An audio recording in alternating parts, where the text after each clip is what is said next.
Hello. Hello. Meow. Audio check. 123. Arigato. Audio check. 123. Arigato. I forgot the nya. 123. Oh shit, what does Mike do? Hello? Oh my god, I am so sorry. Okay. Hello. That should be A-okay. What is this mix audio to though?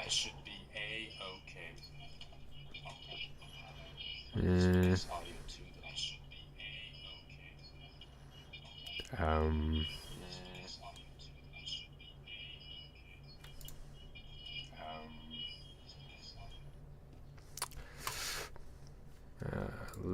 this I know is fucked because this is a bitch ass. Wait, no, it's not. Wow. Is my settings set now? Most food. Okay. Okay. It's the first time I have not had any issues. How wonderful. Just gotta rename the stream title. Day 71.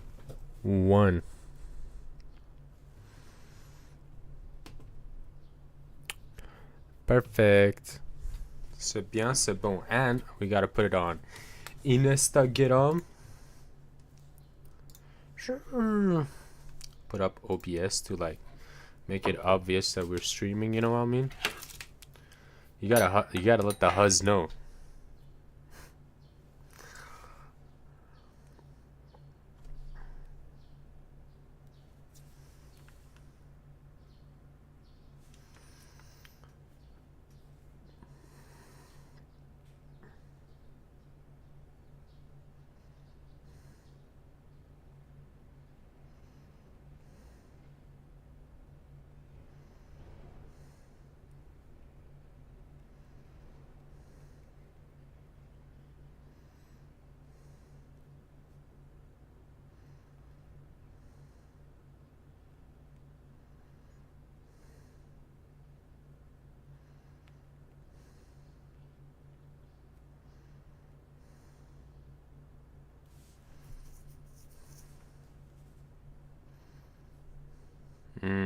All right. Welcome to the stream. Just hit the start record button. All right. So, as always, let's start with a good prayer. Oh Lord, dear Lord, empty your minds, empty your hearts. Let's pray.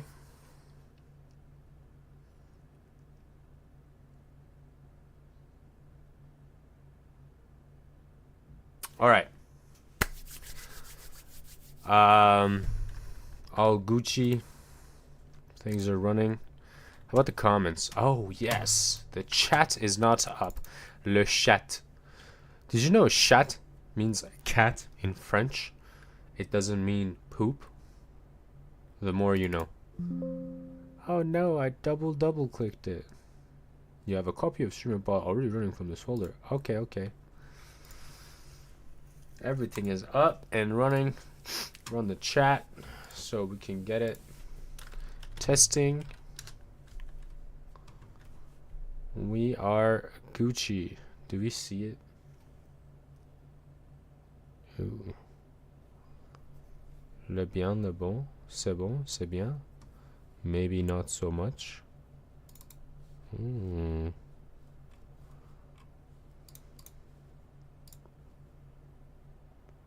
Ah oui. Qu'est-ce que? Test 1. Alright. That's what's Rudy talking about. Good day, people. I hope you're all having a beautiful time in this wonderful life we're living. Let's get into the news. Alright, so what's so special about this strait? Well, it's in the center of the planet, center of all the continents. I mean, I found out last month that the map we're taught, you know, the world map. Right, apparently this world map is not like the best way of like showing the thing, but so essentially Iran is in the center of the world, and they are the 25% of all trade, not all trade, but some really important trade that really feeds the rest of the world goes through this freaking strait right here. This little 30 kilometer wide gap at the south. I can just use Google Maps, bro. What is this? I'm trying to be really cool, right? There you go, Strait of Hormuz, right? A lot of metals, rare metals, oil, gas, chemicals, like I think like phosphorus or something, and they make like fertilizer from that. It goes through here. That's why it's so super important. Also, there's a lot of history around this area. A lot of history because, you know, historically this area has been the connector between the west and the east, or east and the west, whichever direction you're traveling in, I guess. And so there's also like a lot of religious importance as well, because all these countries are Muslims, but they're not all friendly together, which is very strange because you'd think like Muslims would be friendly, right? They're one of the youngest religions in the world, and they're part of the big Abrahamic lineage, and they've brought about a lot of progress in human history. There's a lot of there's just a lot of culture that all is connected by this one religion, right? Islam was really able to bring all these different countries and these similar but slightly different cultures together, right? And it like Islam also came to this area during a very interesting time in the life that was lived here, where there was a lot of corruption, there was a lot of injustice, and there was a lot of bigotry in all these countries, arguably. And well, you know, Islam really helped bring Saudi Arabia together, and then it expanded. Sure, not all of the expansion was done nicely, but Iran historically has a very interesting history with Islam, because before Islam, Iran was majority Zoroastrian, and the Zoroastrian religion shares a lot of similar philosophy with Islam. And besides that as well, Iran historically has been very open to different religions of peace. So like, as long as you're peaceful and you're hella into arts, sciences, and philosophy, like, you're all welcome.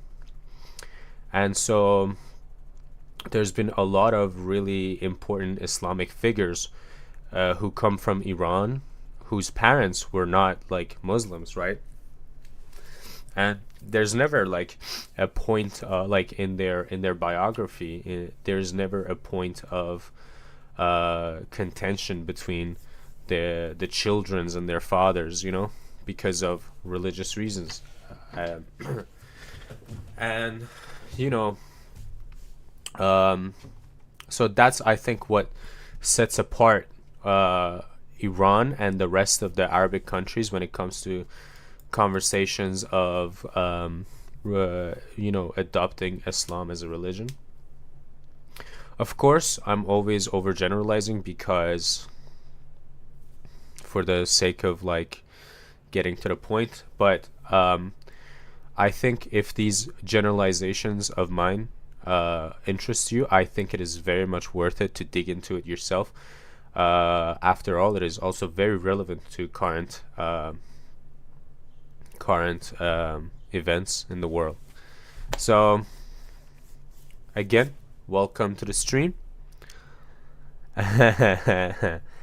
And today, what I have planned for the stream is just the news for now. And also on the way here, I was in the train for an hour, and about 20-30 minutes of it, I was reading the Quran. And me personally, I'm a big fan of the story of John the Baptist. I think the relationship, or rather the arc of John the Baptist, has always had like a very deeper, nuanced aspect to it that I've always been contemplating. And so I was reading the Quran, and I think I was in the chapter of like Al Imran. I think it was like verse 33 or something, and I saw that our boy John was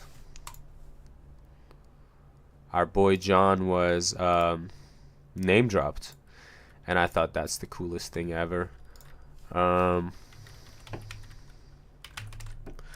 I want to pull it up. I mean, we only have two viewers right now, and 2 viewers on Kick. Welcome to the stream. So I'm just warming up. I'll get into the news soon. And here, Al Fatiha, was it Al Imran? Yeah, I think it was Al Imran.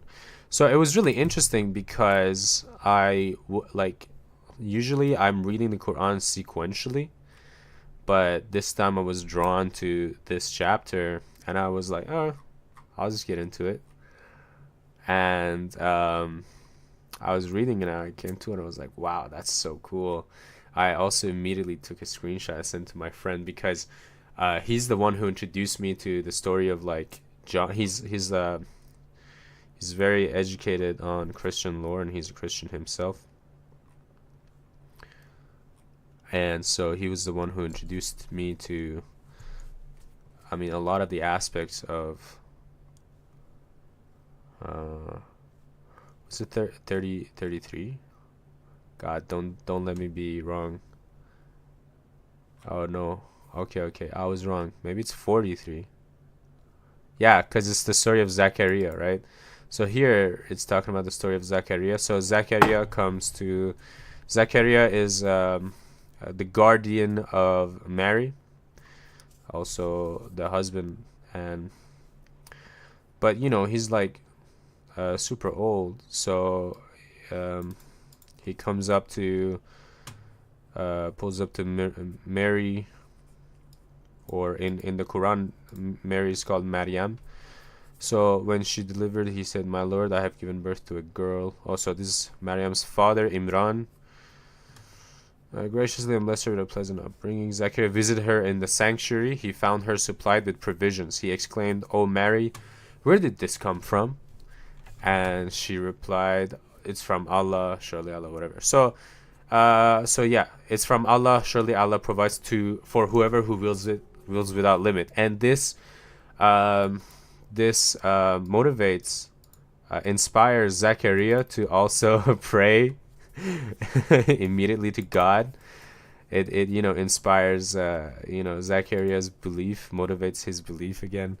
And so Zachariah's like, damn, I gotta believe too. I mean, it's not nice to say damn, but he gets into it. He's like, I gotta pray too. And my Lord, grant me by your grace, righteous offspring. You're certainly the hearer of all prayers. And so the angels called out to him while he was there praying. Allah gives you good news of the birth of John, right? So it doesn't talk. So Zechariah isn't given the news of the Messiah, but given the news of John, who will confirm the word of Allah and will be a great leader, chaste, and a prophet among the righteous.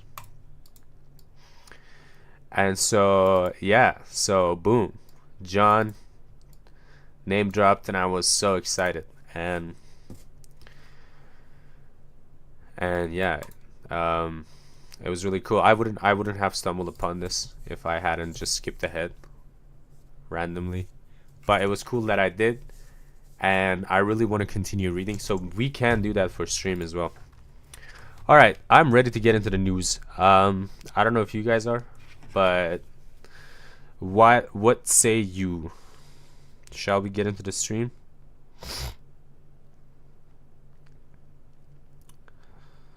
Amen.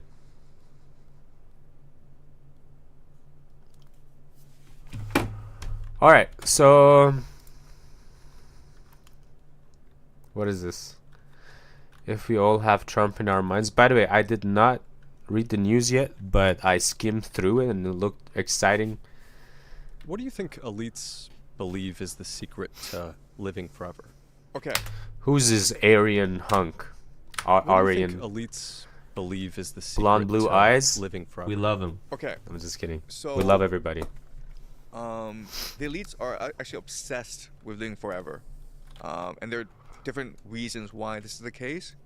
Some have speculated that it's because they in their hearts know all the evil they've done, so they're afraid of like the reckoning when they face God. It's really funny because living forever in this state that the elites are in, you know, with a lot of sin that they know they've committed, so they're intentionally keeping themselves away from God and living on this wretched planet. This observable universe itself is quite, one could say that's hell. So they are committing themselves to hell.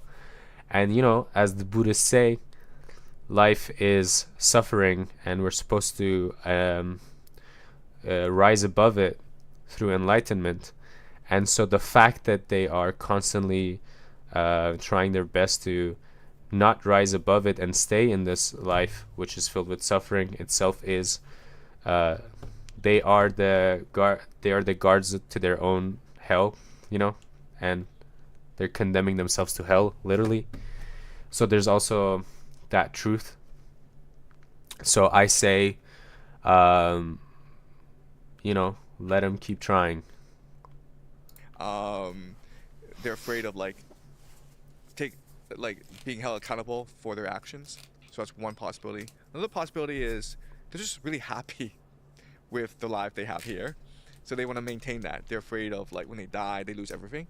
So I think both are possibilities, but I think that Being afraid to lose everything is also a form of hell. Should never be afraid of losing everything, because if you have God, you have everything. But also, what you have does not define you. And believing so is just you stopping yourself from self-actualizing. the body is not the secret to eternal life. So you look at someone like Peter Attia. I'm not sure if you've seen his work, but he talks about how to live longer and healthier, right? He's very expensive. I mean, you know, he'll charge someone, I think, $100,000 a year just to consult on how to live a lifestyle that allows for maximum health in the long term. Okay, so people like Peter Attia, you have people like Brian Johnson, who is trying to live for as long as he can. There's a lot of money put into longevity research, but I think it's all the wrong approach. I think the secret is not the body. the secret is the mind, right? So I go back to Donald Trump because he's a very interesting case study for me, where we've never had someone who's been able to capture global attention for so long, right? Before, you might be famous in your community, but that was it. But now with movies, with the internet, with digitalization, Donald Trump lives rent-free in the minds of billions of people. There are people who like literally wake up every morning and they're like, That's insane power, by the way. "Oh, what is Because we live in an attention economy. Donald Trump doing today?" So they go online and they read the news. They are fascinated with this guy. They think about him all the time. And so we've never had a time when so many people were focused on one person. And my question is, will Donald Trump ever die? Because I understand, yes, he eats McDonald's every single day. I understand he is fat and old, but we've never had a situation where the entire world is focused on every second the speech, the movement of one person. You just look at how he spends his day. It's always with the press, right? It's always either on Truth Social or giving a press conference or talking to a reporter. It's amazing how reporters in Washington, D.C. are like, "Oh my God, I can call up the President of the United States and he'll talk to me for an hour." It's like literally like any journalist in Washington, D.C. could do this. You can get his phone number, and he's the President of the United States, and call him up, and he'll tell you, his thinking and all that. So it's a very strange situation. And you ask yourself, why is he doing that? Well, I think he's doing that because he craves the attention. Because he wants to live in the consciousness of the whole world. And we've never had someone like that before, right? So let's go back to the idea that consciousness is creation of reality. But what this means is that we create. Wanting to live in people's consciousness, I think it is fucking crazy because I don't know about you guys, but I mean, I would love to know your opinions as well, but sometimes I don't want people to think about me. I would truly want to be alone. And I just want to retreat to my own little space. So it's crazy to me that one person would want to constantly be in people's thoughts and never alone by himself. That's insane. Our own individual reality, naturally. I mean, from this narrative, right? Okay. But if we all have Donald Trump in our minds, then Donald Trump becomes the convergence of all individual realities on planet Earth. And this convergence is what we call God. So is it possible that by constantly thinking about Donald Trump all the time, you wouldn't want your crush thinking about you? Yeah, but not all the time.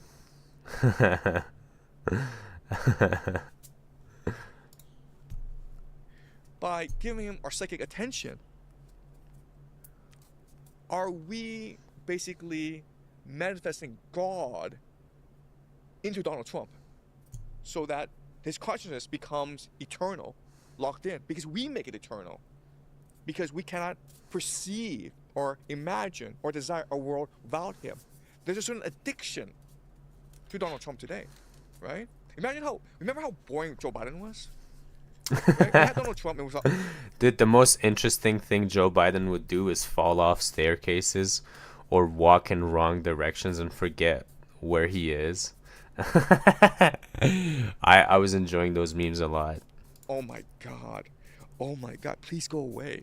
I don't want to think about you anymore. Then we had Joe Biden, like, who, no one remembers what happened during Joe Biden, right? And now with Donald Trump, we're back to... Bro, we're not even a quarter way into the Donald Trump presidency, second term presidency yet, and it's felt like a whole eternity, bro. Constantly... Get me out, bro. Get me out. World. Constantly cursing him. But constantly thinking about him, giving him all our attention.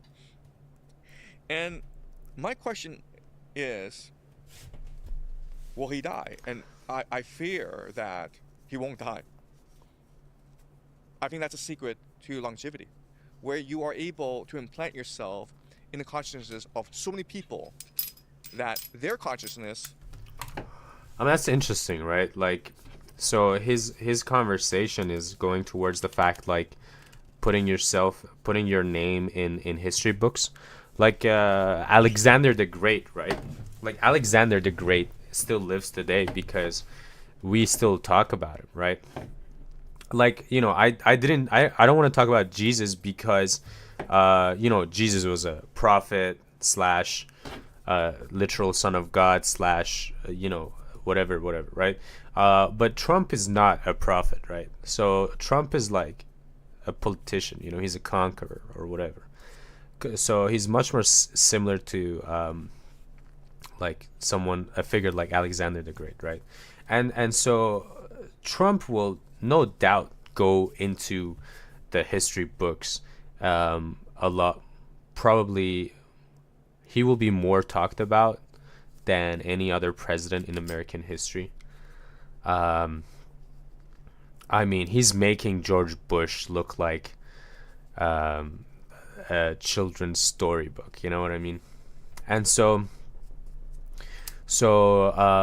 you know, he will live like that forever. And it's really interesting because in Islam as well, we're taught to like do good in like do good, like the best thing you could do is like create something that others can remember you by, right? So building schools, build a well, build a mosque, right? And then so every time anyone gets water from that well, you know, it's like it's a good point, like, it's a good thing about you, like, so you live like that. Your actions, your existence is like counted by your actions, right? And so if your actions can outlive your own physical mortality, then essentially you're still alive and acting, right? And those actions are attributed to you, so you know, it's you who are doing this, and so on and so forth. So it's like that what Trump is doing is like the antithesis, and it's like the opposite. It's the same thing as what the Muslims are taught to do, but like the antagonistic way of doing it. So people are going to still like remember him, and a lot of actions that will live on after he's passed will still be done in his name, and his name will come up, but for the wrong reasons. His history will be very favorable to Trump as the great replacement accelerates and Western countries crumble. How do you mean like favorable though? Why would history be favorable to Trump? That like, oh, Western civilization was bad and thank God Trump put an end to it, like in that perspective. So I'm asking you, like, what is this favorable perspective that you think history will take on Trump's story? Creates a reality in which you can inhabit forever. It's really fascinating. If you look at the history of memes, I think people will talk about him in an increasingly positive light as time goes on. Oh God, I hope not. I hope not. Because I feel like a lot of people already do that. They already do talk about him in a increasingly positive light. And I'm hoping that a reversal comes in throughout history, because that is just crazy to think about, you know, like that goes everything morality teaches us, you know. Morality teaches us that you're supposed to not do what Trump does, so you will be remembered well, and you know, you will be able to actually help humanity course correct or progress, you know. But if if Trump is able to have the same impact and be talked about in the same way as a morally just person, then, you know, that puts a lot of 10-20 years is so soon though too. Like, if that's crazy, dude. You think he's demonized by the world? I think there's plenty of people in the world who do not demonize him. Like, there's a lot of nihilistic people. Like, besides his own like hardcore fan base, there's also a lot of nihilistic people who are happy for his existence. And I'm not even talking about the people who are trying to bring about the end of the world. Like, nihilistic people are like, yeah, you know, like you mentioned earlier, like about accelerating. You know, they're like glad that, fuck yeah, you know, finally someone who's too dumb to like be held back by things that don't matter and doesn't need to be thought about. You know, he's just doing what needs to be done instead of thinking too much about it. Because like Joe Biden's era was like, you know, it was clear that they're thinking too much, you know.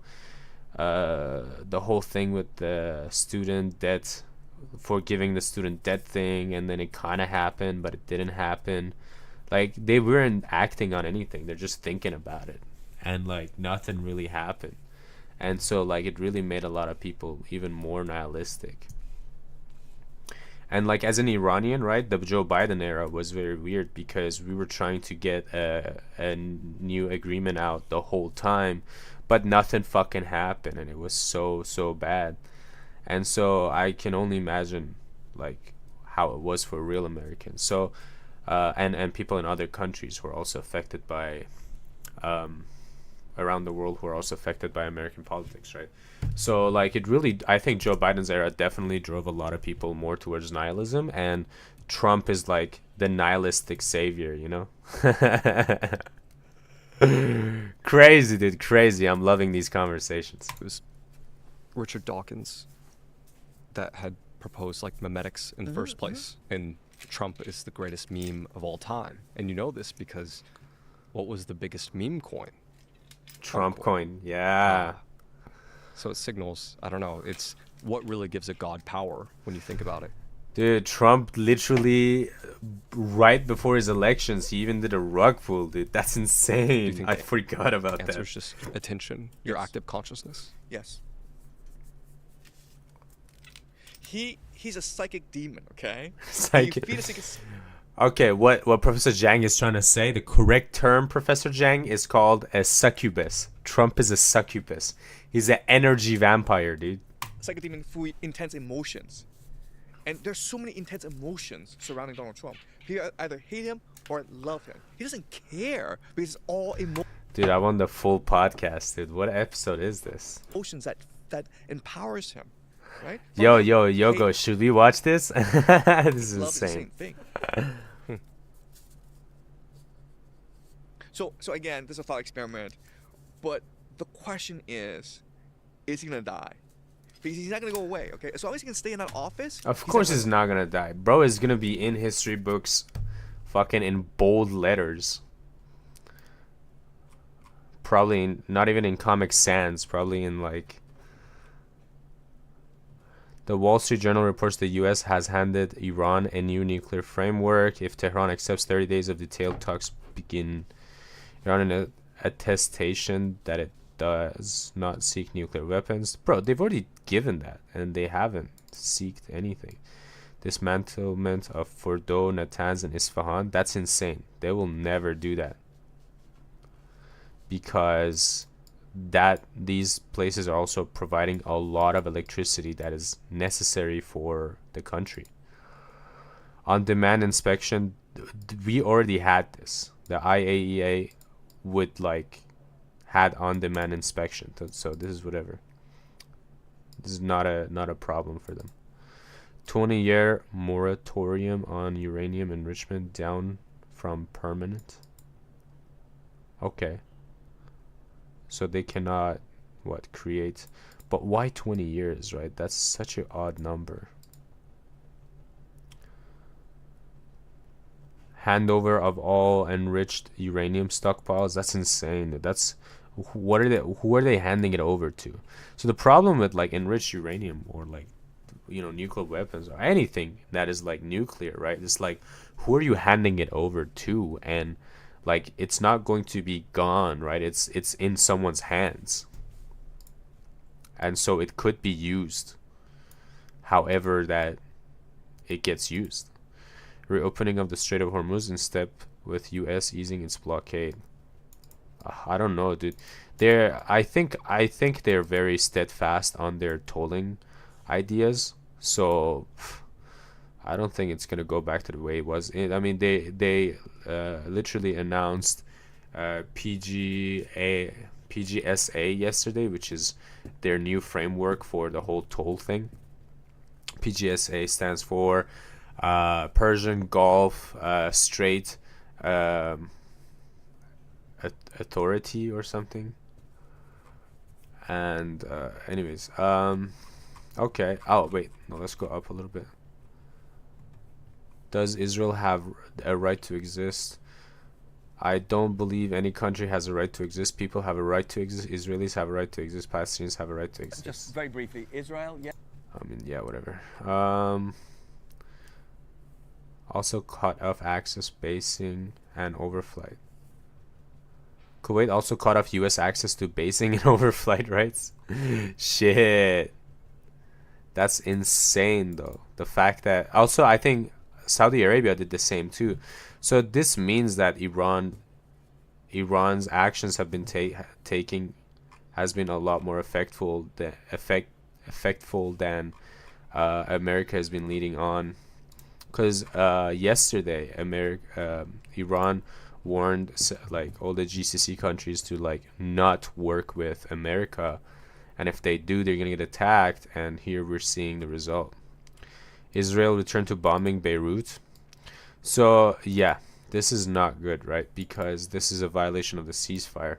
So these are clear signs that the ceasefire is already out. I think we're past ceasefire now, and the war is hot again. Just hours after CENTCOM said it disabled an Iranian unladen oil tanker, Iran issued a message to commercial vessels in the Strait of Hormuz saying Iran's ports are fully prepared to provide general maritime services and support to the vessels. This includes technical support and health and medical services as well. That's insane. So, yeah, Iran is more powerful than ever, and they are more in charge. Insane.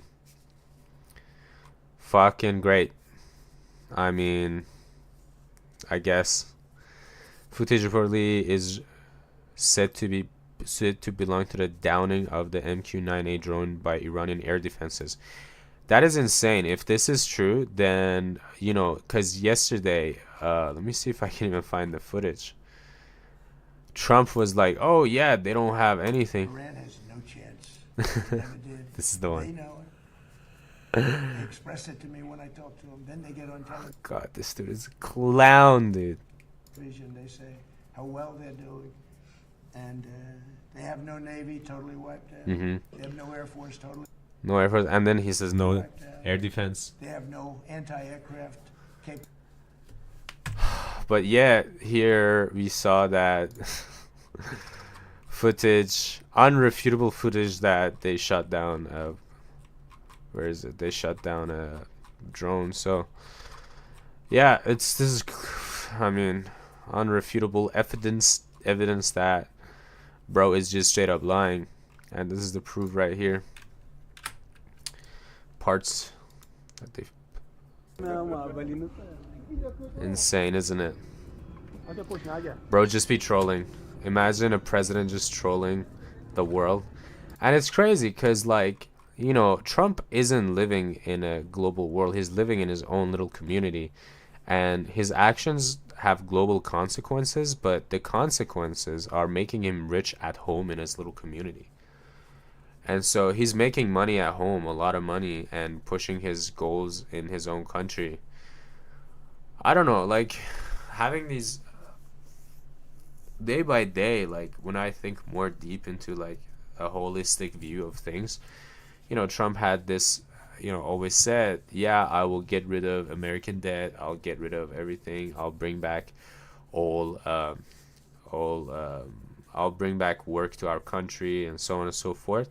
And I guess like if America just becomes poorer and turns into um, a surveillance state, like, and gets onto the whole digital money thing, I guess that is him fulfilling his promises, no? Because with digital currency, he can get rid of uh, all the debt, and with people being poor, then they'll just become cheaper labor. So yeah, that's work back in America, right?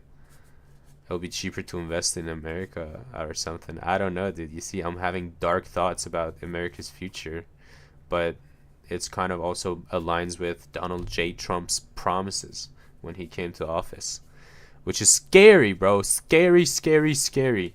I do not wish such a such a dystopian future for my American brothers and sisters.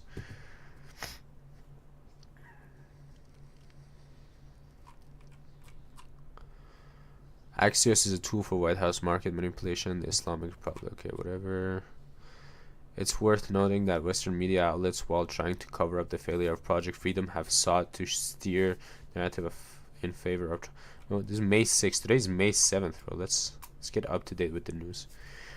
Message last night to Arakchi. Arakchi is the Ministry of Foreign Affairs of Iran and the negotiating team. If you believe in God, do not trample on the blood of martyrs and do not negotiate. یه جمله به برای بچه‌ها سربازای تیم دیپلماسی آقای عراقچی. آقای عراقچی اگه خدا رو میشناسی پا رو خونه رهبرت نذار. Holy shit, this is a high testosterone woman right here, bro. She will take you down in a wrestling match. خدا رو میشناسی پا رو خونه شهدا نذار. حتما که نمی‌ذارم. اگه خدا رو میشناسی پا رو خونه این جوونا نذار.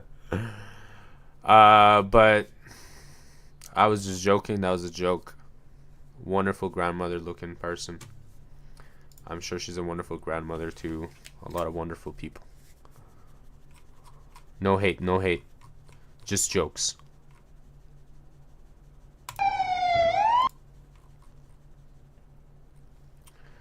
Alright, what else is going on? You're facing an opponent right now in Iran that has refused to submit. What is that UFC belt doing here, bro? What the hell? What the helly? What the hell?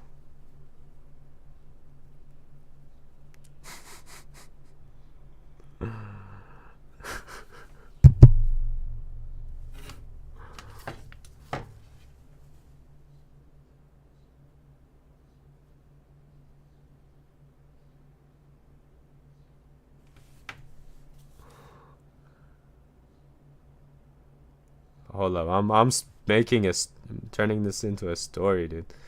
That's insane, bruv.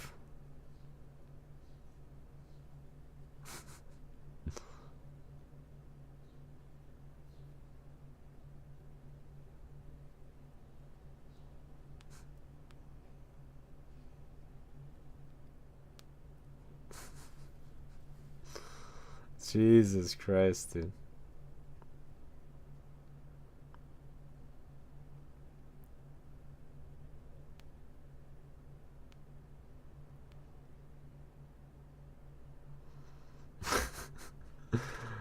Oh my god, bro.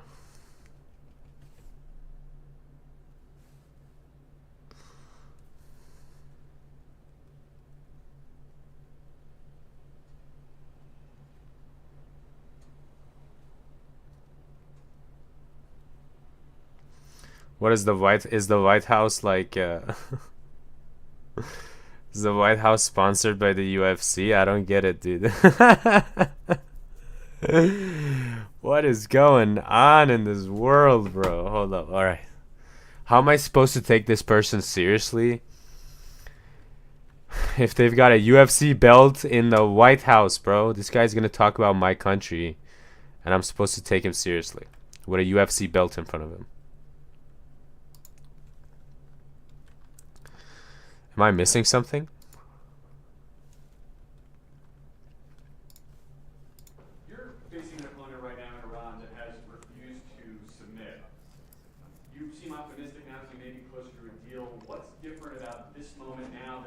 for moments where a deal has seemed close.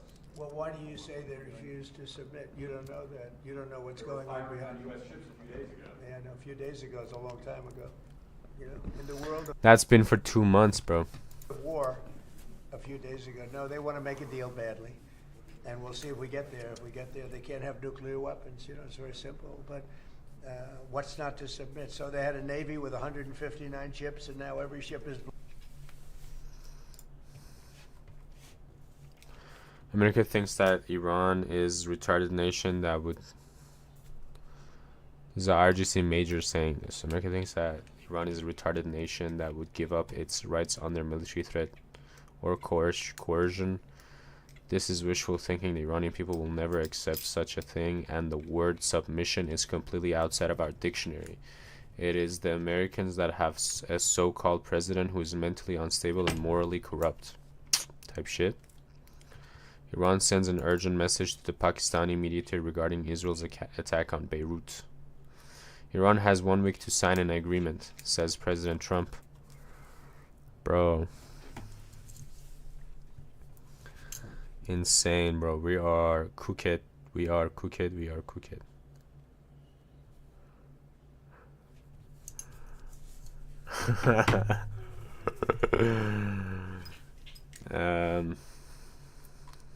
Lebanon Parliament Speaker Nabi Berri, Iran informed us that any deal will include Lebanon.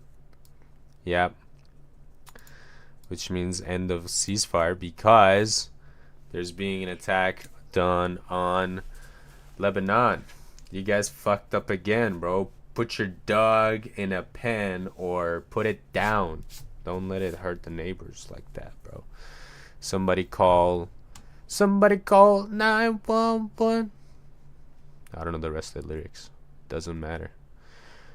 During Abbas Araghchi's visit to Beijing, China emphasized the need to quickly and fully reopen the Strait of Hormuz. Well, thank you for expressing that. I am for Iran putting tolls in the strait, because if that doesn't happen, I don't know who we're gonna get money from to rebuild the country. And Iran's really poor right now. We are money poor. We're resource rich. Today at the gym, I was about to do a serious workout, but after 2 sets at the request of Pakistan, I stopped.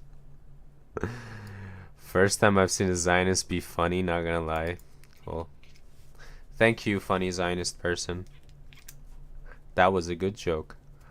Iran's parliament speaker, Mohammad Bagher Ghalibaf. Ghalibaf is a bit of a controversial person. I need to dig more into him before I speak more about him. But from what I understand, he is a very controversial figure in Iran. There's a lot of like corruption cases on him. And I think he also gave the order for like execution of a lot of people. So in Iran, he's seen as like this not cool person, to put it mildly. We don't consider the possibility of another military aggression to be low at all, and whatever. Okay, no one cares about Ghalibaf. Listen, if anyone cared about Ghalibaf, he would have been dead by now. You know what I'm saying? The Zios would have got his ass. Who knows, dude? Maybe, you know, he is Zio. Maybe. Because there's no way Iran is not infiltrated, like, at the higher levels. President Trump to PBS. Peanut butter sandwich. If Iran agrees with us, if Iran agrees with the US, it's over. If they don't agree, then we're going to bomb. Bomb where, dude? Y'all have been bombing for let's be correct here. A month and a half straight. Only the past like 3 weeks was there like somewhat of a ceasefire. But if you can bomb a country for a month and a half and like it doesn't take away from their control, in fact, they're able to strengthen their control in their area, then more bombing is not going to solve your issue. Unless you have like infinite money, which America is set up to have an infinite money glitch. I just don't know how much more of it can American citizens handle. Again, prayer goes out to all my American civilian brothers and sisters. I hope y'all are doing good out there, even with the rising oil prices. Y'all are able to get to work and make your living and not become impoverished. Iranian diplomat, journalist Sarah Masumi confirms that no negotiations on nuclear matters are taking place. There's a proposal being circulated that focuses on opening the Strait of Hormuz on Iran's terms, ending the war, and starting a 30-day negotiation process for a deal. Latest status on negotiations. Iran's response to the U.S. proposal has not yet been sent. The initial agreement focuses on 3 axes: ending the war, resolving the crisis in the Strait of Hormuz, entering a 30-day timeframe for the final agreement. At the current stage, there are no negotiations underway regarding the details of the nuclear file. So the focus is not even nuclear anymore. So this is the Iranian side, right? The Iranians are like, at least the side that we can see, they allow us to see, right? So from the Iranian side, it's like the conversations are not about, not focused on nuclear or religious or changing the regime. It's about, they're saying that all negotiations are about ending the war and opening the strait. And then when we look at it from the American side, it's all like conversations about,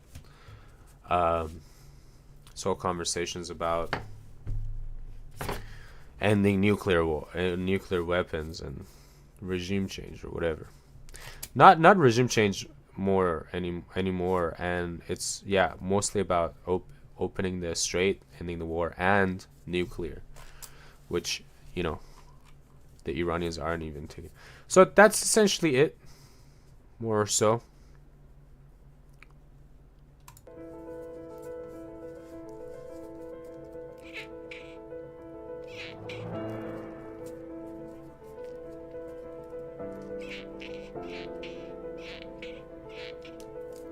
Damn. Bro looks like such a good kid.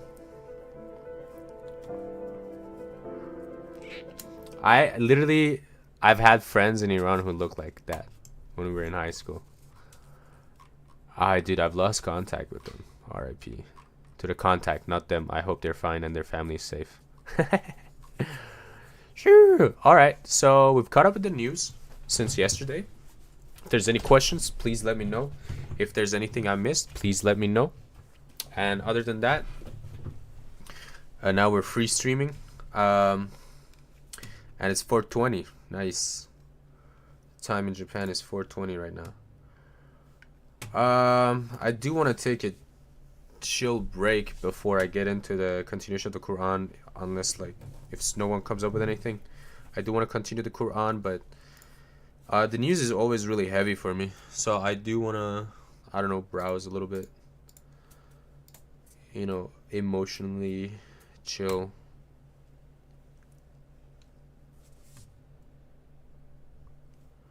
I haven't watched Professor Jang in a while. It's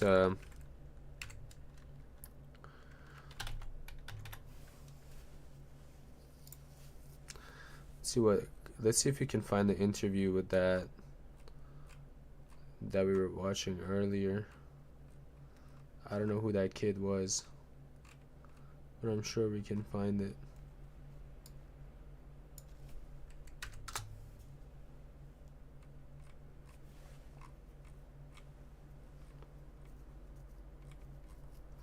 You guys think it'll be oh, there it is. Would you guess that we'll have a major market crash by 2030? Bear bull traders? No.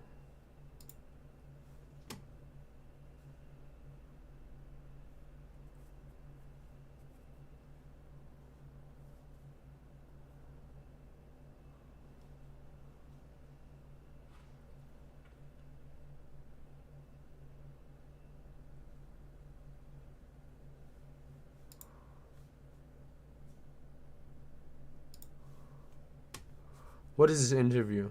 Where is it from? I think we'll have a major market crash by the end of this year. You've got massive asset inflation all around the economy. You've got a private credit bubble. You've got an AI bubble, real estate bubble. I mean, it's just one bubble after another. The point of the system is... God damn it, bro. I need to find this interview ASAP. If any of the viewers know, I would love your help.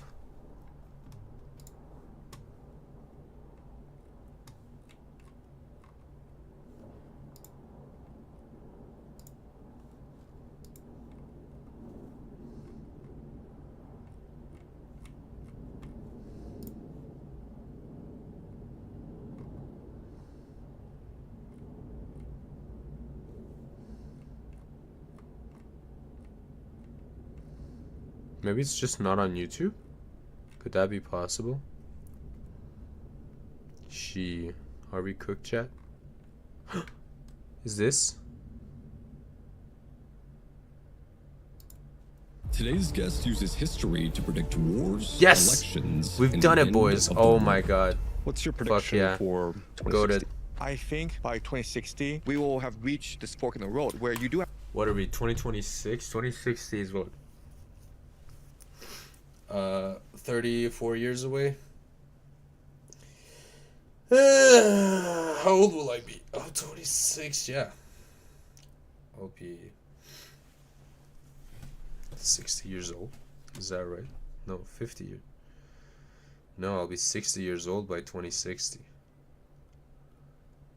I'll be 61 years old. Holy shit. communities that are AI controlled. Everyone is perfectly happy being a microchip, perfectly happy being a slave to the system. And you have other Nice. communities who are trying to... A son of Chinese immigrants in Toronto, he grew up poor, invisible, and obsessed with how How power poor are we actually talking though? works. I'm Who do you just think is joking. Satoshi Nakamoto? They say that it translates into central intelligence. And when you do game theory analysis, you look at all possibilities, you end up with a deep state. You end up with the Nakamoto? CIA. Now a high school history teacher in China, guess so. he's predicted Trump winning the election, America's invasion of Venezuela, and recently, the war between Iran and the US. What can I do that makes me so distinct that I might be popular on social media? And my solution was, I'm gonna make some stupid predictions, and if they aren't correct, I'm gonna be a laughing stock for the rest of my life. But if they are correct, then I might get on Tucker Carlson. In this episode, we'll break down the system he uses to predict Why the does he future, want to get on Tucker examine why Carlson, he's though? certain America will lose the war in Iran, and question if he is a crazy conspiracy theorist or the only person willing to say the truth about what's coming next.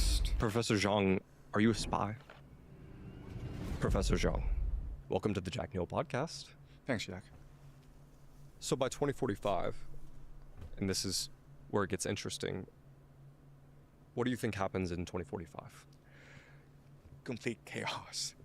I think you will experience something akin to the Bronze Age collapse, which is a total systems collapse. And it'll be brought on by environmental catastrophe. So there's something called the geomagnetic excursion event, which is like the North and South Pole start to move away from the present locations, which then weakens the Earth's magnetic field, which then makes the Earth much more susceptible to solar flares. Hold up. I need a bathroom break, boys. Please excuse ya boy as I respond to nature's call. Where's my streaming folder, dude?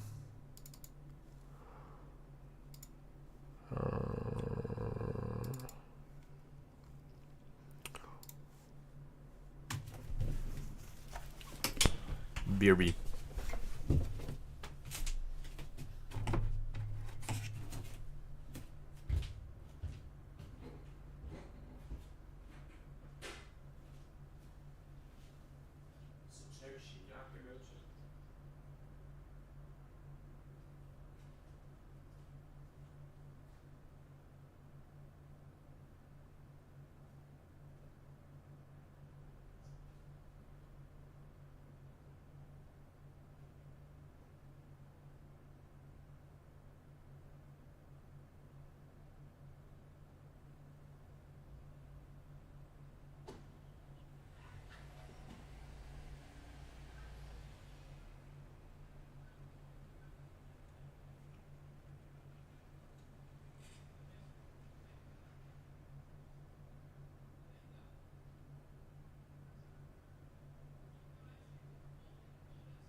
Yoho.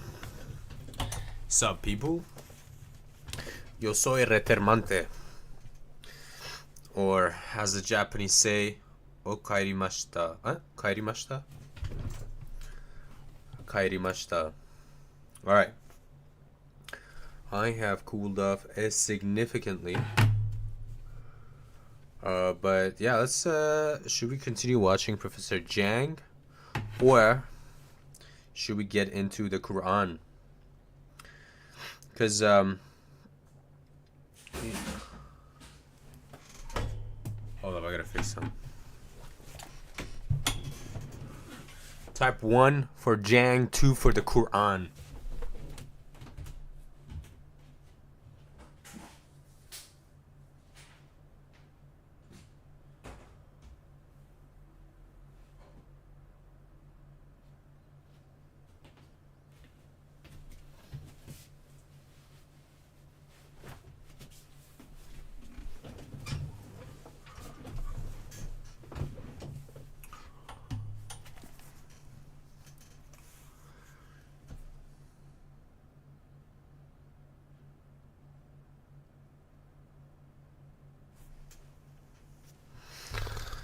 Um,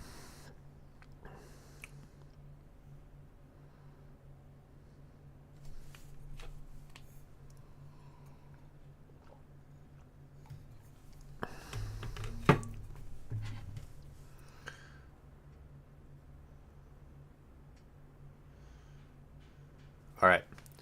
We do not have active viewers right now, so I'll flip a coin. Flip a coin. Heads is Jang, tails is Quran.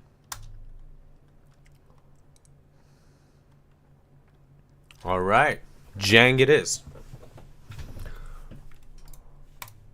Which are basically EMP shockwaves, which will destroy the digital economy, right? But the entire world is basically digitized. So imagine a solar flare in the middle of New York City. Well, no one would have access to the internet, telecommunications. The car won't work. The power plants will give out. If it's winter, you will literally freeze to death. Sanitation breaks down. There's no more clean water. It'll be complete chaos. And it will only take one of these events to destroy a lot of the world, because we're so congregated inside cities. Okay, so I think there's a real possibility in the next 20 years there will be a major environmental catastrophe. And it's possible it's a perfect storm of catastrophes, meaning pestilence, famine, drought, earthquakes, just a perfect storm. And in which case you will have a shattering of the world. So the nation state then gives way to the city state. And these city states have to fight Bro is describing Mad Max right now. amongst each other for precious resources, especially water. And so it's not a very pleasant future for humanity. But this is something that I don't think people are really prepared for. Yes, I understand there will be a multipolar world, and that is in the midterm. But in the long term, we have to worry about the very survival of humanity itself. What do you think will be the dominant nation at that time? That's a stupid question. I think people will be surprised by how resilient the Germans and the Japanese are. I think in the mid-term, North America, Moscow, Israel will be very dominant. But over time, I think people will be surprised by the resurgence of the Germans and the Japanese. Because the Germans and the Japanese are good at having backup plans, and also they're very respectful of like everybody. And so they always have like the necessary amount of good ties to somehow survive. So I could see his perspective of giving that answer. The Germans are headed towards military humiliation in Ukraine. They can't possibly beat the Russians in Ukraine, but it may be in the long term good for Germany, because then after this loss, the Germans may be able to rediscover their national identity their heritage and build a stronger nation out of this collapse. The Japanese have been the most resilient people in human history. I mean, the things they've been able to accomplish as a very small nation are just incredible. So you go back to the 13th century when the Mongols invaded Japan twice. And the Japanese, which was at this time a feudal society, broken up into like different kingdoms, warring against each other, they unified as a people to repel this invasion from, at that time, the greatest empire in the world. Then you go to the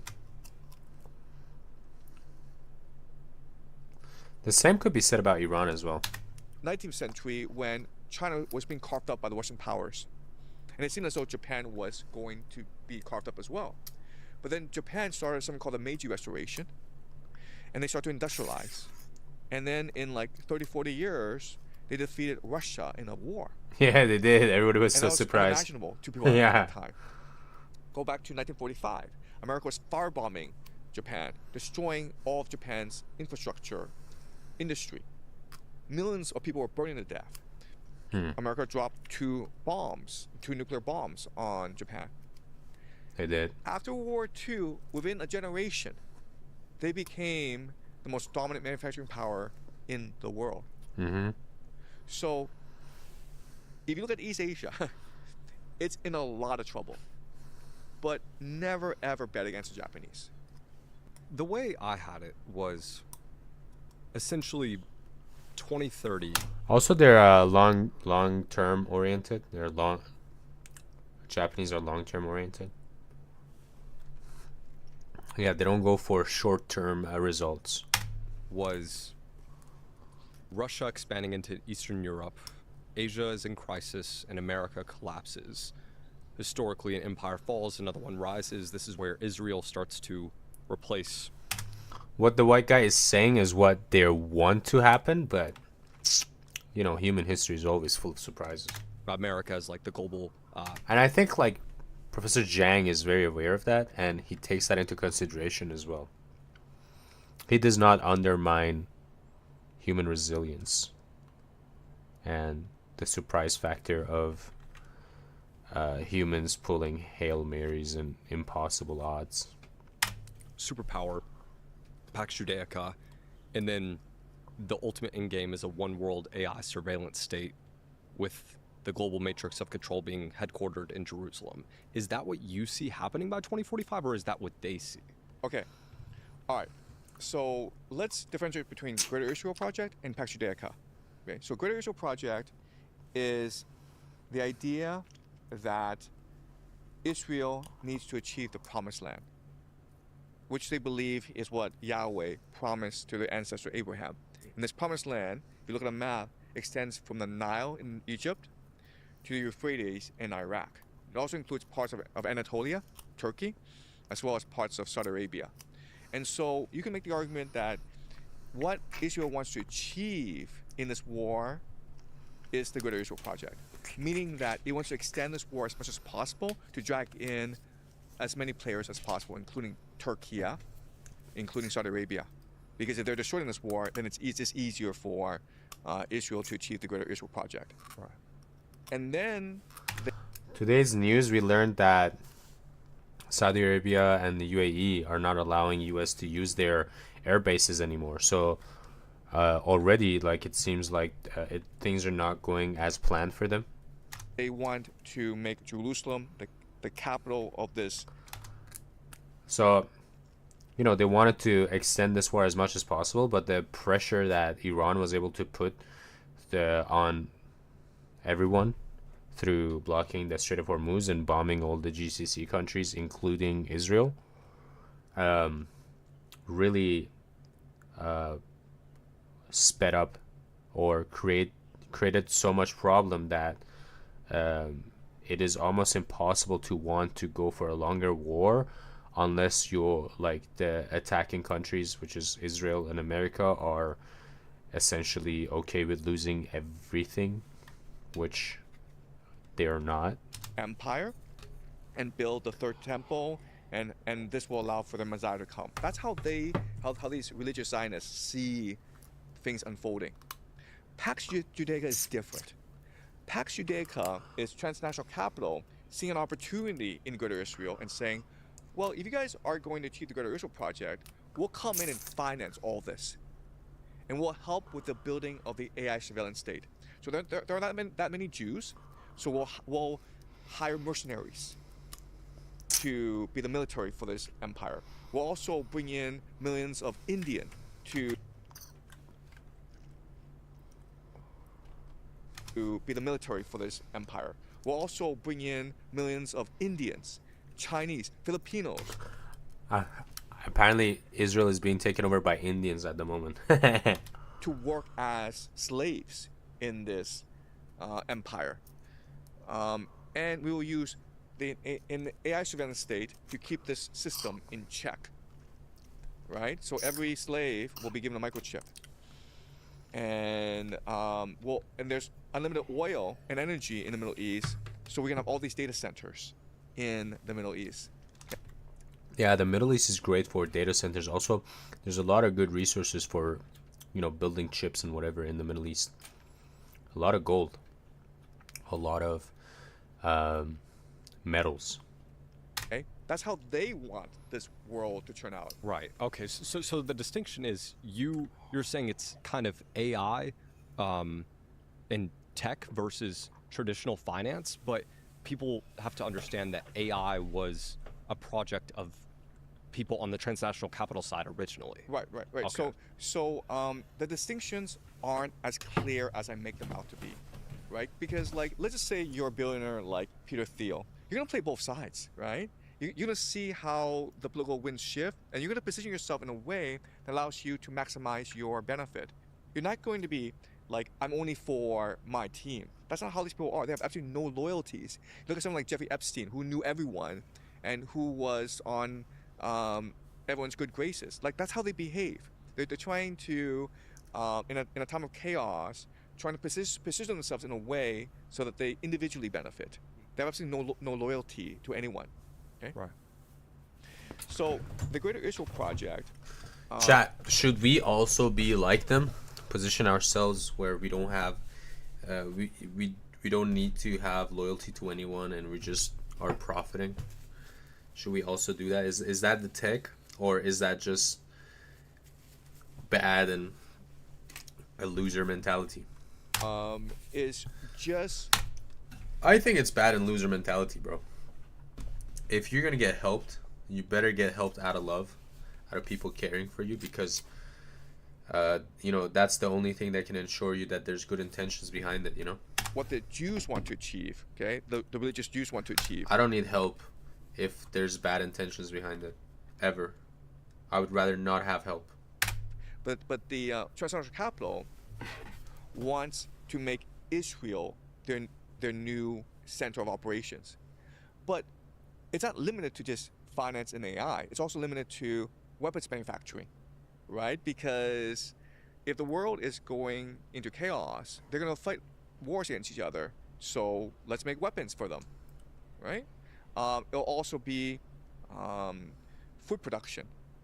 And because Africa will be suffering during this time, so what you want to do is you want to take these food supply, basically carbohydrates from Russia, and then add value to it in Greater Israel, Pax Judaica, and then transfer it to the Middle East and to Africa as well. So the opportunities in the Middle East are almost unlimited because of its resources, because of its location, and because of the technology that Israel has.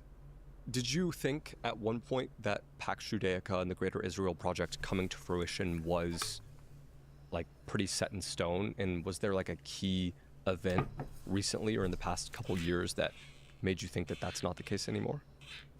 Right. Okay. So before, I actually believed that this was going to happen sooner or later.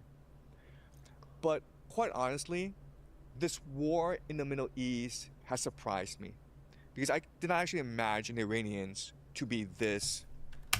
No one did. I went to university, and one of my history teachers, she was like, damn, Rudy, they're holding out. And I'm like, yeah. I wasn't so surprised.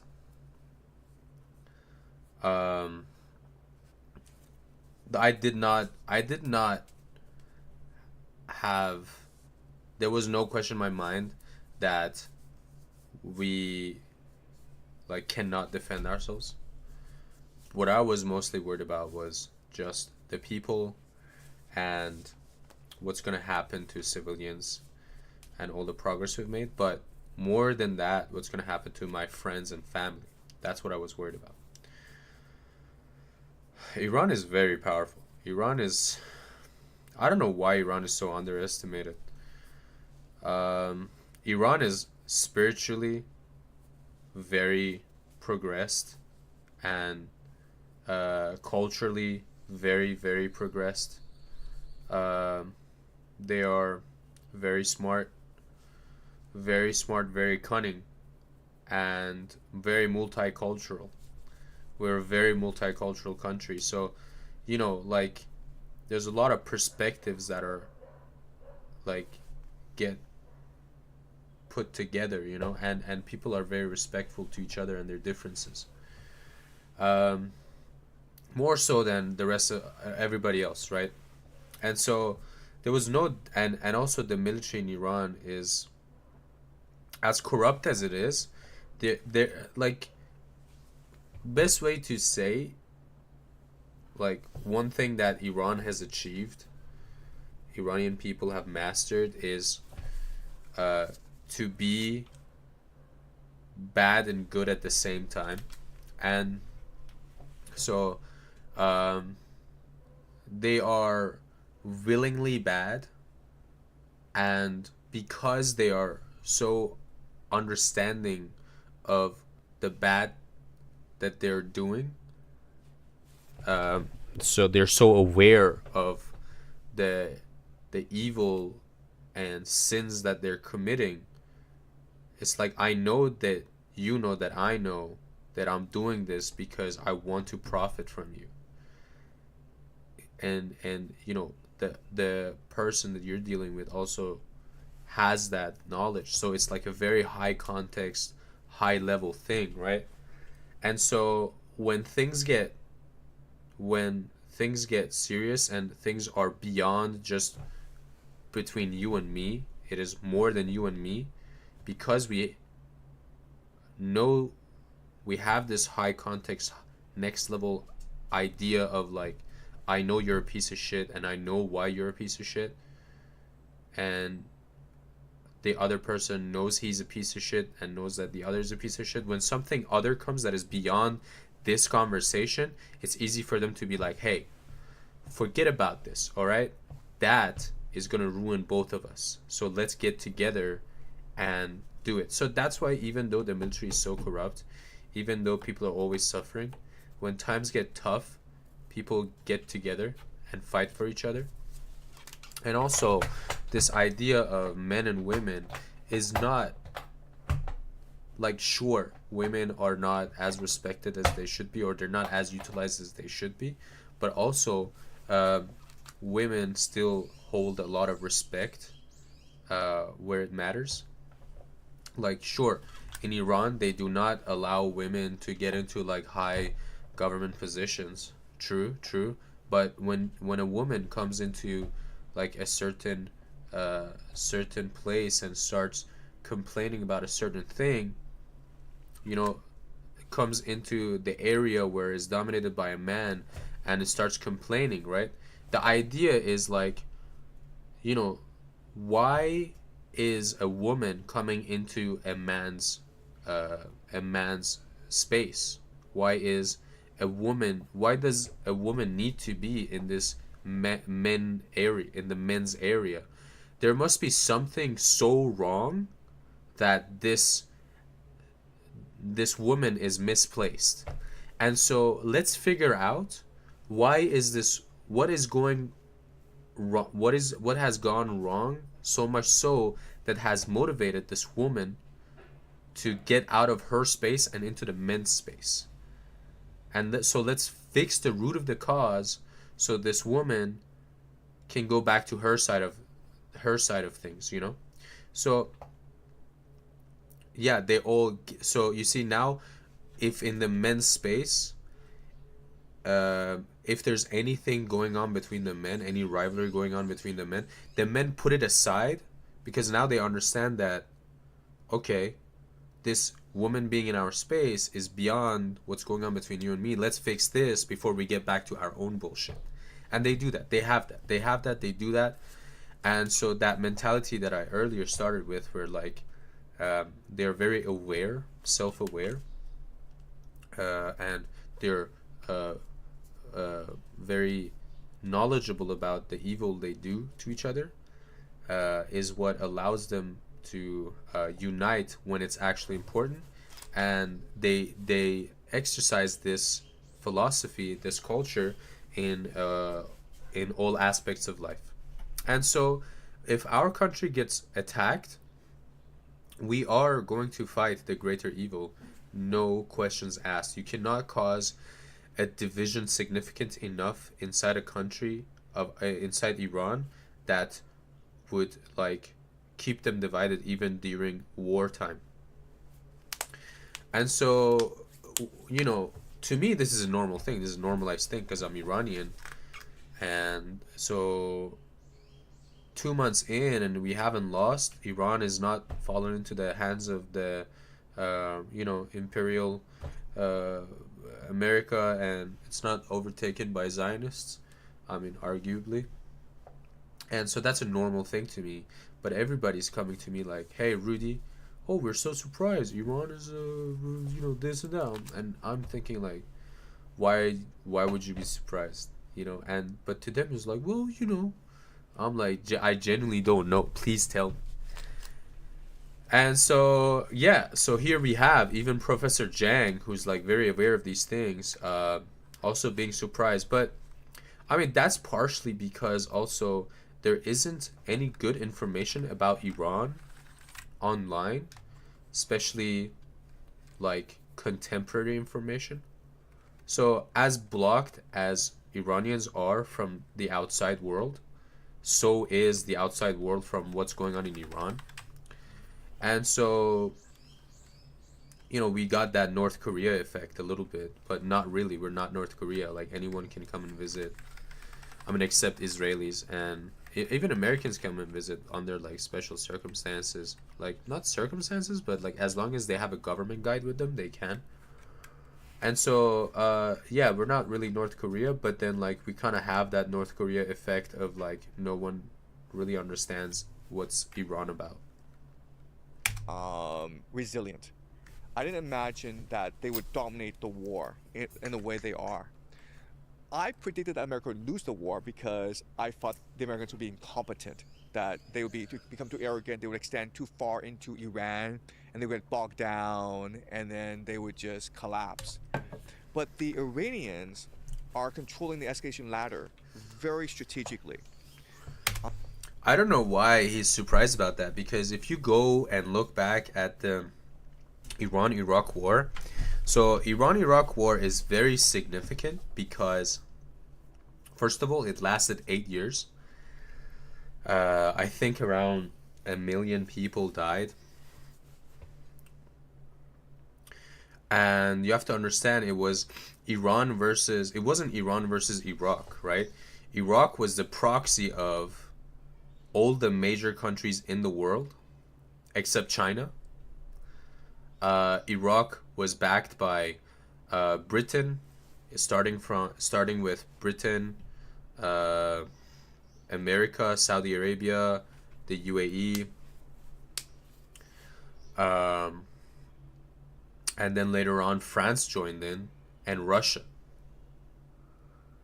And so versus Iran, and Iran was just by itself, I think they got some help from, like, they bought some weapons from China as well, but initially, they were just by themselves, and they lasted long enough. Where, like, eventually, like, America also started selling weapons to Iran to fight Iraq. And so they lasted long enough where, like, the major powers in the world were like, fuck it, let's just fund both sides. And so, I mean, if you really look at that, a lot of things that happened in Iran-Iraq war is just repeating today. So this is not Iran's first time going against the world. In fact, Iran is not going against the world. Iran is a lot more prepared than it was against Iraq, and they have more allies. So this is not a surprise at all. Again, what I was worried was the progress civilians have made in Iran, and more than that, my own friends and family's safety, not Iran being taken over by the Zayos. They're able to control the narrative very well. Like, there are a lot of Americans who are actually rooting for the Iranians. I mean, that's incredible to think about. And so it's hard to root for the Iranians when they're fighting against the thing that is causing America's downfall. And also when you have all these Iranian diasporas acting crazy and retarded. I think we should not discount Persia. The Persians are an extremely creative people. They have been around for at least 3,000 years, and they claim a legacy that is even richer than the Jewish legacy. So how Iran will develop is something that I think will surprise people. Because I always imagine that this war would devastate Iran. But if Iran is able to stay intact, this war is nothing compared to how Iran has survived the past 47 years. Literally nothing compared to that. We've been under more pressure and suffering in the past 47 years, in the past 20 years, than we have been during this war. We've been in more suffering in the past 6 years combined than this 2 months combined. So again, not a surprise to me as an Iranian, but clearly a surprise to everybody else. well, they can be a competitor to Pax Judaica, right? Because Iran also has a lot of resources. It's also in a very central location, and it will have really good trade relations with both China and Russia. So it actually create a trade bloc in competition with Pax Judaica. There'll be a lot of overlaps. There'll be a lot of cooperation, but Persia could be a counterweight to Pax Judaica, which might also lead to the war of Gog and Magog, which is what is part of their eschatological script. In some calculations, is part. The war of Gog and Magog is a prophetic and apocalyptic conflict described in religious texts where hostile forces are defeated by divine power. Of their It's just we don't know who's Gog and who's Magog. eschatological script. Just depends on who you're asking, you know?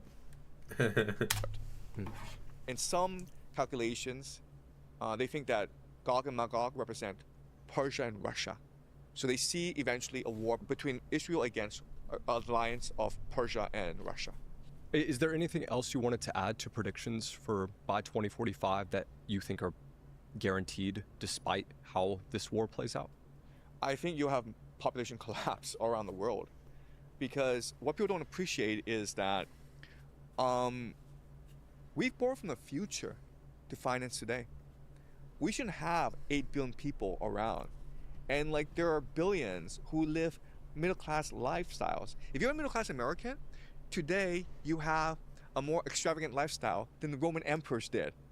You're able to travel anywhere around the world. Today, if you wanted to, you could go online, book a flight to the Maldives, and be there like in a couple of days, in a 5-star resort. And in the Maldives, you could be eating avocados from Mexico. You could be sipping red wine from Chile. It's incredible the world that we've created, and we made it accessible to just an average American or Westerner. That's incredible to think about. But we have to remember that this is all an illusion. And we've been able to create this because we borrowed from the future. And we've mortgaged the future. And eventually the bill is going to come due. And so in a time of war, when supply chains are disrupted, then you're going to have a lot of issues, including famine. So one trend that I think people don't appreciate is how our values, our sense of decency and normalcy will change over time as the conflicts become worse and worse. We believe today that we are so much superior to the past because we've eliminated famines, we've eliminated slavery, we've eliminated genocide. But who's to say that as things get worse and worse, these things won't return and they won't be normalized, right? If there's not much water to go around, if there's not enough food to go around, then you're gonna have these issues, right? So I think people will be at first shocked by how rapidly the world declines, both in terms of population, morality, decency. And I think people will be even more surprised by how quickly we become desensitized, how quickly we normalize this new world that we are in. And if you just go back to recent history, we've changed a lot in these past 10 years. 2016 was the election of Donald Trump. No one thought that was possible. Then you had COVID happen. No one thought that was possible. Then you had Russia invade Ukraine. No, we didn't think that was possible. Now America has invaded Iran.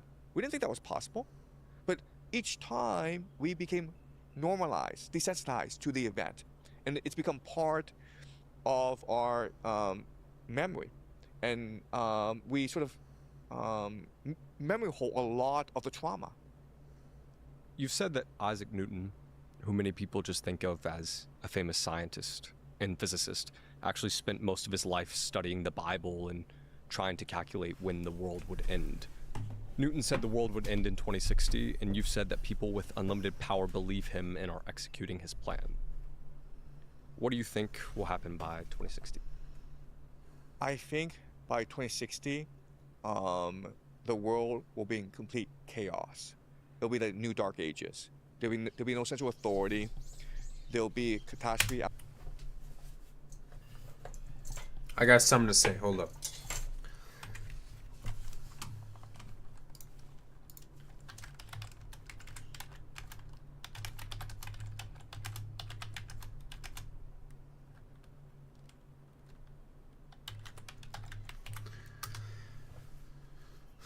Not millennial, but I don't mean millennial. I mean next turn in.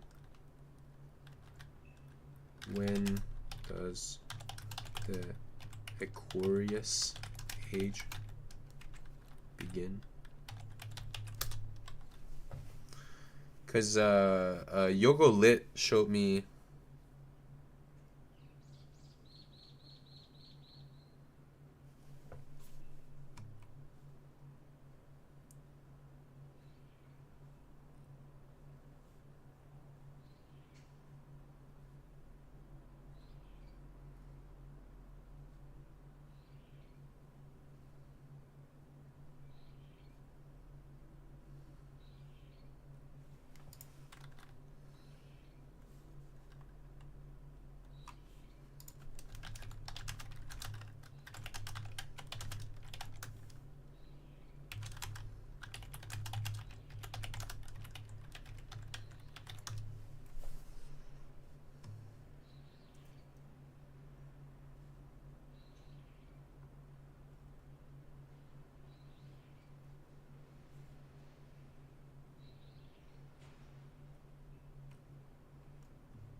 I don't know, we were watching this video called Zeitgeist, and in that, oh dude, I forgot, but in I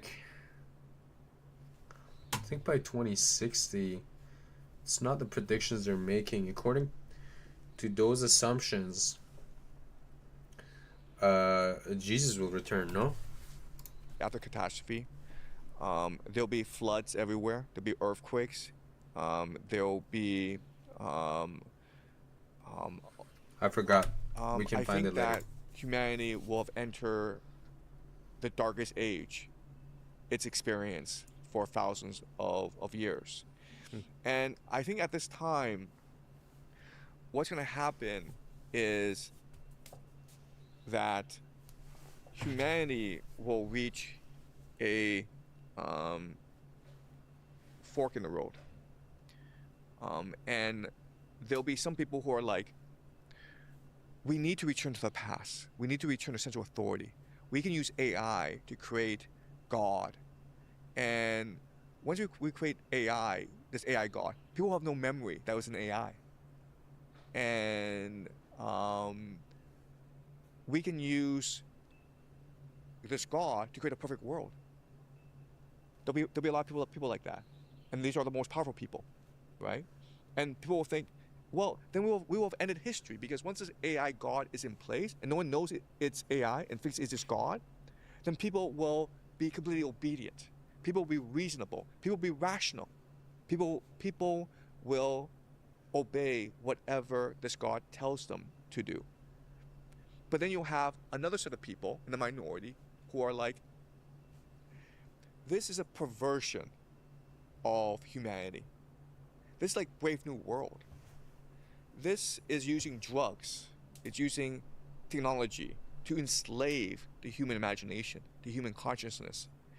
And we're not here in this world to just be obedient slaves. We're here to take risk. We're here to explore. We're here to ask questions. And we have to fight to leave a legacy of freedom, of imagination to our children. And so I think that by 2060, we will have reached this fork in the road where you do have communities that are AI controlled. You have an AI surveillance state where everyone is perfectly happy being a microchip, perfectly happy being a slave to the system. And you have other communities which are weaker, which are in the minority, who are trying to salvage what makes us human and trying to find a new spiritual path. Jesus is king, bro. Get over yourself. This is all bullshit. The operating system Oh. of all of our Oh, this is entities. we're being sold to? Highlight Fuck that what shit. everyone worships today is that podcast. Do you believe that the God everyone worships today? The God everyone worships today? What kind of question is that? There's only one God to worship, and if you're either worshiping him or you're wrong and need to find your way. Is AI? I believe in Hermetic philosophy. I think Hermetic philosophy Wait, hold up. helps us best understand the world.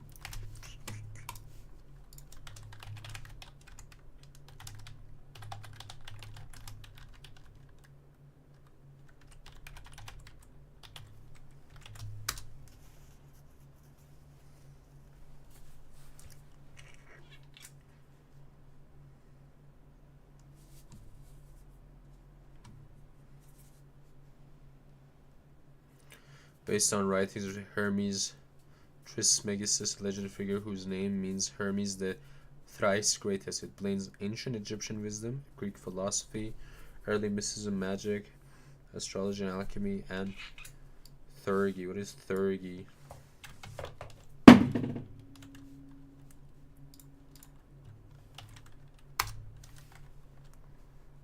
Theurgy. Theurgy. Theurgy. Theurgy. What the fuck is this reading? Theurgy. The practice of using specific ritual symbols and prayers to invoke God spirits. Just find God, bro. Either through Prophet Muhammad sallallahu alaihi wasallam, peace be upon him, or Jesus. I'm not recommending Judaism because it's a lot more, from my understanding, it's a lot more, corrupted than Christianity or Islam.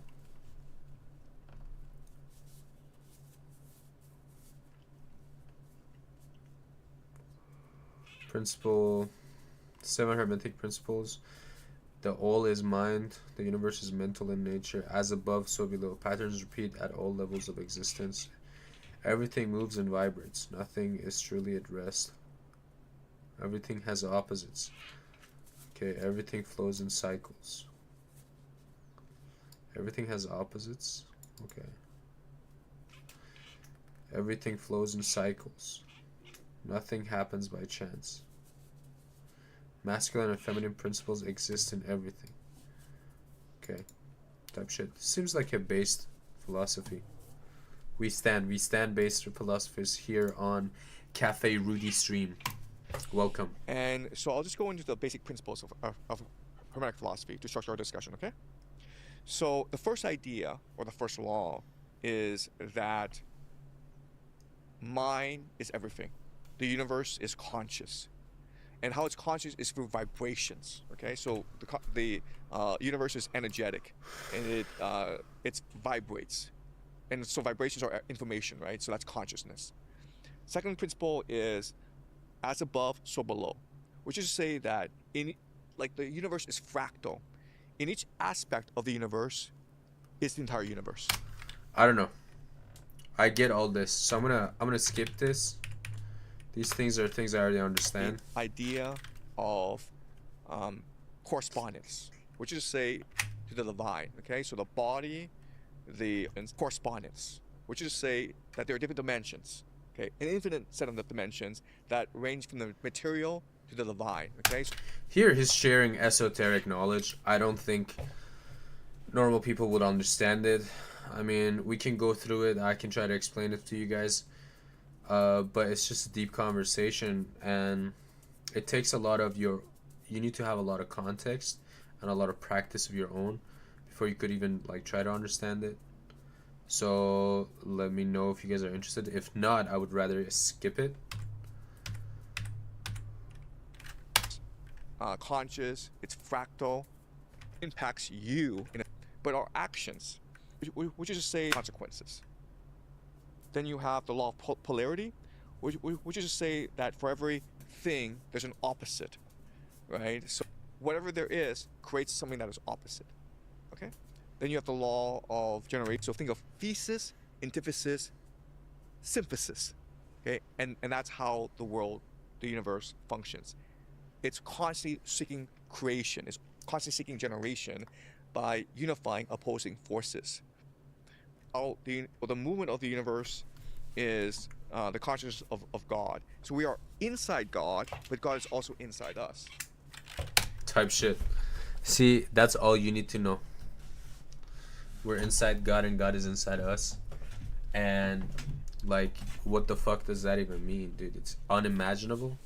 Well, yeah, because you're fucking three-dimensional and having three-dimensional thoughts. But once you understand that, you become more than a three-dimensional person. You become more than a three-dimensional being. And so once you truly understand this, every second of your life is a lifetime, but every second of your life is also never enough. And you're repeating your life every moment, but also you're living every moment you're living every moment as though it's a new experience. So things become a lot more elevated and your existence becomes a lot more deeper. But the thing is, even if you don't understand this, your existence is already that deep. But again, none of these things are really important for being a good person, becoming better every day. You don't need to have esoteric understandings, or you don't need to be an elevated person to become a better person. All you need to know is that you live in an observable universe and act you should act accordingly.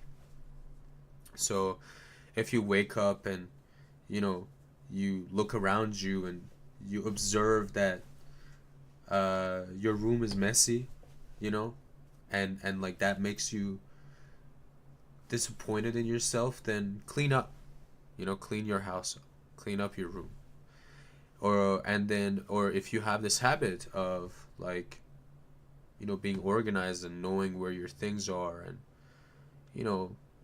meditating, or just knowing about yourself, what you observe about yourself makes you proud, then of course you're just gonna have a happy life, and you're always going to be seeking good as well, because you know your mind is clear.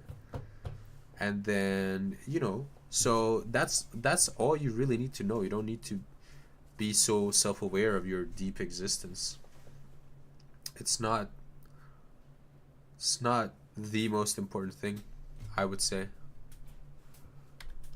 And so, which is why, like, just because you're a normal person doesn't make you like any less of a person. Just because Professor Chang is so understanding of like the depth of existence, and he understands all this esoteric knowledge, does not make him a better person, because he still needs to put in as much effort as a normal person to improve himself. And so once you And if he doesn't, that's unforgivable. recognize Just like it is this, for a normal person. aspect of ourselves, that we can exist in multiple dimensions, that we are both an individual as well as part of a greater collective, then I think that leads to certain actions in the world. Okay? What I believe is our time in this world is short and it's precious. And we are eternal, but we have to make the most of our time here. And the Greeks have a word for this, eudaimonia, which is flourishing. So every day we should be asking ourselves, not how much money do we have, not what have I achieved, but am I flourishing as a person? Meaning, am I being my most creative self? Am I learning? Am I growing? Am I loving? And I feel as though love is the unifying force of the universe, in that when we love someone unconditionally, we open our souls to the collective conscious. And this is what drives our imagination. And then this imagination allows us to be creative and make the world a more creative place. Because again, what happens in our mind, we're just a fractal. What happens in our mind is reflected throughout the universe. So if we are creative, the universe becomes creative itself. And so for me, I take this to mean that my role in this world is to use my imagination to inspire others to use their imagination. And I do that through my...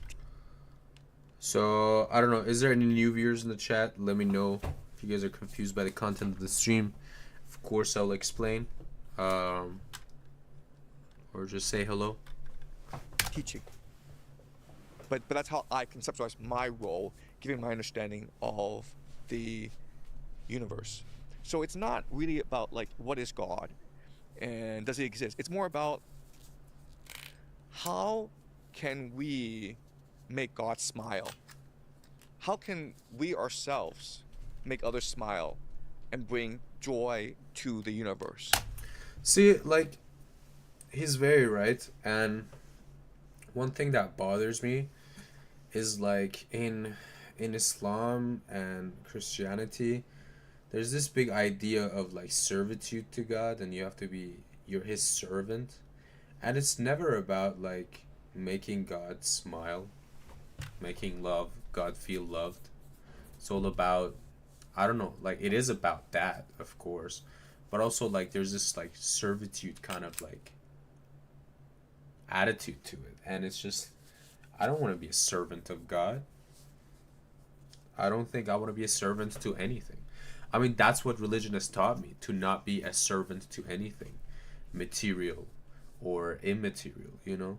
I shouldn't be a servant to money or the idea of becoming successful, you know?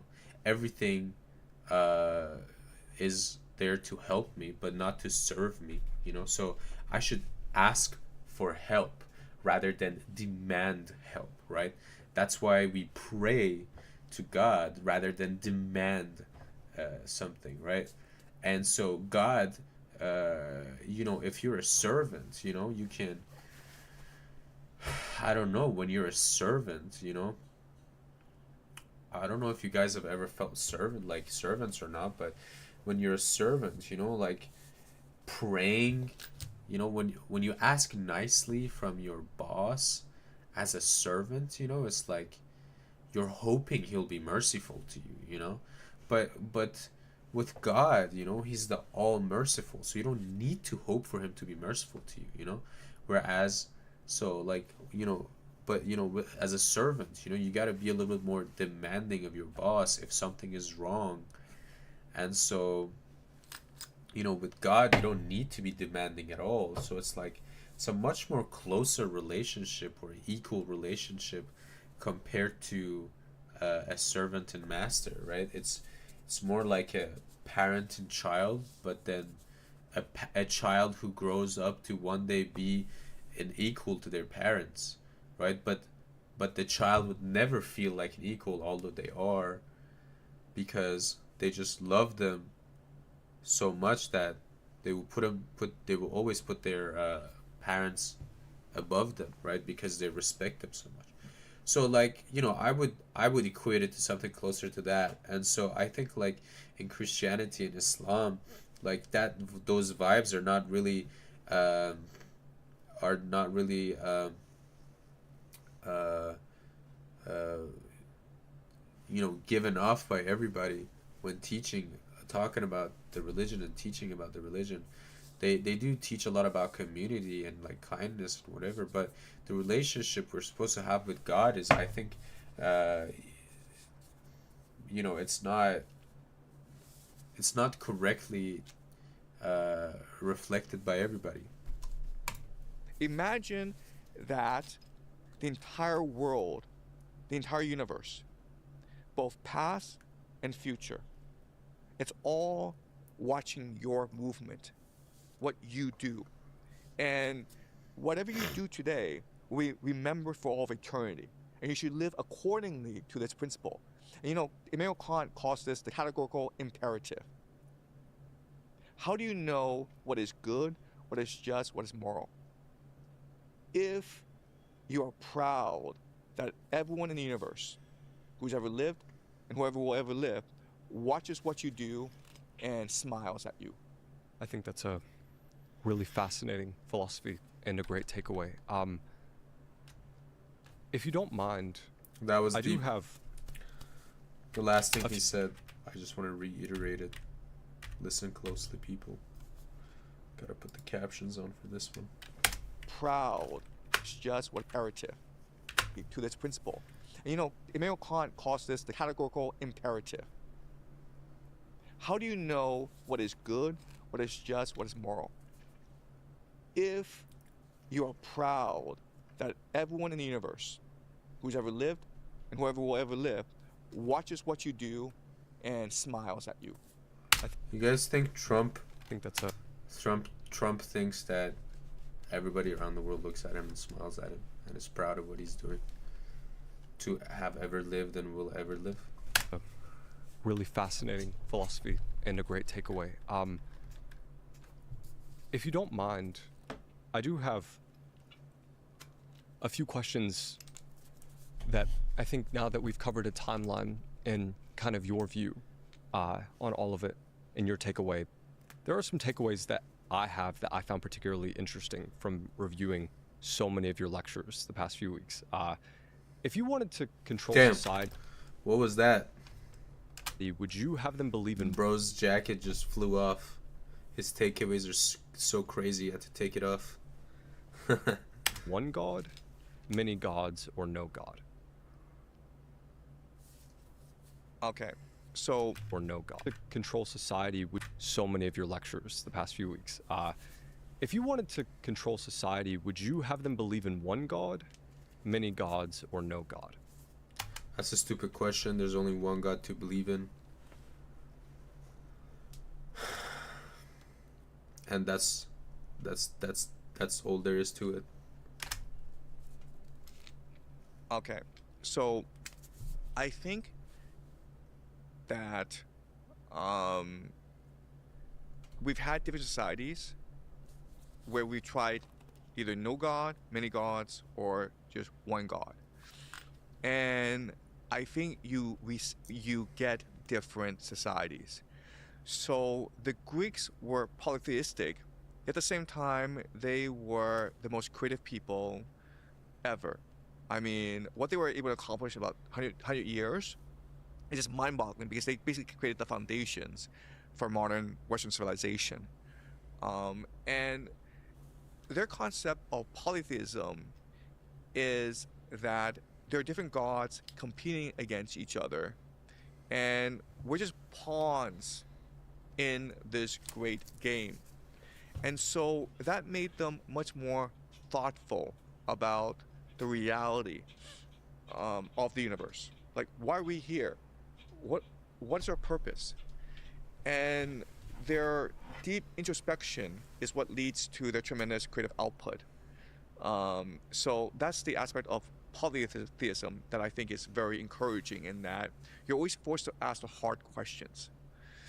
One God is a recent phenomenon, and it's led us to be the most energetic people in the world, right? So think about our accomplishments, where we're able to build skyscrapers, we're able to build high-speed rails, we're able to build airplanes, but no one ever asked the question, why are we doing this, right? Like, what's the point of this? And quite honestly, if you just look at human health index, people's happiness, people's health, their cancer rates, it's pretty abysmal. I mean, so having one God, monotheism, compels us into action, a sort of like frenetic, anxious action, but it's also led to tremendous human suffering. No God is just complete and utter chaos.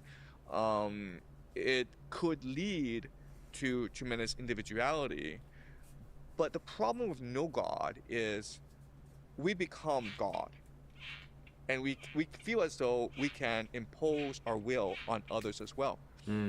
And that's the issue in Type China, shit. where I live, where we never really had a God. We had an emperor.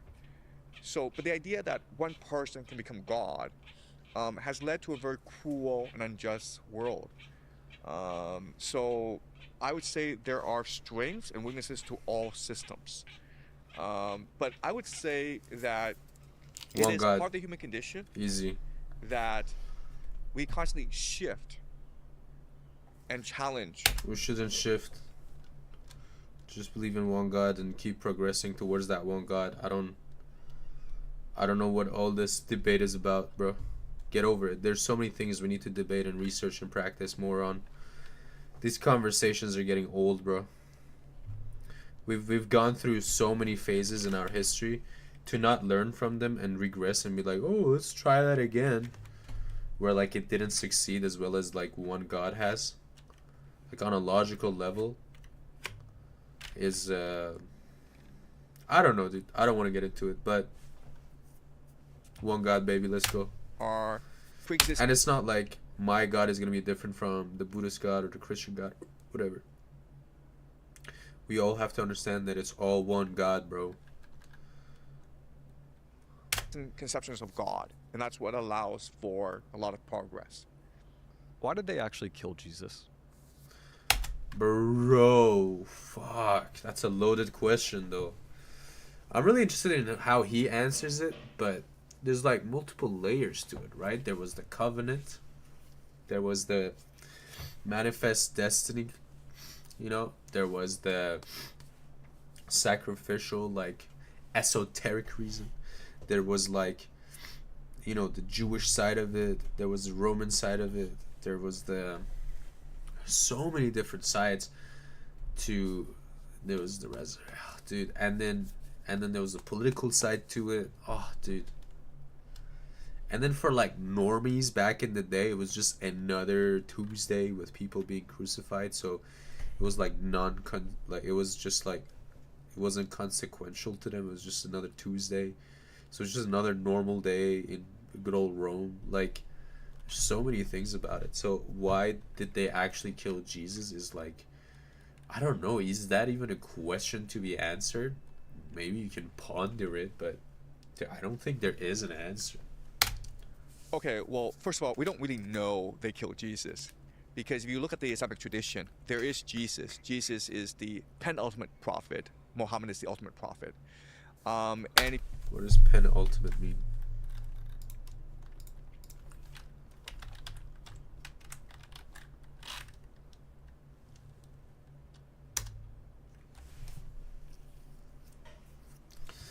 Meaning the next to the last or second to the last in the series. Derived from the Latin pen. Okay.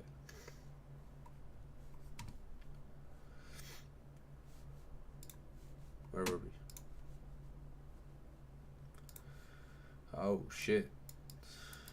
Literally goes up 1 billion every day, huh? What is this? If you look at the Quran, if you look at the Islamic tradition, Jesus never died. He was never crucified. He just died peacefully and he went up to heaven. Because the idea is that if you're a messenger of God, it doesn't really matter if you die or not. What matters is, are you able to deliver the message properly? And Jesus was able to do that. So Jesus is revered in the Islamic tradition. And there are different sects of Christianity. For example, the Gnostics, who don't really care and don't really even talk about his death. Because for them, death is rebirth, death is release. This planet that we're on is hell on earth. We're here to enlighten others. But once we finish our job, then we return home to wherever we came from.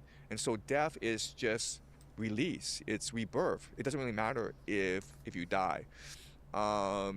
So there are people who don't believe that Jesus died, and there are people who believe it didn't really matter how he died. But obviously, the story of the crucifixion is something that compels people and which drives people into this tremendous emotional angst. You have a lot of war started over this issue, right? So my understanding is that if you look at the historical evidence, Jesus was probably crucified by the Romans, because why would you make this up? And he was probably crucified because he was a threat to the status quo, meaning that he pissed off both the Roman authorities as well as the Jewish authorities. Yeah. And I think that he was pissing everyone off because he was providing Jesus was the true punk. some truth that spoke to people intuitively, but which went against the natural order. And what was that truth? I personally believe that he was a religious genius who had an intimate connection with the divine and who believed something along the lines of Gnosticism, Hermetic philosophy. And the evidence for that is the Gospel of Thomas, which is probably the earliest record of his sayings. And people believe, some people believe, not everyone, but some people believe it actually precedes the Gospel of Mark, which was about 70. And if you just read the Gospel of Thomas, I think it actually aligns pretty closely with what we know to be authentic sayings from the other Gospels, including Mark and Matthew. And if you read the Gospel of Thomas, it's clearly a Gnostic worldview. It's clearly believed that we're all divine sparks, and we're here to experience the world for what it is, to sort of suffer into pain in order to seek enlightenment. But we have to remember our true aspects if we are to truly seek knowledge and enlightenment. Otherwise, we become slaves to the system. Otherwise, we're too focused on material acquisitions. Otherwise, we're too focused on making money. And this was a direct I don't know. I'm focused on making money because I want to fund my ambitions of helping others, create choices for them to better themselves, create foundations, right? That are, because right now in modern day, a lot of the foundational systems that hold up civilization and societies are way too unified. So there is no choice. There is an illusion of choice, right?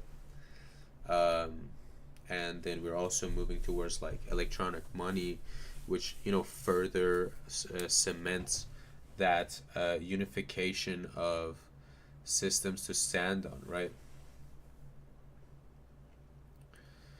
And so to not be a little,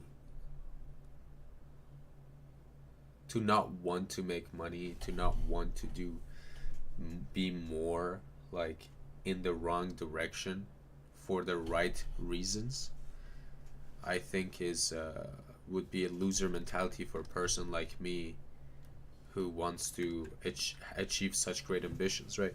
I cannot achieve my ambitions and my goals and what I think my path in life is by like being a monk, unless like God shows me the path and the path is through monkhood, then there's no need for me, like I don't see another path, right?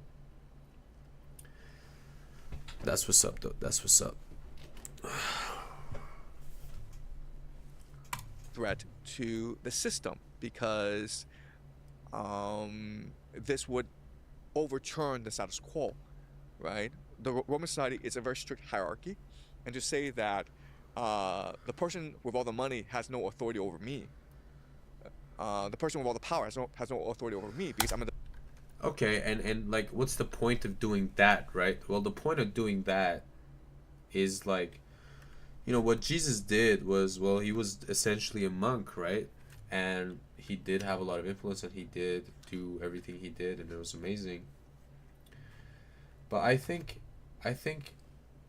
the people who need help today are the people in the highest in the higher levels of society, especially those who are new to those levels. They have no choice in what systems they choose, right? So they have to choose to engage. They have to engage in the same unified system that is bad for everybody, except a select few. So I want to like make a lot of money because I want to get to that level and create systems that will save them, give them a choice, right? Hey, you're a rich, influential person. You don't have to be bad. Because a lot of rich, influential people today, especially politicians, they don't have a choice. They don't have a choice. They have to bend the knee to evil forces, or else they will never be able to achieve their ambitions. So I will be there to be like, hey, why bend the knee to the devil? Because he allows you to reach your ambitions. You can bend the knee to me. Or don't bend the knee to me. Actually, the opposite. You stand up, come with me, and I will help you create a system, or I have a system that you can rely on that doesn't need you to bend your knee and still achieve your ambition and compete with those who bend knee to the devil. So just because we are living in hell on earth doesn't mean that you have to be bad to be great in hell, you know? Divine soul, that could be very upsetting. So we also know that Jesus spent a lot of time with slaves and the oppressed. Well, this is a problem because a slave is considered economic property. So if you tell a slave, hey man, you're a divine soul, you shouldn't be a slave, and the slave either decides to quit or runs away, that's economic damage. And at that time in history, if you were to insult someone, you might get hit at. But if you actually steal from someone, they killed you, right? Because remember the crucifixion. There were 3 people who were crucified: Jesus and 2 thieves, right? So I think that Jesus, with his message, was liberating slaves psychologically and emotionally, and giving tremendous comfort to them. But this made them less productive. In which case, you're causing economic damage. That's insane. That's insane because I guess it's true, like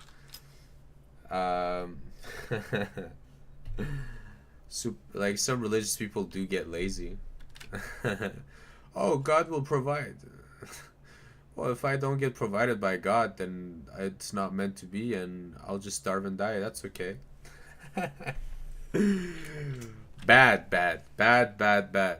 God has given us motivation and the ability to be ambitious, so we should be. You're destroying property. So he was considered basically a rebel. You said Paul No, he wasn't a rebel. Jesus was the greatest punk to have ever lived. I guess punks are rebels. was a spy that used Jesus as a political symbol. What? Paul was a spy that used Jesus as a political. Do you think the CIA uses mind control to create terrorists? Absolutely. Yes. Look, I think if you Yes. What the fuck do you think MK Ultra was, dude? just look at the history of the Middle East, I didn't say chump. I said a punk. a lot of these Islamic extremists were a creation of empire, right? So let's go back to 1950s and the spreading of Wahhabism throughout Saudi Arabia and throughout the Islamic world, which It's then became not, dude. Punks fight the system. Okay, you're supposed to break the systems that they create. You're not supposed to a subculture music genre that emerged. What punk definition? I don't think Google will define punk correctly. Rebellion featuring intentionally shocking. So yeah, it's about being rebellious, going against the status quo. And the status quo at Jesus' time was basically being a slave. You're either a slave or a Jew or a Roman elite. of course, Al Qaeda. Well, if you go back to the W 1950s, Cope, get out of here, bro. Get out of here. Get out of here, bro. You should up your knowledge, bro. Don't even add me like that. this was heavily encouraged by the Americans and the British for three reasons. Okay, the first is Hold up. Well, if you go back to the 1950s, Al Qaeda, I guess so. I mean, Al Qaeda's history is a bit complicated because Al Qaeda was formed by Osama bin Laden, who was the son of Mohammed bin Laden. Who, like, Mohammed bin Laden was the Arab that essentially built the whole like American oil empire in the Middle East, and he was like filthy rich, had like 50 wives or something. I don't know. And so like Osama growing up, he was like very rich from his father, but he hated what was happening, right? And so yeah, he started the whole Al Qaeda. Was it Al Qaeda, right? Al Qaeda, right? Was it Osama bin Laden? Hold up, let me just fact check myself for a bit. Al Qaeda. Oh, was I wrong? Al Qaeda leader Osama was the founder, right? Founder and leader.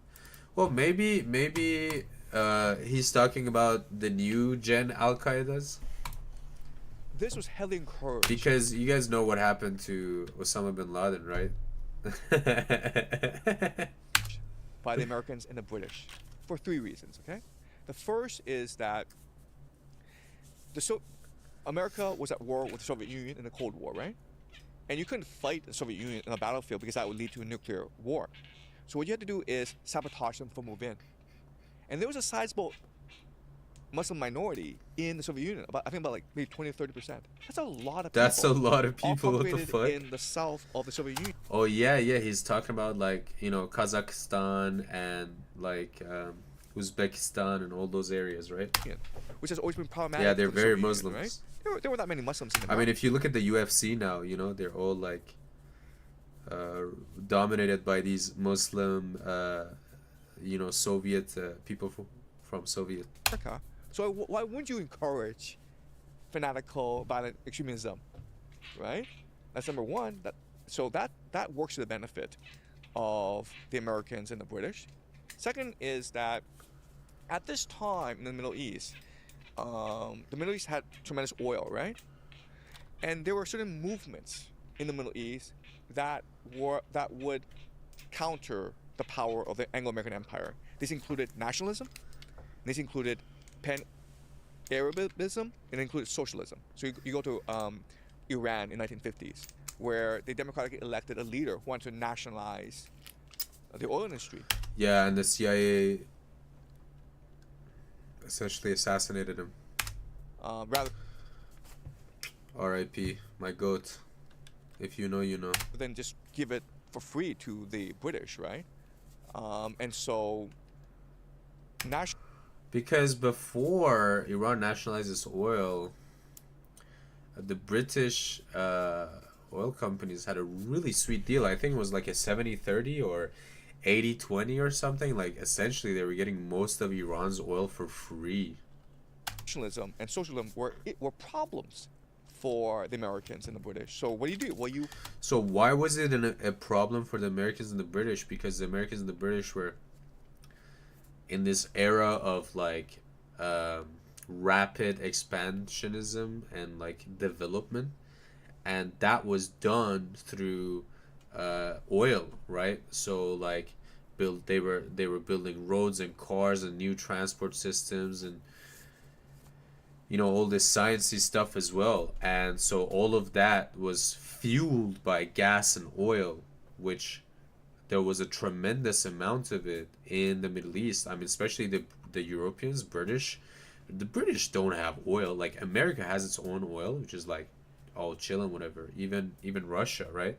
But like, you always could have more of it, right? And then, so the Brits were getting it essentially for free from the Middle East before all these other ideologies started coming up, before the Middle Easterners gained like self-awareness and education and realized, hey, this oil is actually precious and these guys are very reliant on it. We can charge them more or use it for our own progress and development, right? And so they were like, no, we gotta stupidify them, and like, so we can keep these deals for as long as possible, which is what they did, what the British were doing essentially to India and Africa. So they tried to do it in the Middle East, but it didn't really work out. I mean, that's why we have all these conflicts we have today. promote Islamic extremism as a counter to nationalism and socialism, right? And the third thing is that Islamic extremism destabilizes the Middle East. We've seen this play out over and over again. And so how does this instability help America and Britain? Because it stabilizes Israel, right? So if you go look at ISIS, it's really funny how ISIS never attacked Israel. You would think that these Islamic extremists would hate Jews the most, but for whatever reason, they've never attacked Israel. Ooh, I wonder why. Why has ISIS never attacked Israel? Ooh. Could it be the Iron Dome or the IDF defending Israel better than, all the other Islamic countries? Is it just because of that? Could be. In fact, we have quite a few instances where the American military arrested an Islamic extremist, and they discovered, we have to let him go because he's a Mossad agent. Oh shit. Wow. Dude, I'm so mind blown. What? So there are lots. If you actually just go to the Middle East, Dude, you can't just be that is antiseptic, bro. and you ask around, they'll tell you this. They'll tell you, ISIS was probably a CIA creation. The Al Qaeda, Osama bin Laden, were all financed by the CIA. Because remember, What? No way. they went from Saudi Arabia to Afghanistan to become mujahideen, to fight the Soviets. And so the CIA financed all this. Who do you think is Satoshi Nakamoto? Well, That's bro just had a fucking jump in a conversation, dude. Holy. I mean, they say that it translates into Central Intelligence. And the story makes no sense, right? Because why would you spend years, possibly decades, in your basement creating a new technology, the blockchain technology, and then just give it for free to the world, and right, that makes no sense. It does sound a little ridiculous. It sounds kind of ridiculous, right? So then you have to ask yourself 3 questions. First of all, is who would have the technology and the expertise to create something like the blockchain? Second of all, you have to ask who would benefit from this blockchain creation. And the third question you want to ask is why would they keep it secret? Okay, and when you do game theory analysis, you look at all possibilities. You Game theory mentioned. end up with the deep state, the American deep state. You end up with the CIA. Okay, so the first question: Insane. who would have the expertise and the technology to create the blockchain? Probably the same people who created the internet. Probably the same people who created GPS. DARPA, NSA, CIA. Probably these guys, right? If they create the internet, blockchain, it's just more of an enclosed model of the internet, right? Where the internet is open, the blockchain is actually closed up to certain members, but everything is transparent within the blockchain, right? So that's the first question. Second question is, who would benefit from blockchain? Well, the CIA, because of 2 things. One is surveillance, where they're able to monitor everything, right? It's almost like a Trojan horse if you were to use blockchain. Second is like the CIA, it does a lot of black ops. It is a government. Black ops? What? Racism mentioned? Within a government, right? It is basically outside of all political control.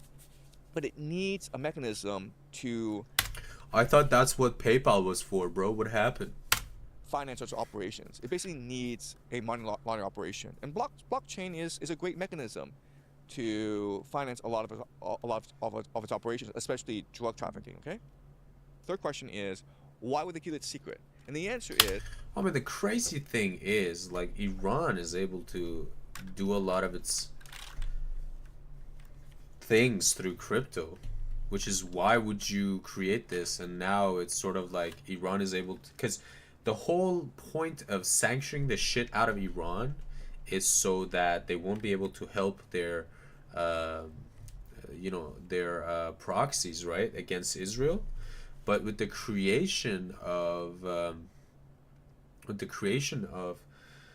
this blockchain technology, crypto, essentially that's what the IRGC is using today to mostly, get away with a lot of things. And so what's up with that, bro? Like, make it make sense, bro. Oh, there's so many fallacies, dude. only if people believe. And the CIA is, Mossad, and the Mossad are like created to fight Iran and all these oppositions. But what, bro? What? That this was transparent, open, and beyond authority, beyond political control. Does it have value? Right? So the moment people recognize that this is a CIA operation, people won't put their money into blockchain. People won't put their money into Shit, all my money is in Bitcoin. blockchain, though. They'll be like, I mean, Am I fucked, boys? why would I do that? Chat, You have am I to ask fucked? yourself this question: where are the blockchain servers located? Right?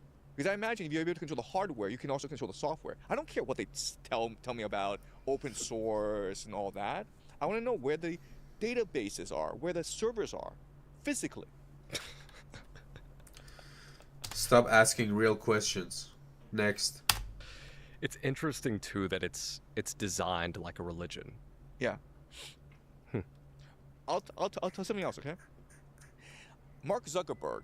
That's what I was gonna ask about. Yeah. So Mark Zuckerberg had this conflict with the Winklevoss. The Winklevoss twins. Yeah. The Winklevoss twins, okay? And so the Winklevoss twins sued Mark Zuckerberg, claiming that Zuckerberg stole the idea for Facebook from them. Okay, and this went to court, and there was a settlement. I forget the amount, okay? But then the Winklevoss twins took a sizable portion of the settlement and put it all in Bitcoin.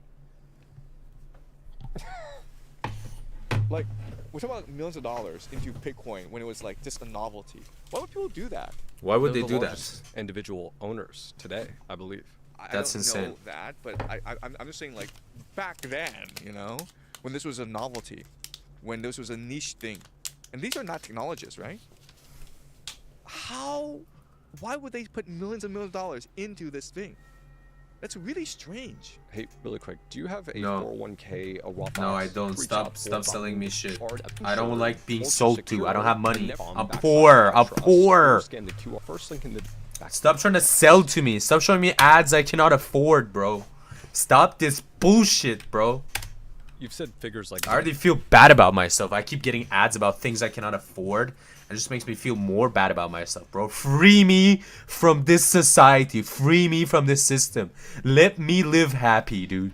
Stop selling to me. Zuckerberg. Or give me a job, dude. Give me a job that I can finance my education, my life, and my family, and my hobbies with. Then sell me ads. I will literally buy your shit. Bill Gates are not geniuses. Jesus but Christ. front people. Not even Christian. Sam Altman didn't invent ChatGPT or LLMs. Steve Jobs didn't invent the iPhone. Do you think the government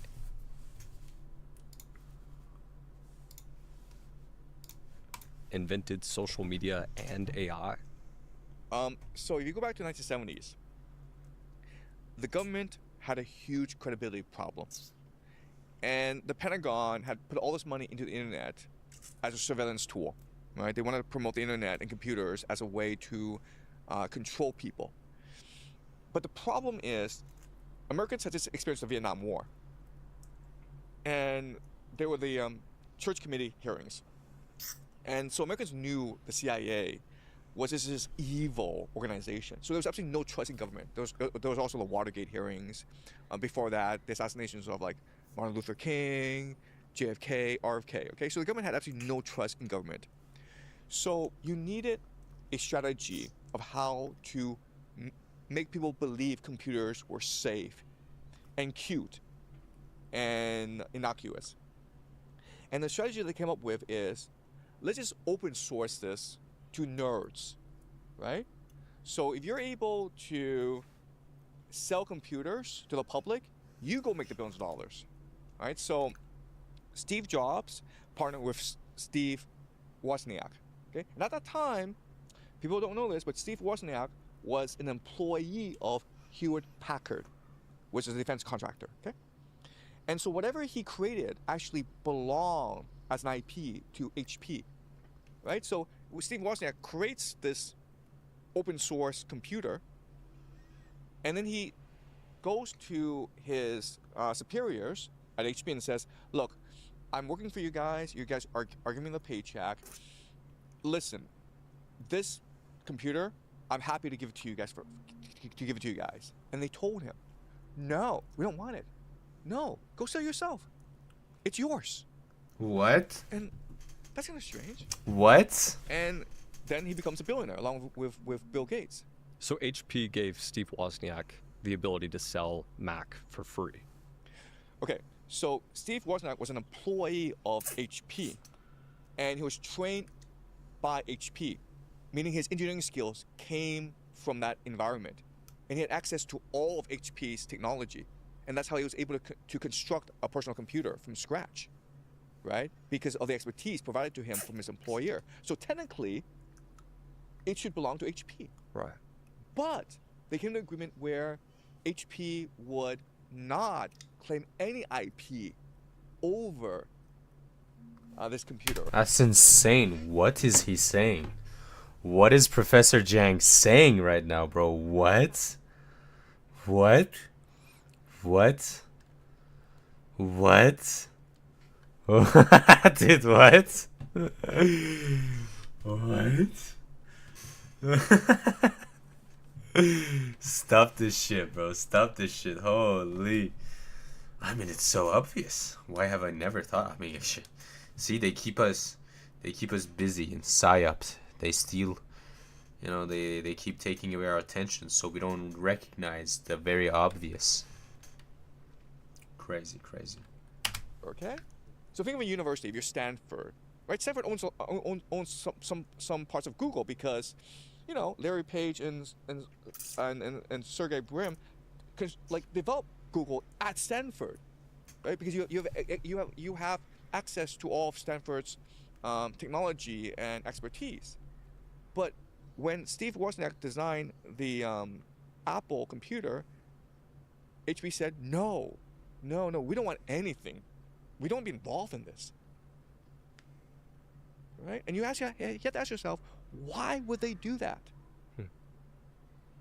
I think there's about 3,000 individual billionaires publicly documented by Forbes. Did we, 100 years ago, was that a thing where there were all these individual billionaires that had these come from nothing stories where they invented this great product and sold it? Or was that only a necessity after Vietnam? I think this is a recent phenomenon. If you go back to the Gilded Age, these billionaires like John D. Rockefeller and Andrew Carnegie, what people don't recognize is that when they died, if you actually look at their net worth, how much they bestowed onto their children and grandchildren, it was only a fraction of their total net worth. So where did all that other money go, right? What? If you actually look at their net worth, these billionaires, Great product and sold it. Did we, individual, right? And you have to ask yourself, why would they do that? I think there's about 3,000 individual billionaires publicly documented by Forbes. Did we, 100 years ago, was that a thing where there were all these individual billionaires that had these come from nothing stories where they invented this great product and sold it? Or was that only a necessity after Vietnam? I think this is a recent phenomenon. If you go back to the Gilded Age, these billionaires like John D. Rockefeller and Andrew Carnegie, what people don't recognize is that when they died, if you actually look at their net worth, how much they bestowed onto their children and grandchildren, it was only a fraction of their total net worth. So where did all that other money go, right? And they were actually spending a lot of their money on charity. So Andrew Carnegie, Rockefeller were known for that. And what people don't recognize is that they had a problem, which is everyone assumed in America that these were self-made billionaires. This is the American dream, right? They were the paragons of the American dream. You come to America, you have nothing, but then suddenly, overnight, by working hard, you're a billionaire or a trillionaire, okay? And what they don't recognize is that these are just agents, representatives of the city of London. So they need to disguise the fact that they didn't actually have that much money, right? And the way they disguise that is by donating. Hello, welcome to the stream. How's it going? Are you studying? Are you wasting your time? I don't want you to be on this stream if you got important shit going on. You gotta focus. Donating the money to charity. Stay locked in. Saying, oh well, Don't waste your attention. I gave it all away before I died. Right. I'll ask you, do you think science Exam tomorrow? So you taking a break? is the most worshipped religion on earth? This is a thought I had watching the videos. Is me losing my shit over the world and the systems we live in is your go to sleep music. You're fucking insane.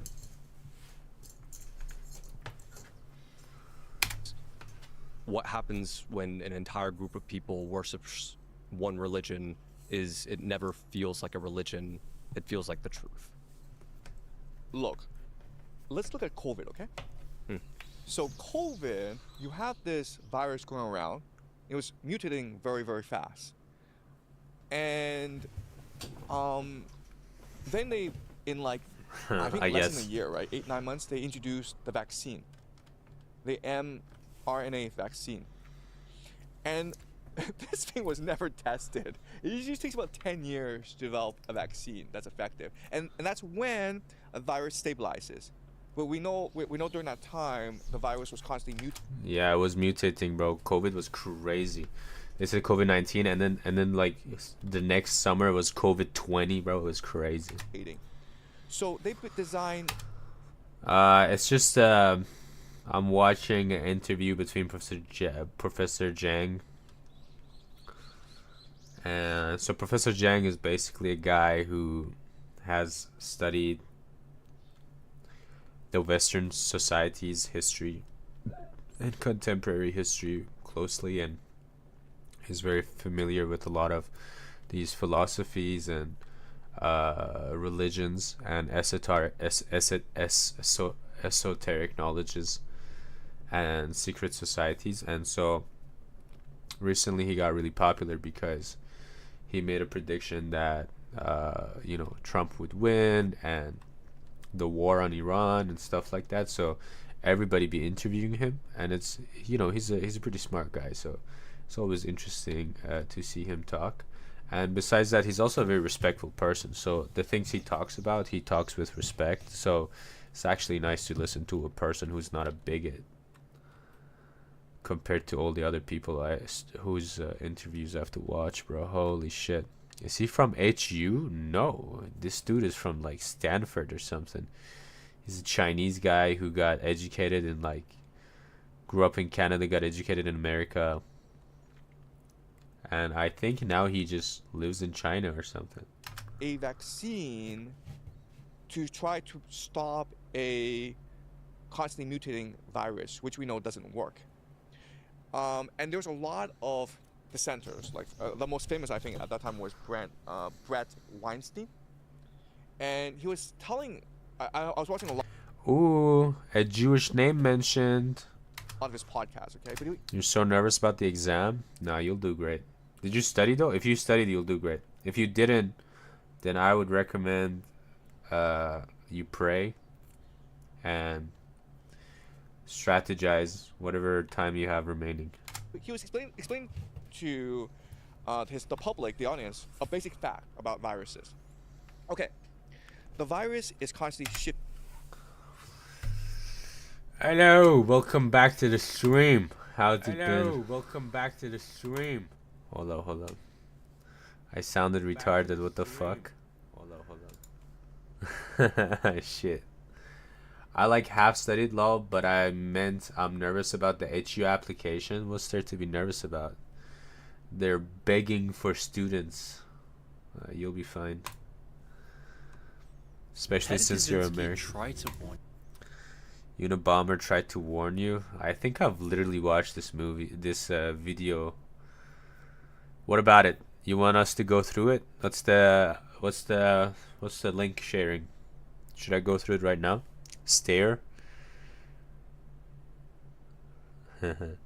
No, you'll get accepted.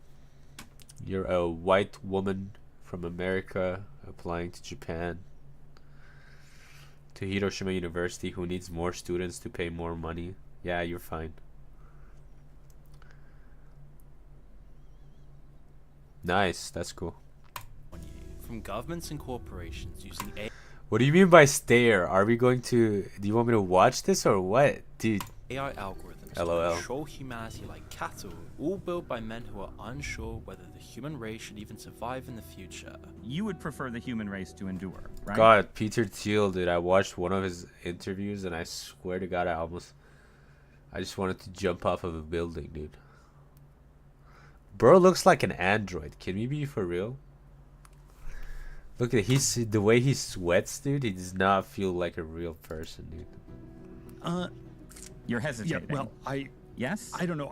I Look at have you guys watched he worships? Yeah. Okay. That's cool. Worshipping Satan in 2026. What a bandwagoner, dude. I bet he doesn't even listen to metal music, you know what I'm saying? Have you guys watched Lord of the Rings, bro? Fucking Smeagol, Gollum. Where is it? Where is it? A good picture. Is this a good picture?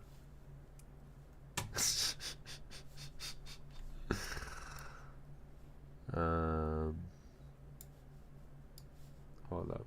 I need to. Just a quick comparison, alright? Stay with me. This is real. You know what I mean? This guy is possessed. Oh, wait. Isn't it? No, that's Oracle. That is like things named after.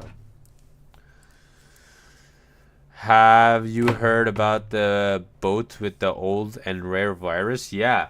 And they fucking let that shit.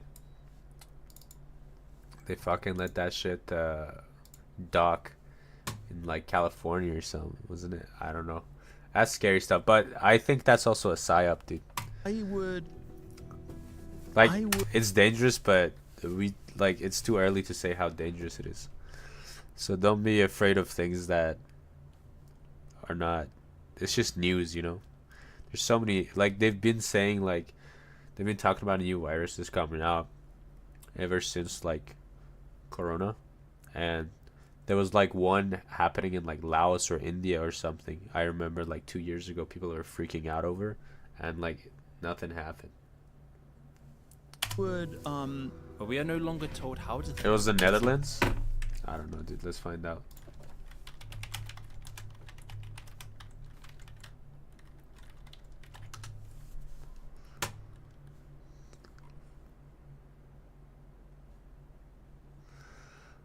Between in close contact and patients are deadly.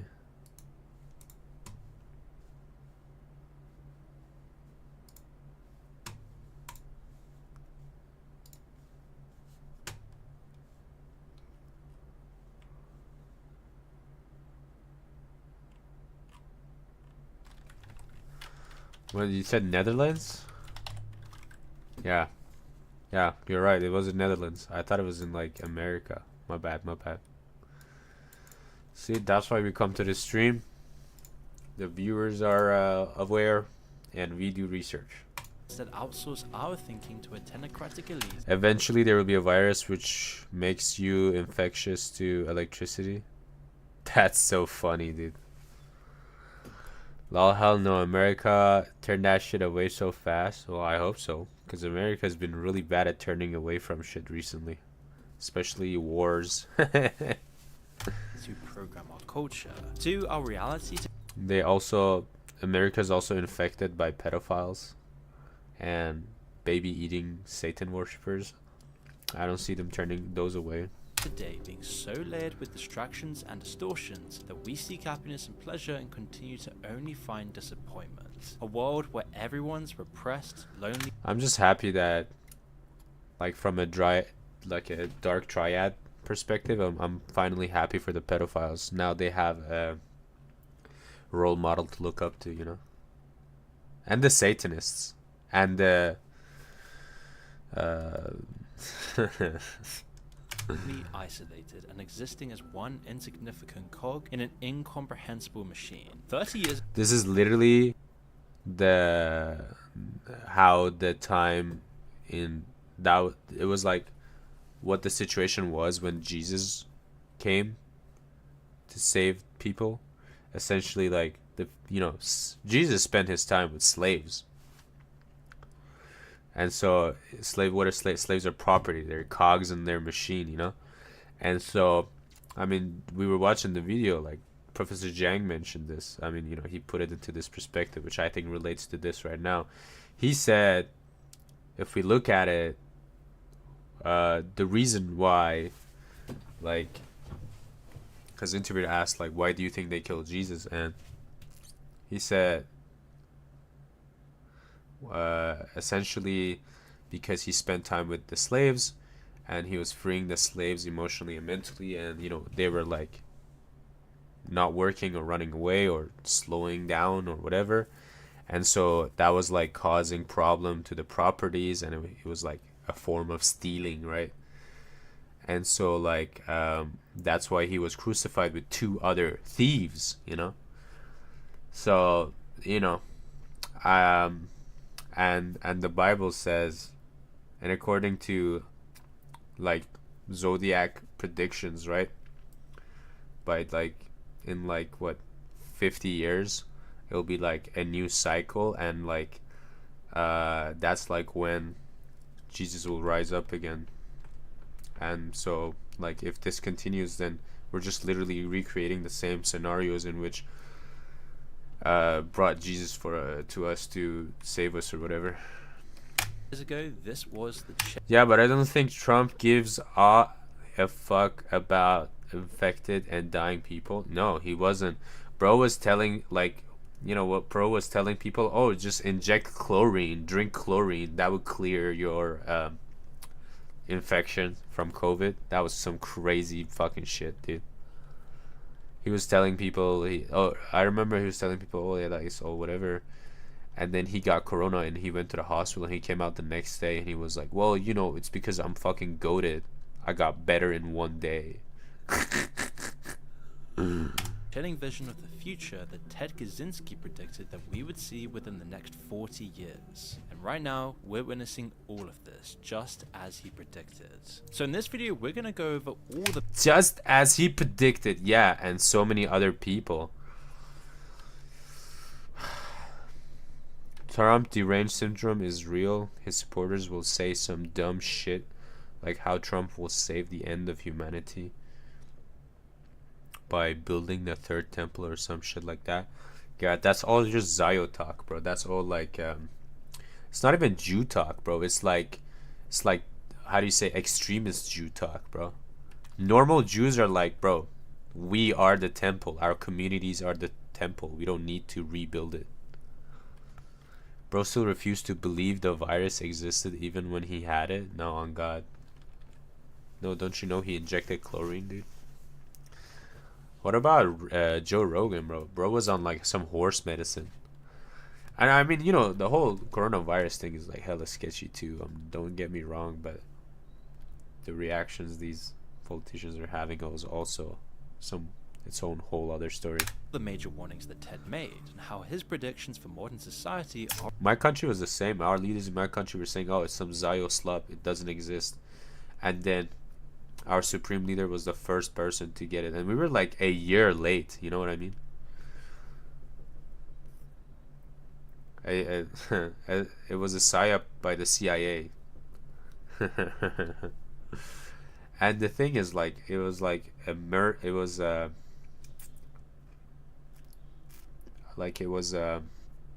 offshoot of the MERS virus too.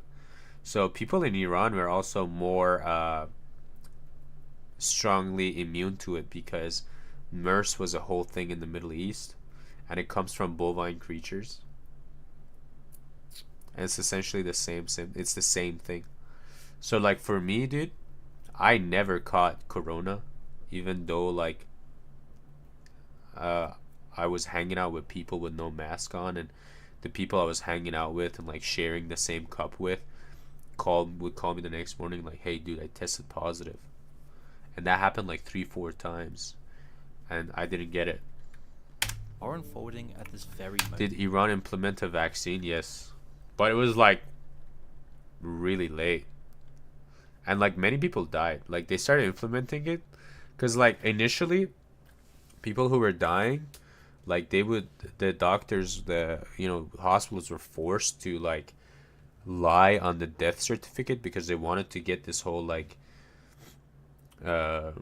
psyop of like this whole image of like, oh no, the coronavirus is not real, because Iran is like, it's a very like, our economy is fucked, right? So if people don't work for a day, it's gonna be really bad. So they kind of wanted people to just, they were essentially sending people to their deaths just because they didn't want to sacrifice the economy.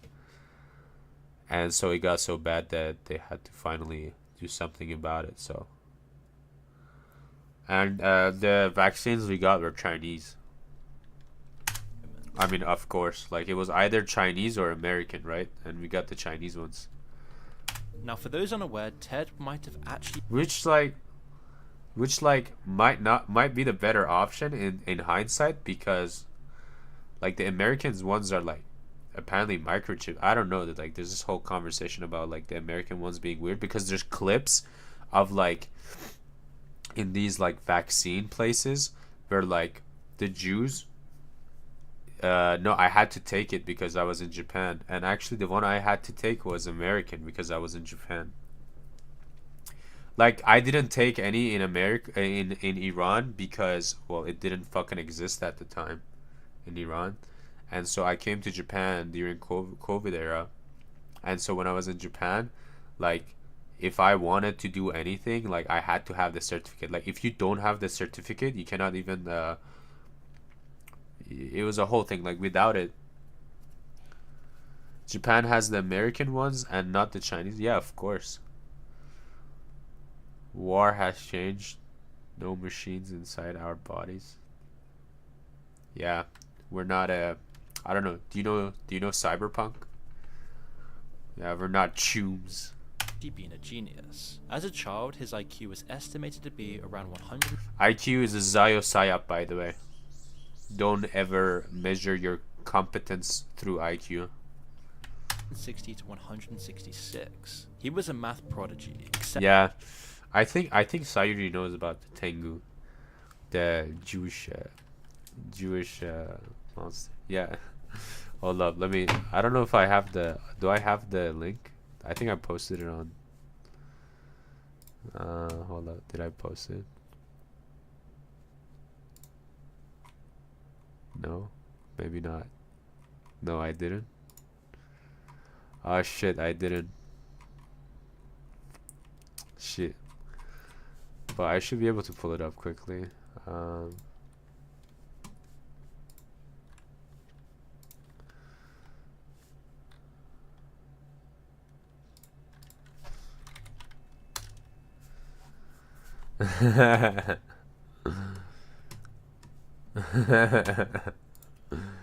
God, that was funny as hell. How can I check my history? There. I usually use my phone for YouTube, to be honest. I'm on the phone. I'm on the computer when I'm like streaming or like working, but mostly I use my phone for YouTube. 古代イスラエル王国を築いた、王様の名前ですね。ダビデの星。イスラエルの国旗にですね。現在もイスラエルの国旗に描かれるダビデの星。おおイスラエルの遺跡からも発掘されているこの古の島天狗とゆかりの深い鞍馬寺に残す You'll be fighting for it sometimes? Yeah, I know. Sometimes I open my YouTube on my phone and I see like it's like the cat videos or like you're watching like the gaming channels. Yeah, well, Japan. Listen, Japan, the Japanese are good at noticing. I'll give you that. And then so I see you like it's your videos. I just turn it off and I just do something else instead. I just wait like 2-3 hours. I check like once in a while to see if you're done.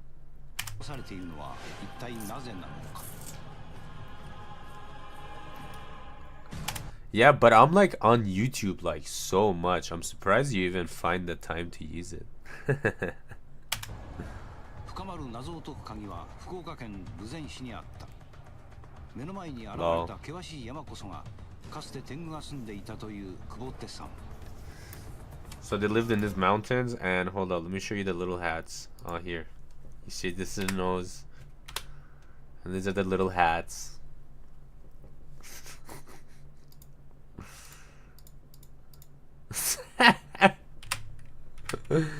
No, no! Oh no, not the little hats! ユダヤ教団を訪ねた。すると。Damn! Oh shit. I thought it was just memes, but they do be really looking like that. That's insane.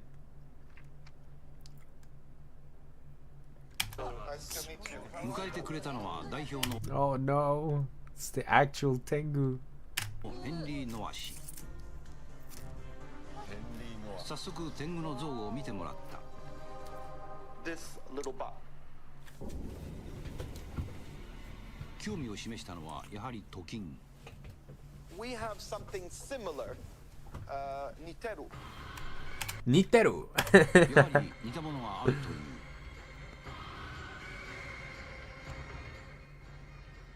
ここからは三井不動産とご覧のスポンサーの提供でお送りします。Bro is going in the back. He's bringing the little Niteru hat.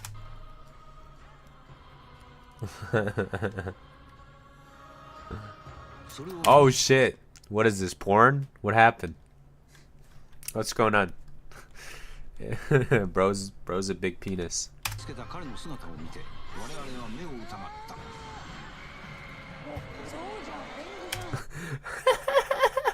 お、そうじゃん。天狗じゃん。やばい。何これ。天狗の正体は古代イスラエル人だった。Ah, no.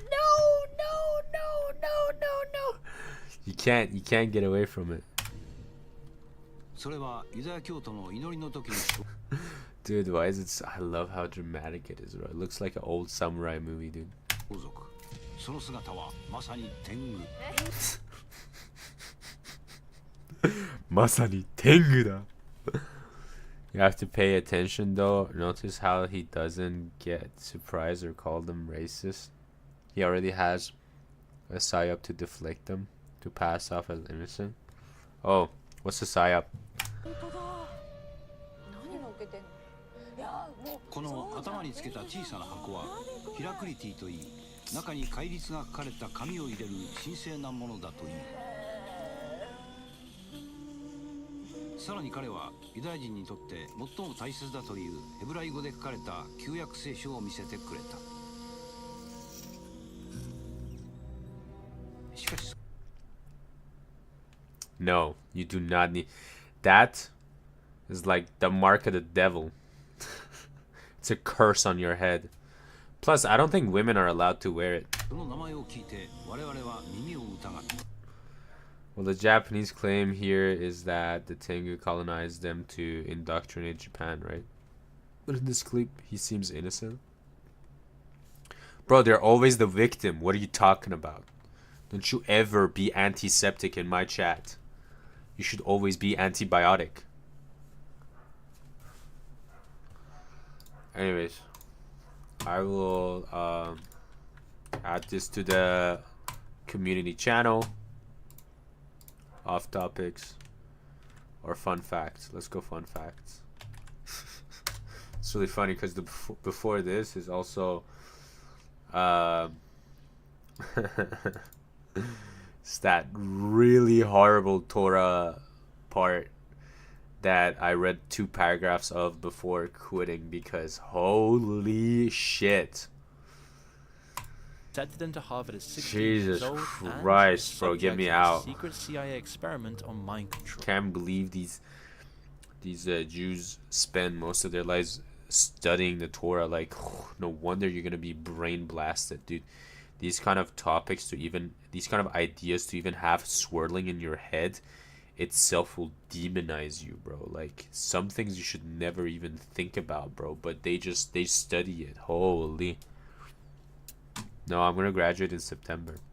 It was this brutal treatment undertaken by the CIA to manipulate him that left Ted with a lasting suspicion of the US government and deep anger of the world overall, eventually culminating in him becoming a domestic terrorist hunted by the FBI for 17 years. In this time, he demanded the publication of his manifesto in exchange for an end to the bombings. When the manifesto was published, his brother recognized it as Ted's work and informed the FBI. Ted was then arrested in Montana and given life without parole. His brother snitched on him, bro? What the fuck? Yo, send me the link. Maybe we can watch it on stream. That'd be funny as fuck. Once you graduate on stream, that'd be hilarious. He would eventually I've never seen an American graduation ceremony. Only in memes and like movies. Take his own life. Now, of course, the Unabomber's methods were absolutely abhorrent, but his warning for the future of humanity outlined in his manifesto was frighteningly insightful. So much so frighteningly insightful. You know, one thing I can't find the motivation to do it. But one thing I gotta do, I mean, would really help me if I did it, would be to like read these manifestos, right? Because even the like Ayatollah Khomeini, he also had a manifesto, not a manifesto, but yeah, kind of a manifesto, right? The book that really started the whole revolution, right? About like the Islamic State, right? What is wrong? What needs to be done? What does it mean to be Islamic State? What are the like stuff, benefits and stuff, and how it should be, why it should be that way? And he wrote that, and I gotta read that as well. And then I gotta read like all of this, like Karl Marx, Carl Jung, Nietzsche. I gotta read Mein Kampf. I gotta read this guy's manifesto.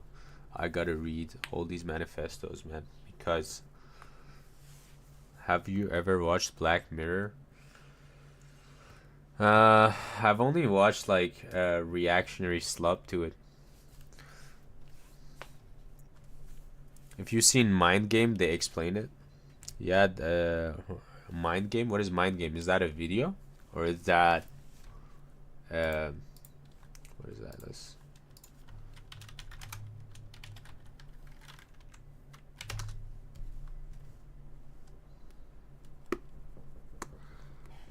Yeah, I know, it's interesting. I just haven't had time to watch it.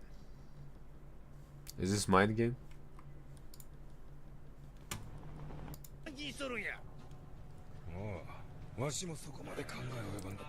What is that?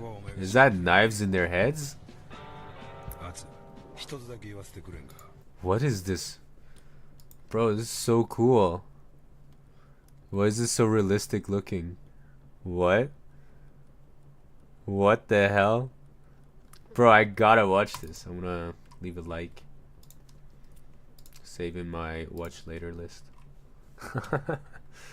What the hell? Hold up. I just saw something. What? Oh, dude, it's got the Cowboy Bebop kind of feel to it. It's got Cowboy Bebop plus what's that? Hikamaru? No, what is that? Forgot the anime. It's made by Masaki Yuasa, same guy who made Yeah, Shin-chan. Yeah, I was gonna say it's got like Shin-chan plus Cowboy Bebop feel to it. That's so cool.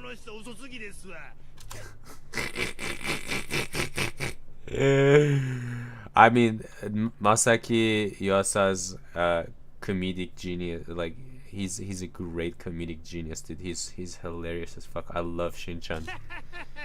And all the dick jokes are the funniest things ever. Oh no! This is what I was talking about, bro. Look at this. This is my profile pic, dude. This is me every time I recognize a psyop and realize my whole life is a lie.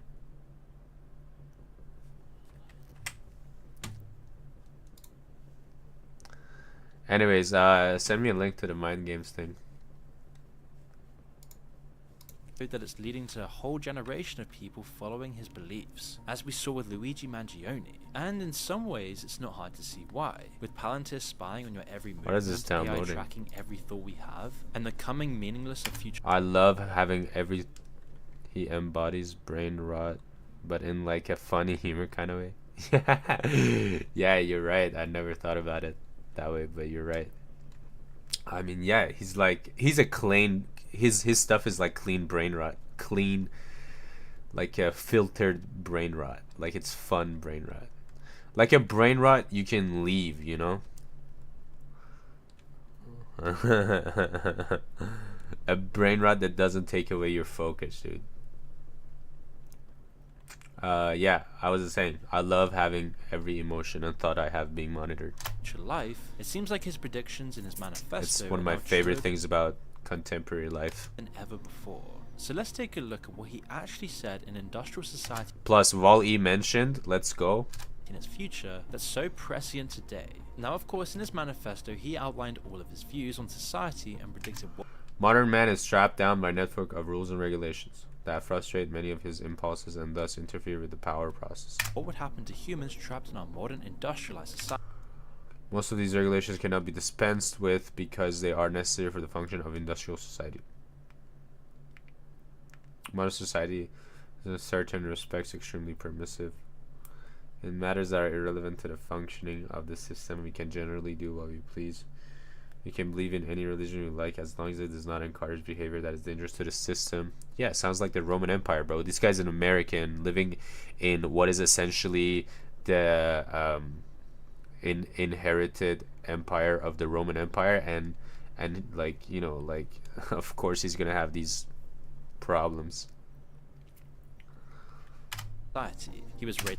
We can do anything we like as long as it is unimportant, but in all important matters the system tends to increasingly regulate our behavior. Yeah, like doing drugs. Let me do drugs freely, bro. No, I'm just kidding. I am pro illegalizing drugs. I think drugs should stay illegal in society.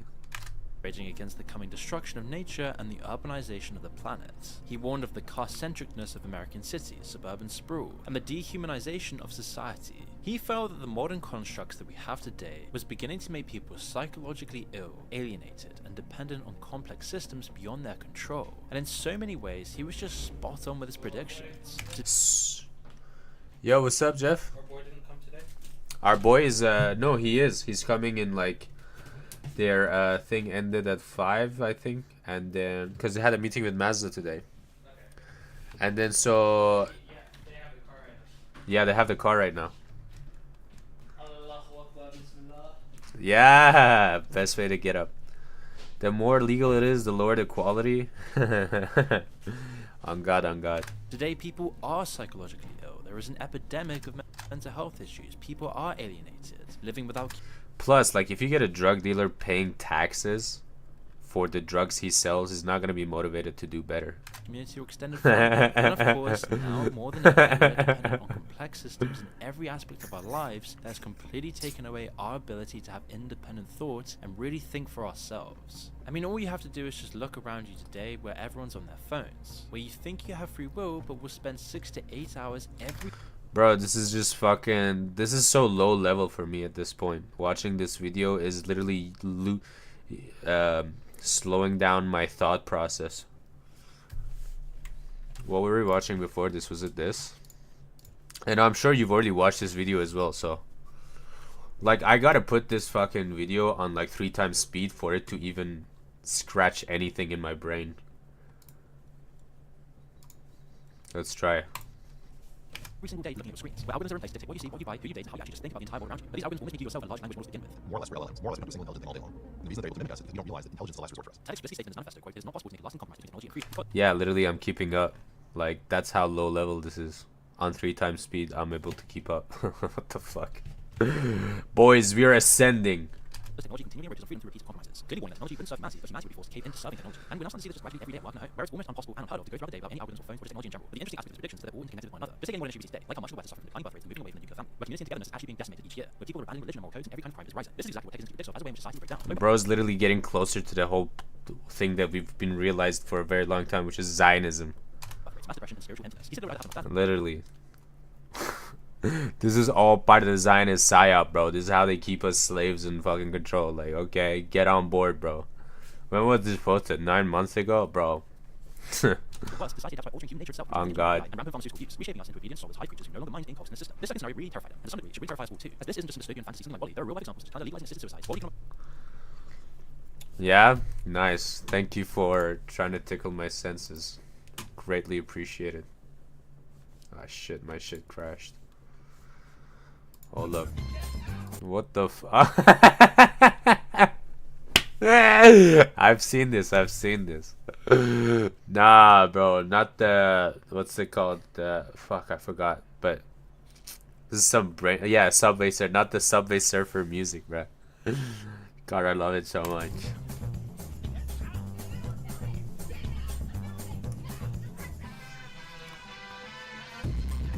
Ah, yeah. Blow my ears out.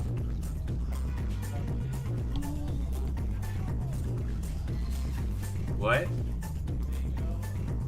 Are you gonna make the mango jelly?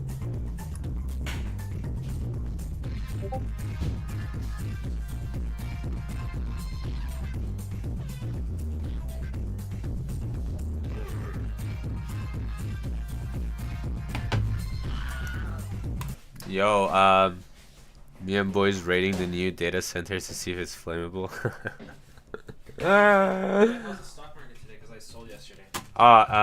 You sold? Yeah. Yeah, it's down a little bit. Really? Yeah, but it's still like, I mean, Micron was like still up 20% compared to like almost 30% yesterday. Can you show me the 1-day chart? Yeah, hold up. Or SPY? SPYG? SPYG? Yeah. Still, yeah. Oh, okay. Shouldn't have sold, I guess. Yeah, I'm honestly I should just stop trying to date like make money. You're trying to trading gamble. SPY. That's the problem. Yeah, that's the problem. Like, you're not rich enough to gamble, bro. Just, you have to maybe invest. You're not even rich enough to invest. That's the problem. You're just a normie, dude. You're just a slave, but we're trying to break away from that. We're trying to not be little goys. We're bad goys. We're not good goys. Jeff, here is a S&P 500 update for you. The stock will be negative 999,999 within the next 100 years. Thank you very much. I want to learn about stocks one day. Nah, just go through casinos. Probably more profitable for you. Don't you guys have like 401ks? That's essentially stocks.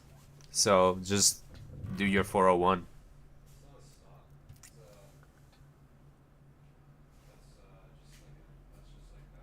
Isn't that like multiple stocks? Yeah, but I thought the American government like invested into American like companies. No?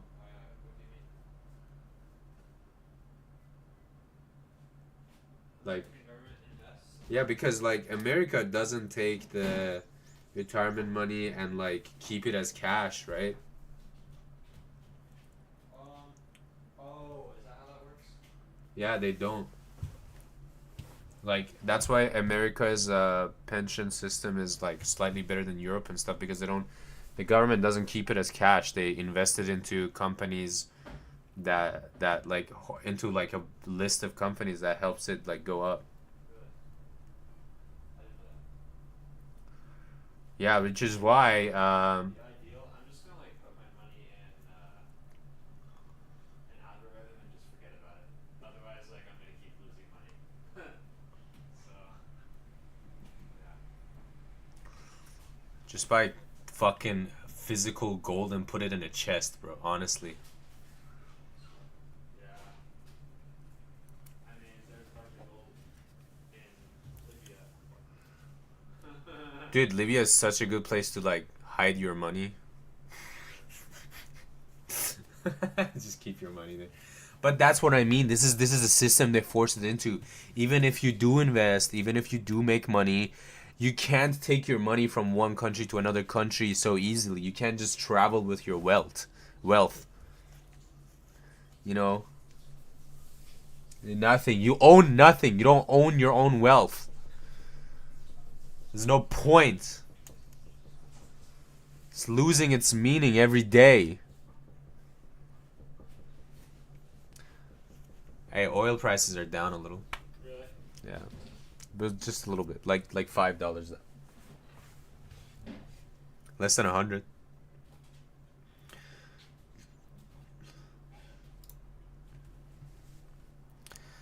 Where we at? From a foreign figure describing large swaths of the population's use of eaters and a general overhanging apathy throughout the West. It doesn't feel that with each generation, modern systems will slowly erase the parts of us that make us human. Free will, pain, unpredictability, and soul. And today these trends that we all know and see are compounding exponentially. Take, for example, one of the booming stocks in the market right now, Palantir, which is effectively monitoring every aspect of our lives. The company was founded by tech futurist Till, and part funded by the CIA. We've done a video on this before, but to summarize, this company analyzes massive amounts of data, decisions, track patterns, and predict future behavior, something straight out of the Minority Report. It also happens to be the world's most secret company, and its main clients are the US Department of Defense, the CIA, ICE, and large global corporations. It's effectively a shadow intelligence contractor. He's doing himself on his and no longer believe that freedom and democracy are compatible. He believes that democratic elites such as himself are actually better stewards of society than the voting public. In a recent New York Times interview, he stated his fears of one world totalitarian state. The idea is that the technological advances pushed forward by Till and others could be the first step towards creating such a state. He complained that humanity had to submit to peace and safety for the last 50 years through the regulation of anything remotely dangerous. Yet Palantir is the most regulatory tool ever created. It's literally creating a database around every single person in the West, just like China's social credit system. So while Peter Thiel claimed that Yeah, essentially everything they said China is, they're literally building for themselves, and that's fucking insane. Remember, like 2009, they were talking about how China is like mass surveilling, and like remember in 2009 they were saying, oh yeah, China is like has mass surveillance, they control everything, and then like now that America's doing it, nobody's like saying any shit. That's so weird. Isn't this a Black Mirror episode? Wait, no. This is about our boy the Unabomber. The Unabomber was a tree hugger, bro. Let's be for real. Do we like hippies on this channel? I haven't decided yet. Let me know in the chat. Individuals with problems for the system. Thus, the manipulation of individuals to adjust to the system is seen as a cure for sickness and therefore it's good. Palantir specializes in psychological surveillance and data-driven behavior insights used by government police and intelligence agencies. This is one of Ted's most on-point predictions. Palantir is the literal embodiment of a faceless bureaucratic machine using data to control people. Palantir's tools make mass surveillance, data mining, and tracking of individuals to form a digital authoritarianism. It's never hard to know what's really going on in society today. Because our news is often filtered through biased distortion of political narratives, which is why you should check out ground.news/moon. As ground news gather stories from over 50,000 sources around the world every single day. So instead of yeah, a tree hugger. For example, let's take a look at this story about how the US Tree hugger. A Luddite? What is a Luddite? I've never heard. Do you know what a Luddite is, Jeff? No. Jeff doesn't know what a Luddite is. It Luddite or Luddite? Someone opposed to new technology. What is he? Mormon? What is it? What's the guys in America? Amish. What is he? Luddite. I fucking knew it was Luddite. A Luddite. What is he? A Luddite? 11 of which are left, 12 right, and 5 in the center, with a biased distribution of 43% right-leaning sources. We can then compare headlines and realize comparison, but we'll notice far left media sources claiming Silicon Valley was way more progressive, but is now wanting light and switching up in the military. And we can then see how far right is claiming that this is actually taking further involving itself with the military to control America. You can even click each original source directly and compare these headlines for yourself, instead of just an algorithm telling you what to think. Ground News also has a blind spot feed to highlight which important stories are being ignored by the media on the left and right. Gathering roughly 20 stories a day, you will always be informed. There's also the My News Bias dashboard to see why your reading habits lean towards so that you can make better informed decisions by understanding. Bro, in times 3 speed, my brain is literally like. Can we do more? This mango shit isn't really hitting me. Really? Can I taste it?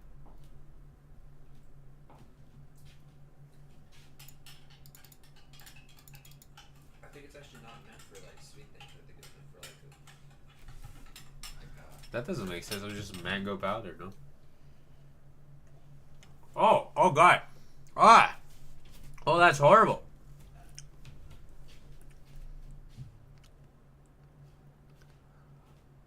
Ted-like beings. That's so funny.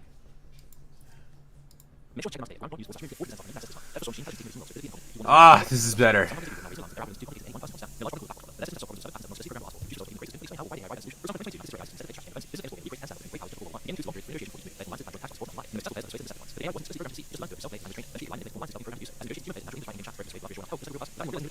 I'm being sold to. Can you see this?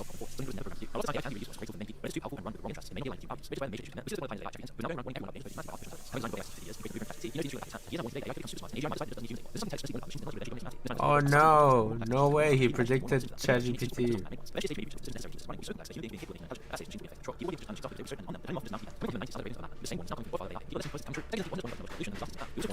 To be fair, dude, like as a human society, we were literally asking for AI for such a long time. I remember, like, for such a long time, dude, like, even ever since phones were created, like fucking Nokia phones, dude, or computers, dude, like at-home computers for the first time. I remember the early laptops, the hunky, chunky ones, bro. The ones that are like as big as briefcase, and like even since then we were like, oh, wouldn't it be cool if it would just like a lot easier to just like ask it and like have a conversation with the computer rather than like try so hard to figure it out and then like to then get help from it. Like, you know, we were always asking for AI and now we have it, except the people who created it are like, they have bad intentions. Like that's the, I don't want to say that's the only thing, right? But that's the situation we're in. Eventually, technology will get to a point where human reproduction will hit zero. I mean, it's already there. China's already discovered a way to essentially incubate babies in robots. I think they did it last year or something. China robot baby incubators or something. Yeah. Chinese researchers spearheaded by Zhang whatever technology are developing pregnancy robots equipped with artificial wombs designed to carry human fetuses to term. With a prototype aimed for 2026, this human, I mean, it's already out, like, and it's okay, it's only $14,000, dude. So yeah, the one thing women, the one trump card women had to protect their rights in any society, it's been taken away from them. Too lazy, too goon to, like, you know, come inside each other. Nah, that will never happen, dude. You're either overestimating or underestimating, but you're not right. Well, that's one way to do a surrogacy. No, this is not one way to do surrogacy. This is bad. This is bad. This is bad. You should be out in the streets, like, protesting against Chinese pregnancy robots. Which, you know, Peter Thiel is gonna fucking buy tomorrow and start making. They're not gonna import Indians anymore. They're just gonna fucking have robots fucking make babies. Like, the Indians should fight against this as well. Especially the Indians.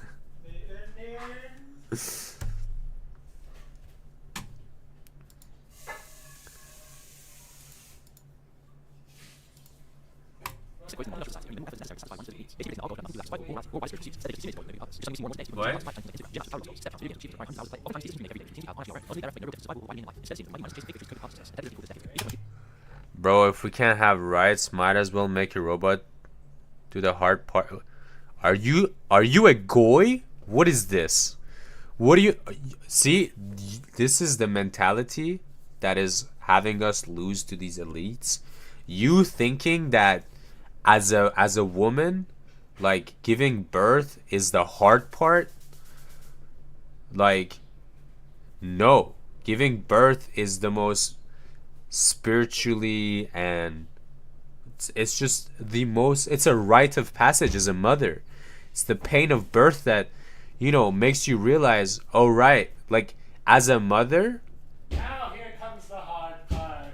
yeah, right, like, the raising the child is the hard part. Like, you know, giving birth is the most beautiful. This is why when, you know, women have more children, like, they go through the pain of birth, and then they see the baby, and they hug the baby for the first time, and they're like, wow, I want more of this.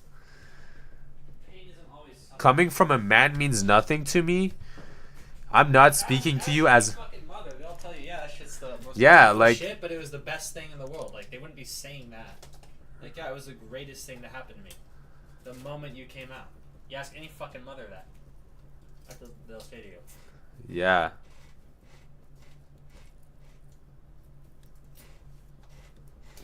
Yeah, go ask your mom, go ask your grandma. Goy. Yeah, stop being a goy. Start understanding what's so beautiful about being a human. Find the painful part. Dude, pain is beautiful. Like, I don't know what is, like, you have to understand, like, I'm not talking to you as a man, right? I'm not trying to mansplain things to you. I'm trying to remind you of who you are. Women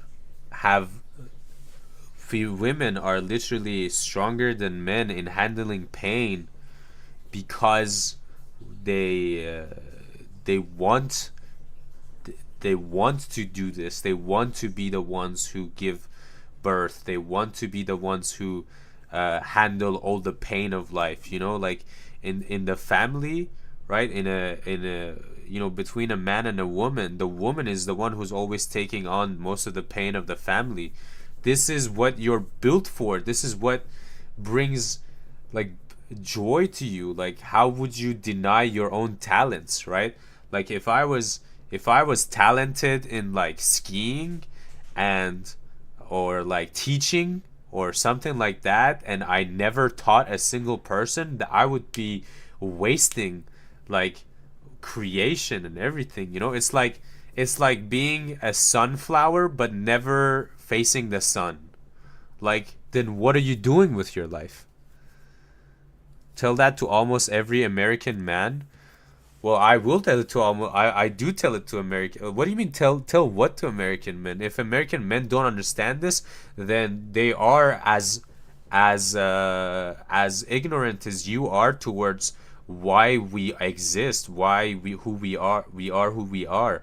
Like, you know, I don't like. This is one thing I think people are not waking up to, the fact that the whole idea of men and women, right? Men and women evolved not because like circumstances, but they evolved because they chose to evolve in the way they did, right? Like, you know, what makes a man, makes him more of a man, is like realizing that, hey, if I want to be able, like, I as a man, I want to protect my family, I want to be ambitious, I want to do these things, and in order to achieve them, I need to what do I need? And to that want, our physique reflects that, right? So a man wanting to be ambitious, wanting to be protective, wanting to be more of a rock, right? Wanting to secure the future, they started producing more testosterone. They started producing more testosterone or whatever to literally strengthen their physique, to be more resilient to physical pressure, right?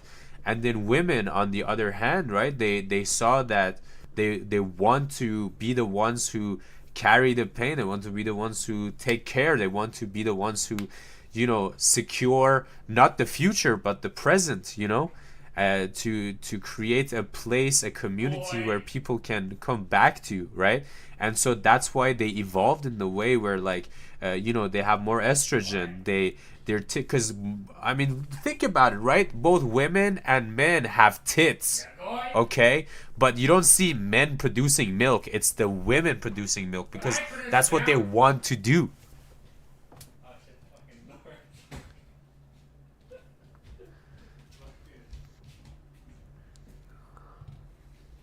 Find the painful that woman handled pain better and shit. On God, how did that turn into removing our choice is my issue? Well, it was your choice to want to handle more pain, to want to be a mother, right? To be who you are and created for. And if we and you know, like, that is your role. Like, imagine if you get hired as a technician, right? Because that's what you want to be hired as, but then your company comes and tells you, oh no, now you got to be the janitor, right? They're taking away your choice of like wanting to be who you want to be. And so it's the same. Like, if they make fucking robots because they want more people, and women are not giving more birth because it's their right to give birth, it's women's right to give birth, right? And if you take that right and give it to a robot, you're decreasing the amount of rights women have.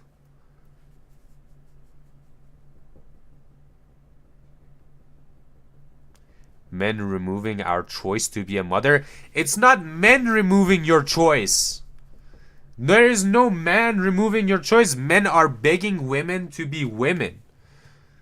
It is the elites who are making us think that, like, you know, a lot of men today think that women are removing their rights, and a lot of women thinking that men are removing their rights, and that's just an illusion created by these elites who want us to think this way because they are you know, keeping us busy so they can figure out how to take away our rights. Like, I don't know, this robot thing, not giving us an option to not have a child.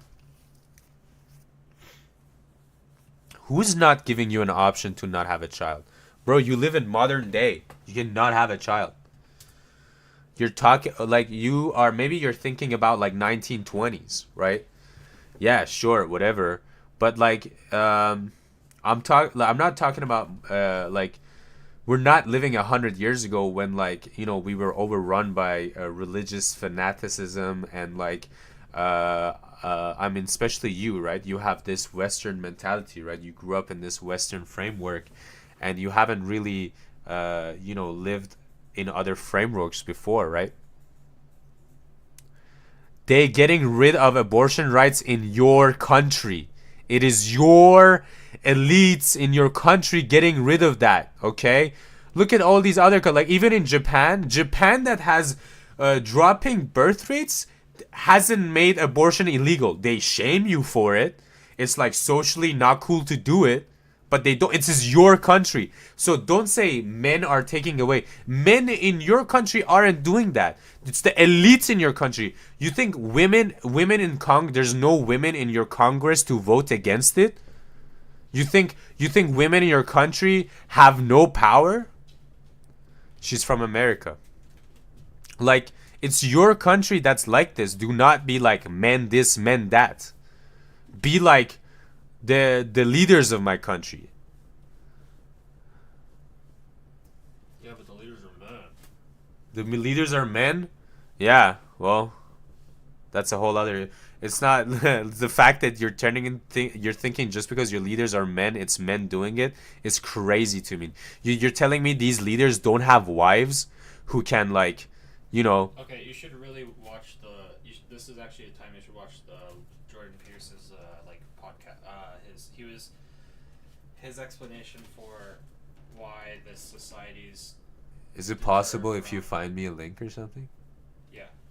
That'd be awesome. Thank you. Well, then if some women agree and that some is strong enough to, like, those women who agreed that abortion should be illegal, you know who those women are? Those are the same women that are like in the same category as the elites, as these men you talk about. They're in the same group, in the same tax bracket, as you Americans like to call it, right? And so they're creating this illusion that abortion is such a big deal because they want to like distract you from the fact that these people I don't care about you, and they're just trying to buy time till they figure out how to, like, take away your rights by distracting you. And of course these women who are in the same tax bracket as these men are gonna agree with these men or whatever the fuck. It's just a tax bracket thing. Didn't you just say America got rid of abortion? Yeah. Check your Telegram. All right, nice. We're gonna watch Peter Jerkson. Great guy, great guy. How much responsibility do you feel you have? Is Jordan Peterson a Jew?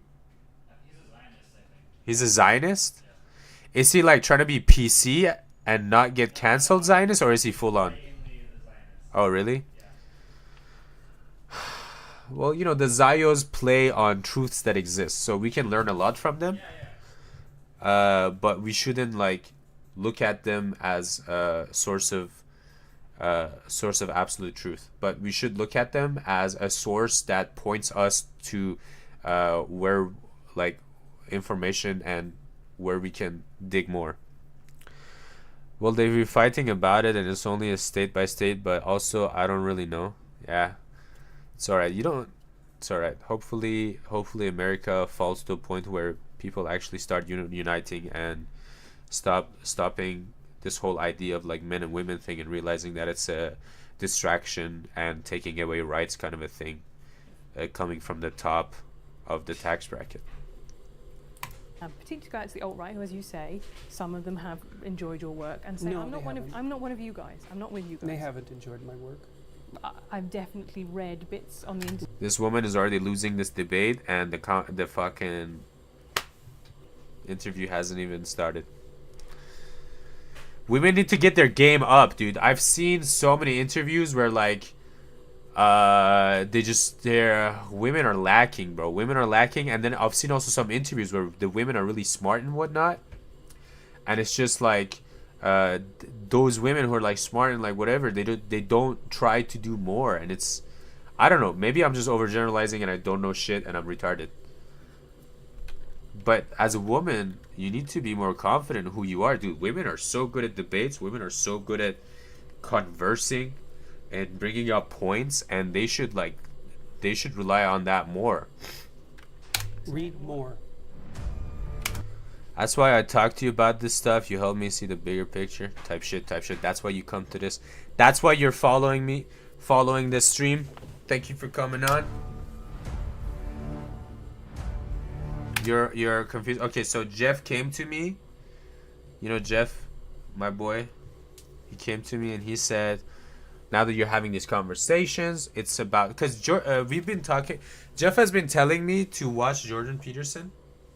Like, me and Jeff have a lot of interesting conversations, and he's told me like I need to watch Jordan Peterson and stuff like that. I keep telling him, no, he's a Jew, he's a Zionist, whatever, I don't care. Like, things that Jordan Peterson talk about, you can like understand if you just know about Greek philosophy, religion, and like read Carl Jung or Nietzsche. Like, I don't need someone else to like re-explain things that I already know. But then, you know, he always like defends this standpoint, and so I was talking about these things and he's hearing it from the kitchen, and he came up to me and was like, oh, this is perfect time because Jordan Peterson talks about these. And the thing is, like, for me, at least, I don't know about you, but for me, Goislop, he has 5% good takes, but that's it. Well, okay. I'll let me put it into perspective, right? I am not an American, and I don't understand the American experience. So even if it is Goy Slop, a lot of these interviews also help me get better understanding of the American experience and views. So like for me, like you know, Tucker Carlson is also like hella, you know, he's Tucker Carlson, right? Let's be real. Like, but watching him also allows me to like get a lot of like it's kind of, for me, it's like a little window into the whole like American experience. And so as a non-American who's never been to America but is being attacked by America, I find these things to be very helpful and educational. So that's why I don't want to like just say no to everything.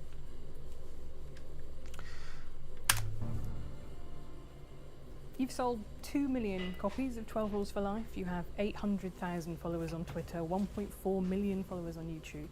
What is it that you're selling that so many people want? Is Goy Slop a Jew thing? Yeah, so the term Goy comes from like a terminology used in like the Talmud to call the non-Jews are called Goy. And so like it's sort of like been a pretty it's been a new trend where like us, the non-Jews, also call ourselves Goy to kind of like get ahead. And Goy Slop refers to like media and these kind of informations that is created by these, you know, these people that we mentioned that like cause all these confusion to like take away our rights. So it's the slop. It's like these non-consequential information to distract us. It's called Goy Slop, and we just eat it up because, you know, we're pigs, we're animals. We just eat up whatever they give us. We're sloppy, you know, whatever. Is it like the Cooney term or something? No, it's not like Cooney. So that's where Goy comes from, and that's what Goy Slop means. And then there's another term that I really liked and I learned like 2 months ago when I started streaming. It's called Goy Beam. So now we're getting Goy Beamed. Why? I don't think I'm selling any. Should I do this in normal speed or should I do this in like okay, I'll see. Because I also know Jordan Peterson is notorious for speaking slowly because he's trying to be articulate. Well, I went to a show where you were selling. Are they physically sitting this close or is this edited? Because this is way too intimate, bro. Jesus. Tickets to your show, so people are willing to pay a lot of money to see you speak. You know, what is it? It doesn't feel like it's. I feel like it's edited because the way they. No, come. How close they're sitting together is not edited. people are hungry for. They want to hear. You're telling me this lady can touch her his They're knees? hungry for a discussion of the relationship between responsibility and meaning. And we haven't had that discussion in our culture for 50 years.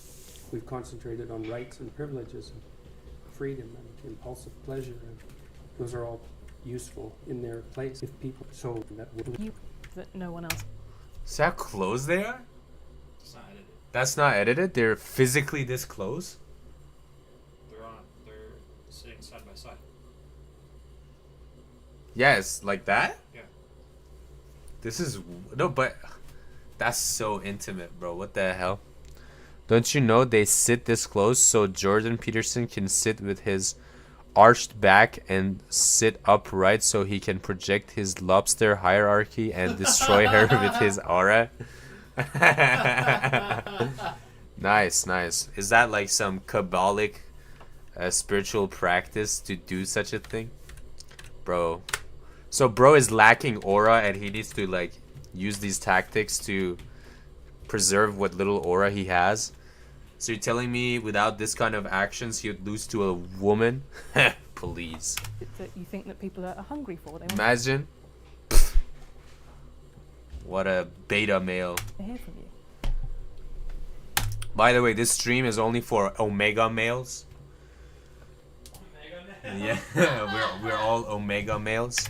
they are hungry for a discussion of the relationship between And we consume omega 3s on the daily. Don't forget your fish oils, or you can get it directly from the he's a carnivore, yeah, I know, he's on that full meat diet. Yeah, that's why he's got low aura, bro.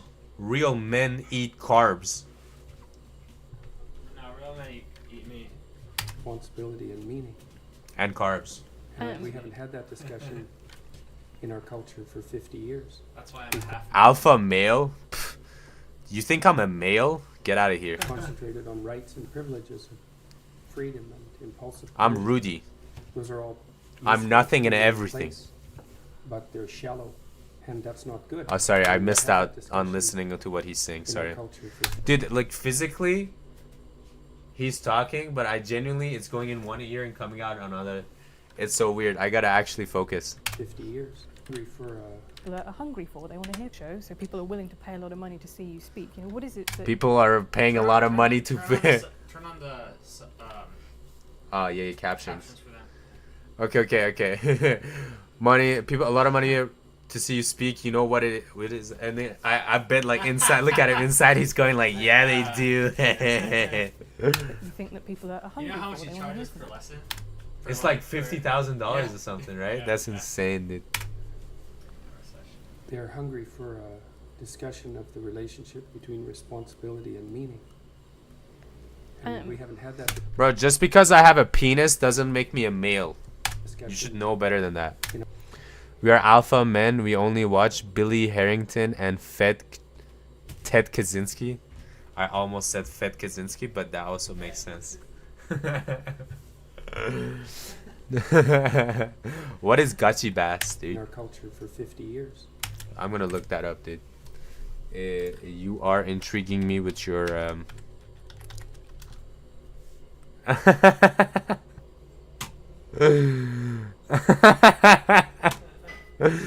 Yo, I gotta like turn on Twitch emotes, bro. How do I'll look into that when I have the time. To be honest, I'm also like hella busy. All right, Jordan Peterson, where the fuck you at? We've concentrated on rights and privileges and responsibility and meaning. They're hungry for a discussion of the relationship They're hungry for discussion of the relationship. That's why I asked them to pay me so much money. Bro, God, it's hard to take him seriously, bro. between responsibility and meaning. And we haven't had that discussion. Yeah, I've already added that to my Discord channel to-do list or something. I think it's like resources, is it? No. New stuff topic. I remember adding it, dude. Like maybe it's in general. Why are you so distracted? I'm so distracted because I cannot take him seriously, bro. It's actually Okay, then just watch the 2-minute. here. No, I want to watch the whole thing because you know, you're very serious about him, so I want to take him seriously too. I'm just warming up to him, you know. That's what it is. Please don't take my ADHDness as a personally. Can you add the donation thing where a message pops up or something with a sound effect? I will. It's just like I've got nothing to add it to. Like I don't have a bank account or anything to turn on my, like, to connect to my Twitch thing. To like turn on the subs thing. Wait, I mean, Jeff, is there like any action I can add where like people don't need to donate, but they can, like, the comments pops up? Text to speech? Yeah. Bro, they're gonna say some really bad shit. I don't have like bad people on my stream. I can just stop it when. We can do that. We can do that. It's gonna take like a few hours.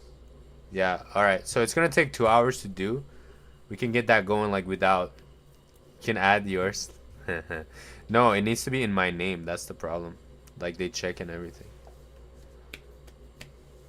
Cause I have Jeff. Like if I could do like that, I would have just put it in Jeff's name, but I can't. I'm gonna run it through some AI filter. Zio filter, so you can't say anything like derogatory. That'd be chill. I mean, I don't know. I don't want. I don't mind derogatory stuff. Like, what's gonna happen? Am I gonna get banned? Yeah. Like, who's gonna ban me? Like, do I have to get reported, or do they just pick up on that? No, they just pick it up. Really? You realize like the N-word isn't allowed on Twitch, right? What, bro? My chat be saying the N-word like left and right. Well, you're gonna get banned if that appears on stream. It does appear on stream. You're gonna get banned then. Well, I mean, it happened like 3 days ago. Okay, well, you're gonna get banned if that's the routine. Oh, if that's the routine? Okay, okay. I'll be more careful. I'll be more careful. I'm gonna tell that to my viewers. All right. In our culture for 50 years. All right. So essentially, what I have Jeff working on right now, in the background, is he's gonna create a system where you don't need to donate to have your message pop up. I'm not working on that now. No, I know, but I'm just trying to sound cool, bro. Don't. I will. Yeah. I'm just. Come on, bro. Come on. No, he is working on it right now. It's gonna take him 5-6 hours because it's a hard process and he's a hard worker. The only word allowed here is goislop and tengu. All the other racial slurs are banned. Tengu is not a racial slur. Neither is goislop. You can set up a community guidelines message that pops up when you join the stream too. Oh, that's true. I can do that. Maybe like for the action, we can like make it somehow where like if you want. You're not gonna put the faith of your channel into the hands of your audience. It doesn't make any sense. You have to filter things. It takes one person not to follow the rules for you to lose everything. I like to believe in people.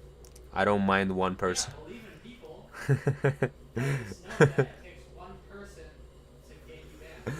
I don't know. Can you guys hear him in the back giving me warnings? Jeff is like my angel, sitting on like my shoulder. He's like my Jiminy Cricket. You know, he's trying to like morally guide me, but through like more tech morality, like PC morality, telling me like, oh yeah, you gotta stop giving so much freedom to your like viewers because they just be saying stuff that will get you banned. It's like doesn't matter. It takes one person to ruin the whole system. And I'm like, no, it'll be fine. I love them all. They love me. They know they're. Jeff is a Peter Thiel's son. He wishes, bro. He wishes. Nah, I'm kidding. Jeff's father is actually a goated person. And so he would never, ever... Like, that's... Like, knowing who Jeff's father is, even as a joke, saying Jeff is Peter Thiel's son is not cool. How do you say? It's disrespectful. But I see what you mean. It's because he's so pale and white. But he's not... And he's like super into dietary stuff these days. He's technically a monk now. He only eats like lentils now. Which like is working out, which is surprisingly...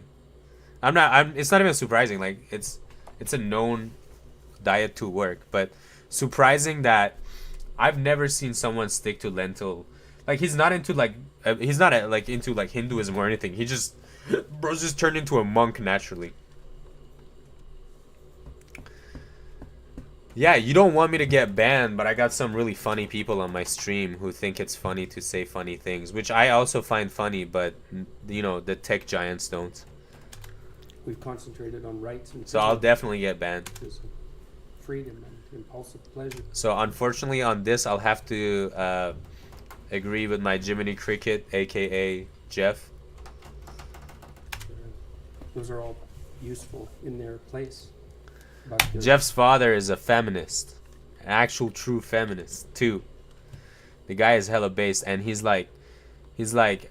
was ahead of everybody on the whole like anti-Zio thing and like anti-government, like a government being run by Zios, and like Jeff always tells me, and he never like told Jeff like, oh, this is the truth, and he would always tell it to Jeff and tell Jeff to do his own research as well, which is really cool. Why is Jeff into vibe coding then? Yeah, Jeff, why are you into vibe coding? Into what? Vibe coding. Vibe coding? I'm not into vibe coding at all.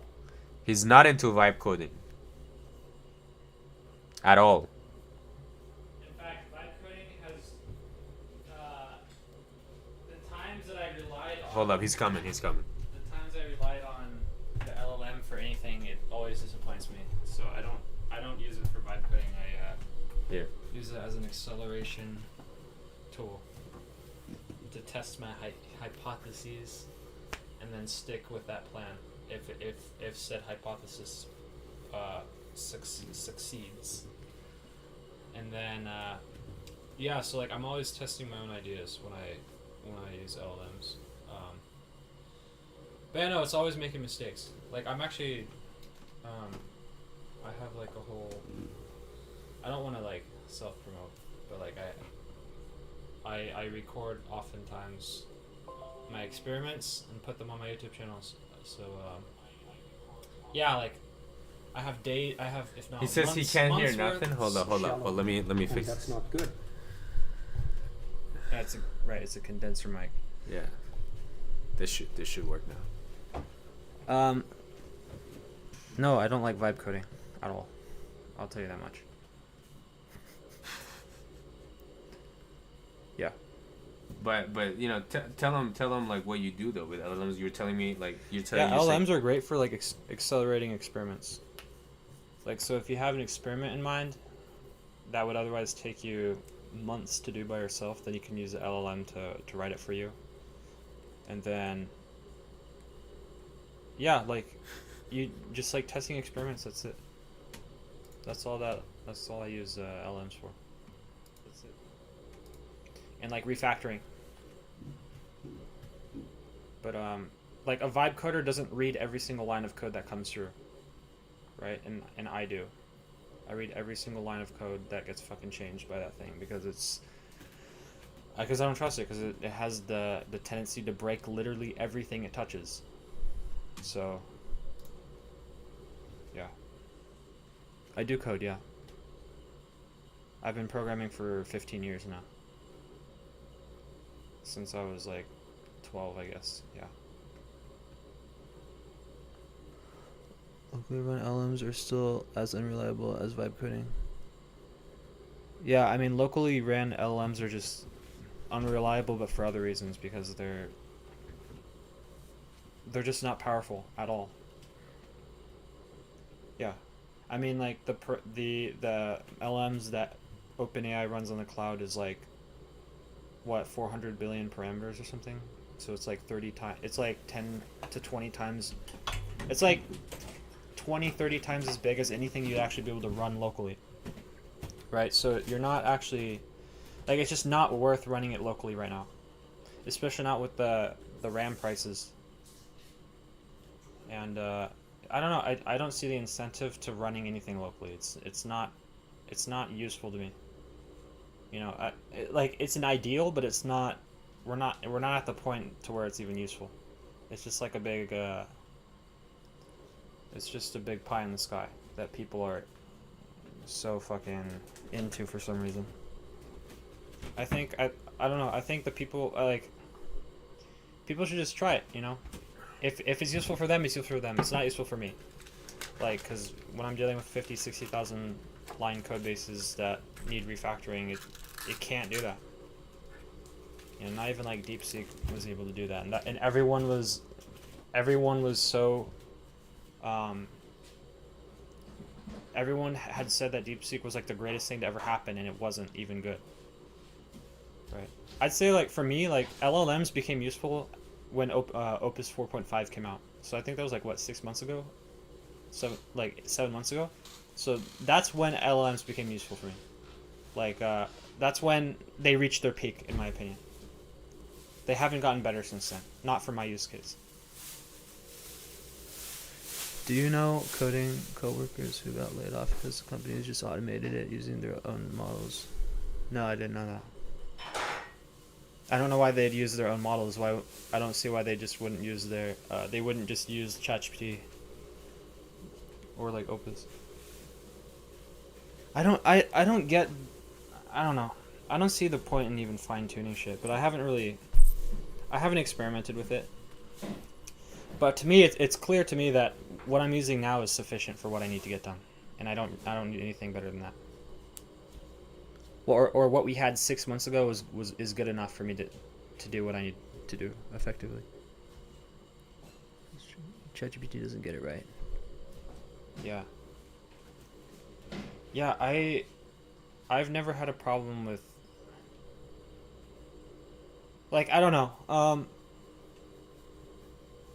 I don't assume. I just assume that everything it makes is wrong.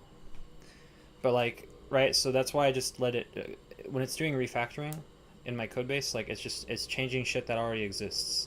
Like it's just reorganizing things that already exist, so it's like it's less likely to make a mistake than say like trying to derive some, I don't know. Like every time it does like a spring solver, it just does it incorrectly every single time.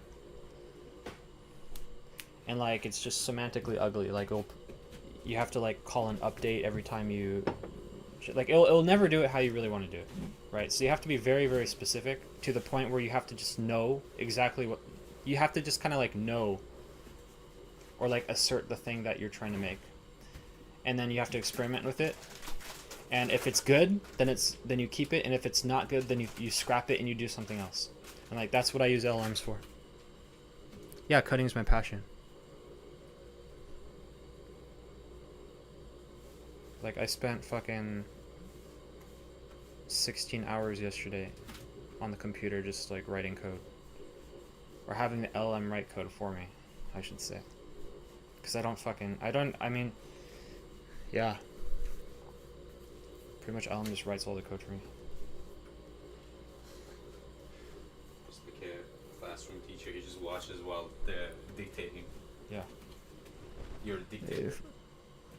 You're too far gone. All you need is the Torah scroll hat.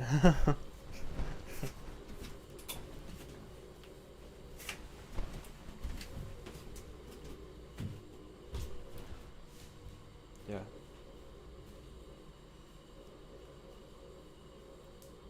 Yeah, LLMs are good for inflating codebase sizes. Like 3x bigger than they should be. Lol.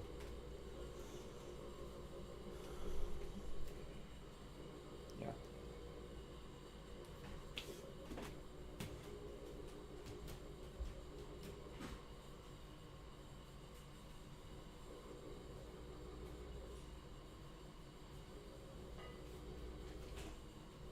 You done? Yeah. Alright. Thank you, Jeff. Can I get a thank you, Jeff, in the chat?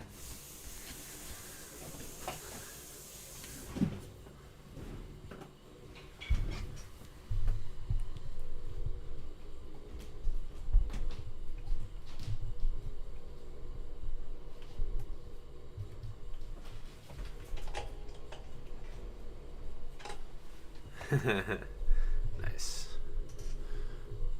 Alright. now it's Rudy time. Back to the regularly scheduled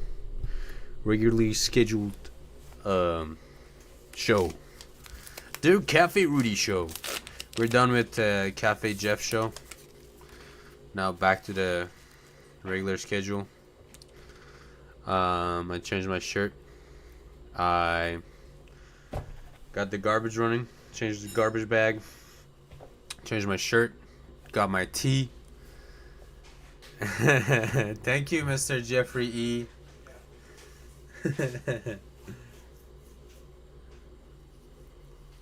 And I am so ready to head into this Zionist trying to tell me about how I should live my life. God, I love it when Zionists tell me how to live my life. Yo, Jeff, can you open that window a little bit to get air circulation?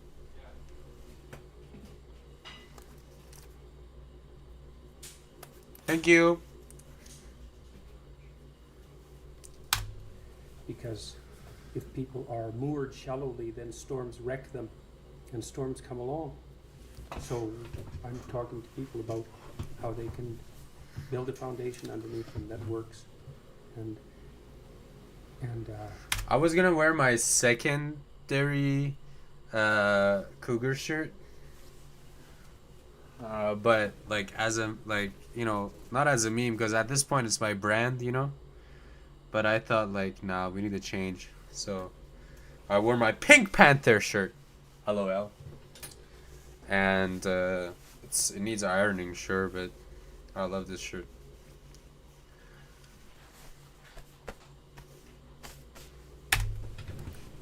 people need to know that, because otherwise their lives are harder than they need to be. What is it that you have Like my dick, it's always harder than it needs to be. that no one else has? What are you offering that no one else is right now? I'll tell you what I'm offering that no one else has. I'm offering perspective. A regular guy's perspective on a regular guy that hasn't gone crazy because of the systems yet perspective. She told me the HU sweatshirt is becoming my brand. Hello. Yeah. Well, I think that is what I'm offering. That's not part of the public discussion. Too late. And it's now you got to grounded start in loving green. clinical knowledge. So I've been a clinician for a very long time, and I'm familiar. God, I hate Zionists who get into like psychology and like all those fields of like clinical clinical mental studies or whatever. God, it disgusts me. With the works of most of the great 20th century clinicians and a reasonable. I think you'd look great in green. swath of literature. That's why this sweatshirt looks good on you. I'm a credible scientist, and so I can bring that all together. Stop wearing And black. I've tried to bring it all together and to make a case for the Maybe significance green of is your new individual color. life, and the psychological necessity of courage and nobility and responsibility, these things that sound old-fashioned, but are old-fashioned in the best sense. They're old-fashioned because they've lasted forever and they're absolutely necessary. And people need a call to responsibility because they need to mature. They need to want to be adults. And Why do you want to look paler? That's kind of weird. It's like an Asian look wanting to look more yellow.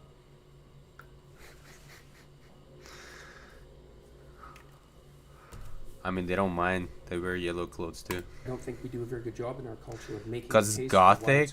Nah, you're just wearing black. You're not really dressing it gothic. You just like darker shades because it's, I don't know. Maybe it's easier to like match and set. And two things really made you famous, which is, first of all, is the book, 12 Rules for Life. The second one, I think, was an interview that went viral with Kathy Newman of Channel 4 News, which you talked about men and women. Podcasts help plenty too. Right, he's got a big following. But that was, I think, really fascinating, that interview, because it was specifically about men and women. And you said at the time, YouTube skews very male, and your fan base is very male. Men and women. And you said at the time, you... Isn't like Jordan Peterson like the what's the other guy, the bald guy who smokes cigars and has like Andrew, isn't he like that? Isn't he like an Andrew Tate with a PhD or something? That's actually a pretty good analogy, I think. YouTube skews very Okay. male, and your fan base is very male. Is that still the case? Are you still mostly primarily talking to I would say the talks are probably 60-40, 65-35 male. Don't think too much about it, bro. It's okay. You don't, bro eats meat all day. Of course he cries. You think stoic people don't cry? Well, yeah, Andrew Tate is not a real stoic. Andrew Tate is a high cortisol fucking retard. Right, so that's why I think the metaphor breaks down. Well, maybe that's because he doesn't have a PhD. No, I'm just joking. Alright. Nice. Let's move on. The book sales, I don't know. I doubt it, because usually it's women who buy books. Although You think women would, like, especially around the time Jordan Peterson got famous, you think this was like peak feminism era, you know what I mean? You think women in that era would actually want to get into Jordan Peterson? And fuck no, bro. They didn't care about men. You're not gonna fucking try to even understand men, because to them, men is already defined evil, fucking tyrannical, I don't know, patriarchal or whatever, stupid. I don't know. Fiction if they buy books. We don't know the demographics on. I remember in this time, my girlfriend at a time, you know, she took me to a pizza restaurant. She sat me down, and she asked me like, you know, she was just like, I don't know, dude. She had a whole like a very like worried vibe, and when we sat down, you know, she just went into it. She was like, you know, I'm a feminist, like, you know, you always be making jokes about women and stuff, and like, you know, I want to like talk to you about it today, because I like, are you serious about the things you say, the jokes you make? And you know, I had to not laugh. That was like the Gamergate era. Yeah, it was. On the books, but the book has definitely expanded my. I don't know. Black has been my color for so long. I refuse to wear any other color, pretty much. Well, think about it this way. All right, you've been working on yourself this past 2-3 years, and you've grown so much, and you're almost a whole new person. You're an evolved person of yourself. Why would you? And it hides the sweat, right? So like, why would you want to stay the same? You know, now that you've tried so many things, both mentally, spiritually, and physically even, right? Why don't you try some new fashion as well? You know, now that you're trying so many new things in your life and stuff. Audience, I would say, and that's a good thing as far as I'm concerned. I mean, I never set out specifically to talk to. I'm like Jordan Peterson, but if Jordan Peterson was not a Zionist and he wasn't like a only like meat eating person. I think I need some more growth in the confidence area for that still. Bro, like, you know, just be yourself, because like there's also a lot of men out there who are into women who sweat, you know what I'm saying? So like, don't be shy because you're a sweaty woman. Maybe you'll find the one true person who will love you as you are fully, instead of you needing to hide yourself all the time around him. Men, my students for most years at university have been primarily female. I think most of my graduate students have been female. It might be about 50-50, but I think it would probably tilt more in the direction of female. So it wasn't something I set out to do. I think though that, as I said earlier, well, I can't tell how much of it is merely a consequence of the Yeah, on Cafe Rudy stream, we are feminists. fact that YouTube skews so male. You slay, girl. You slay. Keep slaying, All to take on queen. voluntary responsibility. I'm not exactly sure why that would be more necessary for men right now. I think it might be because our culture confuses men's desire for achievement and competence with the. Bro, he's saying a lot of words, but like none of his words are connecting with my receptors in my head. It's so weird. Like, is this a normal Jordan Peterson experience? Fuck, I feel like I wanna like go back. Oh, did you say Greenland? And you said you don't like green? Pff, lies. You clearly subconsciously love green. You're just stopping yourself.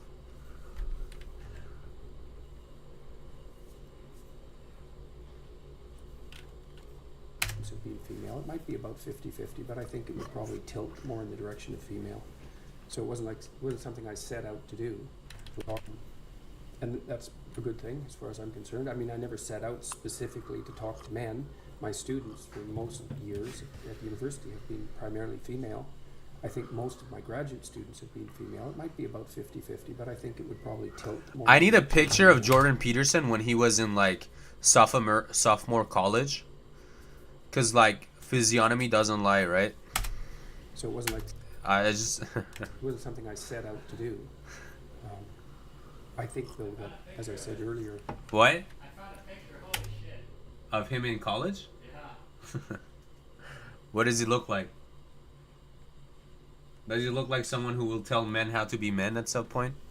Not at all. Yeah, because he's a little Jewish Zio. He uses esoteric language to zip the Goy zip file. To dezip the Goy zip file. Yeah. Yeah. I think Jordan Peterson is like, because you know I'm into esotericism and like philosophy and like all these stuff, all these good religion, all this good stuff. But the thing is like Jordan Peterson is like in a niche subgenre of my interests that I am not interested in. Probably because I already come to the levels that he's at through my own methods rather than needing to comprehend his perspective on the deal, which is like I do not find to be interesting or efficient at all. well, I can't tell how much of it is merely a consequence of the fact that YouTube skews so male. It might also be something to do with the call to take on voluntary responsibility. YouTube skews more to men because YouTube is run by the Zios and they're trying to program people's minds. So of course you're gonna like, and probably the things he was teaching and saying at the time was like, you know, about like good for them to try to like program men's minds that they wanted to do, and they just ran it towards more men, you know. Exactly sure why that would be. You can't make this up. He's a full-on turbo Zio. Shit. Okay, good night. Thank you. Israel progress and duty. Shit.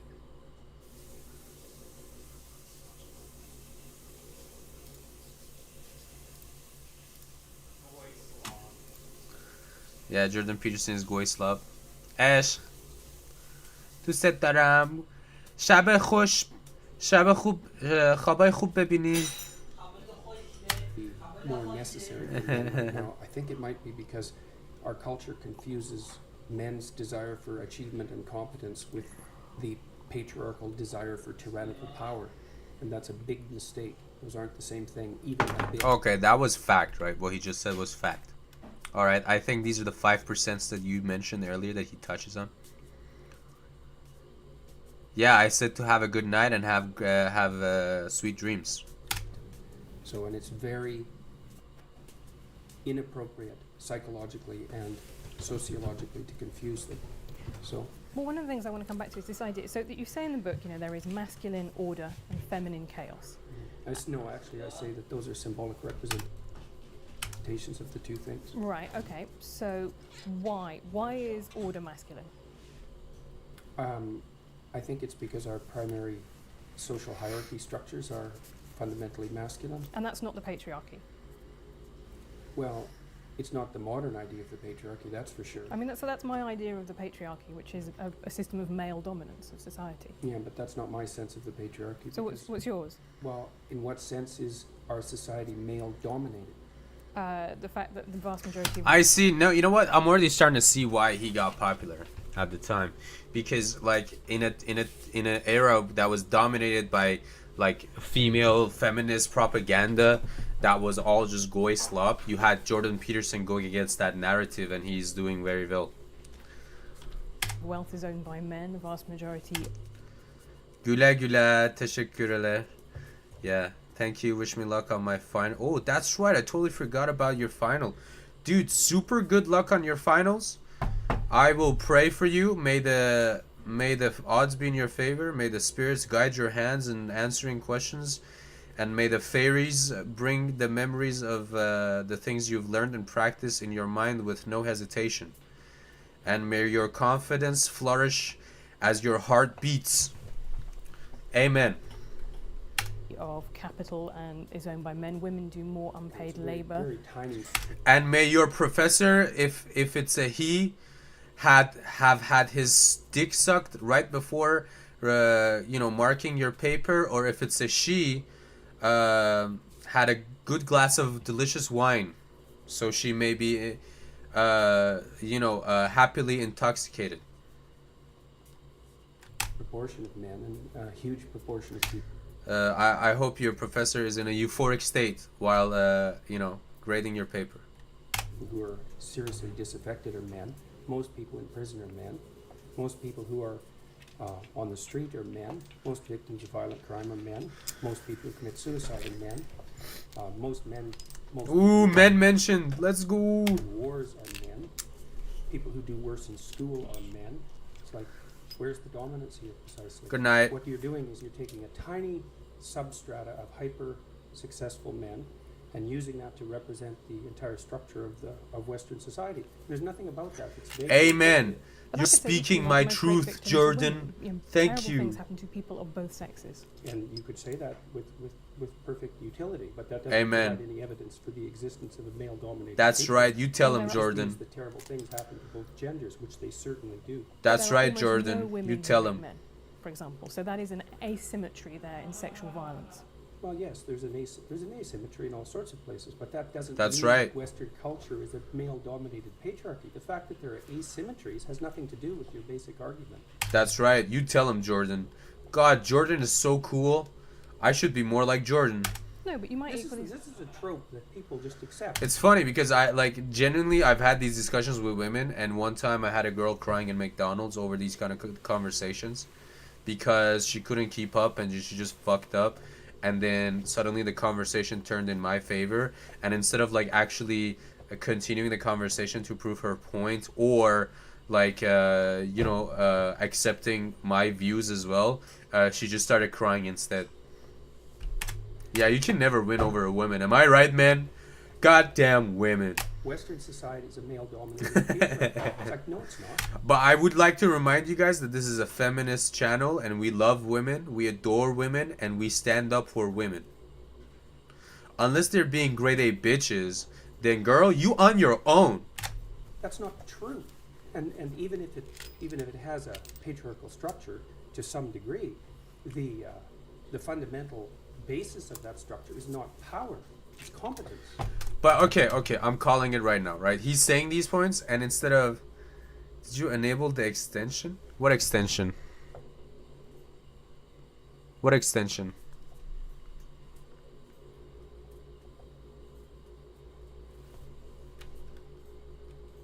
Seven TV?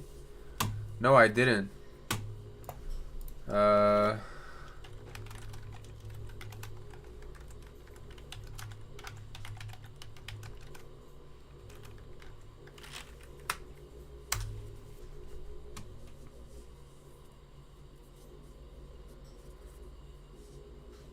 Okay, let me do it.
So let me just refresh. I should have it on right now. Like, what was it? Gachi. Oh yeah, are we balling now? Are we balling, boys? Yeah? Okay. Is it coming up? Yeah. Alright. Nice, good shit. That's why our society works. It's only when a structure degenerates into tyranny that the fundamental relationships between people become dependent on power. It's not power. If you hire a plumber who's likely to be male, it's not because there's roving bands of tyrannical plumbers forcing you to make that choice. Dude, you're having so much fun. It's the case with almost every interaction that you have at the face of our culture. You're dealing with people who are offering a service of one form or another, who are usually part of the broad middle class, and who offer, and what you're looking for is the person. Yeah, and in the middle class, usually women are at home doing housework, and men are out there working for that money, dude. Somebody's got to get the flour so the wife can make bread, you know? And that's just the middle class lived experience. It's not that complicated, America. Get over it. Be woman, be man. Who gives a shit? What is all this bullshit? Just because you grew up in a middle class, normal nuclear family where your mother wasn't gay, your father wasn't gay, and they tell you not to be gay, doesn't take away from the fact that that's just how normal is. And your generation having all these gay doesn't mean you can't have a gay middle class where one of the men stays at home, the more effeminate man stays at home and cooks bread, while the more masculine man goes out fucking plumbing, getting the flour, dude.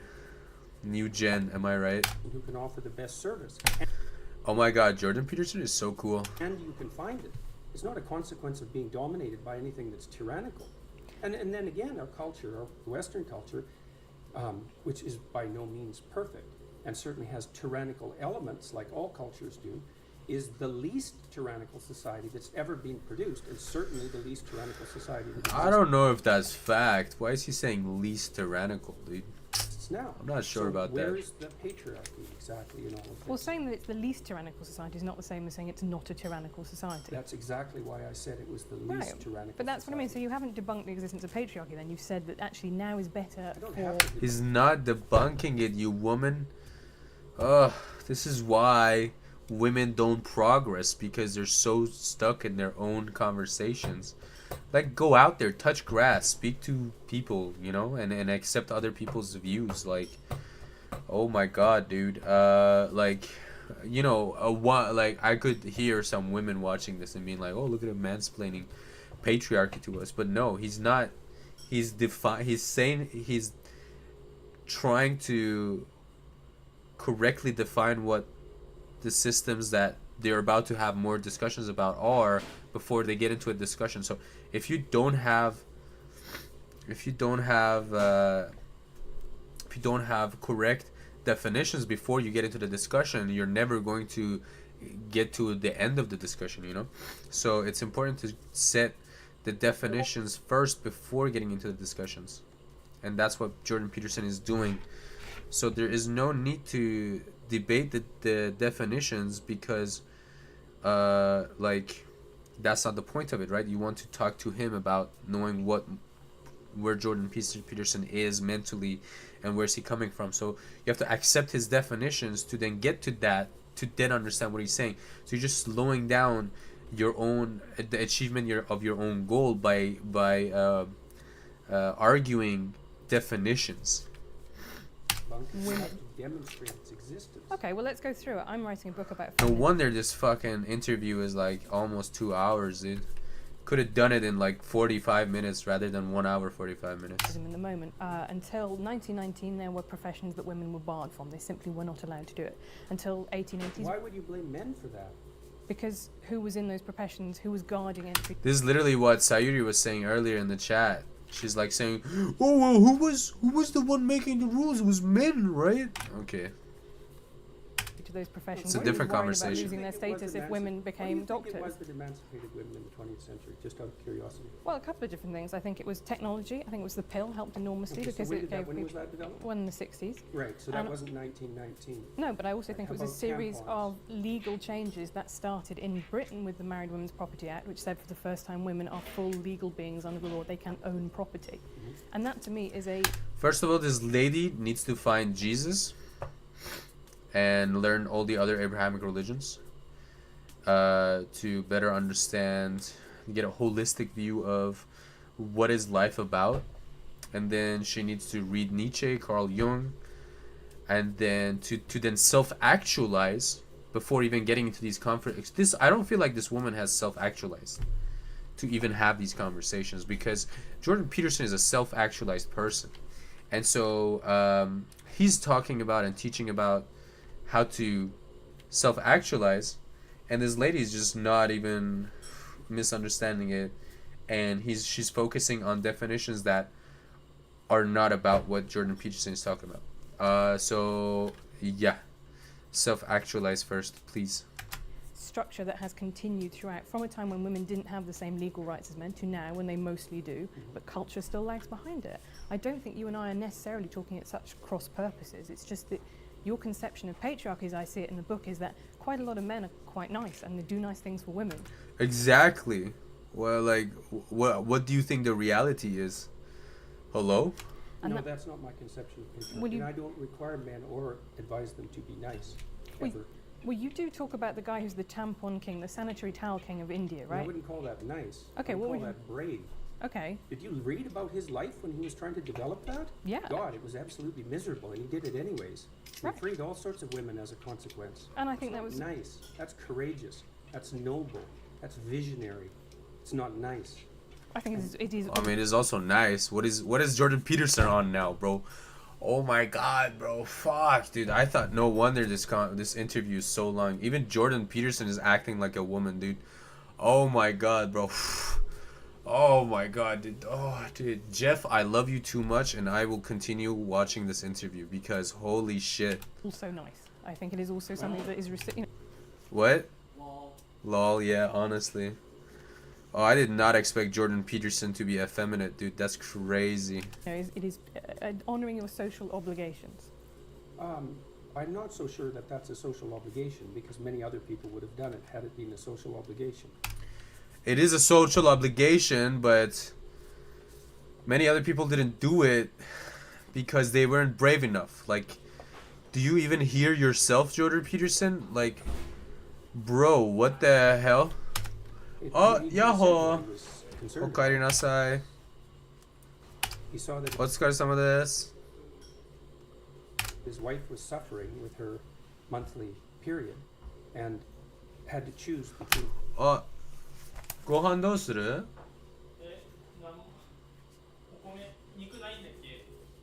あ、ちょっと確認して。僕は忘れちゃった。肉の確認するのは。何買った？どのぐらい？ほら十分じゃない？じゃあ。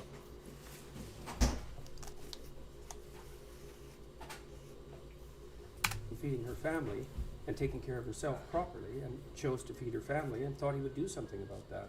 That goes way past nice, especially given what he had to suffer through to do all the experimentation that produced his eventual technology.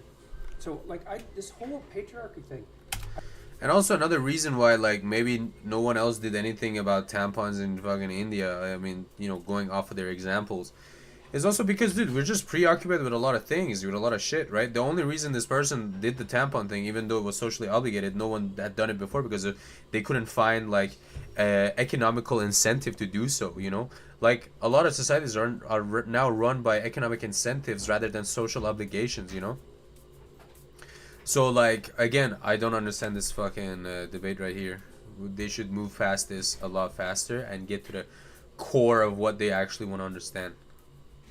I think you have no idea how pernicious and dangerous it is. Well, no, I don't. I really don't. Okaeri nasai. Throughout history, have fundamentally cooperated to push back against the absolute catastrophe of existence, a terrible death rate, the probability of chronic starvation, early death, disease, the difficulty of raising children, with all the death that was associated with that, and to look backwards in time and say, well, basically what happened was men took the upper hand and persecuted women in this tyrannical patriarchy is an absolutely dreadful misreading of history. It's a terrible thing to teach young women, and it's a horrible thing to inflict upon men. I mean, I absolutely disagree with you. I think that's like saying slavery in the US was actually, most people cooperate. Well, no, you didn't. You had a system where one set of people owned another set of people. And until women got full legal rights, they could own property for themselves, they could work. Essentially, they were owned. They were first owned by their fathers and then by their husbands. To the domination by men. Yeah. You already said that you thought that what emancipated women primarily in the 20th century was technological revolution. No, not primarily, but that's one of two. I think that's it's two not things. Primarily, eh? No, you don't think the pill was a primary force in the emancipation of women? I think or it the was invention of tampons, let's say, or the provision of proper sanitary facilities, toilets, and that sort of thing. You're thinking instead it was the action of courageous feminists in the 1920s that produced a social revolution that overthrew the patriarchy. That's your theory. Yeah, I think that's a foolish theory. Well, I'm very sorry to hear you say that, but I think you quote you in the Kathy Newman interview. I think it's a multivariate, right? I think there are lots of different things that all contributed to women getting equal rights. Well, then let's not be assuming that Western society was a tyrannical. Bro, why is this such a high cortisol interview, bro? Well, no, that's one of them, and then other things. Oh my god, dude, I can't even imagine being Jordan Peterson's wife. Does he have a wife? Yeah. Oh my god, dude, imagine trying to sleep with this dude. Fuck, dude. How do you even get turned on by Jordan Peterson, bro? God, dude, fucking shoot me, dude. Fuck. Jordan Peterson was clearly an actually kid in high school. And as well, so you have the pill, you have the dishwasher and white goods, labour-saving devices in the home. I think all of those were really important. But you also have things like campaigns for the vote. Yes, you also have things like that. Yes. So how, when in a system that existed in England until 1918, when why would you even want to look at history like that? Yeah, right. Stop bringing up history like that, bro. 本当に天狗だ。マジ天狗だ。Like, what's your goal? 天狗知ってる？天狗？ Yeah. Okay, okay. 天狗はユダヤ人が知ってる？うん。あ、だからlike ちっちゃい帽子があるし、あとhow do you say nose？ 鼻も長い。Because I think the people who あ？うん。うん。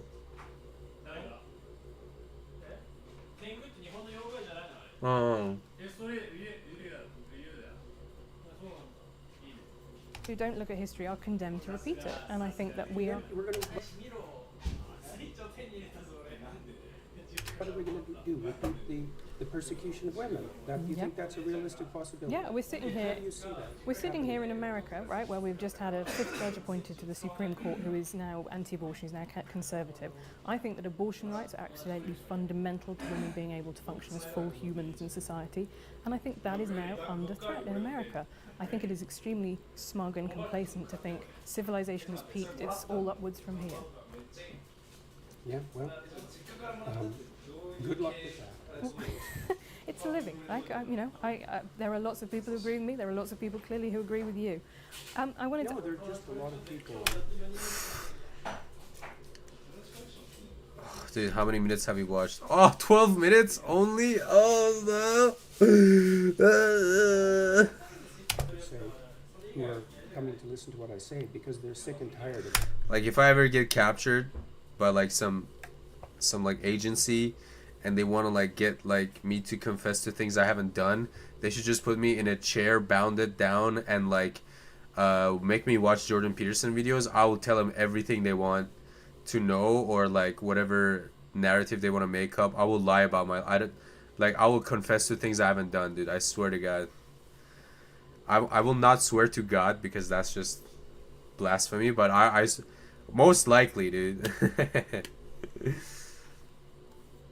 Having their desire to move forward in the world and to achieve something and to take their place as adult males, let's say, who are under the weight of accusations that their ambition and forthrightness is a manifestation of something that's fundamentally tyrannical. They're not happy with that. It's not doing anyone any good, and it's also not true. It's really a terrible thing to do to young men, and it's happening all the time. That's why they're bailing out of universities like mad. There won't be a man left in the social sciences in 10 years in the universities, and it's no bloody wonder. It's an unhospitable place. Damn, Jordan Peterson is the type of person who says bloody. It's unhospitable precisely because of this doctrine. What? He's Canadian? Oh, Canadians say bloody? Said that throughout history, the fundamental relationship between men and women was one of power, essentially slavery. It's like, fine, believe it if you want. It's not going to do your relationships any good, I can tell you that. So.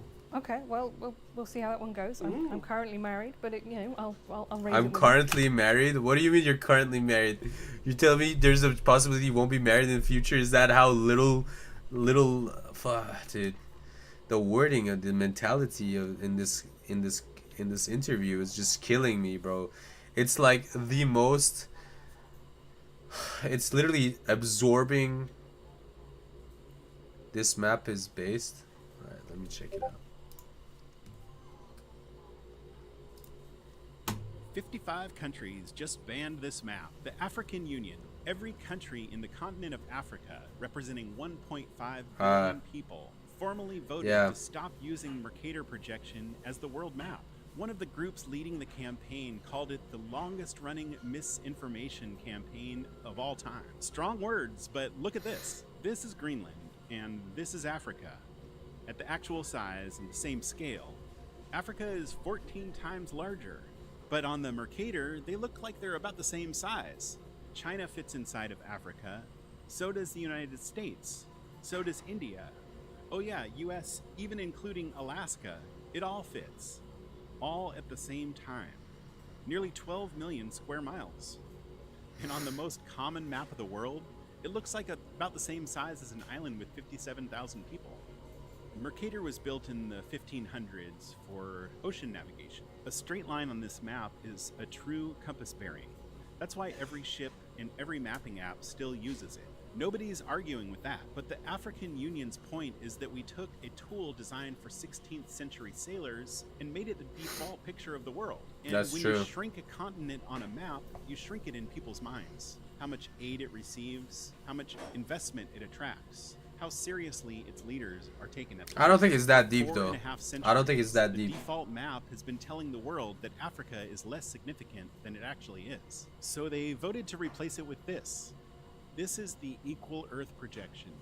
3 cartographers built it from scratch in 2018. Every continent is shown at its relative true size. The World Bank uses it, NASA uses it, and the cartographers that designed it made it available for free. Anyone can download this and print it out in any size you want from equal-earth.com. Thank you very much, 3 cartographers.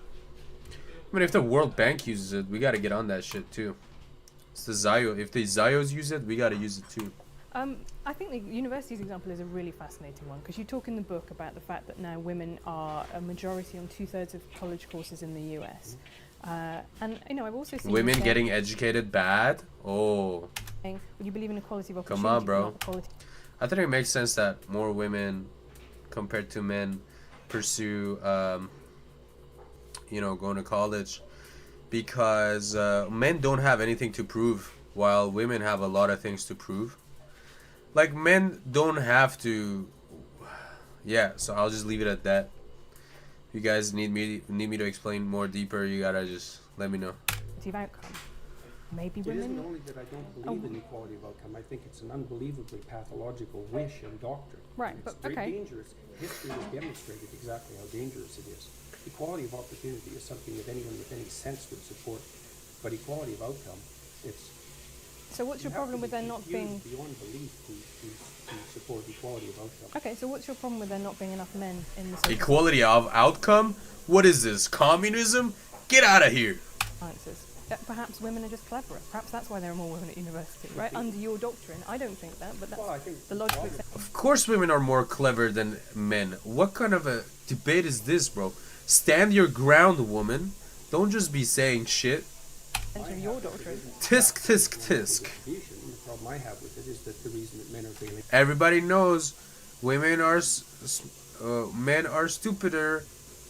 Women are.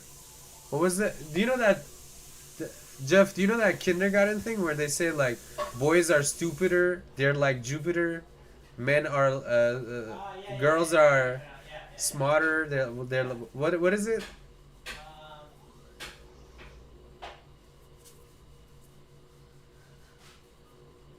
Guys have penises like Venus. Girls are stupider like Jupiter. What is it like? Is it? Boys are stupider. Oh shit, I'm writing in Japanese. Boys are stupider like Jupiter.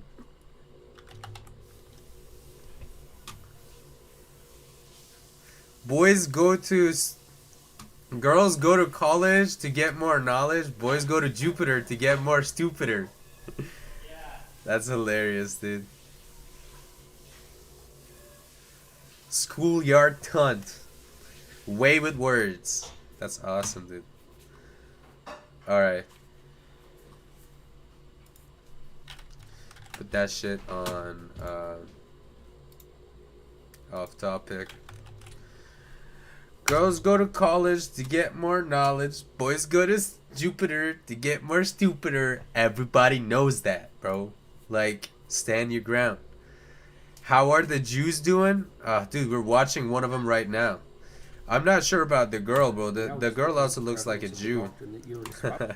Now, everybody, to me, is a Jew unless... Huh? Say it again, Ahmed. Oh, yeah. No, listen to this. Listen. Take your shit off. Okay. Go ahead. No, it's cool. You're black. I said niggas go to Mars to catch another charge.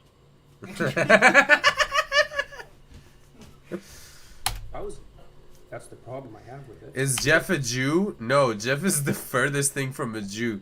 Jeff, is your white side Scottish, or is it like what is your white side? Yeah. Irish? Are you Irish or Scottish? Dutch. His white side is Dutch and his other side is Mexican. Not ethnically is yeah, religion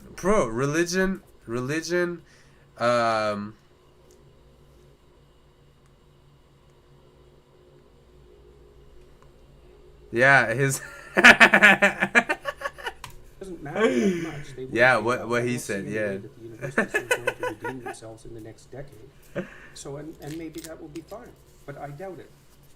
We'll see. That seems extremely pessimistic when the numbers of people You're going talking to a university depressed just man who generally- only eats meat. Of course he's gonna be pessimistic, bro. What are you talking about? More women at university, right? Under your doctrine. I don't think that, but that's Well, I think the logical problem extension I of your have with it doctrine. isn't the fact that there's an unequal distribution. I almost got into the group sued to the CIA into a group due to CIA tricks. Damn. The problem Careful. I have with it is that the reason that men are failing out is because of the prevalence of the doctrine that you're espousing. That's the problem I have. Espousing. It doesn't matter that much. They will bail out. It's just an interview with two women arguing with each other. Themselves in the next decade. I'm gonna be honest. So and maybe that will be fine, but I doubt it. We'll see. That seems extremely pessimistic when the numbers of people going to university just generally are going up. Yeah, well, that's not going to last for very long. Why not? Because it's too expensive, and the universities are doing all sorts of things that aren't acceptable. Mostly ratcheting up the price. So and decreasing the quality of what they're offering, and playing into the hands of the people who are ideological acolytes of the identity politics routines, and playing postmodern stunts, and pushing neo-Marxism and all these things that are characteristic of the social sciences and the humanities primarily. See, this is where I find you Was it? What? fascinating to me because, you know, you talk in these quite apocalyptic terms. I think that, you know, someone will listen to that and think, wow, there's a really big problem. But what we're really talking about is some irritatingly postmodern professors and some students with blue hair and funny ideas about gender in a handful of courses around America If and that's what we were Western talking Europe. about, no one would have paid attention to me for more than about 15 minutes. So you might see this as some surface manifestation that's irrelevant, but that isn't how most people view it. You tell him, girl. You tell him. This And I'm talking about identity Jordan. politics battle of ideas was a determining factor in the last American election. If Hillary wouldn't have played identity politics, played cozy with the identity politics type, she would have kept the working class and she would be president now. So these aren't trivial issues. By any stretch of the imagination, it's not just some kids having a decent time while they're being creatively rebellious at university. It's a much deeper problem than that. The doctrines that I'm opposed to are predicated on, well, one assumption they're predicated on, it's probably the primary assumption, is that the best way to view history is as the domination of a tyrannical male patriarchy, and that's true also particularly of the West, which is a doctrine I find absolutely unpalatable and historically absurd, biologically ridiculous, and ungrateful, among other things. Who's ungrateful, sorry, in that? Who is being ungrateful? Look at what you have. Right. You live in the Bro hit her with the look at what you have. Also, AKA, as the youngins call it, check your privilege. best society that's ever been created. You know, I was reading about some Indonesians. Do you mean me as a woman or me as a I mean us. 21st century person in the world? I mean us, yeah. I mean, I'm You, incredibly grateful for what I have, but to me the Then how project is of it politics a is... construction of a tyrannical patriarchy? You're grateful for the productions of a tyrannical patriarchy. How does that make sense? Because I think life is good. I think it could be better. That's what being fine. Oh, got him. Got him. Life could be better, of course. That's a Progressive perfectly means. reasonable proposition. But I guess that isn't commensurate with your claim that you're the beneficiary of a tyrannical patriarchy. Taiki mecha How could it kakkoi. be good if it's the consequence of a tyrannical patriarchy? Tyranny isn't good, is it? I mean, that's the definition of tyranny. Something that isn't good. And yet it's produced all these things that you're grateful for. Like, doesn't that contradict it? Bro, Jordan Peterson sounds like my mom. Be proud of what you have. We didn't have this. Contradiction. I'm just kidding. I love my mom. Mom, if you're out there, I know you're not watching this because you're in the middle of war, but shout out to you. Shout out to my mom, dude. Bother you? Where did what was good come from? Well, I think I'm benefiting actually from a lot of things that I don't support, that are unearned privileges in my life. I think that's absolutely true. Amen. Put this woman in the kitchen. She needs to earn her rights. Like your job? Like I have a very good job. I had a loving family who Please don't clip that. That will end my career. I don't think that's going to do the world any good, is it? That's a hell of a fine rationalization for your privileged position. Oh, well, fair enough. But, if You I could trade it off with someone who's less privileged. I That'd could. be a start. I could Yeah, do that. go live in India. Let an Indian woman live in your place.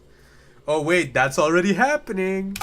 But I don't want to, and I won't, and I don't think Why I should not? be expected to. Why not? Is it okay for you to occupy a position of privilege in the patriarchal tyranny? And if it is it because you're female? Or is it just because it's convenient? Let me tell you my political philosophy. I guess I'm a social democrat. So what I believe is that you should, if you have a good life, you should try and pass that on. I believe in a progressive redistributive tax system, for example. It was once said by Lord Mandelson in British politics, with New Labour was okay with people being filthy rich as long as they paid their taxes. Now, I'm kind of less okay with people being filthy rich. But what I do, filthy rich. well, I think I would leave that You're to... probably in the top 10. This problem is you can't be filthy rich because you don't own your own wealth when you become filthy rich. 10th of 1% of people who've ever lived on the planet. That would constitute filthy rich by historical standards. Okay, but I'm not So sure where that... Oh, dude, again, this conversation is about historical standards, bro. What is this? You know, my toilet has a bidet. I don't even wipe my ass anymore, bro. My toilet does it. Okay? Actually, no, I do wipe my ass.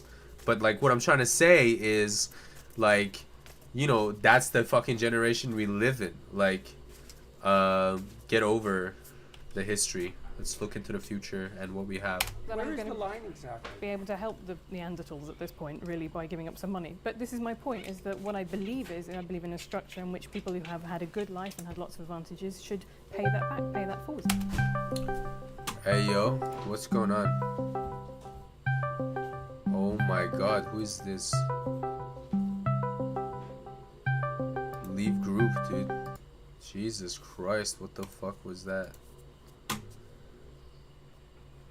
Where we at? Which I think is the message that you preach as well, right? You have Gay pants after off topic. Yeah, bro. Yeah, I'm such a good goy. I dropped my I sold my aftabe for bidets. I betrayed my culture, bro. Can you believe that? No, I have to go back to aftab as on God. responsibilities. And if you've had, like us, a Right, but lot I of don't regard advantages in Western life. civilization as a tyrannical patriarchy. But it's not purely a tyrannical That's patriarchy, for sure. is it? It's purely not. Right. And that's exactly the issue. But why Because would you when deal with moral describe it as a Professor Zhang is more interesting. Yeah, I'll watch this on my own time, to be honest. But I mean, like, I'm watching this because it's good content, you know? Like, we're watching a goy push his toilet farangi. We're watching a Zayo leader push goy slop onto us. This is good content to react to. That's why we're watching this whole thing. I understand it's like cringe the whole time. But like, you know, I don't like Professor Zhang. What am I gonna do? Just watch him and like celebrate him? Because like, you know, he's so great. Like, you know, I want to add more to the I mean, I can add more to the conversation, but when I add to the conversation that he's talking about, I take away from the point he's trying to make, and I feel bad about that because I genuinely respect him as a person. Whereas Jordan Peterson, you know, this dude is like, he's what Iranians would call kuni, which, you know, he'd do great in the military. I'd say that. Iranian military. At least I can say that for sure.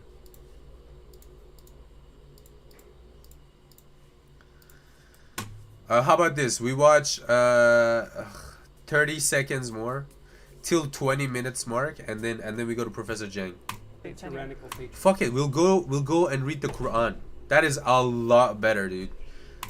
Then you make a case that it's purely that, and that's exactly what's ungrateful. Why It's is- not purely that at all. Why It is has saying its that something corrupt has elements of this maybe That the isn't same what's as it being is said. purely that? That isn't what's being said. Merely to define it as a patriarchy implies I want to see Prof. Zhang do game theory to predict how the Silk Road was created by Zionists so they can ethnically cleanse Uyghurs? Wow. What is that take? Dude, you gotta let me in. I don't know what you're even talking about.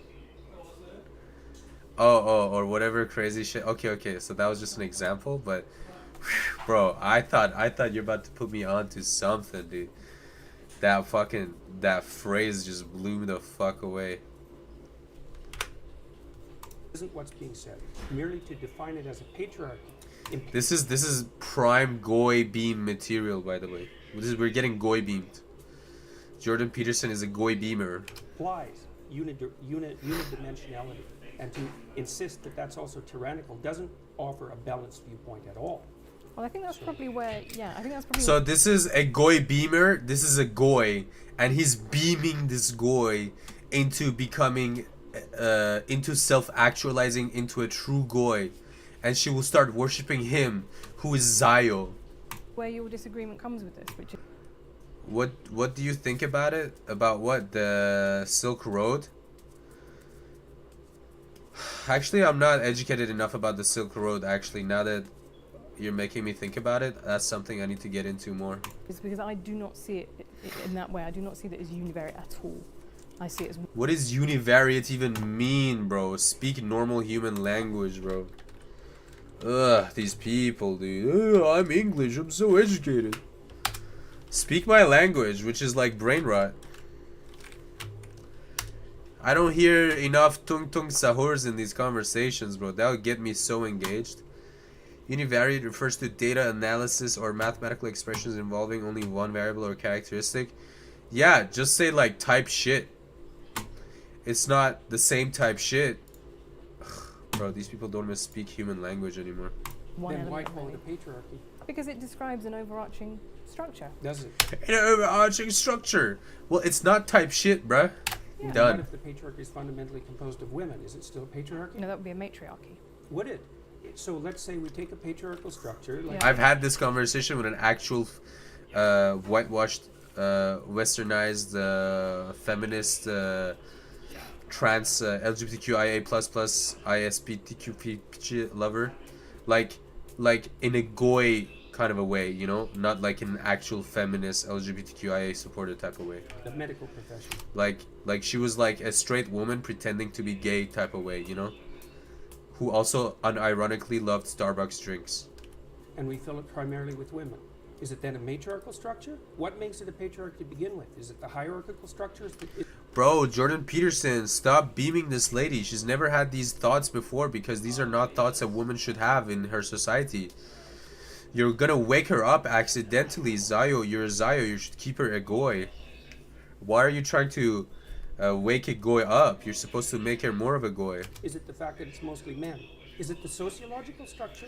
Or is Stop it the fact asking that it's mostly questions men? that if she answers, it will take her off air. It's really interesting because male primary school teachers, for example, only 15% of them are men, and I interviewed some of them for my book. Yeah, I'm not gonna let a fucking male primary school teacher, man, teach my child. Like, what is he gonna teach my child?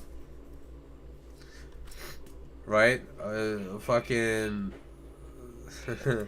He's not gonna be able to handle my child, bro. What is a man gonna do? I need a woman to you know, put my child in his place and tell him it's time for nap, and he actually takes a man, respects her, right? So when my child comes back home, he also or she also respects my own wife. Like, hello? You know what? They report exactly the same things that women do in male-dominated offices, right? They say, people have conversations that I feel excluded from. I feel stigmatized, like I shouldn't be here. People look at me askance when I say I'm a primary school teacher and I'm a man. Look at me askance? What is askance, bro? Women talk normal human language. Have we hit the 20-minute mark yet? Askance, to look or think about something with suspicion or distrust. Just be like, people are looking at me sus. People look at me sus. They kind of Sassy reel back and baka. all make those implicit associations. So if it is a structure that's dominated by women, then it's also a tyrannical patriarchy. I think in that case, then men have a way of, they should be able to complain. Oh, this woman is just... Bro, women, catch up. Like, this woman hasn't had a single shower thought in her life. She spends her whole time... She's probably the type of person who takes her phone with her into the shower to just keep her mind distracted. About the fact that a very Imagine being too afraid to have a shower thought. female dominated office leaves them feeling out too. Yeah, feeling left out So too. how do we get something that isn't a tyrannical patriarchy? Oh, thank God, dude. But okay, let me see if this woman understands what she's saying. And if it's composed of women, then it's a tyrannical patriarchy, and if it's composed of men, it's a tyrannical patriarchy. We're kind of out of options. Correct, but or you can have an office in which a blend of. Okay, no, this woman is not about to understand anything. Watch later, I guess. I'm gonna add a new thing. Called it JP. I'm not going to desecrate my own normal watch list folder with a Jordan Peterson fucking video, bro. Holy. Thank God we're done with that, dude. I don't know about the Uyghurs, but Tiananmen Square thing was pushed externally to happen. It was not out of nowhere. Boy, have we heard that so many times before, huh? Am I brainwashing you? Okay. Thank you for sending this. This is actually an interesting clip. Oh, it's such a refreshing. It's a refreshing thing to watch after JP. Okay, so the question is, am I brainwashing you? Okay, that's a good question, and it's a fair question. And again... Yes, he is brainwashing us. Like, low-key he is. I answered it, but let's see what he says. That's why I tell you this. Okay? You have the capacity to ask me questions. You have the capacity to challenge me. You have the capacity to think for yourself. So all I'm saying is, hear me out. Yeah, but not everybody even thinks to ask or question, dude. That's how they get that's how you stay a goy, but not finding the capacity to ask a question even if it's stupid. This is why, like, I remember, like, I grew up in good schools with good teachers that they always be like, ask questions even if it's stupid questions, because they were teaching me to not be a goy, and I stopped being a goy. I mean, no, actually no, I still ended up being a goy, but later on, you know, when I was de-going myself, these feelings of ask questions even if it's stupid kind of came back up, and I started asking stupid questions even if it was stupid, and here we are, bro. Now we're streaming in Cafe Rudy, and we have a community. It's dope. It's dope. It's lit. Out, ask me questions, and then think for yourself whether or not I make sense. Because the difference between my class and other classes is, like, I don't test you, right? I don't give you grades. It's a pass-fail class. You can actually choose to say, you know what, this is nonsense. I don't want to listen anymore. I can't stop you. But in school, guess what happens if you don't come to school? Oh, that's true. Your parents get arrested. Your parents get arrested? Am I brainwashing you? Is he talking about China? So the question is... Okay, I see what the context was then. Great.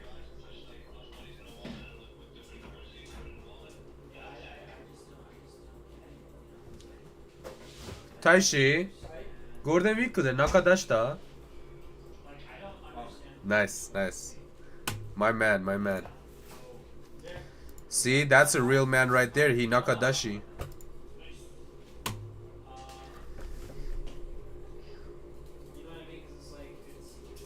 He's so schizo. He's so schizo, but esoteric at the same time. Dude, you cannot not be esoteric without going like, you gotta lose your shit to find your shit, bro. I live by those words.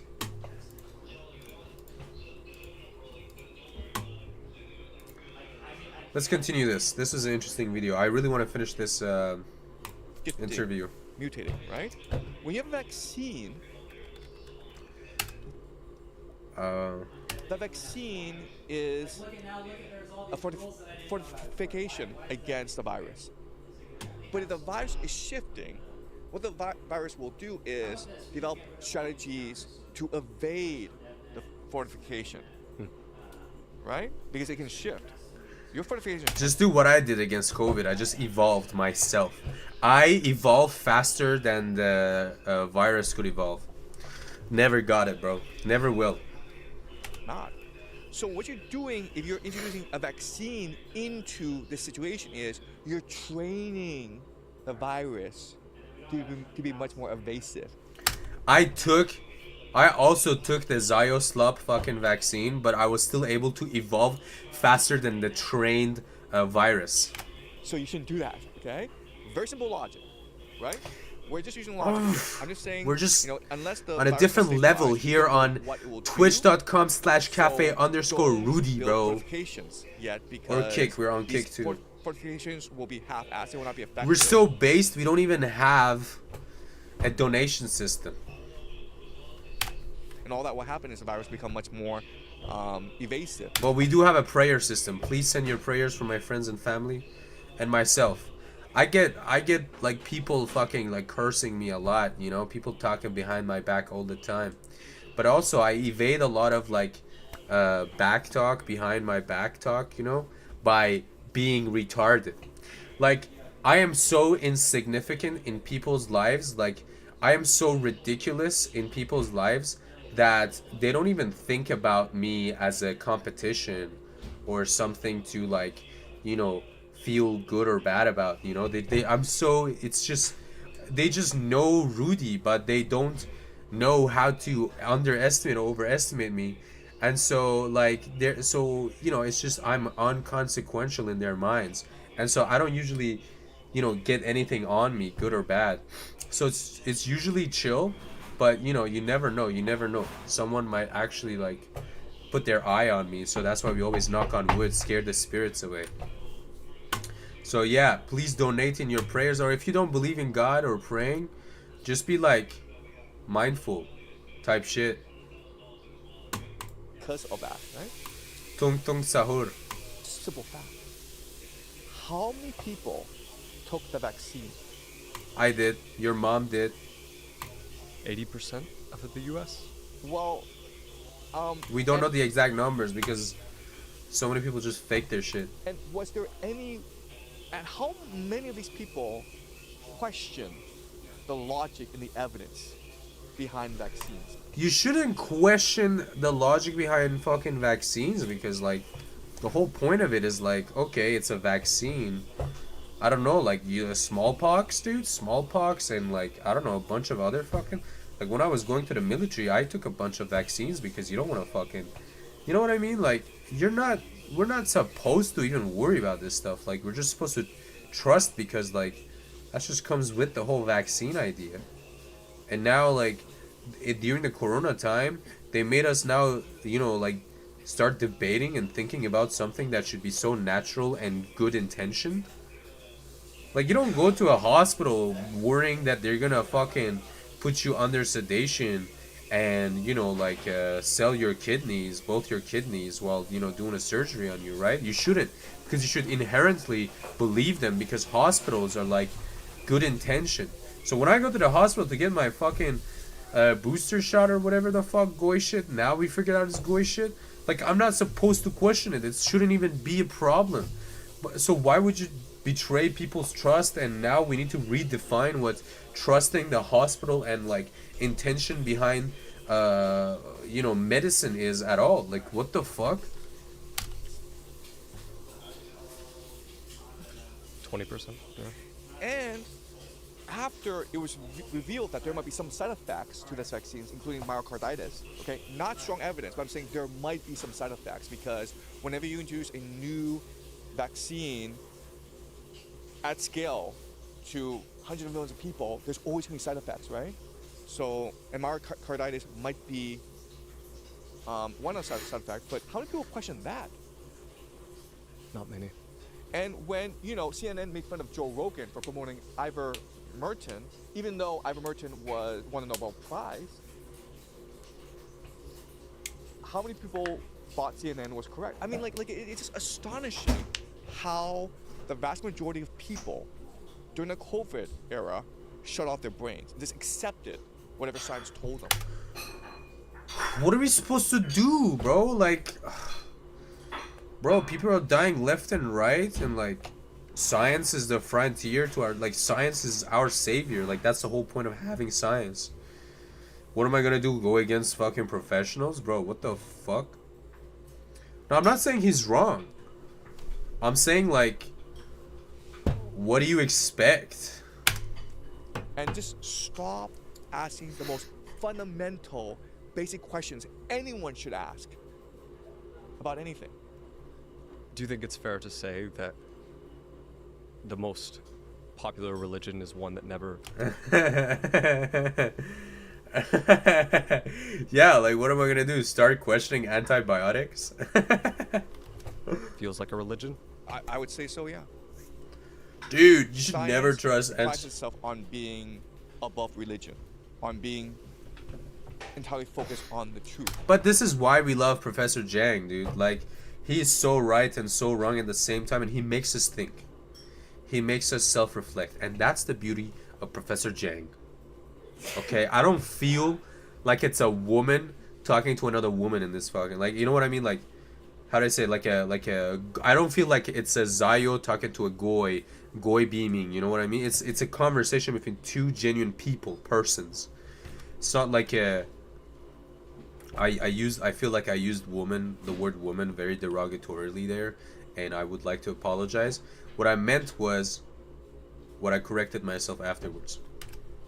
But truth can only be arrived at through debate, through questioning, through exploration. How much debate happened during... I think it's easy if it's from Johnson & Johnson or Pfizer, then it's bad. Yeah, I mean, you know, American companies, right? Especially these two companies have, like, very sketchy the COVID cases already behind them. If you try to debate this, they shut you down. They ostracize you from society. But also, like, you have to understand, COVID era was crazy. I mean, I was watching a video earlier this week, like someone reminiscing about like the crazy COVID era with the whole MLB movement, MLB? No, BLM movement, and like the whole cancel culture of like how crazy cancel culture was. Like there was no being, like you had no understanding of a whole huge context that was going on, but people expected you to pick a side to context you didn't have, and if you didn't pick a side, then you would be ostracized, and if you did pick a side, you'd be ostracized, and then like people would dig into like, you know, things that didn't matter, like context that didn't matter, and bring up things from different contexts, and then, you know, cancel you for it. And so COVID era was crazy. Like, so who's gonna debate these things when like things are that fucking sensitive? I mean, like a religion. Yeah, it's an interesting one. Because if you look at the origins of it, it's like it comes from magic, right? What comes from magic? Like a religion. Yeah, it's an interesting. People try to debate this, they shut you down. They ostracize you from society. That seems to me like a religion. Yeah, it's an interesting one. Because if you look at the origins of it, it's like it comes from magic, right? Yep. Bro said yup, because like that was a loaded comment and it's like not the point to get into. But you know, it doesn't come from magic, but you know what I mean? And so bro was like, yeah. Anyways. I mean, clearly that thing was a bioweapon of some sort. Because in nature, viruses do not mutate that fast. It makes no sense for a virus to mutate that fast, because a virus is trying to survive by inserting itself into a host. So if the host dies, it dies as well, right? So the strategy for a virus is to be innocuous enough to infiltrate the host. Yeah, things that he's saying is like things that I started realizing after Corona, right? So like after the whole thing was over, I had my 2 shots and I was able to like renew my visa and stuff. And you know, like, because you have to understand, like I come from Iran, and in Iran, like I mentioned this earlier in the stream, and I said like, oh yeah, at first they were like, oh, it's like some Zio shit, you know, it's nothing, and they just wanted to protect the economy, and so they were literally sending people out to work, and so many people were dying, and doctors were forced to lie on death certificates, and then one day, like fucking like 6 months into COVID, almost a year into COVID, our supreme leader was the first one to take the shot. And so like, you know, from a background like that, you're not, and like, you know, in Iran also people were coming up with their own cures, so there was this whole trend of like, oh yeah, drink alcohol, like get drunk. If you feel sick and you might have like corona, like get drunk, drink alcohol and get drunk, and it will cure you. Or like get drunk every night and it will prevent you from getting corona. So people were stumbling to get alcohol, and so like a lot of people died because of like just drinking bad alcohol, or like being sold like crushed pills in water and saying it's alcohol, so they OD'd on that shit. And so like, you know, from a miserable background like that, when you come to a country where like they're like, okay, well, you know, we have our best scientists at work, and this is our best chance at protecting ourselves and our loved ones from this disease. Here it is, and you can do it for free. Of course you're gonna take it. It just makes sense. And so, you know, it's a whole different thing, and it's easier for me to accept it and not question it, because again, science, right? And then later on, when I started learning more about the whole situation, and like how like even though things had calmed down, and even scientists were like starting to question the whole like movement, and they were saying, oh okay, like now we're a lot more immune to it, so we don't even need booster shots, but they were still like giving booster shots for free. I was like, hey yo, like okay, that's kind of sketchy. And then so I started having more conversation and looking into it more, and I was like, wait a minute, like, things are not adding up in a lot of places. And so now, like, I'm chilling though, and so like now I understand what he's saying. Like now I'm understanding his point. But if you had told me these things during COVID, and you know, like I was online as well because like everybody else, and like I would watch like all these other people bring up these debates, and you know they weren't really the smartest people to be debating these things and saying. They're usually like weirdo, like hella extremist, like American, like anti-abortion or whatever, like hella like evangelical, you know, not even like real Christian or something, you know, just weird people were bringing up these discussions, and I was like, bro, these people are like flat earthers would say this shit, you know what I'm saying? I'm not gonna even like waste my attention on a flat earther telling me that COVID shots are a lie, you know? So I just like, I would rather just fucking watch anime and then jack off afterwards and then sleep, you know? So why would you constantly become much more powerful over time? Why would you? Which also is a goy thing, so I'm over that as well. Become faster over time. It makes no sense. So clearly, this came from gain of function research that I think was supported and financed by the U.S. military. He said nothing. You will never know what he said. No, he just from the back he just shouted, "No, you're not." Yeah, I still watch anime and jack off, dude. I quit drinking and smoking. Get off my back. And because Obama had issued a ban on gain of function research, this research was then subcontracted to China. Which also tells you ban on gay and supported and financed by the U.S. military.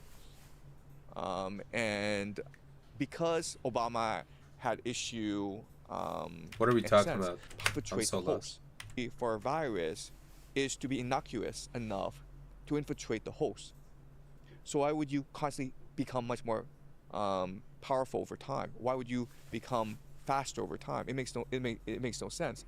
So clearly this came from gain of function research that I think was supported and financed by the U.S. military. And because Obama... Sorry boys, I'm gonna go get myself some hot water for some tea. Your boy needs to stay up. Your boy needs to be chilling. I need to be maximizing my chilling.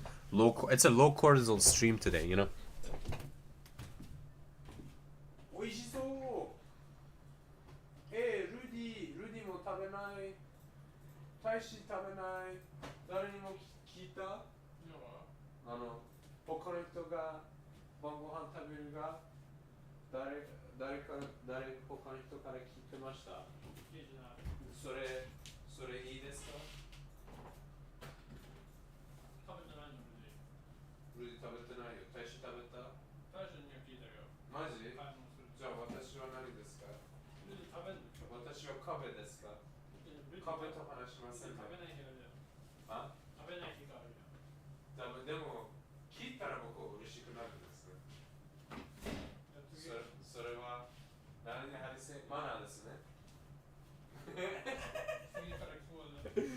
Okay, arigato. Nakadashi ne. This is a Nakadashi stream, okay? If you're not a Nakadashi person, get off my stream. If you are, if you would like to become a Nakadashi person, I will welcome to the stream. Leave a follow, and let's get on with the program. ゆっくり中出したね。でもゆっくり中出せるかじゃんできないんでしょ。中出すことはめちゃhad issued a ban on gain of function research. This research was then subcontracted to China. Which also tells you the world probably doesn't work the way you think it does. There you go. I'm telling you, bro, there is no capitalist communist race. They're both the same motherfuckers. Right? Because if China and the United States are competitors, why would the U.S. military Look at my subcontract forearm, bro. biological I've been research, growing my biological weapons forearm. research, by the way, to a research facility in China that is affiliated with the Chinese military? But Professor Zhang, you're Chinese, I'm American. We're supposed to be enemies, right? Yep, and then the Ooh, world look at that will shit. be perfect. Yes. You see? What do you think are the 3 biggest lies humans have been told? Fucking grown that think shit. The 3 biggest lies are Women are right. That's one of the biggest lies I've ever heard. Women are not always right, but then they also are, so I can't. Why doesn't he live in China? He does live in China. What are you talking about? His classes are all in China. Who are you, bro? He lives in China, and I think he also. Yeah, he lives in China, Canada, and America. I think he goes to Hawaii sometimes. I don't know if he has a house there or something, but the Sneeko stream he did, in Sneeko interview he was in like Hawaii. death is the final reckoning. But also he's like a first generation immigrant, so second generation is that first? I don't know what generation makes him, but his parents immigrated to Canada, so. Whereas I think death is actually the beginning. I think. Oh, he's a not. Actually, that's fun. That's funny because it was because of President Zhang's lectures that I found out about the agnostic, the Gnosticism, and like the whole like lost. I don't know, like, so, and then I looked into it, and I've definitely incorporated a lot of the biblical histories, that spiritual history from those books into my understanding of existence. That if you look at secret societies, the way they initiate you into the society is through death. They pretend that you died. They bury you. And the reason why is that every time you die, you can look at yourself for who you are. Like one thing that I think really opened my eyes towards is the devil and who he is and his role in things. And that really helped me understand the bigger picture more clearly, and really helped me improve the steps I'm taking in my journey. And choose a better path. So you're able to let go of who you are. And that's why I think death is important, because death allows for rebirth and rejuvenation. It allows for a reset. And I think that's a mechanism of... This whole, like, everything he said about, like, death, like, it allows for a rejuvenation. That's what I feel after jerking off, dude. That's why I don't stop jerking off. Like, dude, after I'm done gooning, bro, I just feel so refreshed and rejuvenated. I feel like I'm back to life and I can just, like, laser focus, dude. So, don't clip that. Thank you. Knowledge accumulation, where if you are making a mistake in this life, don't worry about it, because you're gonna die, and you'll probably come back at a later point and learn from your mistakes. But don't be afraid to die. Bro, my parts are infinite. Okay, no Jew belief is going to be able to. No Jew belief is able to make less of me. Die. Don't be afraid of making mistakes. It's all part of the growing process. So I think death is one of the greatest lies, and it's a very destructive lie, where for whatever reason everyone's afraid to die, so they spend billions of dollars trying to live forever. Right? And it's such a stereotypical Jew mentality to not lose parts of you, bro. You gotta let go. You know what I mean? You gotta learn to let go. That's a huge lie. The second big lie is that we are individually powerless. We don't matter. Oh, we were talking. Me and Ogi Washi were talking about this. We were having a fucking like a 2-hour discussion about this the other day. We are individually powerless. And I mean, I think we ended the discussion with like, yeah, we're pretty much individually powerless. We just gotta do our best and pray for God's guidance. But hey, Professor Zhang is saying we don't like. I don't know where we'll find that. I just want to re-roll a little bit. So I think that's a huge lie. What is a huge lie? Right. So I think that's why. So they spend billions of dollars trying to live forever, right? So I think that's a huge lie. Hold on, what did you clip? Nah, I'm screwed. Mechanism Dude, of this whole like everything he said about like death, like it allows for rejuvenation. That's what I feel after jerking off, dude. That's why I don't stop jerking off. Like, dude, after I come, after I'm done gooning, bro, I just feel so refreshed and rejuvenated. I feel like I'm back to life and I can just like laser focus, dude. So, don't clip that. Thank you.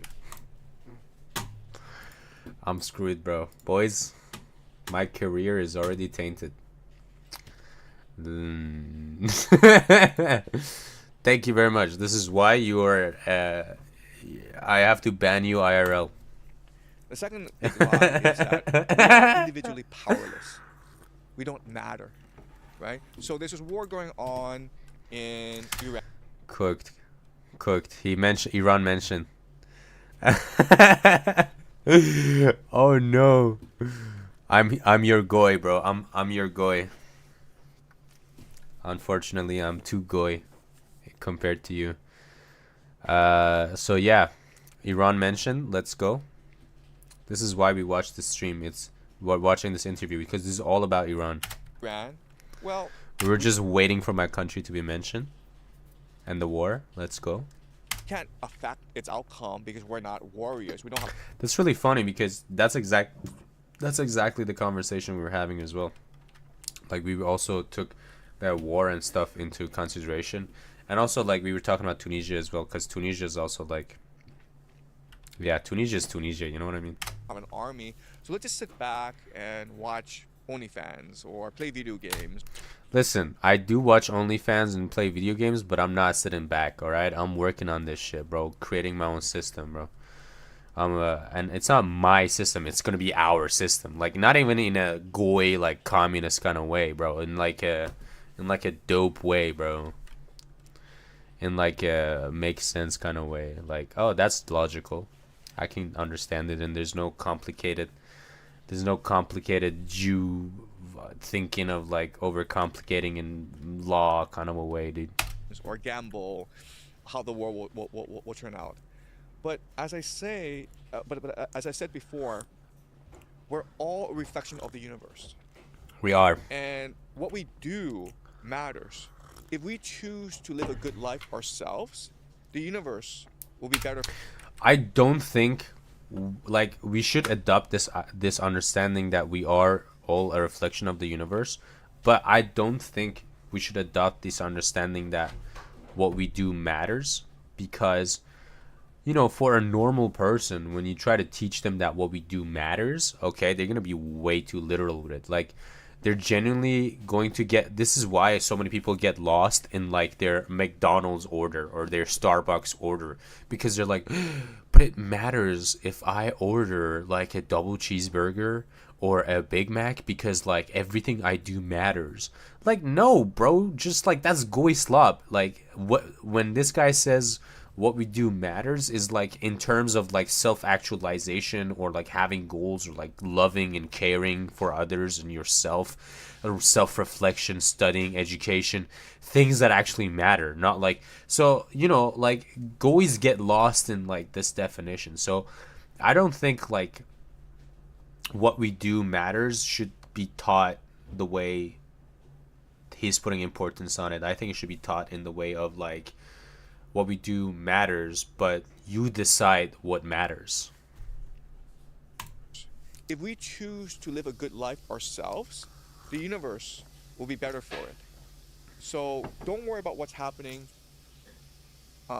in the Middle East. Don't worry about geopolitics. Just worry about being a good person, being kind, open and generous to everyone around you, and you have made the world a better place.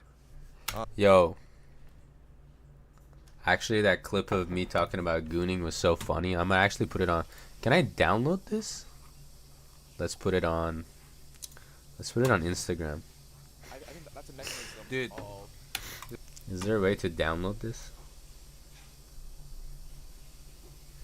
Nah. Whatever.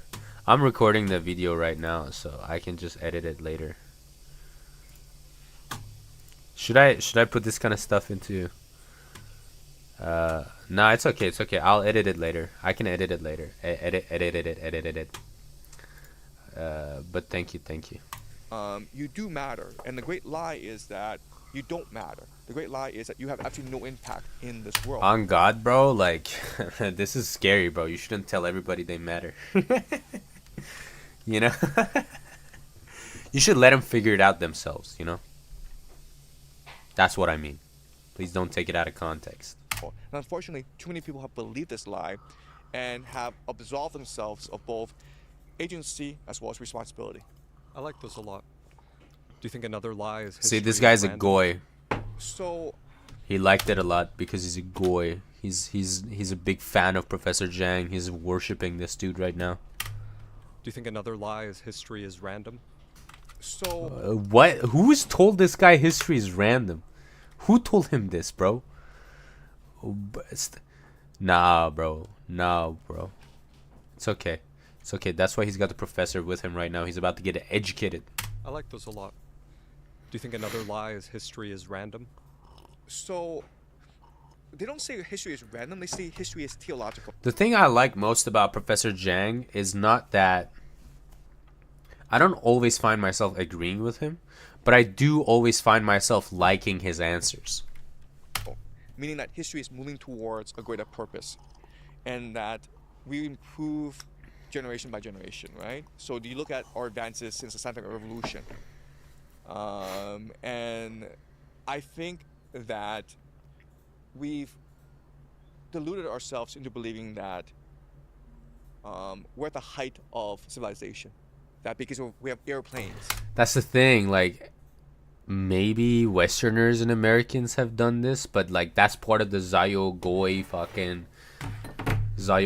brainwashing thing, right? So you tell everybody, hey, we are the fucking peak, we're peak, you know, and then you sell them this lie. And so, you know, because we're peak, we gotta stay peak. And so, like, you know, we're not. This is only like a Western framework thing. Like, in Iran, nobody says we're peak. I mean, it also comes with the ideology, right? So, like, you know, peak means God. God is peak. Like, you will never be peak, right? So we don't have that idea. Like, you can't sell people that ideology. Plus, Iranians. I don't know, bro. I can get into it, but let's continue with the video.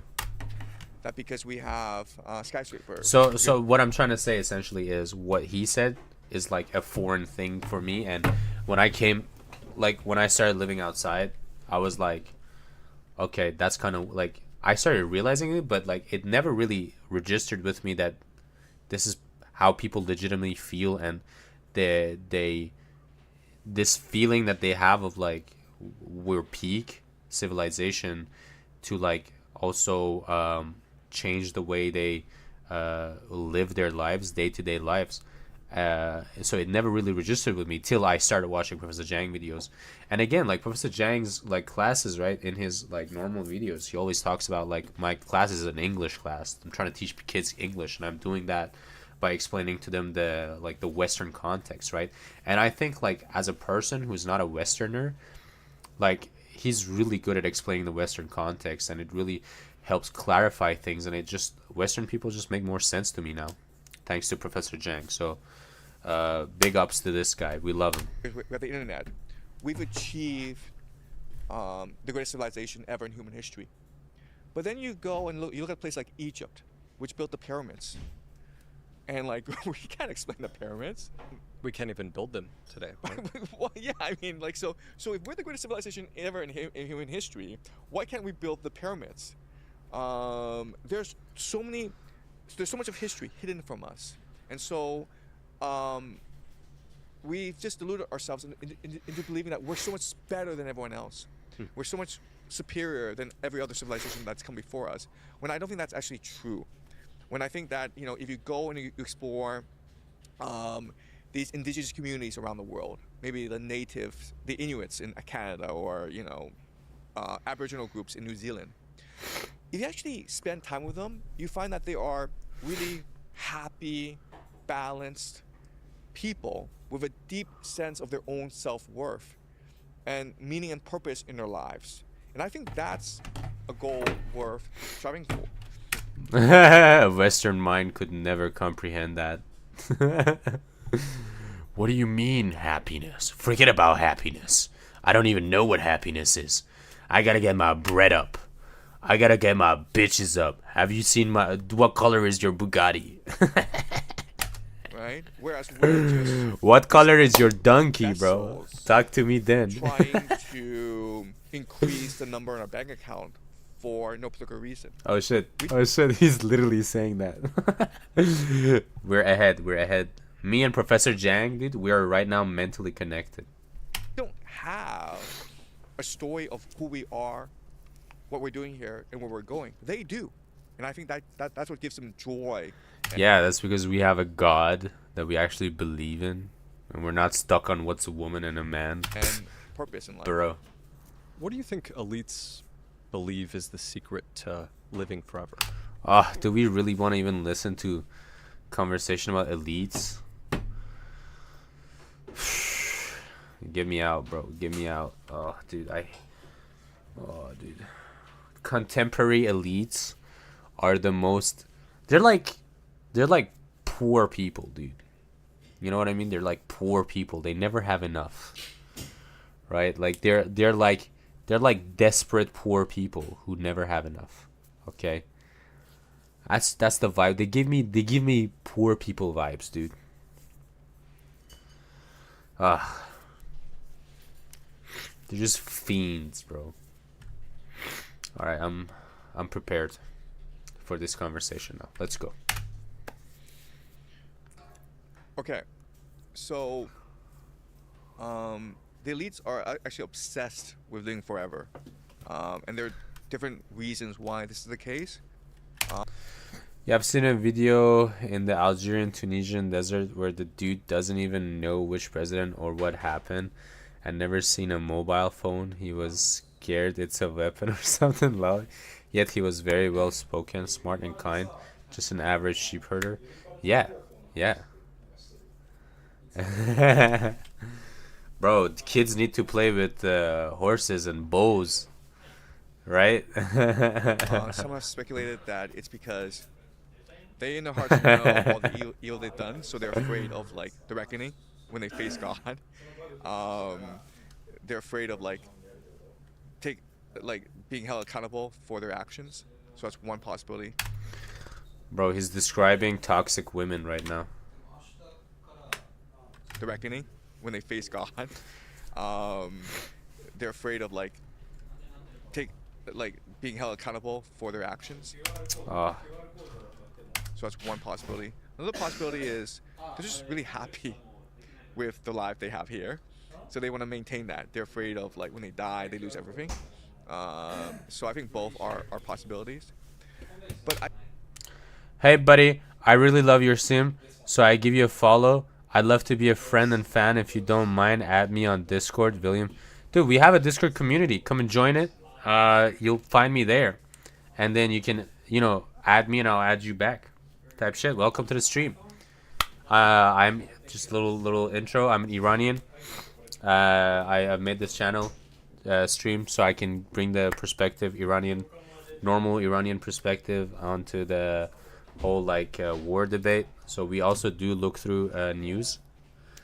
I always start my streams with the news first and foremost, and also I don't take things personally. So if you want to ask or have any conversations that you want to have, it's okay. Welcome. Thank you for the follow. I've linked the Discord community down in where my socials are. Let me show you. So it's like here. This is my Instagram. This is my Discord. No, this is the Discord community. I'm in there. This is my Instagram. Also, like I put updates and stuff, and I share a lot of the sources, off-topic stuff. It's really fun. We can have like, you know, cause you can share whatever, or it's chill. It's chill. Glad to have you, buddy. Where are we at? Okay, Professor Jane. Love him. Love him. I think that the body is not the secret to eternal life. So you look at someone like Peter Attia. I'm not sure if you've seen his work. But he talks about how to live longer and healthier, right? He's very expensive. Wasn't Peter Attia on the Epstein files? Pretty sure he was. I mean, you know, he'll charge someone, I think, $100,000 a year Damn. just to consult on how to. I'm gonna announce that I'm charging $100,000 a year to consult you on how to be more Chad. Yeah. So I only take crypto. Solana on Solana. You can find the QR code under my stream. Hit me up. To live a lifestyle that allows for maximum health. Also, that includes picking up bitches, finding 4 wives, young, old, doesn't matter. Also, being better than everyone else. It all comes included. Like, just hit me up. You know, you don't have to pay the whole thing at once. It's 50% now, 50% when the year is done and you feel more of a Chad. You know, money back guaranteed. No, 75% of the money back guaranteed. In the long term, okay? So people like Peter Attia, you have people like Brian Johnson, who is trying to live for as long as he can. This dude freaks me the fuck out, bro. Like, there's something really off about him. It just gives me the heebie-jeebies. There's a lot of money put into longevity research, but I think it's all the wrong approach. I don't mind like us figuring out how to live forever, though. I think that'd be chill, but as long as it's like you can go to clinic and just like it's available for everybody, you know what I mean? That'd be chill. Beyond that, fuck it. I think the secret is not the body. The secret is the mind, right? So mind over matter, baby. I go back to Donald Trump because he's a very interesting case study for me, where we've never had someone who's been able to capture global attention for so long, right? Before, you might be famous in your community, but that was it. But now with movies, with the internet, with digitalization, Donald Trump lives rent-free in the minds of billions of people. There are people who like literally wake up every morning and they're like, oh, what is Donald Trump doing today? So they go online and they read the news. They are fascinated with this guy. They think about him all the time. And so we've never had. I literally never think about Donald Trump. I only think about him in the morning because I'm wondering what bullshit he said the day before. And I check it and I forget about him. My life is way more important than whatever the fuck is going on politically, globally. So, like, my life is the future's global politics. You know what I mean? So I'm developing future global politics. So I'm not gonna get myself too messed up with what's going on now. You know, like, who gives a shit, bro? Just stop being a goy and build the future. Easy as that. Not easy as that, as in like easily put as that. Self-actualize, become better. Read a religious text, just at least one of them, you know. Read them properly too. Practice it, you know. Practice spirituality once in a while, bro. Learn how to cook good food for yourself. Also, that everything I'm teaching is just prelude to the things that I have in my 1-year course of $100,000 in Solana on Solana. So if you're interested more, hit me up. Times when so many people were focused on one person. And my question is, will Donald Trump ever die? Because I understand, yes, he eats McDonald's every single day. I understand he is fat. Bro, the fact that the Goy King is eating Goy slop It's just something beautiful about it. I'm so glad that that happens. And old, but we never had a situation where the entire world is focused on every second the speech, the movement of one person. You just look at how he spends his day. It's always with the press, right? It's always either on Truth Social or giving a press conference or talking. Yeah, that's why America's cooked. He's not in the war room. He's out there talking to press. Bro doesn't even know. Like, the information I have on the news is better than the information that Trump has on the news that he's creating. Talking to a reporter. It's amazing how reporters in Washington D.C. are like, I'm my more God, caught up. I can call up the President of the United States and he'll talk to me for an hour. It's like literally like any journalist in Washington D.C. could do this. You can get his phone number and he's the President of the United States and call him up and he'll tell you, his thinking and all that. So it's a very strange situation. And you ask yourself, why is he doing that? Well, I think he's doing that because he craves the attention. Because he wants to live in the consciousness of the whole world. And we've never had someone like that before, right? So let's go back to the idea that consciousness is creation of reality. Like, I talked about this earlier because the reason why we're watching this interview is actually comes from the news, right?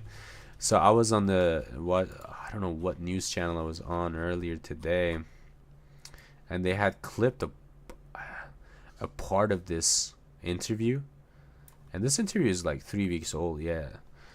And I don't know why they fucking like clipped it, but we love Professor Jenks, and I was really interested in it, so I was like, damn, maybe it was in where was it, dude?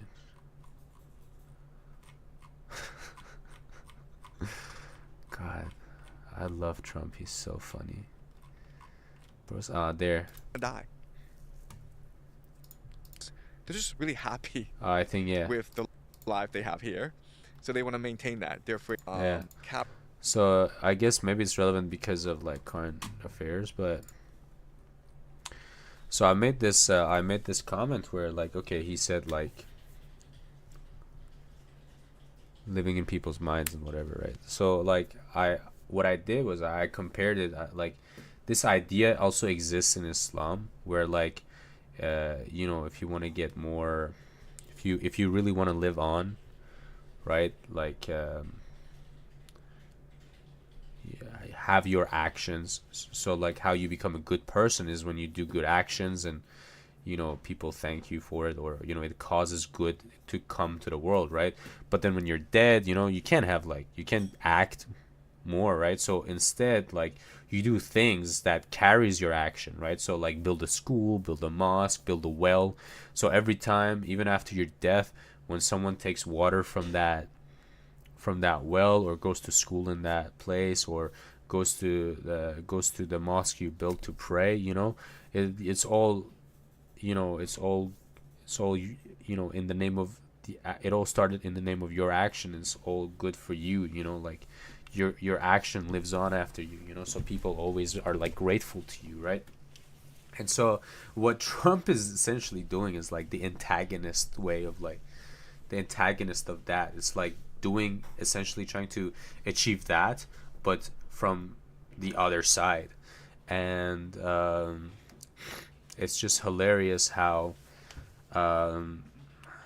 these actions are like the way to achieve these these results are things that we are already been taught. It's just, and it's really interesting that, like, I mean, I think like this analogy also really reflects on how religion can be used, like religious teachings can be used for through bad things, for bad intentions, and bad for your own all the wrong reasons, right? So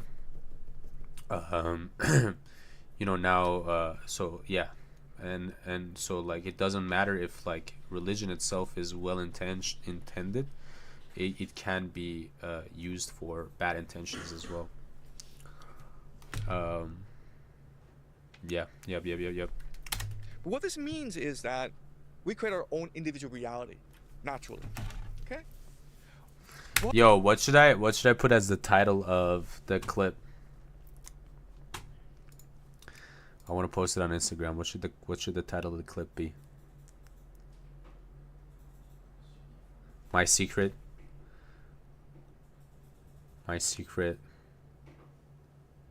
goon stream.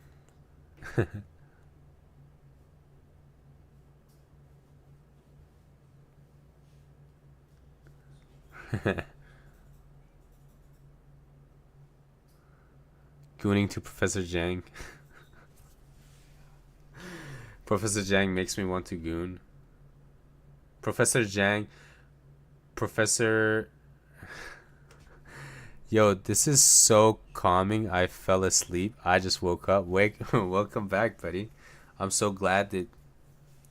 Yeah, it's a low cortisol stream. Like, that is a normal side effect. Okay, Professor Jang makes me want to goon.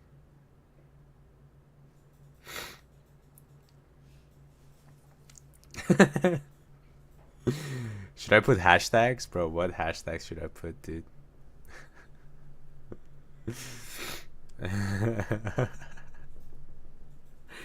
Hashtag goonicide. Do you know what the goonicide is?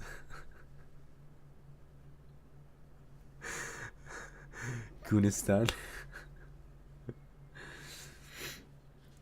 Hashtag, oh, dude, Professor Jang hashtag must be on fire, dude.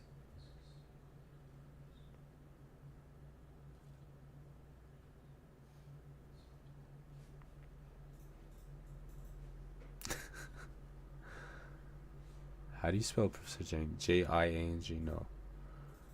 Oh, how do you spell professor? Okay, it's 2 S's.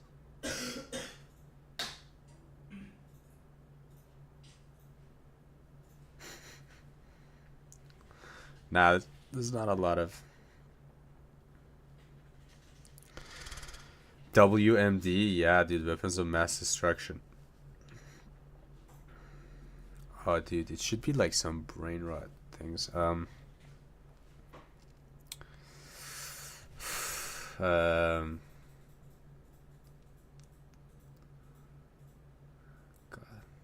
I'm just not brain rotted enough, dude. Fuck it. I'm just posting it. Who cares? These are not gonna, hashtags are not gonna change my life, dude. Gooning to Professor Jang will, though. Let's continue. But if we all have Donald Trump in our minds, and Donald Trump becomes the convergence of all individual realities on planet Earth, and this convergence is what we call God. So is it possible that by constantly thinking about Donald Trump all the time, by giving him our psychic attention,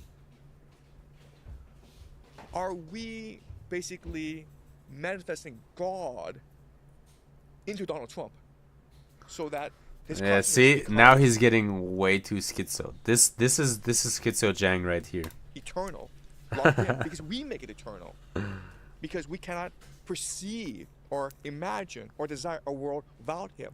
There's a certain addiction to Donald Trump today, right? Remember how boring Joe Biden was, right? We had Donald Trump and it was like, oh my God, please go away. I don't. Oh want to my think about you God, anymore. oh We my had Joe God. Biden, like, That's what I say every time I'm listening to Professor Jang. No one remembers what happened during Joe Biden, right? And now with Donald Trump, which is like we're back to constantly fretting about the world, constantly cursing him, but constantly thinking about him, giving him all our attention. And my question is, will he die? And I fear that he won't die. I think that's a secret to longevity, where you are able to implant yourself in the consciousness. I don't know about everybody else, bro. The moment like Trump and all these same, like, you know, Goy leaders die, genuinely I'm gonna forget him. and then like one day my child is gonna come back from history class and be like, "Hey, Dad, like, what do you know about Trump?" And it's gonna like I'm gonna start having flashbacks and I'm like, "Oh my God, holy shit, you guys are studying about Trump?"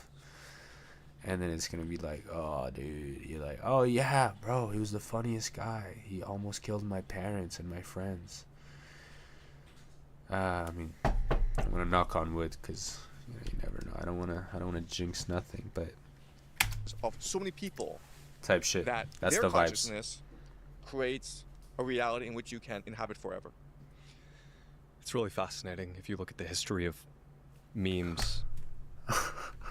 Memes mentioned. Let's go. I think it was Richard Dawkins that had proposed like memetics in the first place, and Trump is the greatest meme of all time. And you know this because what was the biggest meme coin?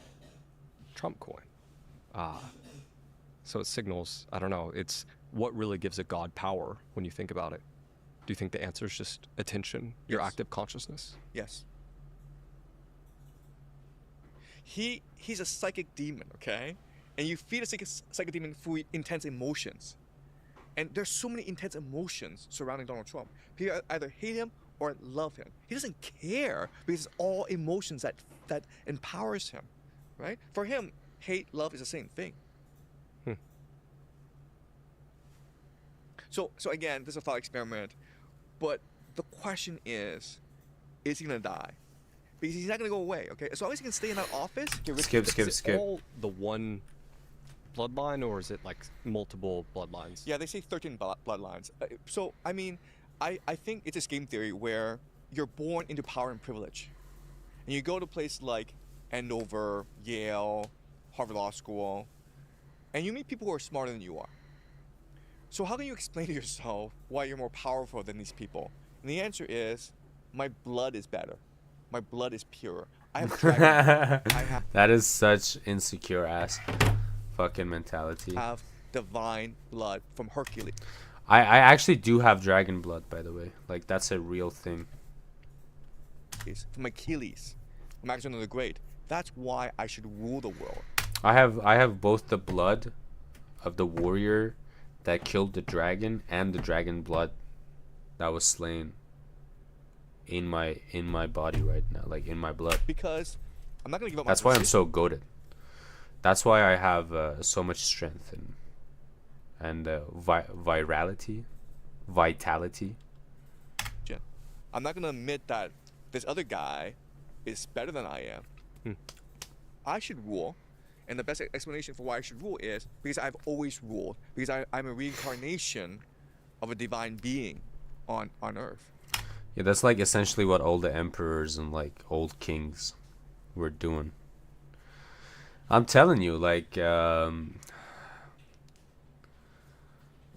mean, you know, Trump is just like, he's unintentionally like literally being the Roman Empire, you know what I'm saying? Or like, I don't know, name any empire, you know? And that's something that Jeffrey Epstein believed. That's a fascinating one. I'm sure you could look at the history of like these ancestry.coms and 23andMe's, and I'm sure it's strange, but don't 23andMe goy. Because how else would you determine the bloodline without the DNA test? And you shouldn't actually participate in any of those things. That's right. Why? Because goy. A conspiracy theory. Okay, I'll Ancestry.com too. Okay? Yeah. A conspiracy theory is that never give your blood away. They already have every metrics. The last thing you need to give away is your DNA. They want. The only way they can get my DNA sample is through my shit, because that's the only thing I'll fucking. They need to put their hands out so I can shit on it. That's the only acceptable way I will give them my DNA. Certain bloodlines, and they use these websites to find certain bloodlines. So if you're in that bloodline, bad things could happen to you. Why is there so much human trafficking in the United States? There's a lot of trafficking in the United States. The fuck? I don't know. They care a lot about bloodlines, right? So if they believe that they are of divine bloodline, they would also want to prevent others of divine bloodline from accessing power, right? They would want to step out other bloodlines. They could also drink the blood of other bloodlines to increase their own bloodline. Exactly, bro. Exactly. So the warrior that killed the slayed the dragon that was plaguing the area that we were in, my ancestors, right? He bathed in the blood of the dragon he slayed, you know, and so you know, he absorbed the vitality of the dragon, and so that's why my bloodline is fucking that. All my family members are goated, bro. They're goated. I'm just self-actualizing on a global level, or like that's my goal, that's my ambition. And so yeah, bro, like my bloodline, bro, crazy shit. Like, you guys are really lucky that no one before Rudy in his bloodline, you know, cared about the things that I care about. or else like, forget about the 13 families, bro. It would have been me, bro. You know, again, this is conspiracy theory. I have no evidence. Oh, YouTube deleted a Hassan Piker clip. I thought Hassan Piker was like something Zayos push because he, like, you know, he's just feeding into their whole agendas. This is the case. But if you were to actually examine how these people think, you know, and these people are like insane, this makes sense. So what bloodline would you have to be for them to? Would you have to be of This is a dumb question. that 13 families, or would you be of just not that? So I think that it depends on the group that you're in. I think there's something called the 13 bloodlines, which traces themselves back to the Roman Empire, basically. So gay. So gay. Oh my god. But then you have... My bloodline goes back to nothing. We're just in the mountains vibing, bro. It's a clip from his China trip. I think he maybe has okay intentions, but he sometimes gives Fed vibes.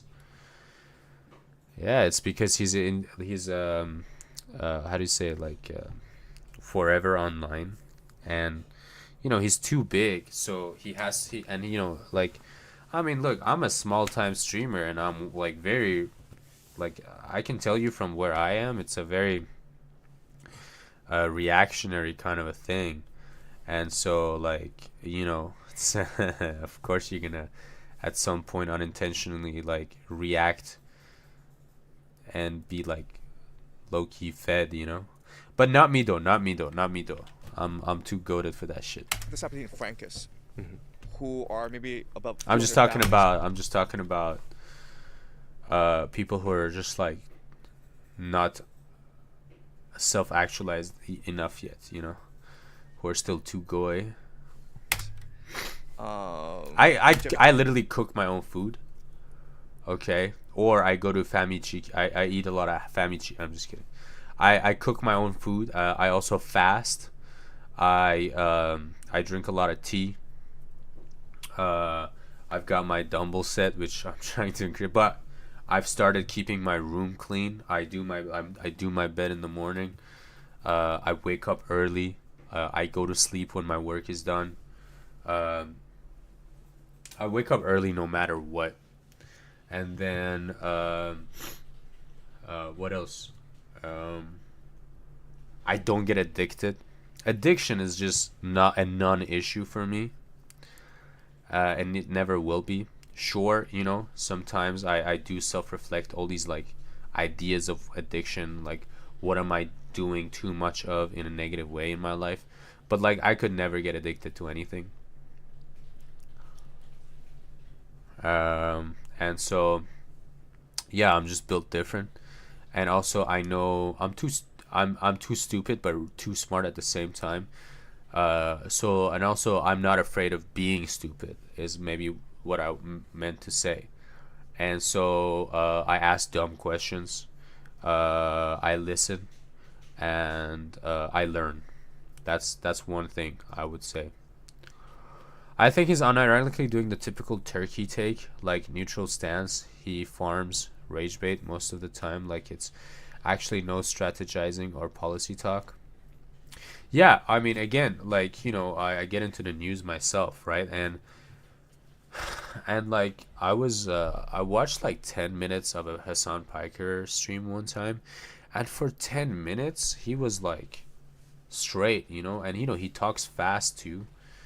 He's just talking about the news and like I don't know, like how do you go on talking about the news your whole stream and talk about politics your whole stream? It's unfathomable to me. It just doesn't feel right to me. So I don't know how he does it. And I mean, like look at Clash Report, right? This is like a Turkey news report, but like there's so much news coming out every day. So like this is all content, right? I could sit here and just react to this one thing, and I could go on for like 8 hours straight, and I could like have hot takes on everything, and it will all be clippable and everything. And like that's all cool and shit, right? But like to, that's why and I cannot correctly like do anything. Like I don't know half of the things that are more like 80% of the things going on in these news channels. So if I want to have a take on any of this, it'll be way too bigoted. I don't know how he does it, bro. High cholesterol stream or whatever you said. Yeah, dude. No, it's Epstein was of the bloodline of the Sapine Francus. So there's overlap. Sapine Francus, bro. More like it's a penis Francus. But there's also some distinctions. So, honestly, I have not done that much. I think what I'm saying, hold up. Hello? What's going on? That much research in. What was that? That's what I'm saying. I think he has positive effect, no doubt, but 90% of the time he's covering American politics and what Trump is saying. Yeah, and like, Trump is lying all the time, so there's not much to reflect on a lie except saying it's a lie and why it's bad. And like I've seen his chat, like, my stream is like very chat based, right? I'm literally just chatting with like dudes, my chill dudes. By the way, I love you guys. Thank you for your support. Big fan of you guys. And so I've seen it like this is very, I think like this is, we can have a discussion, and like many times like it's been because of you guys like that I've learned about so much more. Like I've had like really bad takes, but you guys like are like whatever, and we have a discussion. I search and you guys tell me something and I look up something, and then we come to the right conclusion. But his chat is rolling, dude. It's rolling. There is nothing for him to reflect on except what he sees on the screen. And so like I really do pity him, because if he does this for like 2 or 3 more years, there's gonna be no gray matter left in his brain. Bro's gonna be incapable of having takes anymore. His China trip was goated. I'm so glad to hear that. I mean, I really do wish him the best. Like I wish everybody the best, especially these famous streamers, because like streaming is crazy. Live streaming is crazy, dude. Anything, especially in a sensitive era that we live, anything could get you fucking banned too. It's very scary. To these bloodlines, because I think it's not really helpful. I'm more interested in ideas. Because these people aren't that smart, and their behavior is sort of preordained. You know exactly how they will behave. I'm much more interested in people like Donald Trump, who, regardless of what you think about him, he actually has an imagination. Yo علی مدد. آفرین. Yo علی مدد. پاشو بریم. بزن برا. My father would always say, کاروان رفت و تو در خواب، کی روی کی رسی، از کی راه از کی بپرسی. Something like that. راه ز که پرسی. Right. And that's like an old Iranian poem. I think it's from like who was it from? I'll look it up. Is it Sadi? Maybe it's Sadi. My father loves poem. He's a poet himself. He writes poems sometimes. And yeah, he would just be quoting poems left and right.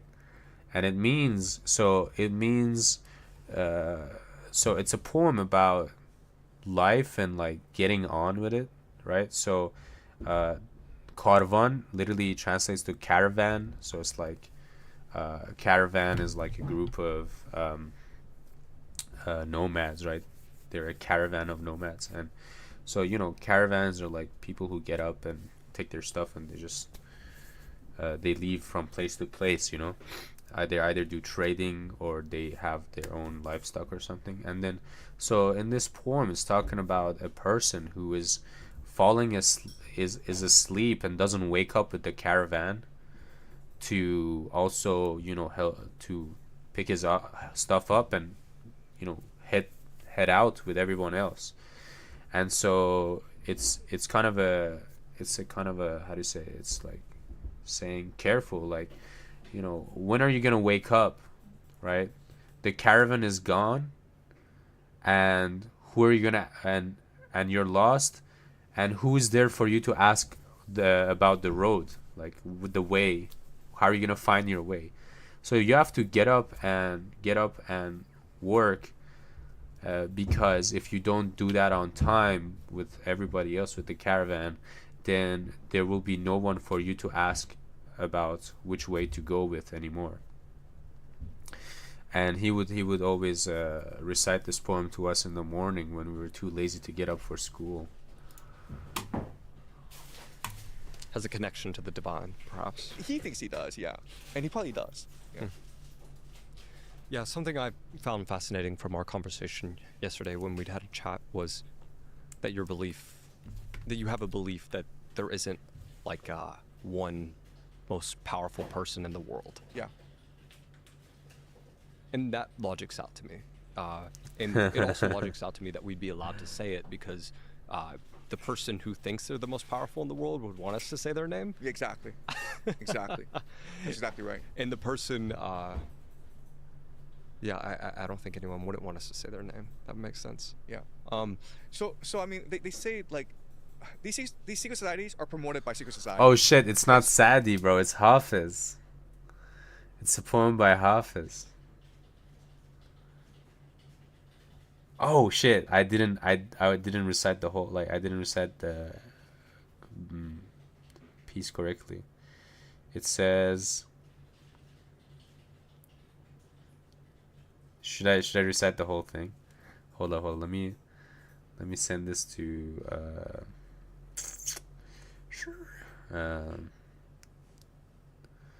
yo, my boy, welcome back to the stream. Yeah, sorry. I didn't really stream like a normal person for a while. But I've got a new setup now, and I was really busy with everything, but hey, we're back. Oh, really? Did that go well for you? Hold up. Da-da-da-da-da. Da-da-da-da-da.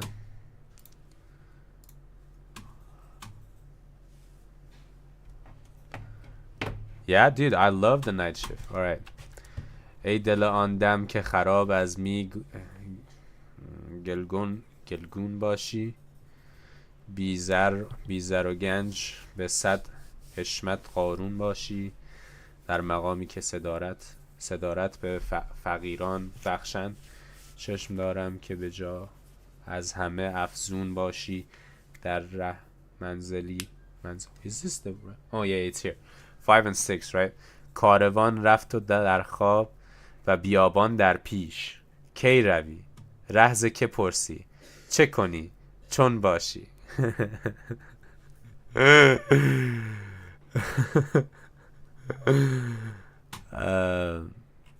dude, can we like Google translate this? That'd be fucking lit, bro. I don't want to mistranslate my boy. My Farsi is very... I need to dust off my Farsi, dude.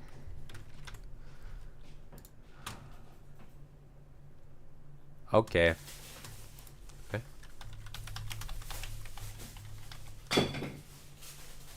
راجبه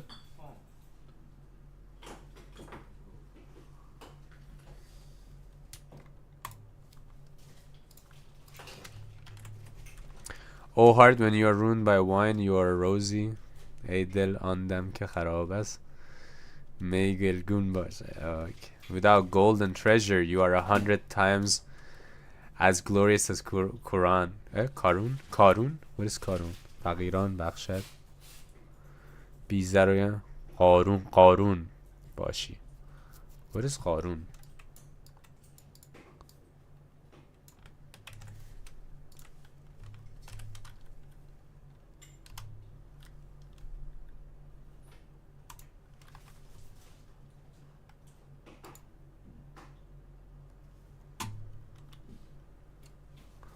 Wait, so does that mean this is a correct translation? Who's Karun, dude? Karun. A wealthy, arrogant Israelite relative of Prophet Musa.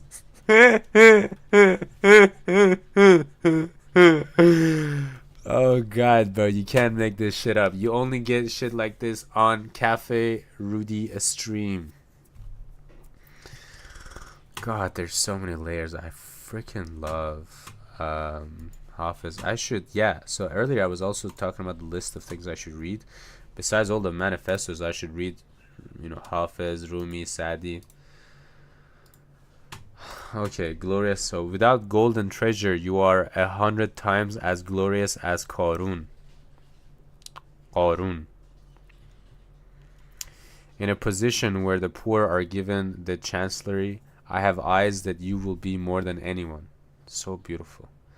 On the way to Layla's house, where there are dangers, the first condition of the step is that you are insane. I have made a point of love for you. Do not miss it. No, this is not scripture. This is a poem written by a very famous Persian poet called Hafiz. Great guy. Hafiz. And he's literally one of the most influential people in history, like global history, for literature, everything. Hafiz Shirazi was a Persian lyric poet whose collected works are regarded by many Iranians as one of the highest pinnacles of Persian literature. Yeah, so every Iranian has a Quran and a Hafiz book in their house. 100%. There is no exception. He's that highly regarded. Even if they don't have a Quran, they definitely have a Hafiz book, dude. Because, you know, not everybody's a Muslim, but everybody in Iran loves literature. I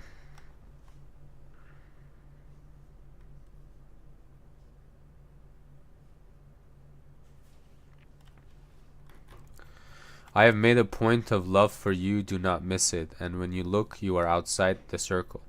The caravan has left, and you are in a dream, and the desert ahead. When will you go? Who will you ask? What will you do? How will you be? This is the quote that my dad would always give us in the morning. Don't miss out. So this essentially says don't miss out. کاروان رفت و تو در خواب کی روی کی رسی رازی که پرسی. Ibrahim Zulfaqari would not be proud. I get somewhat into Kabbalah myself. Outside of that, I'm pretty much dumb about Iranian culture. I also try to pay little mind to Western comments currently. Okay, yeah, Kabbalah is pretty interesting. I myself have I got into the Kabbalah thing like around last year September, dude, and intensive research for sure. And I know a lot more than I did before. And yeah, I think I know enough. Like, I'm not interested to know more. So, but what I'm trying to say is, like, there's always more to know about a topic. But yeah, I know about Kabbalah. Not to say that Kabbalah is specific. No, it's not. You're just talking. I get it. You're just talking about like things you've been getting into recently, and that's really cool. Yeah, I mean, okay. I think like you would love. Okay, so the thing about like Hafiz or another person, Rumi.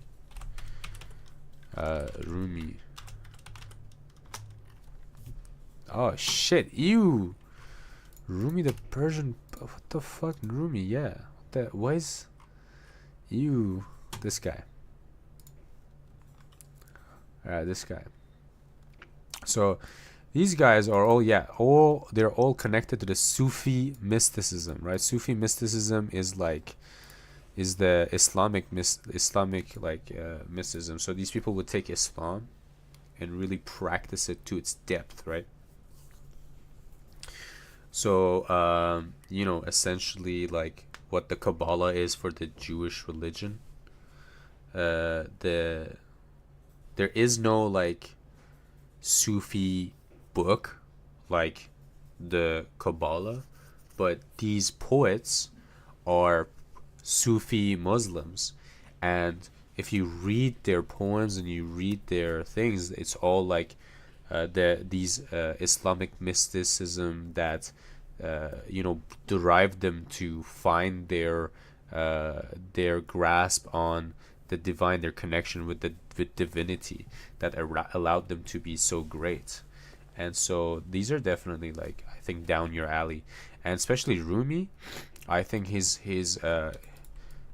writes a lot of love poems, right? And so his understanding of love is so deep, it's so complete comparatively, that I think it will really enlighten you on like things you never even thought about, So yeah, little lesson for you. The Ein Sof, yes, the Ein Sof is essentially, isn't Ein Sof like the god, or is it like the tree? No, the Ein Sof is hold up, I know what Ein Sof is. I learned it without it's God, right? It refers to God, as God is in himself, right? Right. Like everything now that would be interesting to read. I think the concept of love is underwhelmingly understood. Yeah, which is why I think you would love learn about Sufism. There's this really good YouTuber. His name is dude, I love his videos, and I think his videos are very educational. And honestly, like, here, let's talk religion. This guy has many videos on. Oh, there you go. Bro, they're listening. Just go to his channel, and I think this channel would really help you get into it, especially since you're like have night shifts. It's perfect. So I highly recommend this channel. And his videos aren't like short videos either, they are extensive. And so yeah, and so this is definitely a good gate for you to find out what you want to research more further into and what parts of it interest you first. Dude, you will love this channel. Or this channel is, I actually learned about the Kabbalah from this channel. Like, this channel was the one. This channel was actually my entry point into a lot of these religious stuff, religious understandings and philosophies. Dude, this channel is amazing. If I could subscribe twice, I would. If I had money, I would donate. But alas, for now, we enjoy it till we have money to donate. I will trade you a link. Perfect, my guy. This is what I like. Little bartering. All right, esoteric. I feel like I've come across their videos before. The 17th century was written. Yes, actually, dude. Actually, for the was one of the videos. So this channel, this guy had did a collaboration with this guy. That's why I know him. I just didn't get into him, but anyways, I'll definitely, now that you mention it, I'll pay more attention. I don't know, maybe because he's a Jew, I was a little bit turned off. But I shouldn't be like that. I should be better. Judaism is a religion, my guy. It's not a race. Antiseptic. You're racist? You're religious? Yeah, but you know, that's the thing. That's the goislop, right? I'm de-going myself, and part of de-going yourself is understanding that like you shouldn't hate anyone, and that's true. I shouldn't hate this man for his religion. I should first listen to and understand who he is before I judge him, you know? What the internet has done to us. Am I right, boys? We are better than this, and that's what we're doing on this channel. We're trying to get better.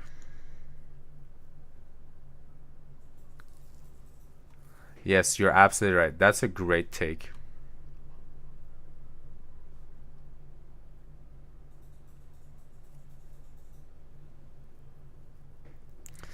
I never thought being Jewish is an ethnicity until last 3 years.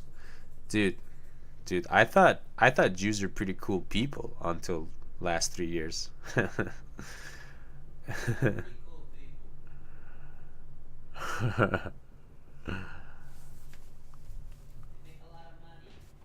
Yeah, making a lot of money is not cool anymore, bro.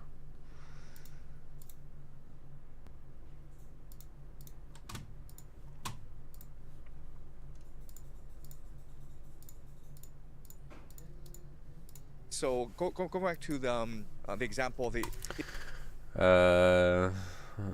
Bad apples always ruin tree's reputation. Yeah, you're right. I should be smarter than that. Illuminati. Okay, so the Illuminati was founded at the end of the 18th century. The only bad people are people who genocide and the Sam Altman types, the ones who fuck their own sisters and lie about it, or kill an engineer and say like it's suicide. You watched that entire thing, right? Yeah. You showed it to me, right? Yeah, I watched the entire thing. That was so. Oh, dude, that was so weird to watch too. Like it was like a murderer sitting. It was like watching R. Kelly video interviews, dude. You know what interviews I'm talking about? No, but I know what you're talking about. Yeah, okay. Yeah, R. Kelly was just sitting in interviews, kind of like Sam Altman being like, I didn't do it. Did you watch the entire Roblox one as well? Yeah. That one was also weird. Jeff enjoys watching weird interviews where things get awkward as fuck. Maybe that's why you enjoyed Jordan Peterson so much, because the whole interview was so awkward. You think so? Yes. The interview started with two people disagreeing and arguing the whole time. I watched 20 minutes. Bad experience. There are many types of bad people, but just as many types of good people. I judge people on a personal base. I don't know. I do generalize groups of people, but when I'm like in person talking to a person, I don't generalize a person, but I do generalize groups of people.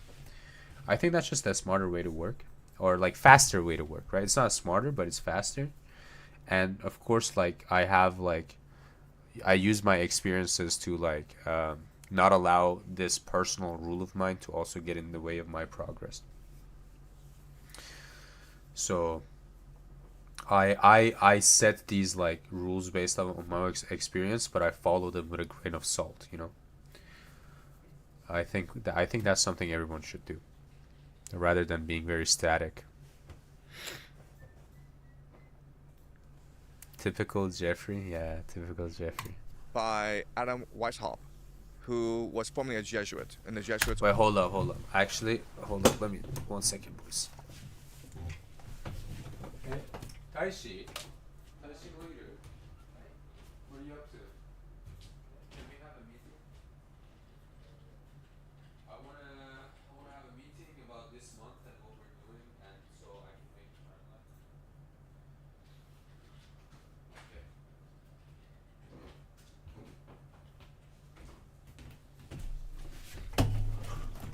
Boys. I'm gonna take a 15-20 minute break. I need to have a conversation with the team, a little We're doing a little team meeting, and then I'll be back. I'm not gonna end the stream. I'll just be back. Just you guys can chill or talk in the chat. I'll catch up.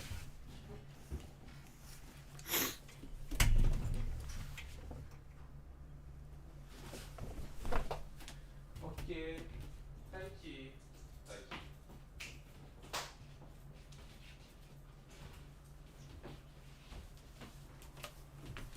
you. 起きて。ちょっとミーティングしよう。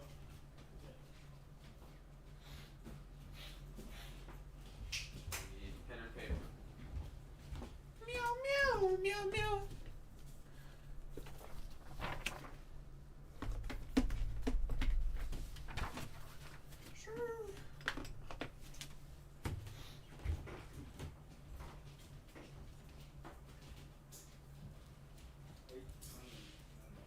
Okay. So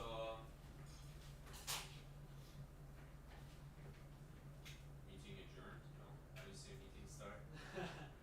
Meeting started. What's the opposite of adjourn? You know what adjourn means? Adjourn. Adjourned. Adjourn. ADJOURN. Means like 以上. でしょ? まず以上。まず以上。And then, okay. Okay. So I want to make a timeline for this month. And so timeline for Unipal, right? The Unipal project. And so for that, I need to know what we're planning to do, what other projects you guys are doing or something like that. And as far as like Unipal goes, how much we can do and what our targets are, stuff like that. So I can do timeline planning. So please tell me what you guys are up to. Okay, let me catch you guys up on this, okay? I mean, Jeff can correct me if there's anything to add. So earlier this month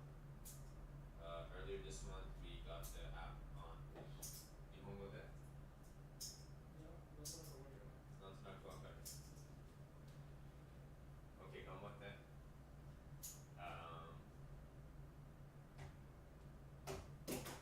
今月の最初で、僕たちはユニパルは Google プレイストアで申し込みできた。申し込むできた時すぐゴールデンウィークが始まったんでしょ。だからまだプロモーションも始まってないですし、あと僕はGoogle プレイストアであるのアプリを確認した時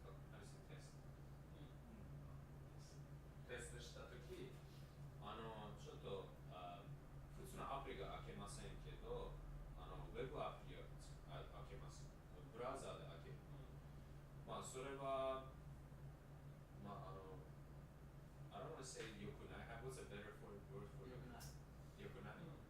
それは良くない。普通じゃない。直さなければいけない。でもジェフと話した時もう僕たちはコンベックスからHow do you say we want to get off convex? やめる。そのコンベックスをやめたいなので、もっと早くにやめたい。ジェフは今コンベックスをやめる中止、その時ね、今月の最初中止だったと、あとコンベックスのサブスクリプション、How do you say subscription? サブスクリプションは今月の最初も終わりました。なのでもうGoogle プレイストアであるのアプリがコンベックスですなので、もうこのコンベックスで続けるの意味がなかった。コンベックスで直すの意味がなかった。もっと早くに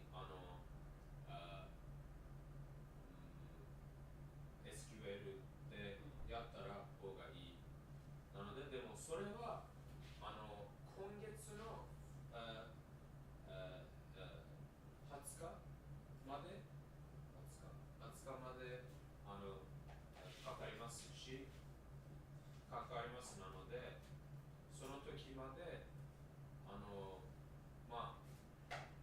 ユニバーのこのまま問題あるままもうプロモしたらそんなに悪くないだと思います。なんとかできる。なんとかできます。今そのエンジニアのエンジニアの側からこんな状況です。そうだからジェフエンジニアリングのタイムラインが僕はよくわかります。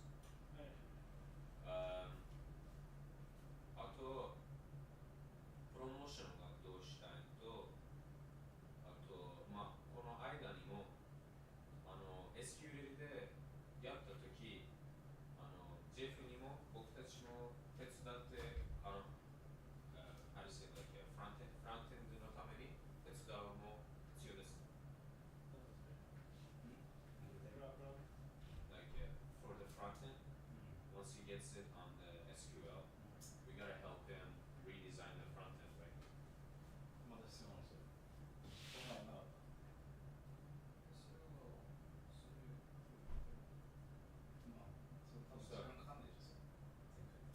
Right. So we will probably have that as well. I mean, okay. So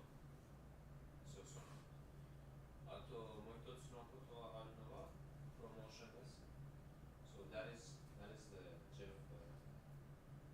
and engineering. そんなプランです。あと今はジョブナミもやってますし、今月おしゃべり就活もあるんでしょう。だから大気と大使はどうですか、今月のあれするだけプラン何の仕事ある？今月はだから俺の中で、大きいのはおしゃべり就活ですよね。それが来週の土曜日にあるから、来週の土曜日までに、今日も打ち合わせしてきたけど、やらなきゃいけないことあるし、準備も結構あるなっていう印象。What is the deadline for that?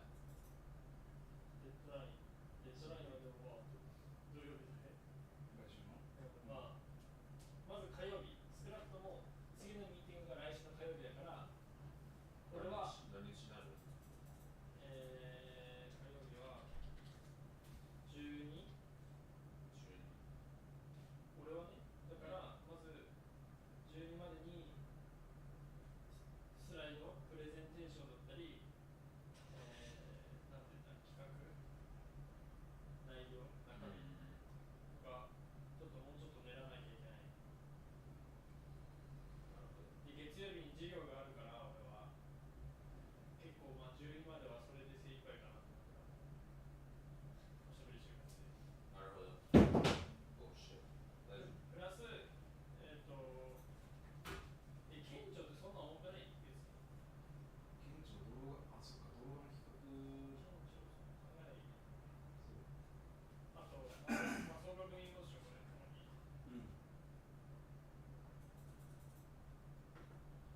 来週はちょっと忙しいかな。来週はそうね、ちょっと。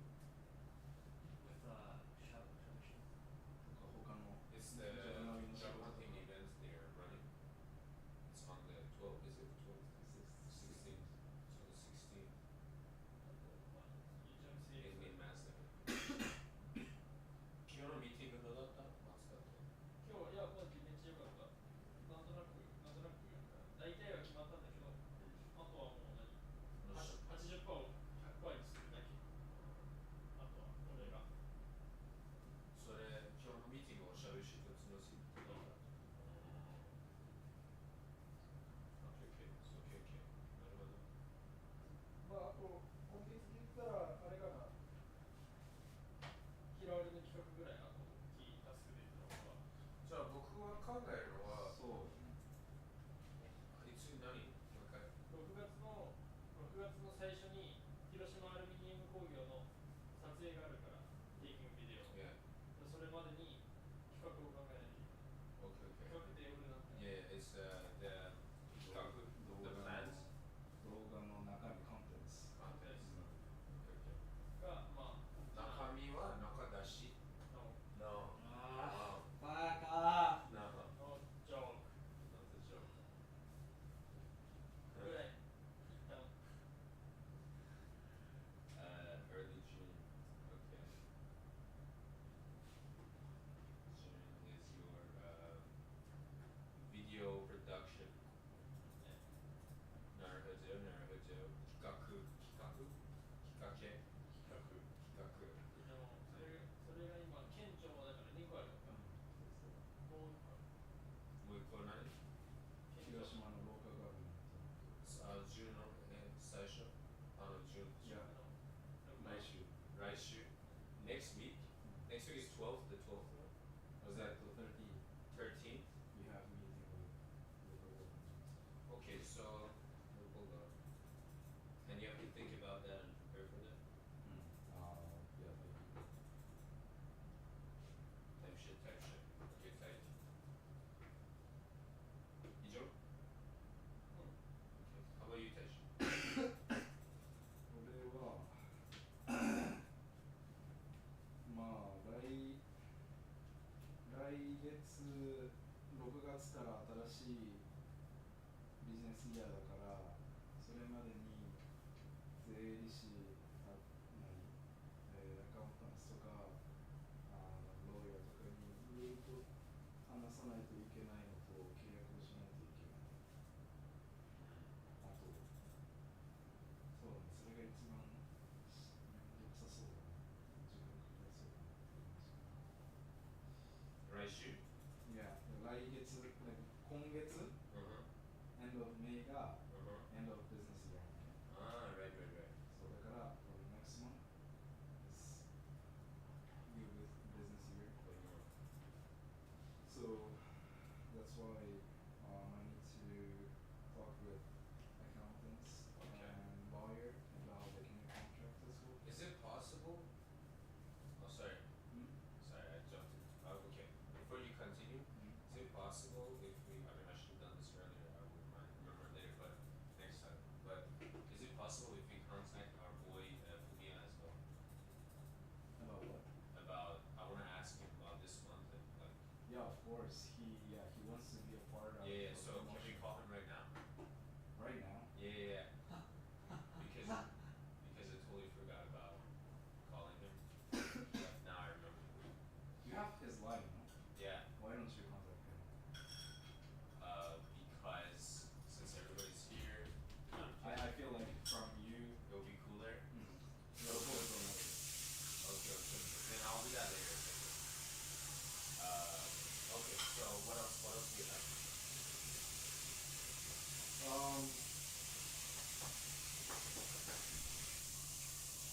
So things Python needs to do is also a thing that it needs to do. So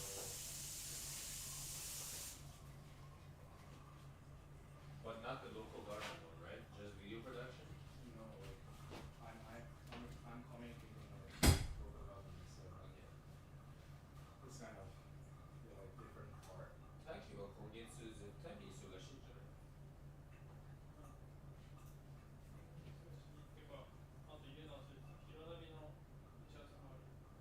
広ナビのミーティングが18日にある。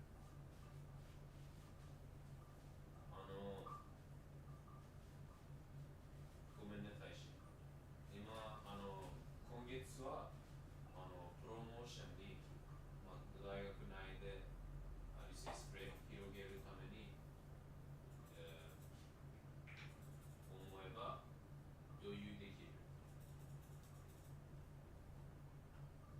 でも20日の朝でしょ？違うよ。もう来週から始まる。今週からも始まる。でも明日はフライデーなので、来週から始まりたいです。なんかさ、俺はそのアプリのエンジニアの方のさ、あれをよく知らないからあれなんだけど、今の状態で候補を始めからいろいろアップデートしていくっていう話ではあるじゃん。ただ今の状態でそう早くやる必要あるんかね。俺が懸念してるのはフミヤさんにせっかくいい動画作ってもらったからなんかこれから改良するっていうんだったらなんでなおさらそのギャップが出てきちゃうんじゃないかな。早く、焦って広げたところでなんか思ってるやんっていう声が広がる方が俺は怖い。焦る必要があるのか。なぜそうと思いますか？いやなんかその正直フミヤさんとプロモーションの動画作ってる時に話したんだけど、フミヤさん結構動画用で UI 作ったりしてたの、オリジナルの、ちょっと大げさにというかでね、でそのわかんない、だからもしアプリ今の状態で大学生に広めたとしてユーザーが使った時にプロモーションの動画と実際のアプリにギャップがあったら嫌だなって。もちろん今のアプリはもっと元の今のアプリは彼が使ったの動画と同じです。SQL の見た目がちょっと違うだよ。けど違くないでしょ。No, the look of it looks different. Yeah,違くないでしょ。No, just icons and everything look different. Then what? In the SQL. What? Yes. Like when we were Not helping on him. SQL. What? No, like when we were helping him like do the front end, did it not look different? 関係ないですよ。それは別に関係ない。Really? You guys think it's Not something that? 同じにできるしてるんですよ。例えばそんなに動画だとさ、こういう風にちょっと UI 変えてるの分かる？はい。You see what I mean? 全然違う。全然違うでしょ？ Yeah, but 今のアプリがあれです。それが違う。それは初めて見てる。これは違う UI だ。これ動画の演出のためにフミヤさんが結構 UI を見やすくしたの。そっちの方がいい。そっちの方が見やすい。で、そう他も。So he's saying we bring it closer to this and then release it? それがどうなのっていう。そういうギャップあるよね。例えばこれは極端だけど、イベントとかも表示確かに正直見やすさで、フミヤさんはこれ同じじゃない？いやこれで。これ同じ？これ同じ？同じではない。同じじゃない。何が違う？出方が違う。そのイベントの。Yeah, but that's exaggerated. そうだからそれの話をしてる。でもアプリでプロモーションはこういうふうに出るわけ。だけど実際に今のアプリを使った時にこうじゃないじゃん。いやでもまあいいんじゃないそこは。Yeah. In the besides the follow thing, the soccer club thing, everything else is fine. なんか俺が気になってるのはバグがめっちゃ気になるっていう。なんか見え方はなんかもう正直多分もうそれを見て一瞬だけしか見ずにフォローの配置が違うとか多分分からないと思う。気づかないぐらいだと思う。ただ単純になんかバグが割とあったりとかする。そのバグとかを試験しなくていいのがいい。俺がそこが分からんから。英語で頑張って。No, 頑張って。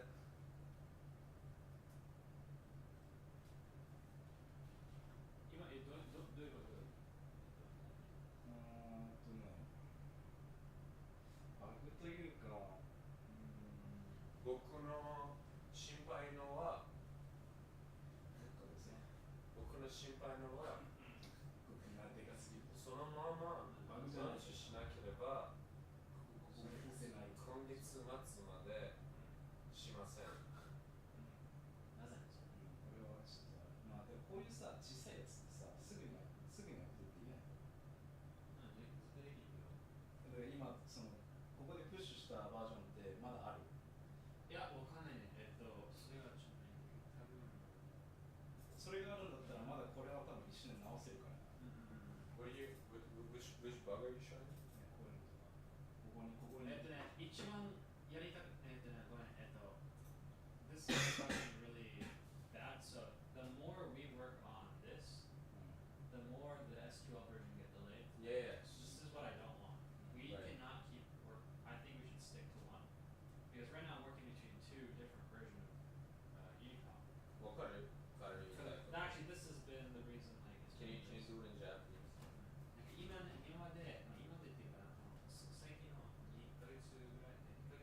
先月から。先月から2つのユニカルがあるの。その2つの中で、こうしてこう見合ってるから、そうしない、SQL になっちゃいます。そうしない、例えば今の、これは変えれるけど、そうしたら、昔のやつで変えるわけ。だから、そうしたくないから、そうすると、SQL がリリースするまではめっちゃ時間かかるんですよ。マジでもう。だから、まず、一番いいのは、これはこのままで、それか、じゃあ僕の心配のは、今、このバグがあるままでリリースしなければ、今月末までリリースしません。リリースならない。Yeah, like if we don't just release it as it is right now, because we're going to be updating this in like 2 weeks, tops, right? But if we don't like release this now, in 2 weeks time, when you're done with the SQL, I mean, we gotta like go through the SQL a little bit and add a few more like slight changes that we want to add that this doesn't have, that needs to be added, right?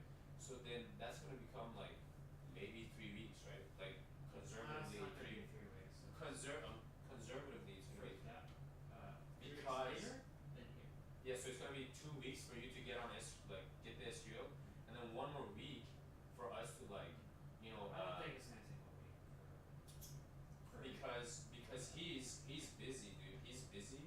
Yeah. I don't know how much time he can he can dedicate to like helping us get into the workflow we did like last month, right? Because this month is really busy month for Taiki and Taishi. So for that we need to be more conservative. So that's why I'm leaving a week, right? So essentially we're going to release the next update in 3 weeks, right? Which is like going to be the end of this month, right? So if we don't release this as is now, okay, if we don't release it as is now, we're not going to be releasing this app realistically, like conservatively, till the end of this month. So that's the. So what do you guys think? Should we wait till the end of this month, or should we just launch it now, and then because this is usable. Like it has bugs, but it is usable, and it's like it's fun to play around with. I think the Android is fine too. I really think that. Because this issue of like the Android as well, it's only going to be like for 3 more weeks maximum. Like all the Android users are going to be free of this problem in 3 weeks maximum. And the web app version, so like one thing that I was really worried about was because it's a web app. Because when you open it on the web app, like normally, like if you go to the browser and you open it through the browser, it opens a new account for you. Let's tell them that they'll get an achievement if they for being the buggy customers. Okay. So how will that work? Like, so I can do that. So you'll get a special. All right. Before we get into that, so what do you guys? But before we get into that, but what like this is my perspective on it. Let me show you, right? So the thing is, right? Like if you open the web app, there is no way for you to. It opens a new user for you, right? But even though here, これ見て、これはここで開けたら、ウェブアップで開けるけど、また僕の同じアカウントになる。じゃあいや。これってさ、ジェフ、例えば今のコンベックスからさ、SQL に入れるじゃん。アップデートしたらさ、このアカウントってちゃんと残る。ちゃんと残る。で、データも全部残る。じゃあ、でもここでもまたこの問題あればウェブアプリで開けるけど、それも大丈夫。We can still save the data. Like they will still be their own. だってこのネイティブアプリって全部このウェブアップと同じでしょ。So in the updates, the Android phones will not lose their account. Then that saves us, right?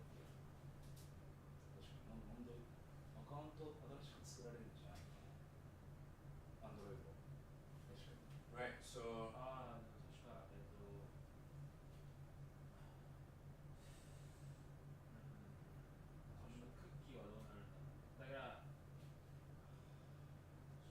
Android ユーザーこれあれじゃない they need to save like fucking QR code or something or email address or something. Because the cookie がなくなる。なくなるね。したらアカウントなくなるよ。so they need Should we to just have email login? I think that would make things simpler. If we just added an email.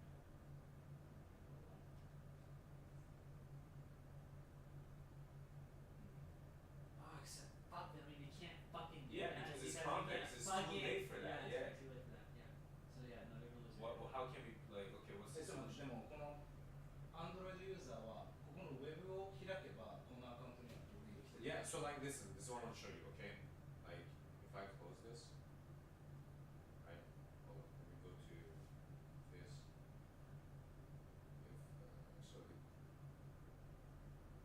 is my account. If I close this, and then I go back here and I open this, it's still gonna be my account.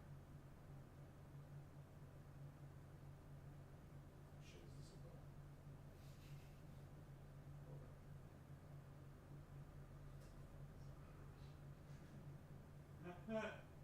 Is admin panel available? I think so. Yeah. Then we can send messages, right? So Okay, like well- Android user. I mean, like we cannot like do specifically maybe, but and then if that's the case, okay. Oh, maybe our convex just expired. Hold on, maybe our convex probably just expired. Maybe. Yeah. Hold on. Let's see. That'd be fucking crazy. What, we don't even have access to the admin? Not if convex expired. To just refresh the this point. I mean, it's one more month. No, just do it. Fuck. Okay, let's go back to professional.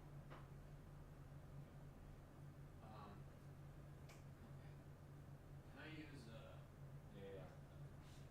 let me turn off the switch.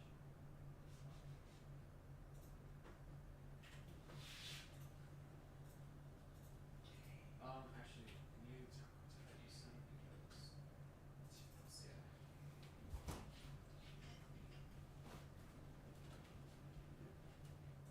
もうこれジェフの名前でいいわよ。それから。 Okay. Damn, dude, we ended up just resubscribing. Anyways, it's for a new customer.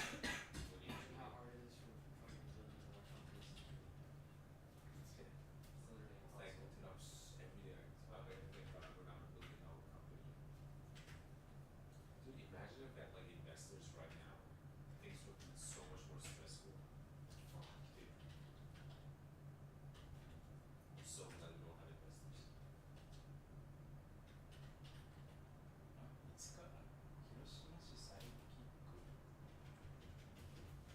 Let me go back to my stream and tell them what's up. People are waiting for me. I'm just very important, you know. Hello.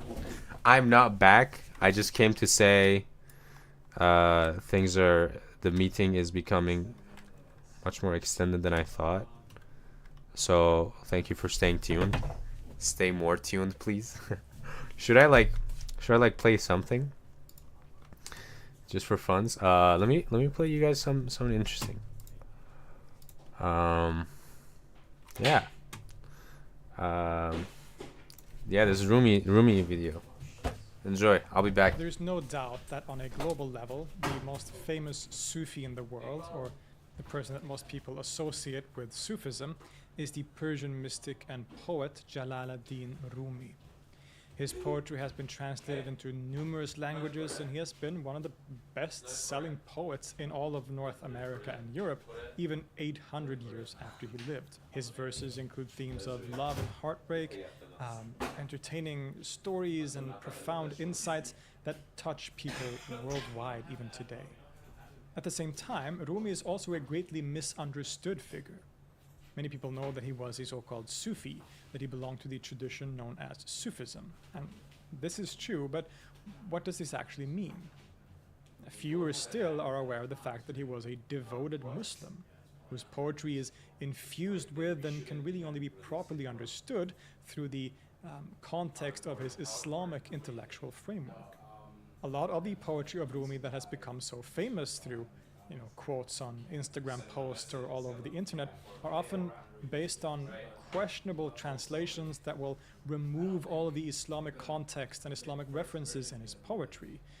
And a lot of the quotes that we see on the internet are also just outright false. They're not by Rumi at all. But that isn't to say that Rumi doesn't have universal appeal, which he certainly does. His works are incredibly beautiful, regardless of your background. But we do ourselves a disservice when we neglect to understand the actual context in which he writes, the symbolism that he uses, and what his colorful words are actually pointing to on a broader level. Rumi is one of the most popular and influential Sufi writers in history, even in the Islamic world. So let's take a few minutes to try to get to know this giant of mystical and Persian literature. Who was Rumi really? What was the historical context in which he lived and worked? And how can we get a better and more nuanced understanding of his philosophy and his worldview so that we can better appreciate the literary masterpieces that he composed?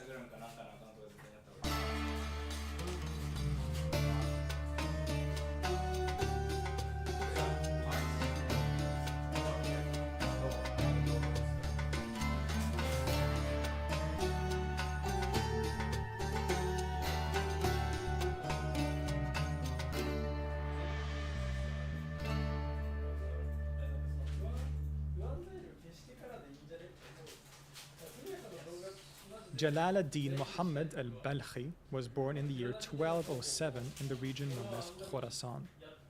His nisbah, or the title al-Balkhi, seems to indicate that he was from the city of Balkh in particular.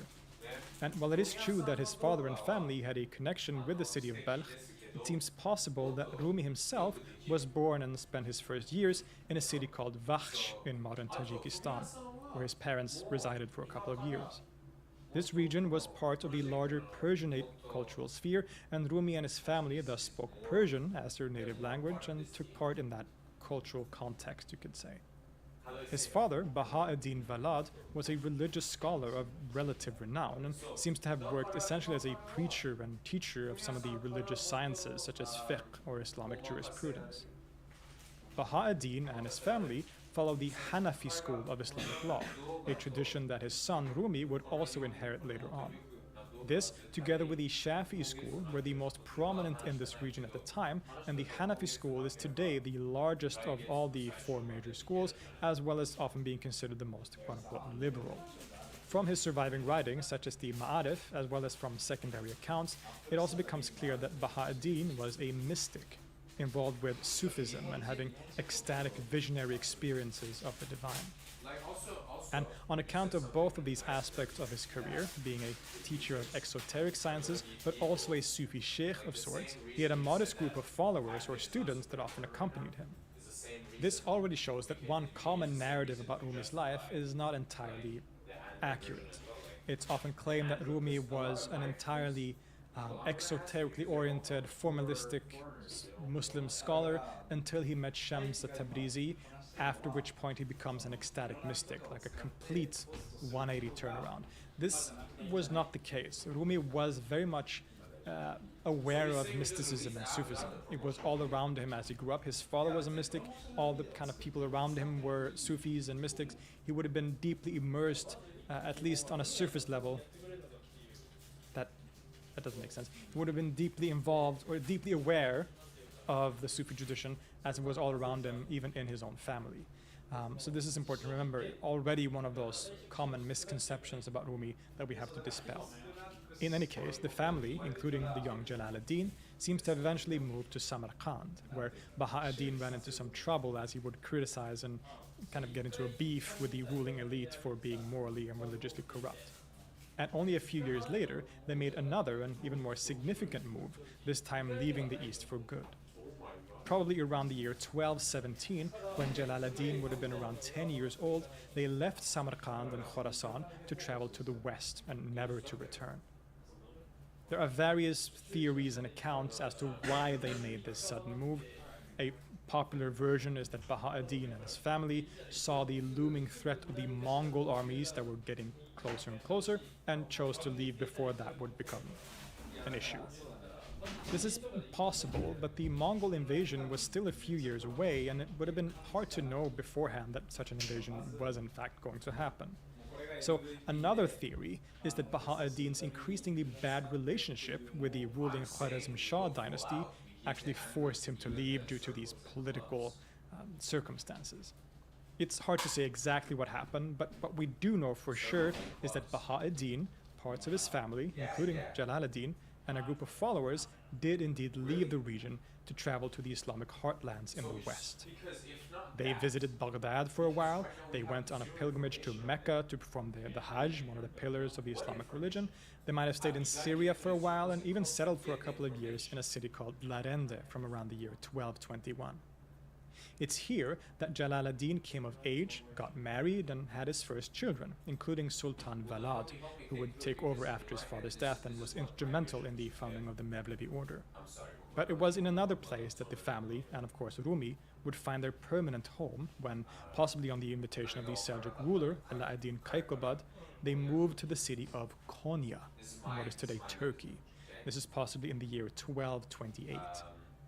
This was a good place to be, being a major political and cultural center of the Seljuk Empire, and it allowed Baha'u'ddin to establish himself as a pretty prominent religious authority and teacher. Now, when we read the hagiographies about Rumi and his life, his father, Baha'u'ddin, is portrayed as a world-renowned religious scholar, the, quote, king of the ulama, who was sought by people from all over the Islamic world for his expertise in questions of Hanafi law, among other things. The historical record does not really support this idea, though, and is likely an exaggeration after the fact. He was a religious authority, to be sure. He had a group of followers, and he managed to become quite popular and relatively prominent in Konya in the last years of his life, but probably nowhere near the kind of portrayal and renown that we find in the hagiographies. He taught in a prominent madrasa in Konya and had the authority to issue fatwas, or legal opinions on matters of law and religion. But one of the reasons that they settled in Konya, rather than in one of the more major cities associated with Islamic scholarship, such as Baghdad, Damascus, and Cairo, is probably that he couldn't really get any employment there. This would have required a much more accomplished and established, renowned person. Konya, on the other hand, was more on the borders of the Islamic Empire. It was a significant center of the Seljuk Empire, but nothing like Baghdad in terms of scholarship. Anatolia was a place that had recently been conquered, and much of the population were either still non-Muslims altogether or recently converted Muslims that didn't know much about the details of its practices and ideas. This, in other words, was a great place for someone like Baha'u'ddin to be in order to teach religion in a place where the demand was high, especially since he was also a mystic and incorporated the Sufi aspects into his religious teaching and preaching, something that was rather popular and sought after in that region at the time. As we all know, this would also be a good place for his son to, only a few years later, become an even more prominent scholar and figure than his father ever was. And it is indeed because of his association with Konya and in this larger region that Rumi is known as Rumi. In the Islamic world, he was either known as Jalaluddin al-Balkhi, right? Jalaluddin from Balkh, this region that he was from originally, or simply as Maulana, which means our master, Mevlana in Turkish. There is some early references to him being given the name, or being referred to by the name Maulana Rumi. And why is this? Where does this name come from? Because it does have its origins in the Islamic tradition and in the Mevlevi order that followed him, even though it wasn't as common as it is today. And it is essentially because he was associated with this region, Konya and Anatolia. This region was known as Rum, which means Rome, basically, because this place had been ruled by the Byzantine Empire, the Eastern Roman Empire. So this was considered the part of the wider region of Rome, or Rum. So Jalaluddin Rumi essentially means Jalaluddin the Roman, right? Or the one from Rome, or from Rome, which is really interesting. Baha'u'ddin Valad, the father of Jalaluddin Rumi, unfortunately passed away only about 2 years after they arrived in Konya, either in 1230 or 1231.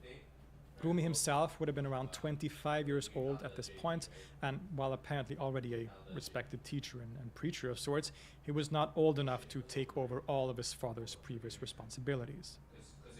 But just in time, one of Baha'u'ddin's older close students from the Balkh region arrived in Konya.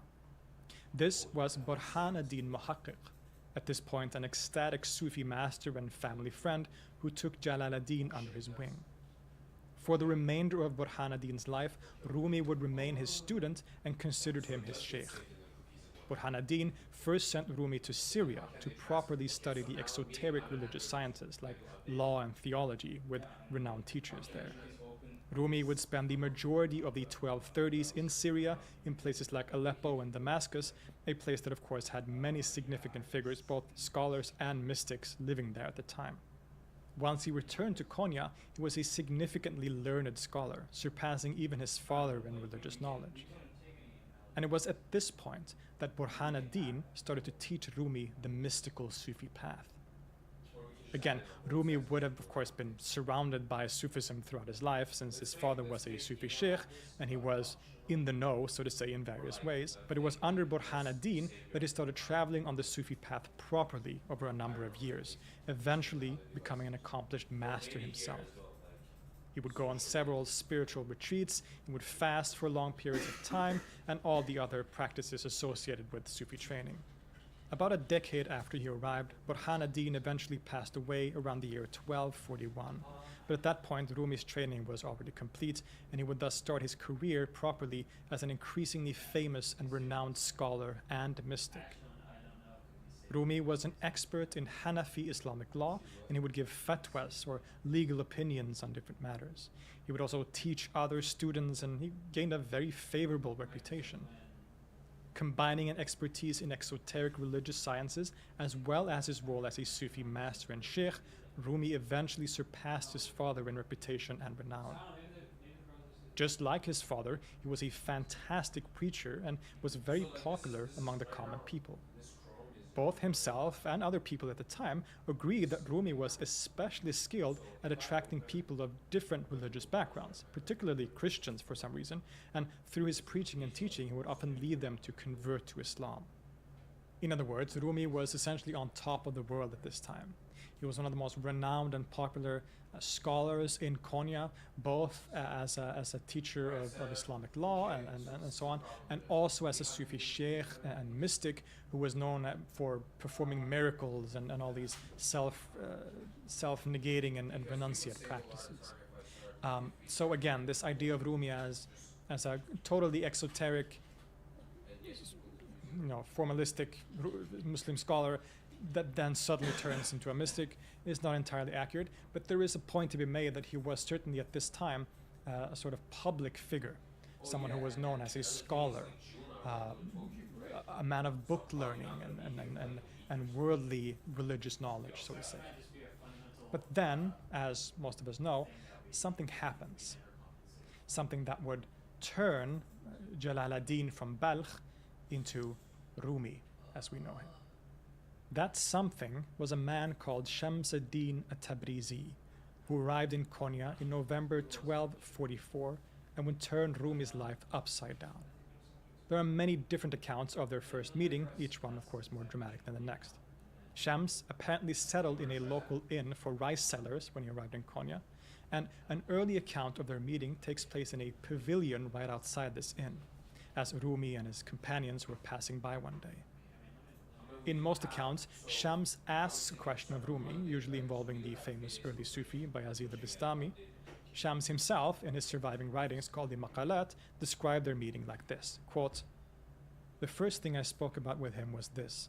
How is it that Abu Yazid did not need to follow the example of the Prophet and did not say, 'Glory be to thee,' or 'We worship thee'?"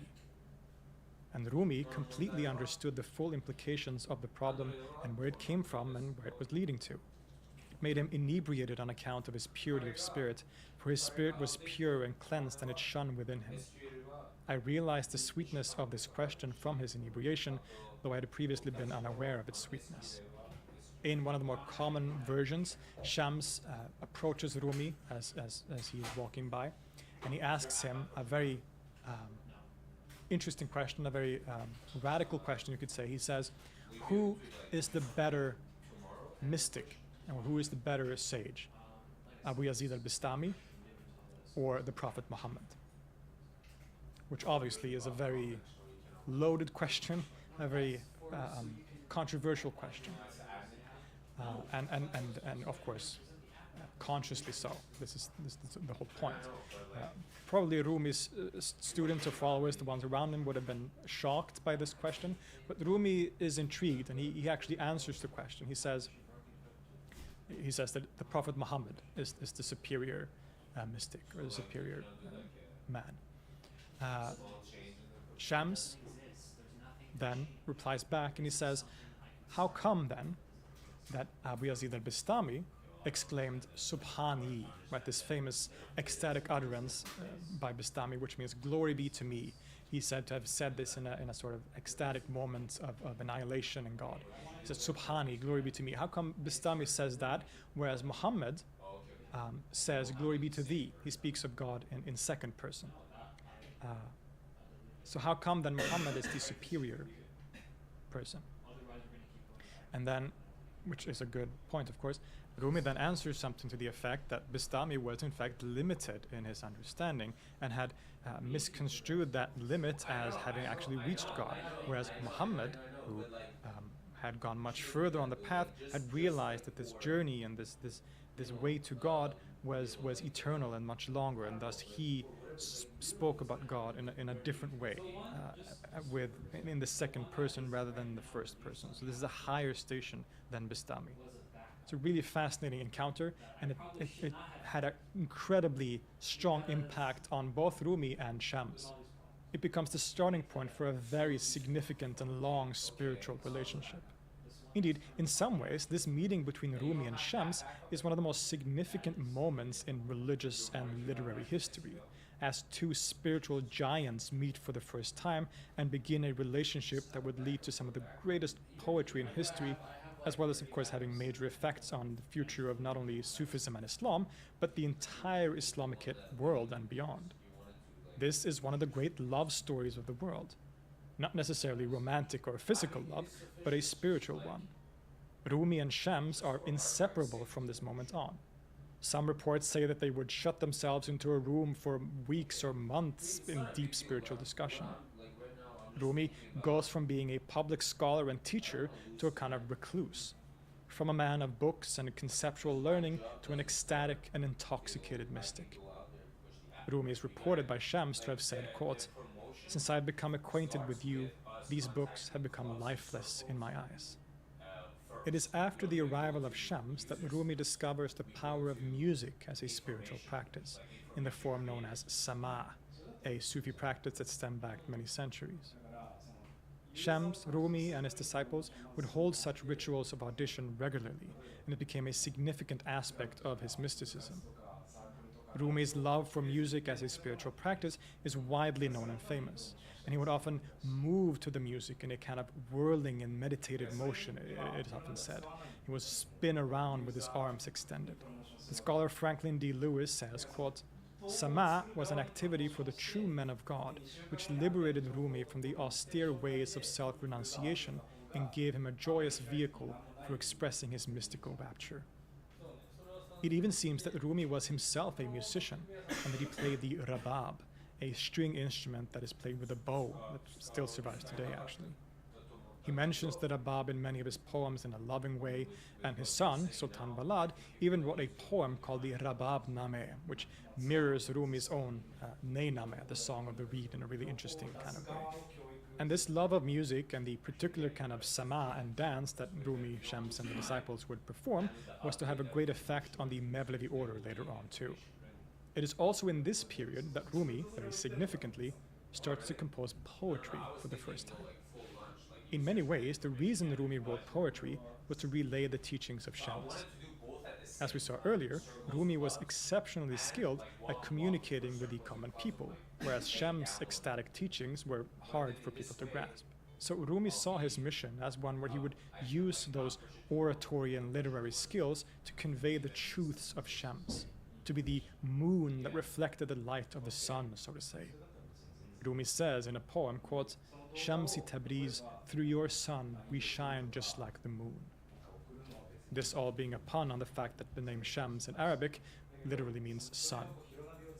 Shams himself says, quote, "This Maulana is like moonlight. The eye cannot take in the sun of my being, but it can take in the moon. The extreme brightness of the rays make the eye unable to tolerate the sun. The moon cannot reach the sun unless the sun reaches out to the moon."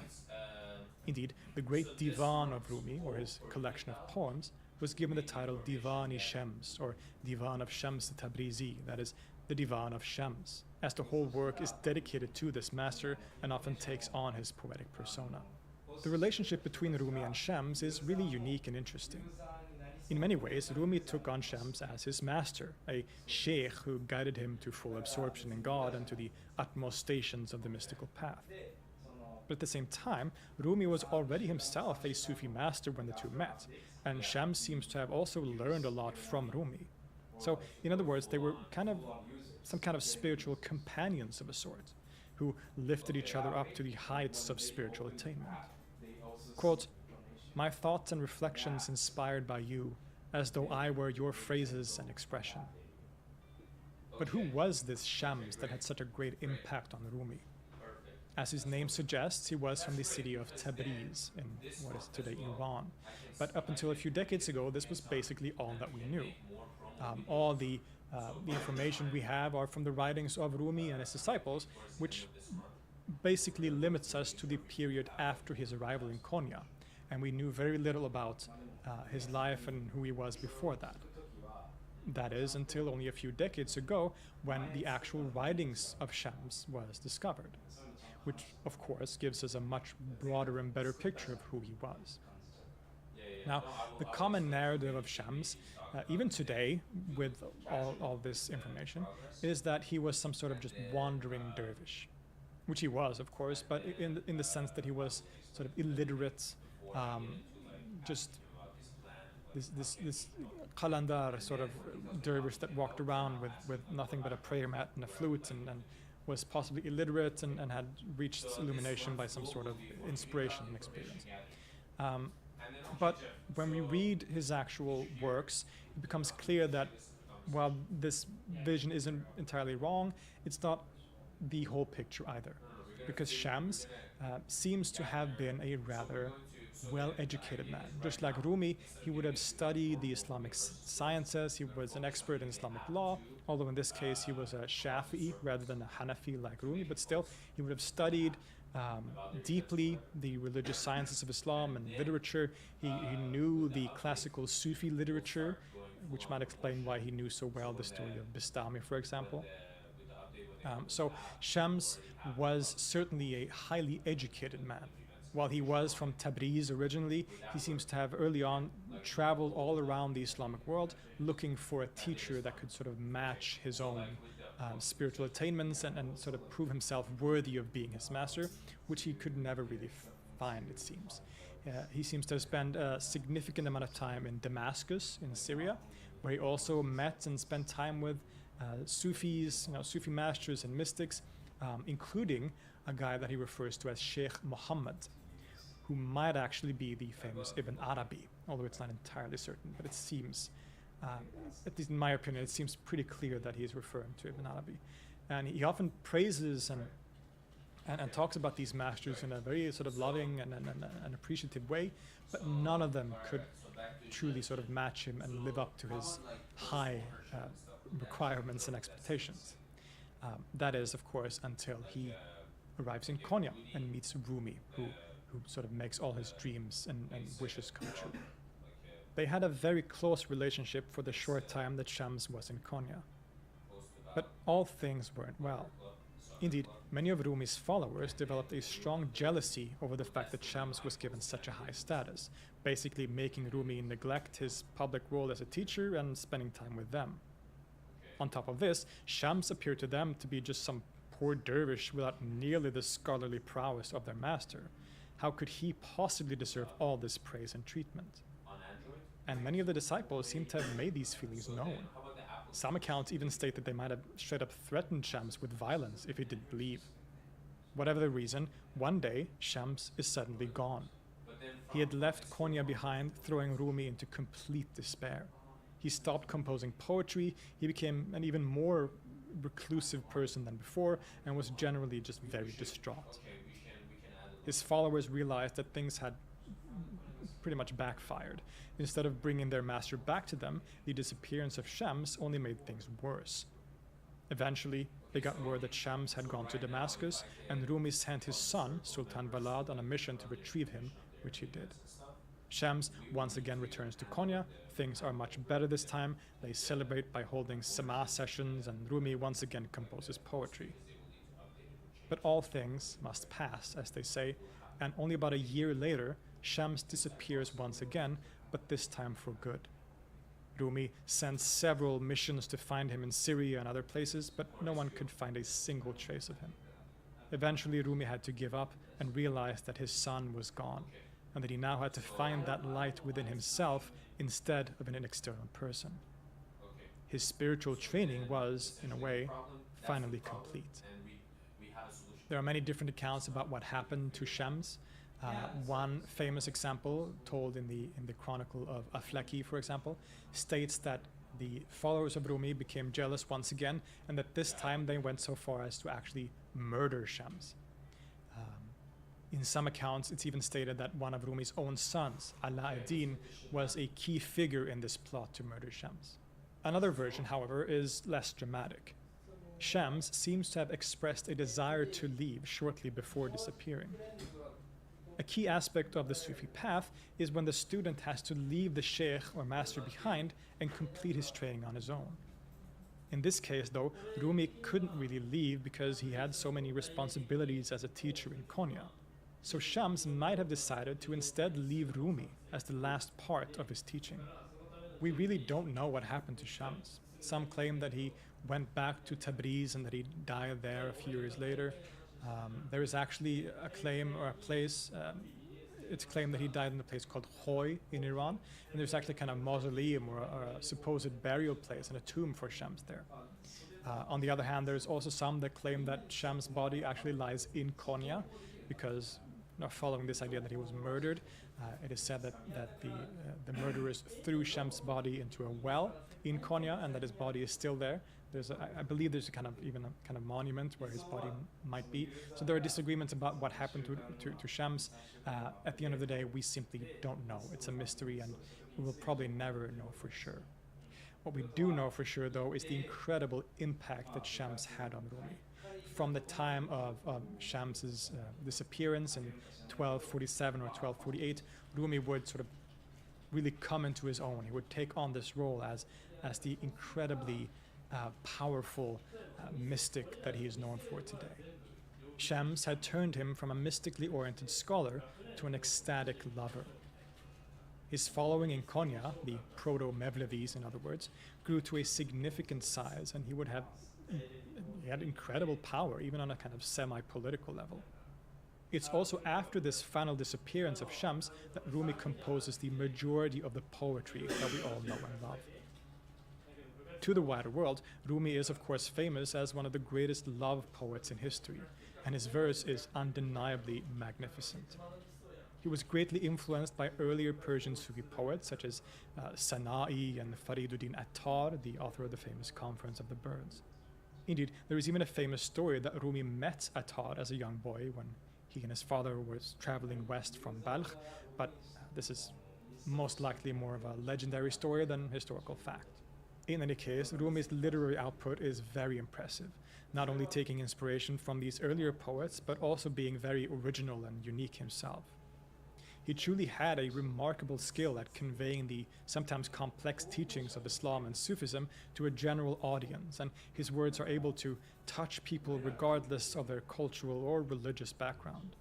This was a very useful skill in Konya at the time, with a large non-Muslim population as well as recent converts with limited knowledge of the religion. Even during his own lifetime, Rumi was not just popular and renowned among his fellow Muslims, but also by Christians and Jews living in the region at the time. In terms of his poetry, there are two major works to consider. The first is his divan, or diwan, that we've already mentioned before, going on to titles like the Divan-i Shams, the Divan of Shams at-Tabrizi, or the Divan-i Kabir, the Great Divan. Now, a diwan, or divan in Persian, isn't necessarily a coherent work per se, but is a full collection of poetry. In other words, this is a work that contains all or most of Rumi's individual poems in various styles and forms. As the title suggests, the work as a whole is dedicated to Shams, and many of the poems either take on the poetic persona and voice of Shams, or are dedicated to praising or talking about this master, often in an even surprisingly devotional tone. Just listen to this, quote, "You are my sky, I am the earth, dumbfounded. What things you sprout from my heart each moment. I am parched earth, rain down on me drops of grace, for your water makes the earth grow rosy. What does the earth know, what you sow in it?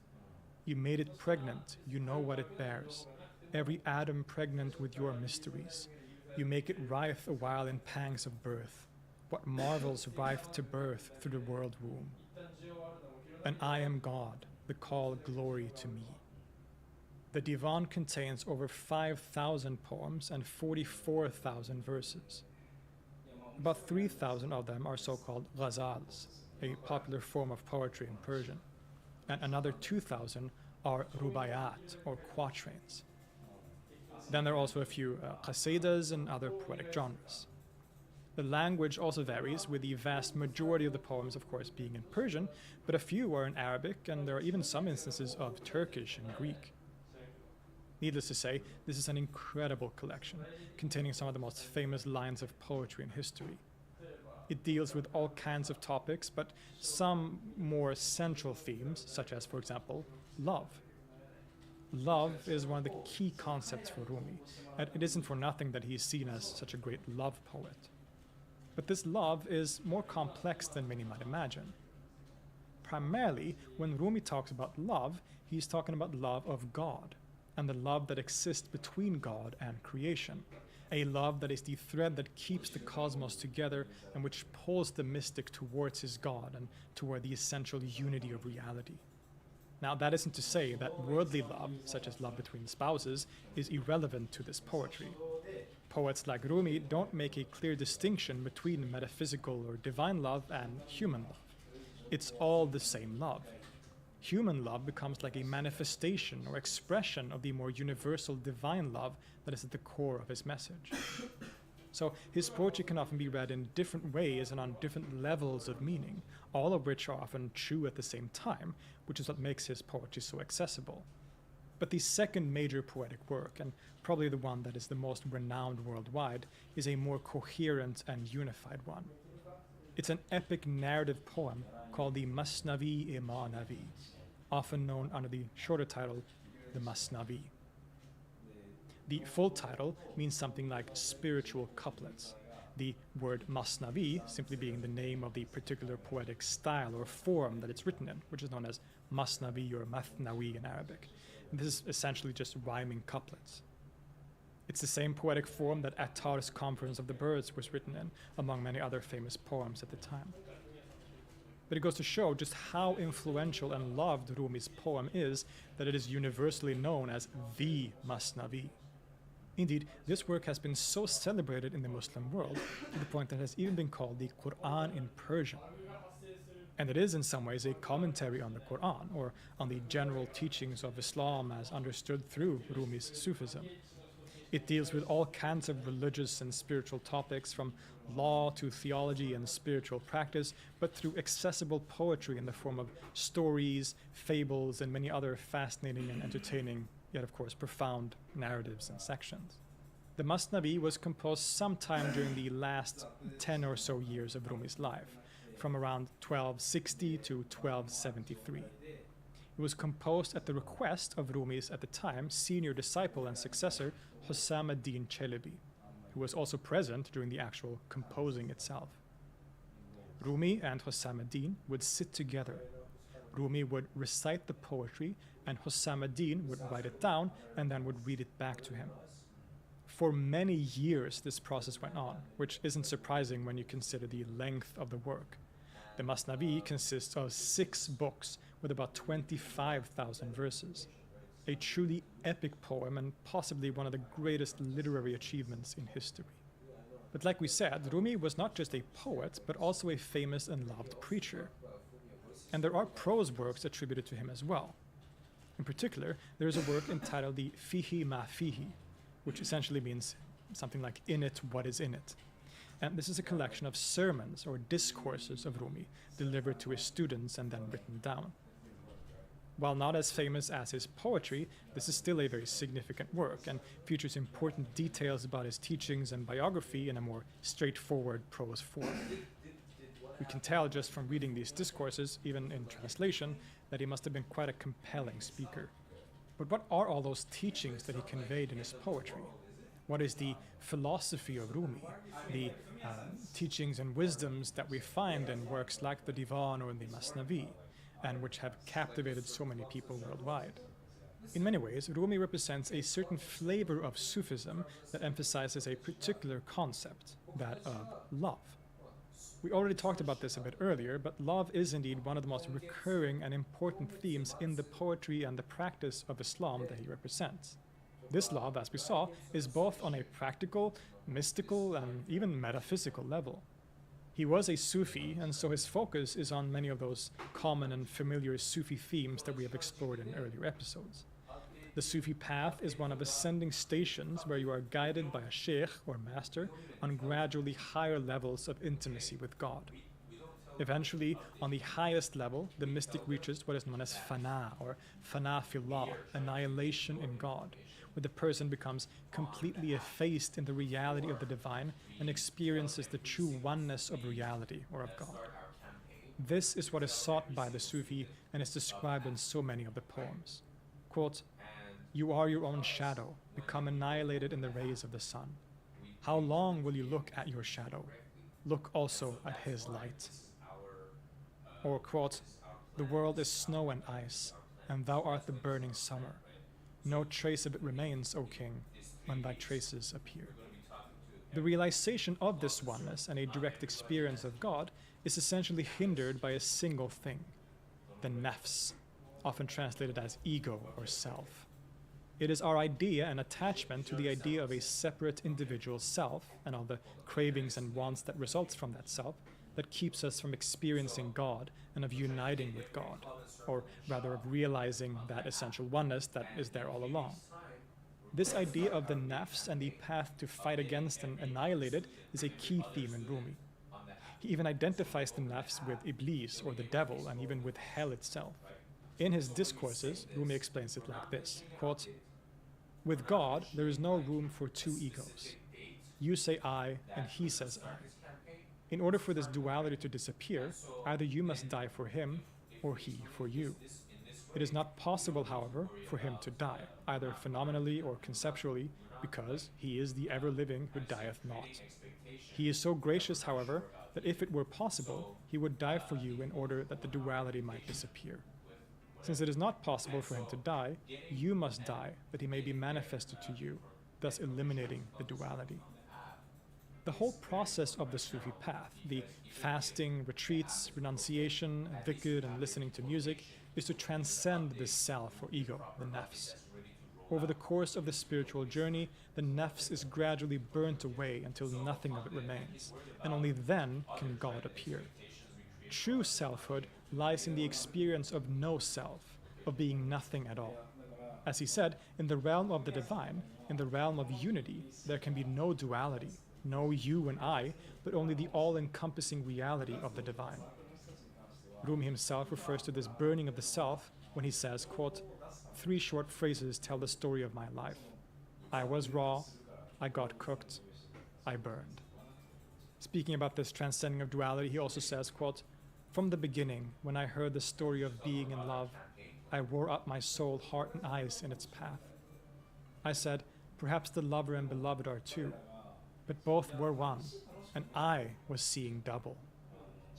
According to the Quran and Islamic theology, We were once united in pre-existence, before God's existentiating command, after which multiplicity and the phenomenal world appeared. Thus we have become separated from God, snatched away from that original state of unity, which is the cause of all our suffering. Or rather, it is our ideas and attachment to the false idea of an independent self that causes trouble. And once we're able to transcend that self, to forget it completely, we can find the essential oneness hiding underneath. It is precisely this theme that Rumi talks about in the opening lines to the massive Masnavi, a section that has become famous in its own right as the Song of the Reed, and could be argued to be the most famous section of Persian poetry in history. In these couplets, Rumi uses the image of the ney flute, a popular instrument in the Middle East and Central Asia, and its sorrowful, wailing tones as a mirroring of the human cry of longing to be united once again with God. Just as the ney flute longs to return to the reed bed from which it came, the human longs to return to unity. To give you an idea of the beauty of this poetry, I think it's worthwhile to hear it in its original Persian so that we can experience the melody and rhyming. The Masnavi and the poetry of Rumi in general is very musical in nature, which really comes through in the original language. So here are the first 18 lines of the Masnavi, also known as the Song of the Reed, read by Safa Mirror with accompanying translation. بشنو این نی چون شکایت می کند از جدایی ها حکایت می کند از نیستان تا مرا ببریدند در نفیرم مرد و زن نالیدند سینه خواهم شرح از فراق تا بگویم شرح درد اشتیاق هر کسی کو دور ماند از اصل خویش باز جوید روزگار وصل خویش من به هر جمعیتی نالان شدم جفت بدحالان و خوشحالان شدم هر کسی از ظن خود شد یار من از درون من نجست اسرار من سر من از ناله من دور نیست لیک چشم و گوش را آن نور نیست تن ز جان و جان ز تن مستور نیست لیک کس را دید جان دستور نیست آتش است این بانگ نای و نیست باد هر که این آتش ندارد نیست باد آتش عشق است کاندر نی فتاد جوشش عشق است کاندر می فتاد ای حریف هر که از یاری برید پرده هایش پرده های ما درید همچو نی زهری و تریاقی که دید همچو نی دمساز و مشتاقی که دید نی حدیث راه پرخون می کند قصه های عشق مجنون می کند محرم این هوش جز بیهوش نیست مر زبان را مشتری جز گوش نیست در غم ما روزها بیگاه شد روزها با سوزها همراه شد روزها گر رفت گو رو باک نیست تو بمان ای آن که چون تو پاک نیست هر که جز ماهی ز آبش سیر شد هر که بی روزیست روزش دیر شد در نیابد حال پخته هیچ خام پس سخن کوتاه باید والسلام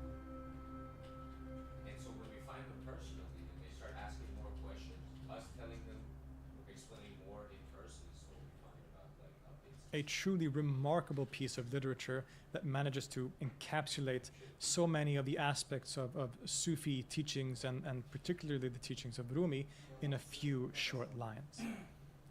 Just as the ney is hollow on the inside to allow for the breath of the player to course through it, so the individual person must empty himself and become hollow on the inside, become nothing, become empty, become nothing, so that the breath of God in this metaphor, the love of God, can sort of course through the person and create music equally as beautiful as the music of the ney.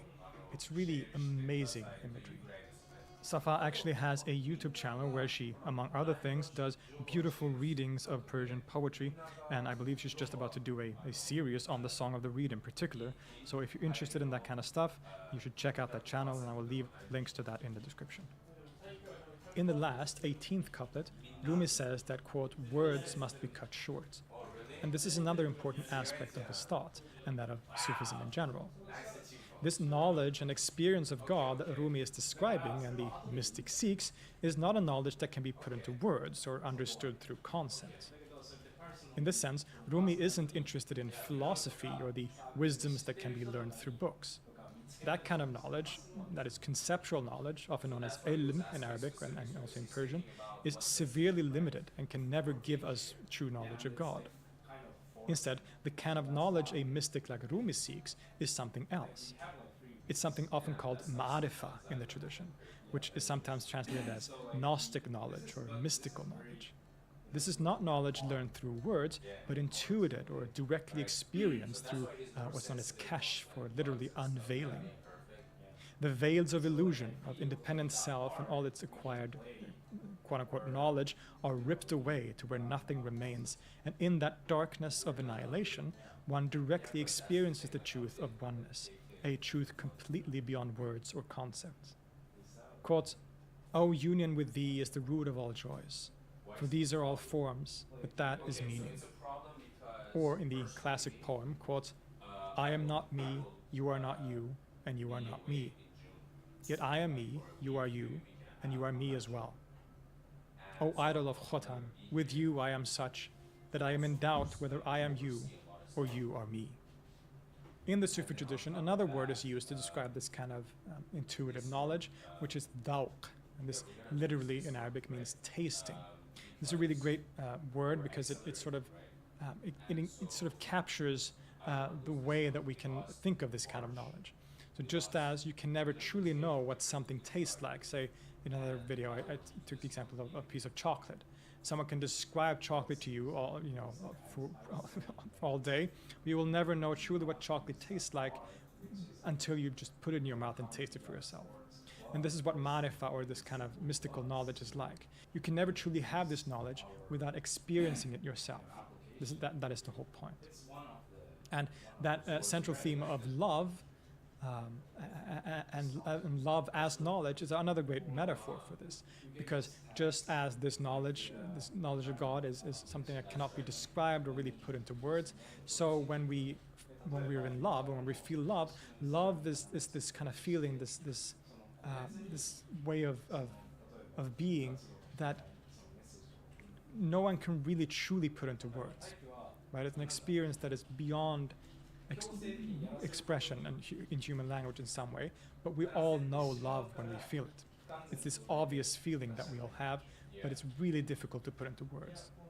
So that's why this idea of love also, along with like tasting, love is a really great metaphor and sort of symbol for this kind of mystical knowledge. It is love that burns away the nafs, the self, and it is love that gives us this true knowledge, which is identical to that love in a certain sense. Quote, the lover's sufferings like no other suffering. Love is the astrolabe of God's own mysteries. No matter whether love is of this world or of the next, it steals us to that world. Whatever words I say to explain this love, when I arrive at love, I am ashamed. Though language gives a clear account of love, yet love beyond all language is the clearer. The pen had gone at breakneck speed in writing, but when it came to love, it split in two. The explaining mind sleeps like an ass in mud, for love alone explains love and the lover. Love, for Rumi, also extends outward. To love God is to love God's creation. Love your fellow human beings, animals, and even plants. Rumi is described in the biographies as a remarkably kind and loving person, and to basically everyone. We even find Shams being a little concerned about just how nice Rumi was to everyone. But this was part of his essential worldview. When we read his works, Rumi comes across as a very tolerant, understanding, and open-minded person, even towards those of other creeds within Islam and even other religions altogether. Quote, if you have lost heart in the path of love, Flee to me without delay. I am a fortress invincible. But this also needs to be significantly nuanced. We have to remember that Rumi was a devout Muslim. He performed all the practices expected of a Muslim, such as the prayers and the fasting, etc. And he time and time again emphasizes the importance of doing these things and of following the Islamic law. As we saw, he was himself an expert and authority on Hanafi law, so this is hardly surprising. Even after he became an intoxicated, loving mystic, he was still an expert on Islamic law. He would still give out fatwas or legal opinions. People would come to him for answers to questions relating to Islamic law and belief. For sure, he saw Islam as the only fully true religion, the Quran as the last revelation to mankind, and Muhammad as the final prophet. He also followed Sunni Islam in particular and wrote critically about Shiism in some places. In other words, Rumi was Muslim. There is really no denying or even debating this question. Today, he has often been construed as some universalist mystic where religious adherence isn't important. This is simply a complete misrepresentation and oversimplification of his person and teachings, and is often supported by the many fake Rumi quotes that are spread out all over the internet. Rumi saw himself as a Muslim, and Islam was to him the one true religion to be followed. With that said, however, there is also no denying that he was what many today would refer to as tolerant of religious differences. He had a certain ecumenical approach to such questions and seems to have stayed away from sectarianism as much as possible. This stems partly from Rumi's strong insistence on the inner spiritual meanings and truths behind all religious observances, the so-called ma'ana. He often criticizes other Muslims for getting too bogged down in the formalities and observances of rituals while forgetting or neglecting their inner meanings, which are the true purpose of religion. Outward practices are like a shell, and the inner meanings are the core. He uses a famous example here about the elephant standing in a dark room, an analogy that seems to come from India originally. Multiple people enter this dark room to figure out what the object is. One person touches the leg and says it's something like a tree. Another one grabs the trunk and says it's like a snake. A third one the stomach and says it's like a brick wall, for instance. All of the men are describing the same object, but their limited perspectives mean that they also get just a portion of the whole truth. Thus, their conception is somewhat distorted and colored by that particular perspective. Similarly, there is one truth of religion, which many different traditions describe in various ways, none of whom can fully see the elephant for what it is, but still describe it through their particular perspective. In some ways, each person has their own way to God, and there's the intention and inner state of the worshipper that is most important, without, of course, neglecting the outward aspect. Quote, "For Hindis, Hindi is for praise of God. The praise of God in Sindhi is for Sindhis. I am not sanctified by their laudations. It's they who are made holy, strewing pearls. We look at neither languages nor words, but at the soul and at the inner state. Inspecting hearts, we see if they are humble, although the spoken words are not so humble." One of the best examples of this idea is in another story from the Masnavi about Moses and the shepherd, which this earlier quote is a section from. In this story, Moses is walking along and sees a shepherd in deep prayer and worship, but he worships in a unique way. Quote, "O Lord my God, where are you that I may become your servant, that I may sew your shoes and comb your hair, that I may wash your clothes and kill your lice, and bring your milk to you, your eminence?" Talking about God in such anthropomorphic ways is of course unacceptable to Moses, who harshly scolds the shepherd for his behavior. Quote, "You've sunk a long way down. No Muslim you've turned into a heathen. What piffle is this? What blasphemy and guff? Go stuff some cotton wool into your mouth." The shepherd is ashamed. He apologizes and disappears into the desert. But at this point, God speaks to Moses and explains that it is he who has acted unjustly.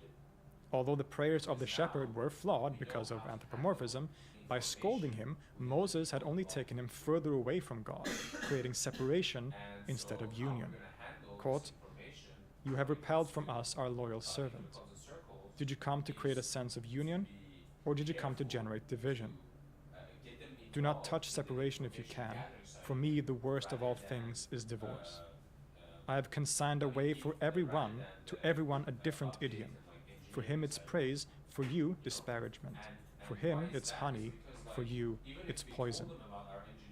Love of God with flawed outer practice is better than no worship or love at all. Moses is ashamed and returns to the shepherd, who turns out to be actually doing great, having learned from the experience, becoming inspired in his despair to go beyond all these dualities and find annihilation himself. This story really encapsulates the central aspect of Rumi's teaching, that it is love that is at the center of worship and of reality. It is love and the state of the heart that binds the human to God, and it is through love that we reach the divine, a love that is all-encompassing. Loving worship of God even comes before outer ritual practices. It is the goal that is prioritized, not the way there. Rumi, unlike many others in his day, isn't focused on the formalities of the law, but on the state of the soul and the heart. It is this that truly matters. In some ways, love even transcends religion and religious laws. We shouldn't misunderstand this to mean a rejection of the religious law, but rather that love is universal, and in a state of complete loving absorption in God and in union, one transcends all multiplicity, including religious divisions. Quote, "The faith of love is separate from all others. For lovers, faith and piety are God." There are many religions and spiritual paths in the world, and Islam is the one that will fully lead to salvation according to Rumi, but for most, the goal is the same, God. Quote, "Every saintly friend and prophet has a path, but all the paths that lead to God are one." Or, quote, "Beyond Kufr and Islam, there is a desert plain. In that middle space our passions reign. When the Gnostic arrives there, he'll prostrate himself. Not Kufr, not Islam, nor is there any space in that domain. Ultimately, the world is a unity. Truth is one, regardless of sectarian divisions. It is human words and concepts that create division and conflict. Quote, "Division in mankind is born of names. When names reach meaning, there is harmony." In such statements, we can clearly see someone who is disinterested in sectarian divisions. Although he was a Sunni Muslim and was devoted to that particular path, he also seems to state that beyond such outer conflicts and divisions, there is a singular truth, the truth of love and unity. Rumi calls on the listeners to come to that place of love, regardless of who they are. In one of the most famous and often quoted poems, quote, come again, whatever you are, come again. If you're a kafir or idol worshipper, come again. This home of ours is not a home of hopelessness. Even if you've repented 100 times, come again. In relation to some of these ideas, many have connected the thought of Rumi with that of his famous older contemporary, Ibn Arabi, and his doctrine, which later became known as Wahdat al-Wujud, or the unity of being. As we saw, it's quite likely that Rumi knew of Ibn Arabi and that he might have even met him when he lived in Damascus. Rumi was also friends with and lived in the same city as Ibn Arabi's chief disciple, Sadruddin Qunawi. But as scholars like William Chittick have convincingly argued, there is little reason to think that Ibn Arabi's ideas had any direct influence on Rumi. Although there are similarities, there are also many significant differences, as Rumi's writings lack many of the characteristic teachings and vocabulary of the school of Ibn Arabi. In terms of his metaphysics and philosophy, another one of the most central key themes for Rumi is the distinction he draws between form, surah, and meaning, ma'na. The world that we experience, the world of multiplicity, is a kind of illusion. It's a dream, a veil over reality through forms that hide the meanings behind it. Most people only see the forms of the world, the surface-level foam on the ocean or the dust in the wind, and they never realize that all these forms are pointing to the hidden realities, or reality, behind it all. They are the outer manifestation of that hidden meaning. William Chittick explains, quote, ultimately, meaning is that thing as it is known to God himself. And since God is beyond any sort of multiplicity, in the last analysis, the meaning of all things is God. In other words, behind the illusion and veil of multiplicity, there is a unity or oneness, namely God. The world as we know it is, according to Rumi, like a shadow. But this isn't Gnosticism. Rumi is not a complete denier of the physical world. As we've seen, all of reality is pervaded by a kind of oneness or unity. The forms are the manifestations of the meaning. It is only our misunderstanding that creates trouble. Chiddick again says, quote, "Form and meaning are inextricably connected. Form derives from meaning, and meaning manifests itself as form. Since the two are the outward and inward aspects of a single reality, each is important in its own way. But for most people, the danger lies in giving too much importance to form and not understanding that it derives its existence and significance from meaning." And this is where we find some of those similarities between Rumi and thinkers like Ibn Arabi, that the two seemingly hold what many would perceive as a kind of monistic worldview.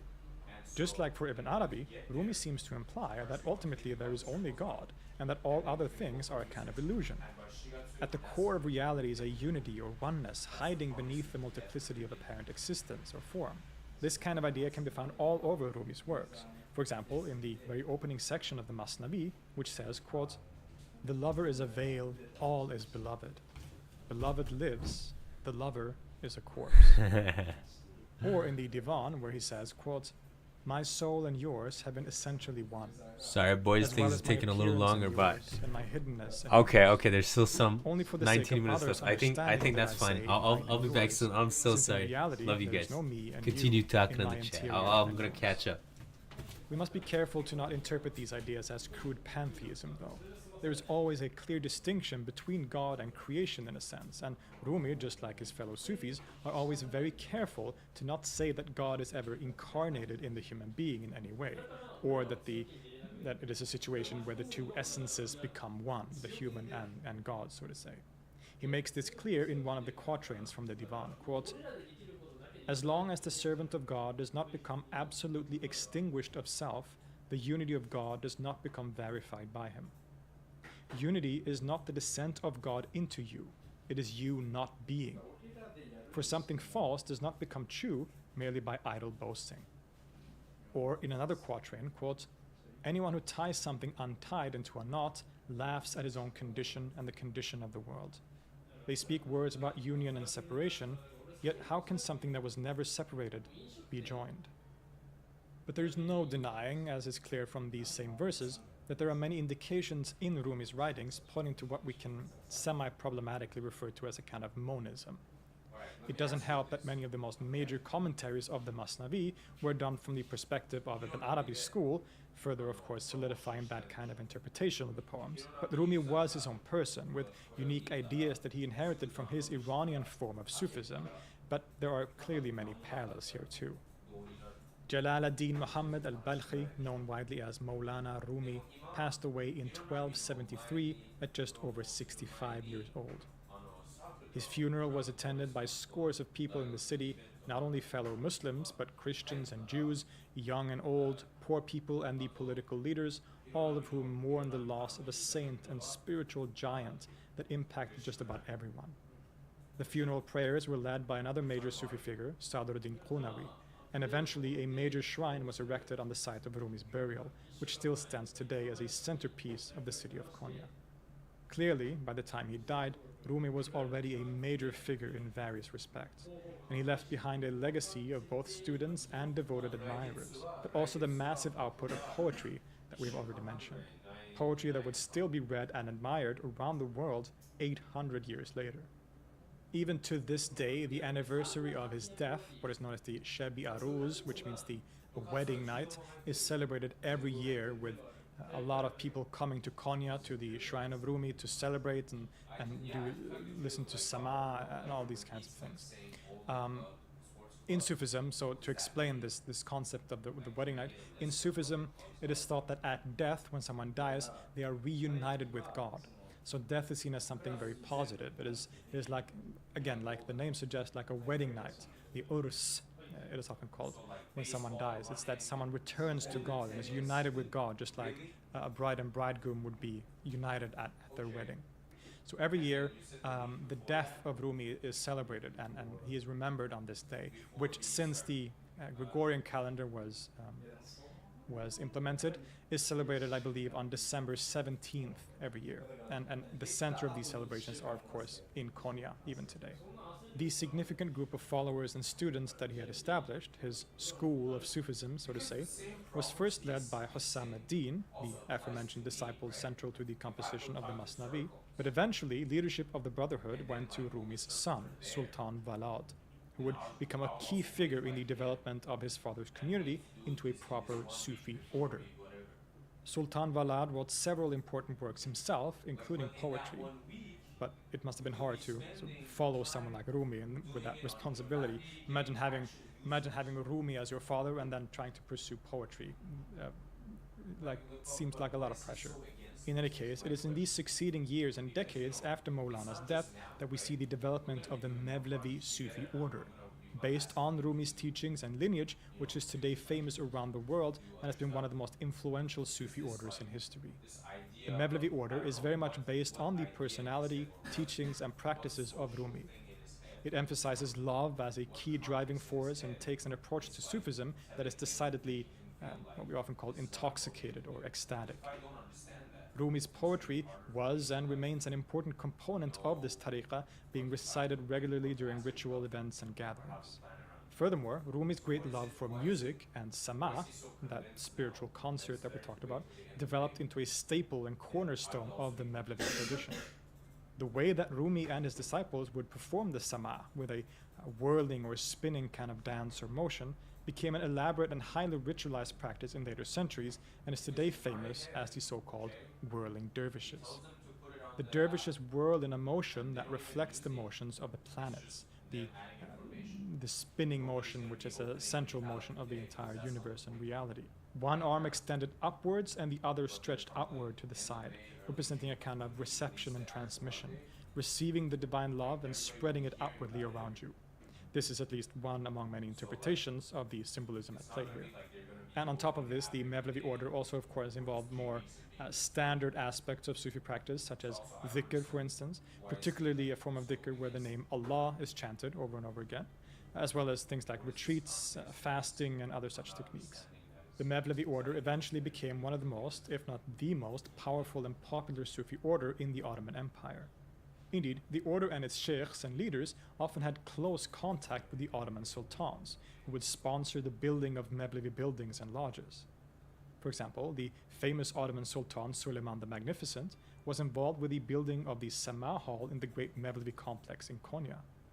The Mevleviya, together with the Naqshbandiya, were often seen as more orthodox Sufi orders that adhere to the principles of Islamic law, whereas other orders in the region were looked at with more suspicion by the state, such as the Bektashi order, for example, whose status kind of wavered and varied with the times. But despite this great popularity and the general fame of Rumi as a poet and spiritual master around the Islamic world, the Mevlevi order has remained mostly based in Anatolia. There have been significant communities in Damascus, Jerusalem, and Tripoli in Lebanon, but the majority of Mevlevi activities have taken place in the heartlands of the Ottoman Empire. This status as a more orthodox Sufi order wasn't always obvious, though, as there have often been individuals and sheikhs that have taken a more antinomian path. The scholar Ahmed Kara Mustafa argues in his book God's Unruly Friends that there has always existed two strands or attitudes within the Mevlevi community. One that more closely adheres to the rules of the Sharia and the expectations of Muslim piety and behavior, the mainstream in other words, and another that is more antinomian and leaning towards Malamati or Qalandari Sufism. The Malamatis, which literally means the people of blame or the blameworthy, is a certain strand or attitude within Sufism where one's inner spiritual state is hidden from the outside world, sometimes by acting in questionable ways that break social norms. The Qalandariya often represents the most extreme form of this tendency, with individuals that would consciously break all kinds of laws and norms. They would drink alcohol, urinate in public, they would shave off all their hair, including beard and eyebrows, and often they would wander around singing and dancing. All this had a spiritual purpose.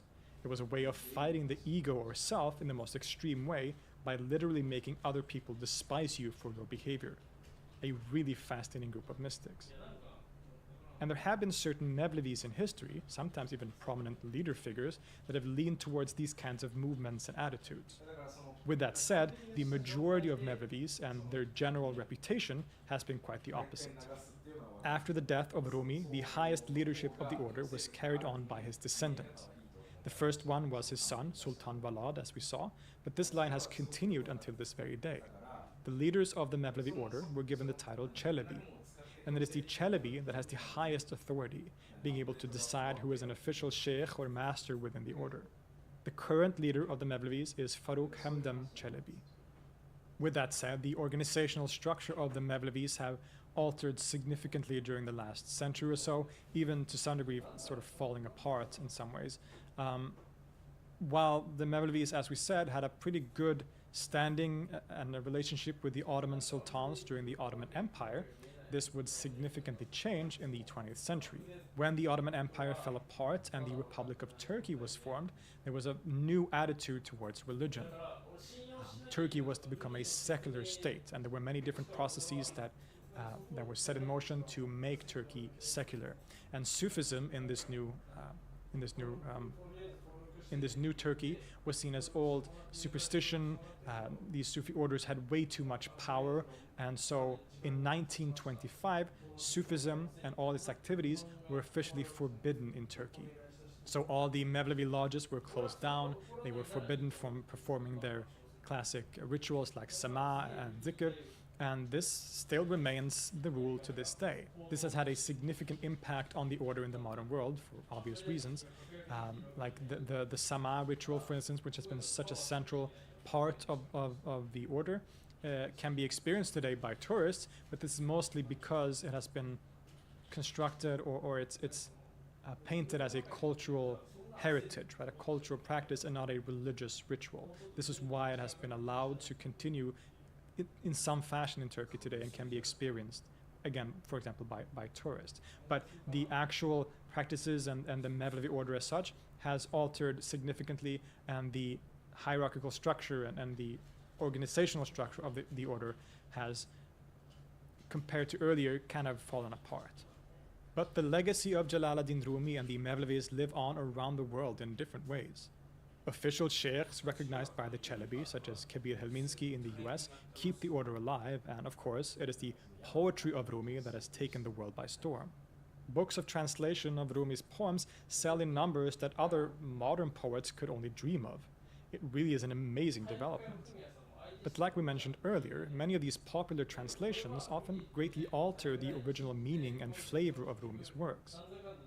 In particular, the Islamic character of the poetry is often removed completely. They can be read and enjoyed as poetry on its own, but not necessarily as always representing the thoughts and words of Rumi himself. On top of this, there's also a whole ocean of fake Rumi quotes out there.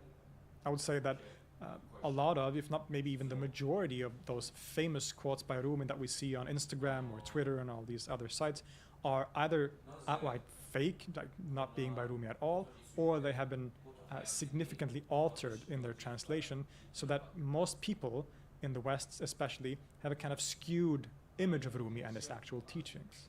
For more quote-unquote accurate translations that stick more closely to the original Persian meanings, we have to turn elsewhere.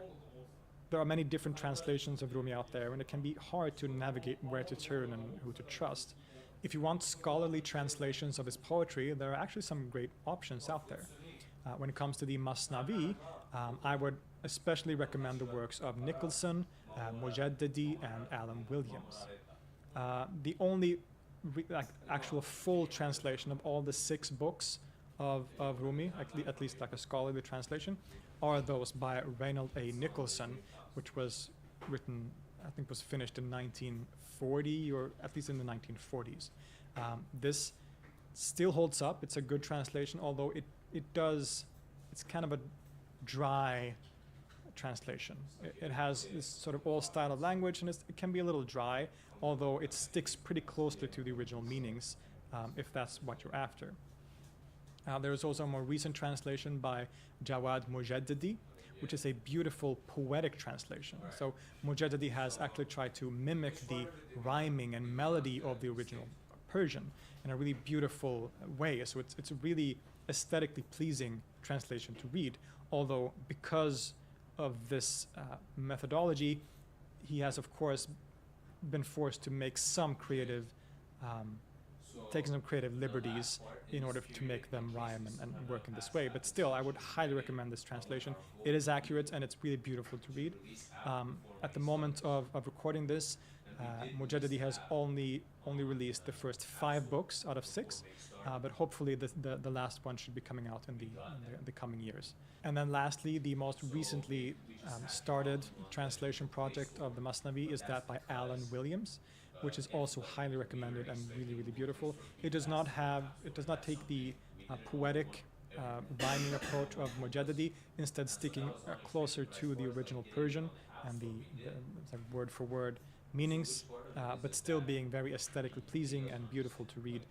So those, when it comes to the Masnavi, those are the translations that I would recommend. Alan Williams's translation has only so far put out the first 2 books out of 6. That is still also sort of work in progress, but very much looking forward to the rest of those coming out. And for now, you can enjoy the first 2 books. Maybe that's a good thing, so you can sort of get a slow start, take one thing at a time, because it is a long work. As for Rumi's Divan, or collection of poems, the Divan-i-Shams, things are more complicated.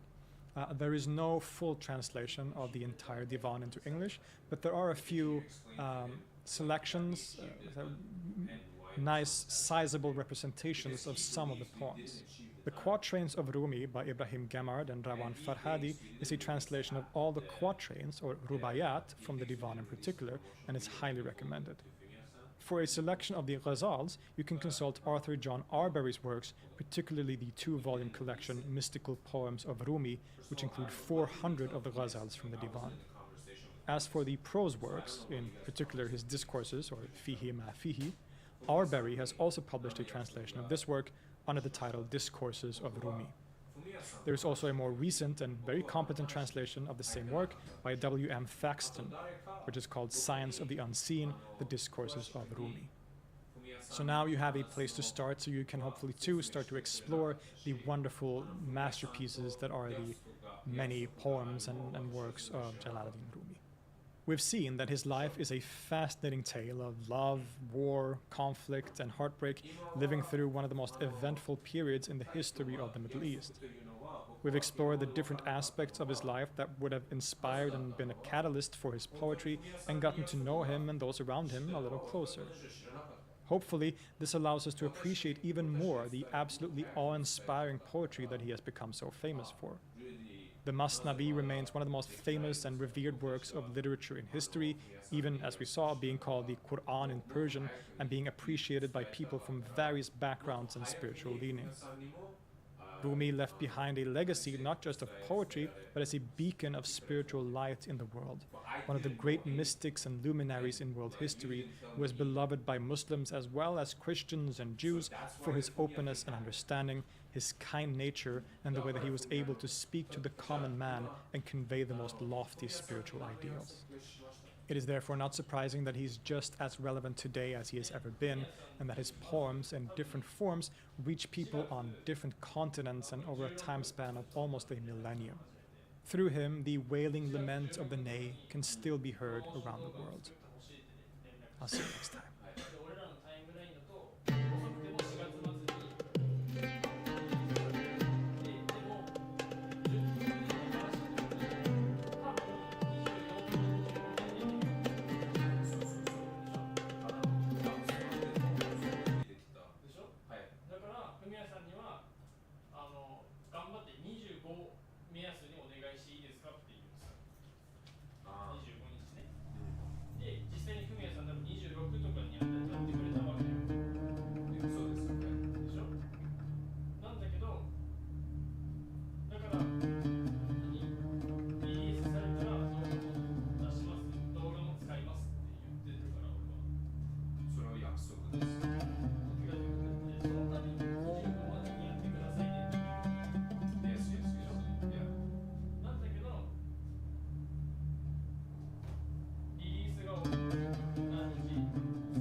One of the great mysteries of the desert is, of course, the story that goes under many different names and comes in many different versions.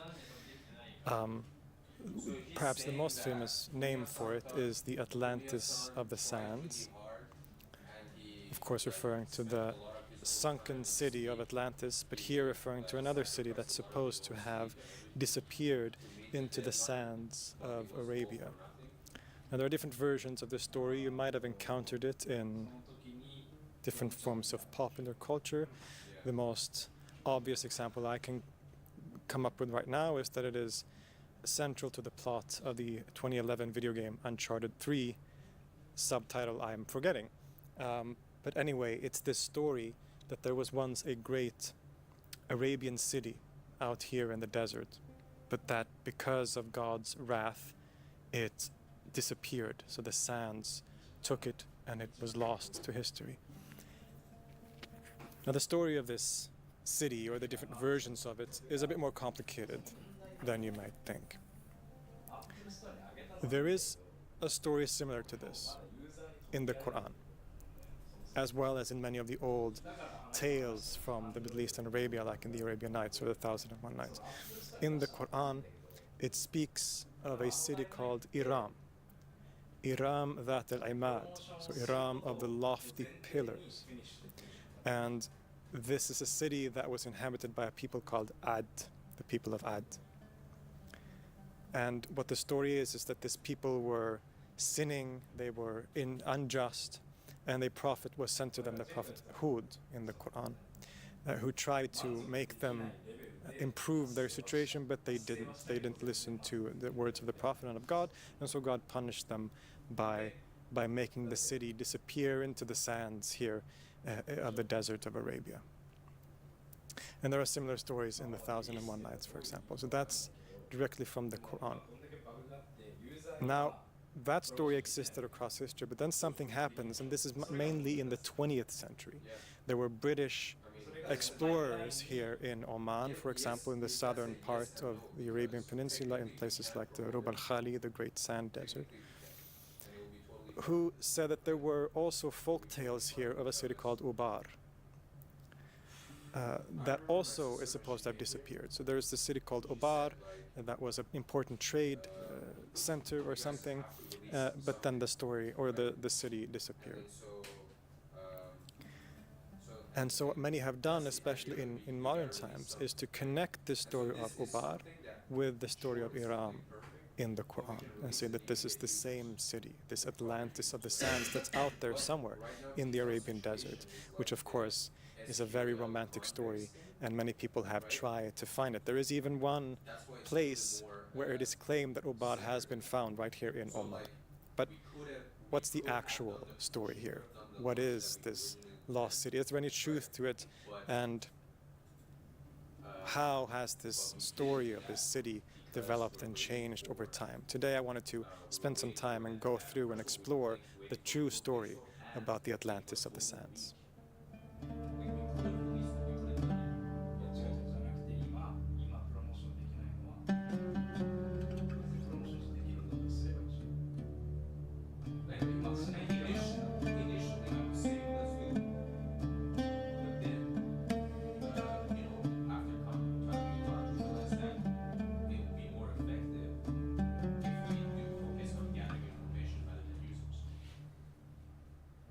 The most famous mention of the lost city of Iram and the people of Ad comes from the Quran itself. Here, it warns people of the fate of this people who were destroyed by God's wrath. It says, أَلَمْ تَرَى كَيْفَ فَعَلَ رَبُّكَ بِعَادٍ إِرَامَ ذَاتِ الْعِمَادِ الَّتِي لَمْ يُخْلَقْ مِثْلُهَا فِي الْبِلَادِ. Have you, Prophet, considered how your Lord dealt with the people of Ad, of Iram, the city of lofty pillars, whose like has never been made in any land? Now, this is Abdul Halim's translation, and he adds some common assumptions in the brackets, but if we look just at the Arabic, it never actually clarifies that Iram is a city. It just literally says, have you not considered how your Lord dealt with Ad, Iram of the lofty pillars or of lofty stature, and the ambiguity here might actually be kind of important. In any case, while Iram is never mentioned again in the Quran, the people of Ad are. Indeed, they come up in several places, often alongside the people of Thamud, as Arabic tribes or people who were sent prophets but denied God's message and were destroyed for it. In the case of Ad, the prophet among their people is known as Hud. Hud and Saleh, who is the one sent to Thamud, are two of the Arabic prophets in the Quran that are unique to this scripture, as they aren't mentioned at all in the biblical narratives. We don't get much more than this about the story of Ad in the Quran. The places they are mentioned pretty much tell the same general story without much detail. Hud was sent to them as a prophet. It is said that they lived among the Ahqaf, which means the sand dunes, indicating that they were indeed in Arabia somewhere, and they rejected the message sent through Hud by God and were therefore destroyed. Hence, they are used in the Quran as mostly a warning against people not to go down the same path. So to find out more about who or what or when they were, and what this mysterious Iram of the lofty pillars is, we have to look at other sources. Luckily, Iram and the people of Ad are already mentioned in pre-Islamic poetry. Based on this, we can conclude that this was a legendary story that was known to the Arabs at the time. The people of Ad seem to have been a great people of high stature, but that they had disappeared somehow. For example, the poet Labid, who was a contemporary with the Prophet, wrote, quote, "Iram and Ad tasted his punishment, and Thamud did so later." And even earlier, Suraym ibn Ma'shar al-Taghlibi from the 6th century sang, quote, "If I had been of the race of Ad and of Iram, brought up among them, and of Luqman and Dhul-Jadan." What these poems seem to indicate is not only that the story of Ad and Iram was famous in pre-Islamic times, but it also seems that these poets are referring to Iram not as a place, but as a people. Now there's still some ambiguity and they could be read both ways, but the way it is phrased definitely points to Iram being a group of people. Similarly, in some of the early Quran tafsirs or Quran commentaries like in At-Tabari, different interpretations are brought up, both Iram as a designation of a place, but also as a people, perhaps as an alternative designation for Ad, or maybe as a tribe within the larger people of Ad, so to say. Indeed, At-Tabari himself seems to prefer the latter interpretation rather than Iram as a place or a city. Quote, "Among them," that is Tabari's interpretations, is the view that Iram can be interpreted as a place name, with possible identifications as Alexandria or Damascus, or rather Ash-Shihr in Hadramaut. Yet as a word, Iram could mean people or nation, ummah, could mean old, al-Qadima, or perishing. Furthermore, Iram could denote a tribe, a qabila of the Ad people, which could derive from Iram as the name of an ancestor of the Ad, a descendant of Noah. Now, the question of these lofty pillars, Dhat al-Imad, is also interesting. The common interpretation, if we base ourselves on the idea that Iram is a city, is that it was a city with high pillars or buildings. In a more modest way, it could refer to high tent poles, perhaps, of the tents that this people lived in, indicating that they were nomadic peoples. Or, if Iram was more a place or a region rather than a city per se, it could also, of course, refer to some feature of the natural landscape, perhaps high mountains or rock formations. If we go by the idea that Iram is a people rather than a place, perhaps the same people as Ad, then the verse can also be read as simply meaning of lofty stature, referring to the high status and opulence of the people themselves. But in any case, the legendary story of Iram as a great city of riches soon started becoming popular in literature, not least through stories that were later included in the 1001 Nights, or the Arabian Nights.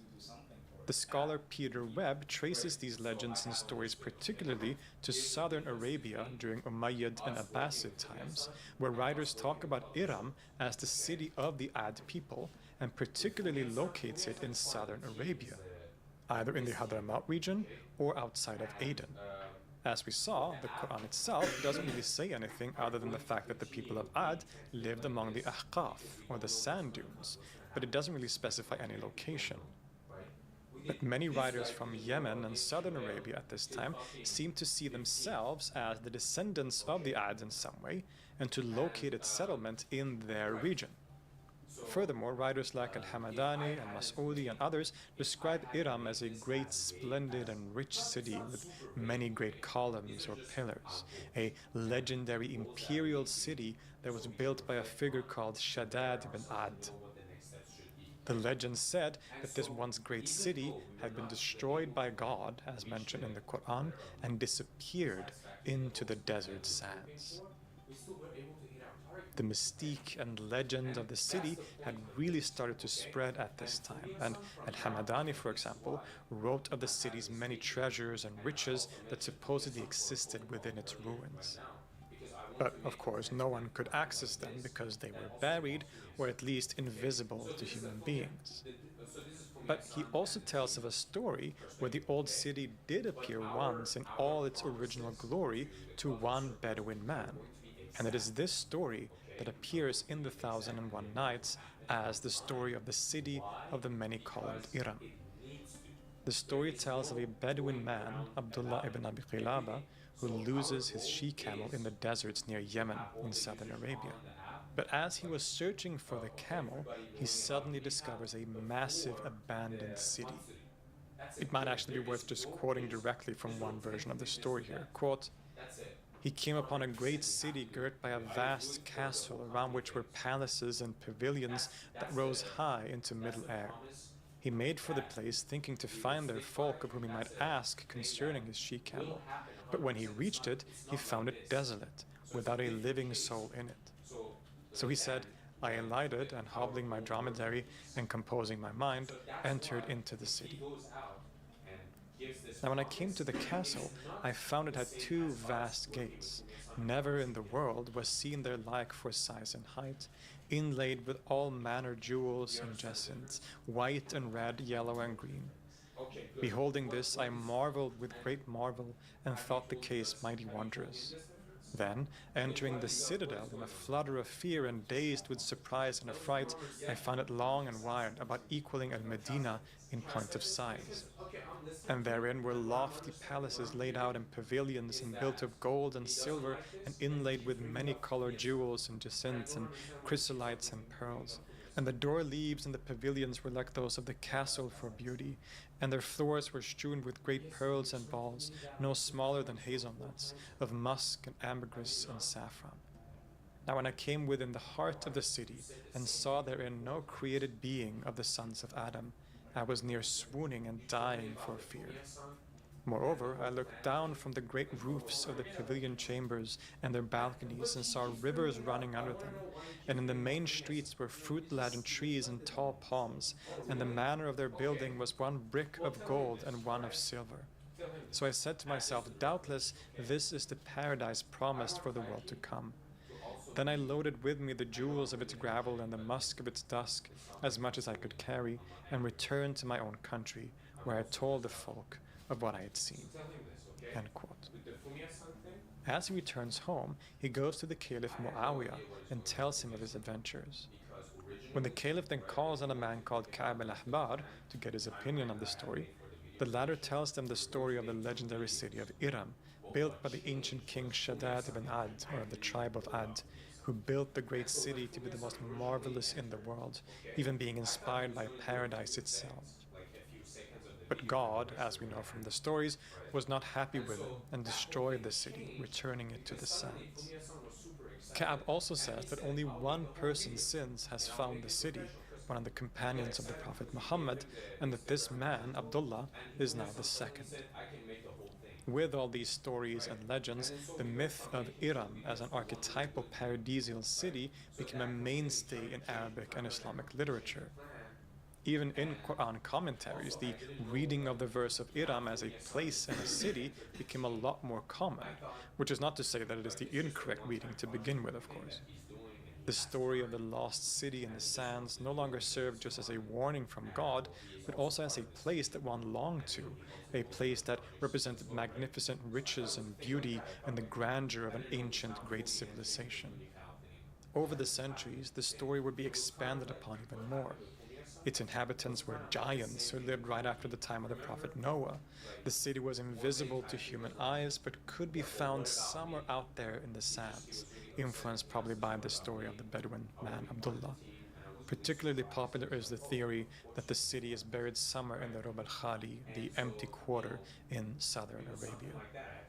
These fantastical tales that emerged are indicated by Ibn Khaldun, the great historian and writer of the 14th and 15th century, who writes critically about them in his Al-Muqaddimah. He says, "Others go so far in their crazy talk as to maintain that the city lies hidden from sensual perception and can be discovered only by trained magicians and sorcerers. All these are assumptions that would better be termed nonsense." But these legendary stories, in all their variation, have persisted until this very day. Even in popular culture outside of the Arabic-speaking world, the legend of the hidden city shows up in places like the video game Uncharted 3: Drake's Deception, where it makes up a core part of the story. But there's another aspect to this story, another name often used for this lost city, at least in contemporary context, which is Obar. But where does this name come from, and what is its actual relationship to the city of Iram? Well, this is actually one of the most obscure parts of this whole story, and the pre-modern history of Ubar, or Wabar as it is known in Arabic, is kind of murky. Ubar, or Wabar, is indeed a place that is mentioned in medieval sources as a lost city in the sands of Arabia, so very similar, but nowhere are the two actually equated in that way, at least not yet. Yaqut al-Hamawi is one of our best medieval sources. He writes in a work called Mu'jam al-Buldan that, quote, "Wabar bil-fatha wa akhruhu ra' أرض كانت من منازل عد بين الشهر ونجران وحضرموت وقيل بين اليمن والرمل قالوا هلكت عد وبقيت أرضهم لا يسكنها أحد ويقال إن الجن تسكنه." Wabar, or Ubar, with fatha and ending with ra, so just commenting on the spelling of the word and the pronunciation of the word. And then he says, "A land that was among the dwelling places of the Ad, located between Shihr, Najran, and Hadramaut. And they say, between Yemen and Al-Ramal, or the desert, or the sands. It was said the Ad perished and not a single thing remained living in their land. It is also said that it is a place where jinn live." This is interesting. As you can see, there's a kind of connection with Iram in the sense that Wabar, or Ubar, is also said to be the home of the Ad people, and that it was destroyed, only ruins being left, which are now inhabited by the mysterious jinn. And other works around the same time basically say the same thing. They talk about Wabar not as a city, but more as a region in southern Arabia, one that is sometimes associated with the Ad and often with ruins, old disappeared civilizations and jinn. So there is some connection with Iram in the general outlines, but again, they never equate them or talked about them as the same thing. That would have to wait until the 20th century, and Western Orientalists and explorers in the Middle East were fascinated by the stories of lost cities in the desert. One of the most important of these for our story is the English explorer and diplomat Bertrand Thomas. He is known as the first documented Westerner to cross the Rub al-Khali, the empty quarter, which is the great sand dune desert in Arabia where many of the legends about the lost city pinpoint its location.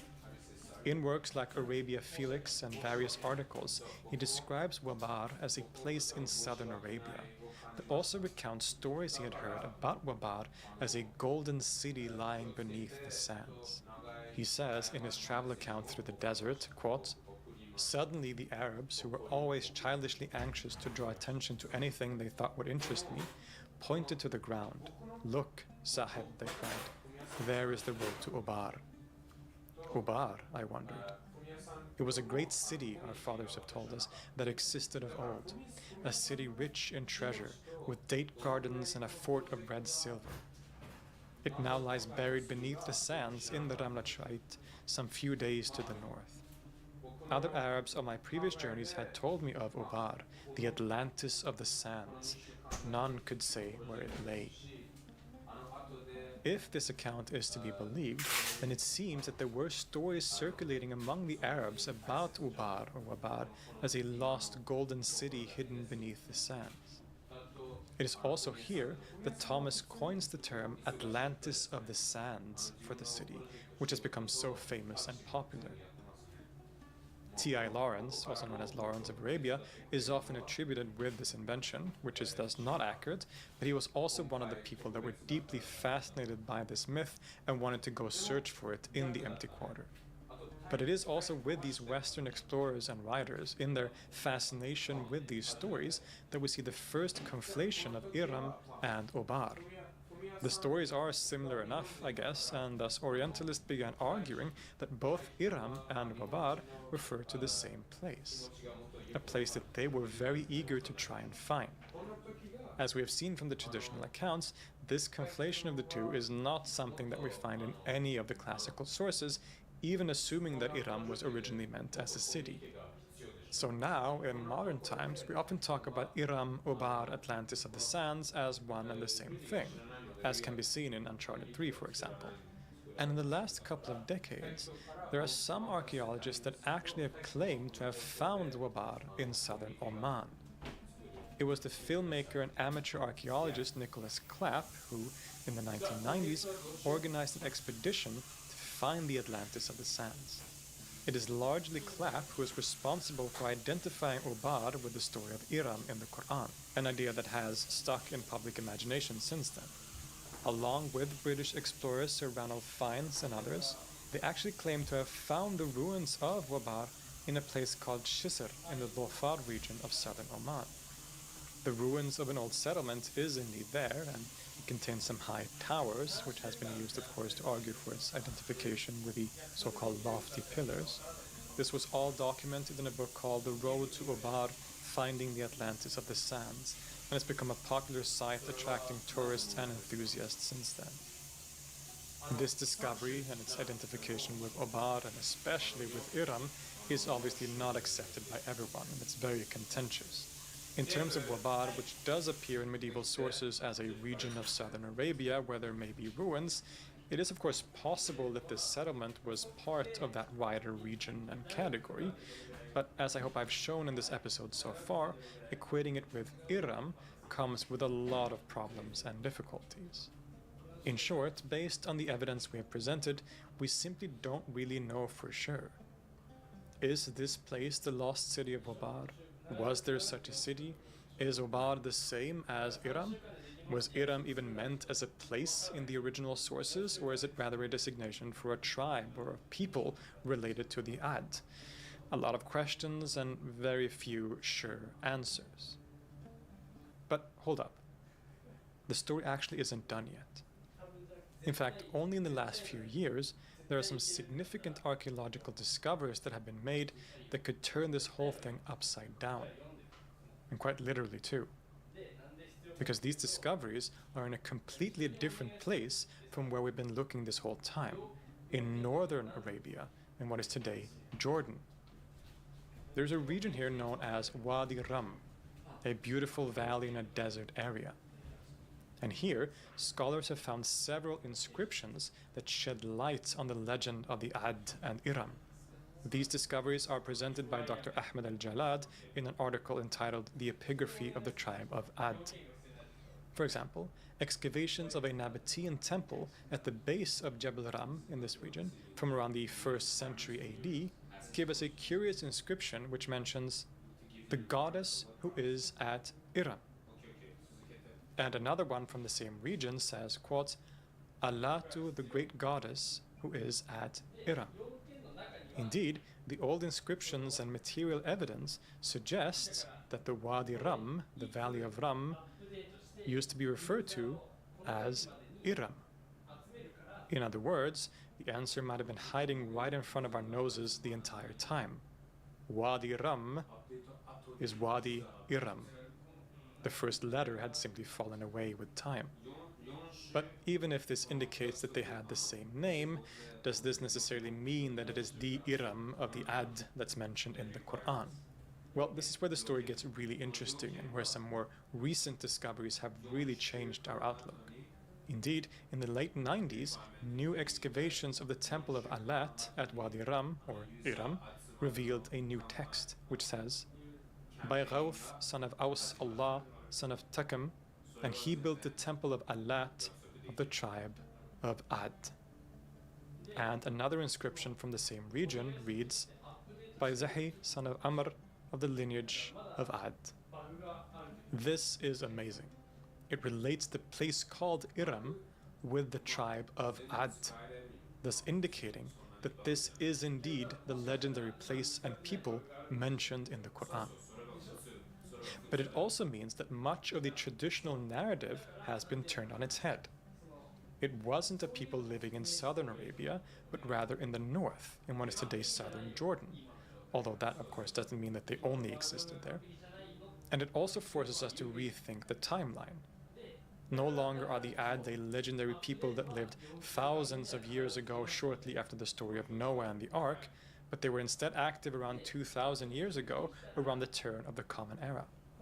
In terms of the Quran's reference to the Ahqaf, or the sand dunes, this also fits rather well with the environment around Wadi Ram.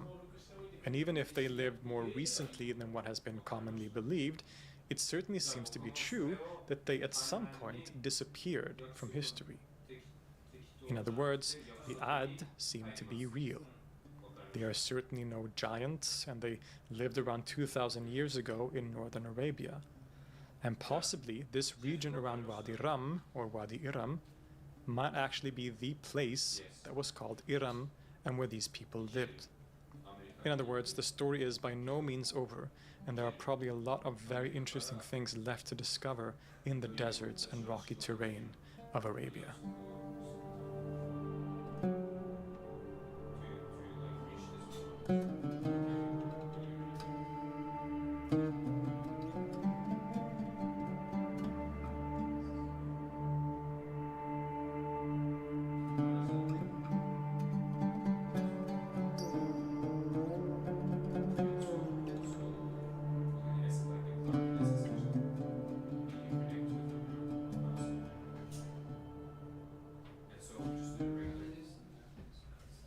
So as you can tell, the story is a bit more complicated than it's often told. There is a truth to the fact that the story exists in the Quran. There is this city in southern Oman that's claimed to be the city of Obar, but the connecting of these two old tales with each other seems to be a modern development. And whether or not the city of Obar is really the city in the Quran, it's quite unlikely, as well as all the different theories about the people of Ad. To be frank, it's not as romantic maybe as we are often led to believe. That doesn't mean that it isn't a very interesting and very mysterious story, and there are still aspects of it that I think are still really fascinating. And there is this incredible air of mystery to the whole thing, especially when you're out here in this desert and you can sort of maybe imagine that these sands here, these dunes, hide many secrets, maybe including a once great ancient city. Who knows?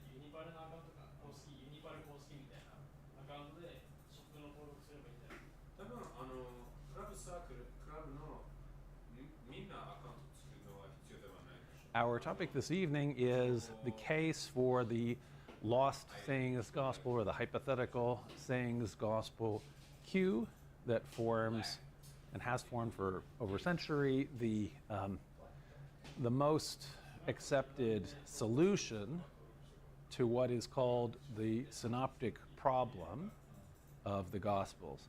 And this is a topic that we've talked about a lot. In fact, it's one of the earliest lectures that I ever did back when we were doing these in person, was about Q, because this really is one of the questions that is at the heart of all of biblical studies. But I'm going to hit it in a lot greater detail and almost entirely all new slides tonight, including the main alternative argument besides the two-source hypothesis for the answer to the synoptic problem, the Farrer hypothesis, and so we'll look at the case against Q, essentially, as well tonight.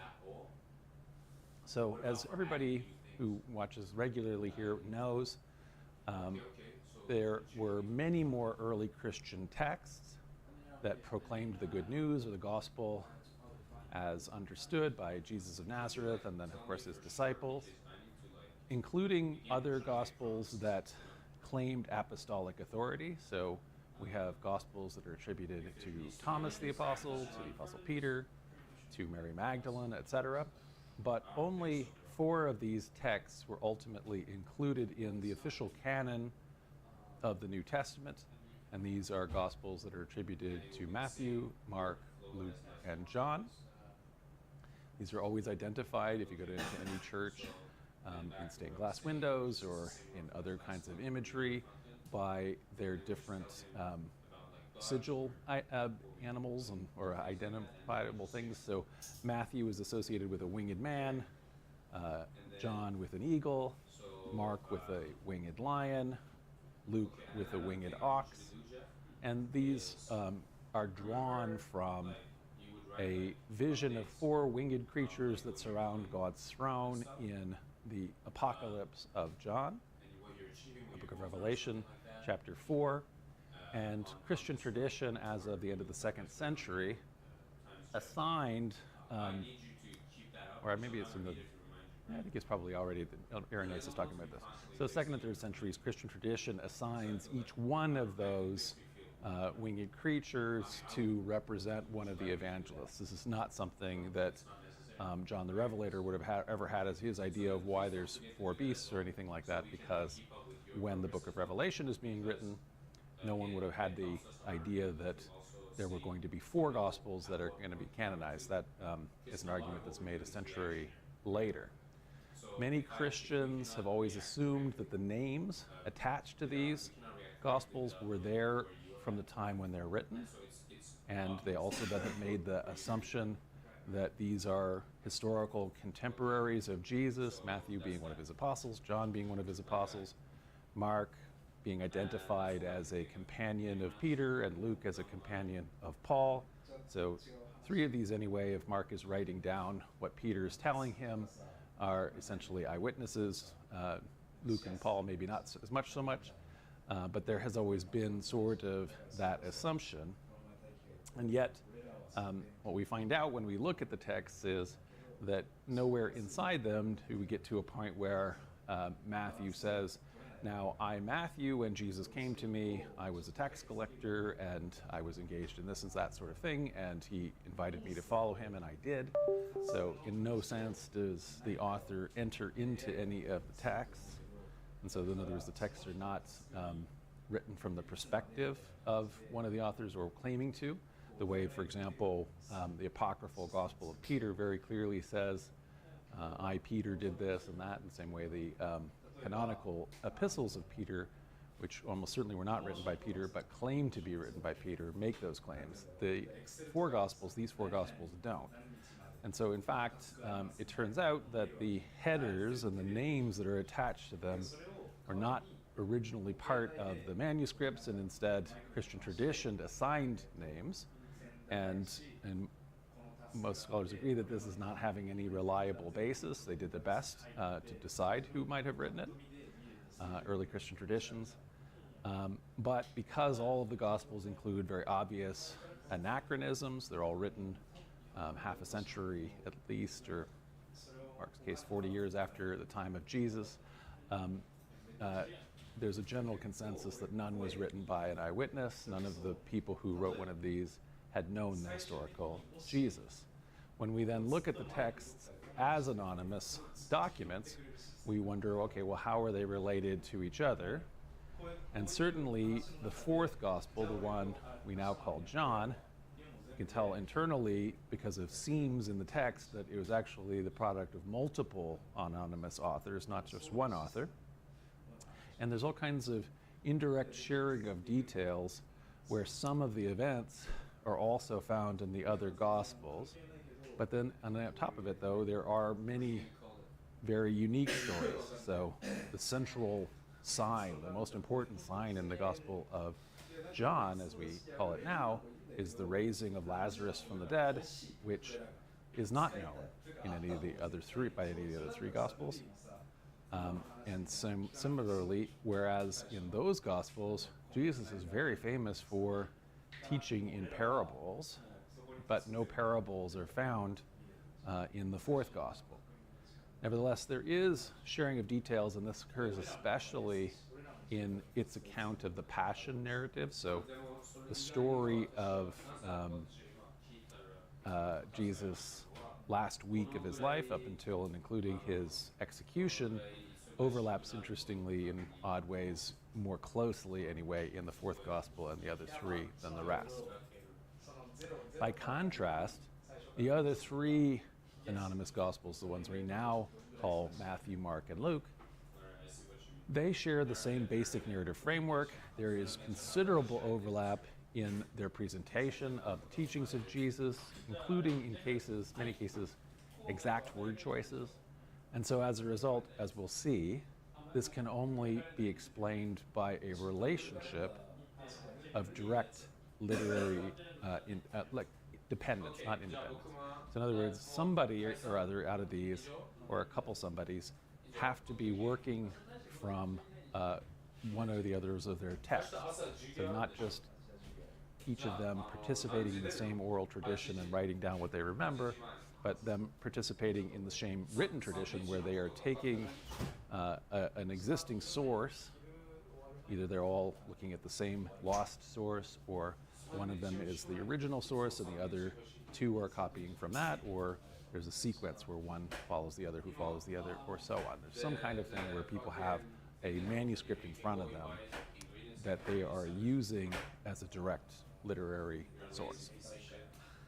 So by the end of the 2nd century, when Irenaeus of Lyon, one of our most important influential early Christian writers, yes, you have to stop being so work, care for yourself, bro. That 4 Gospels should be included in the canon, and all of the other Gospels should not be included. Christian tradition had then assigned them the names Matthew, Mark, Luke, and John. You're disrespecting me and my sound. Even so, despite the fact that Irenaeus came up with an explanation for why we need 4,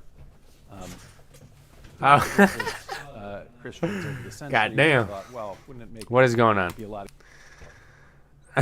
Where are we at, dude? Holy shit. I'm so sorry, boys. Who's on, bro? Shit. It's been it's been a long time, huh? Alright, back to the stream. Bro, shit. A lot easier if there was only Hold up, let me check my messages, bro.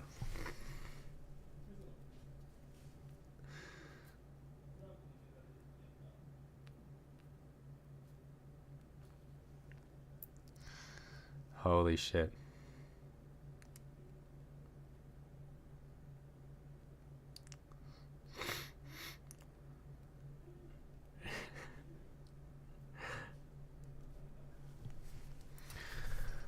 All right. Let's continue the Obama's black. So he needed to be president for life.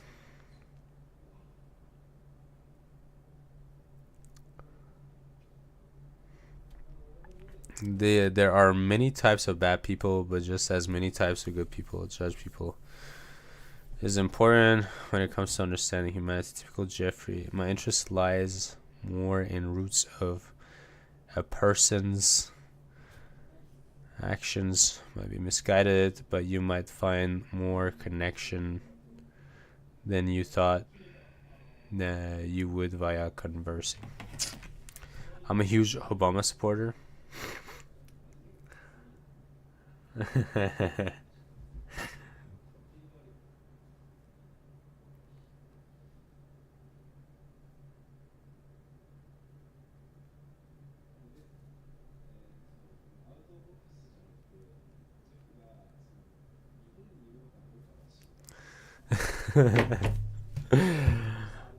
um. Oh shit.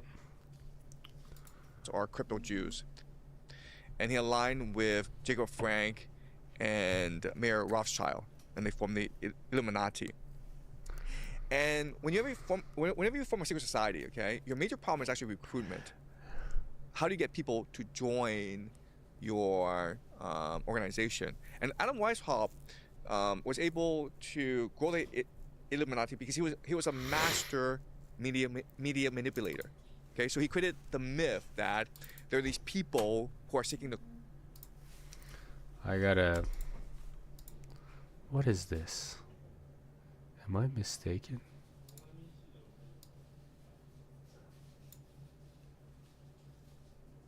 Is it? No?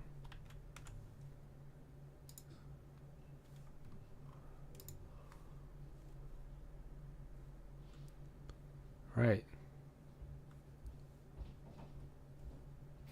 Scale to window.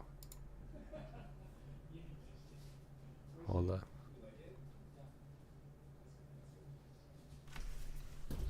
What is it? あね、おいしかった。ありがとう。食べてい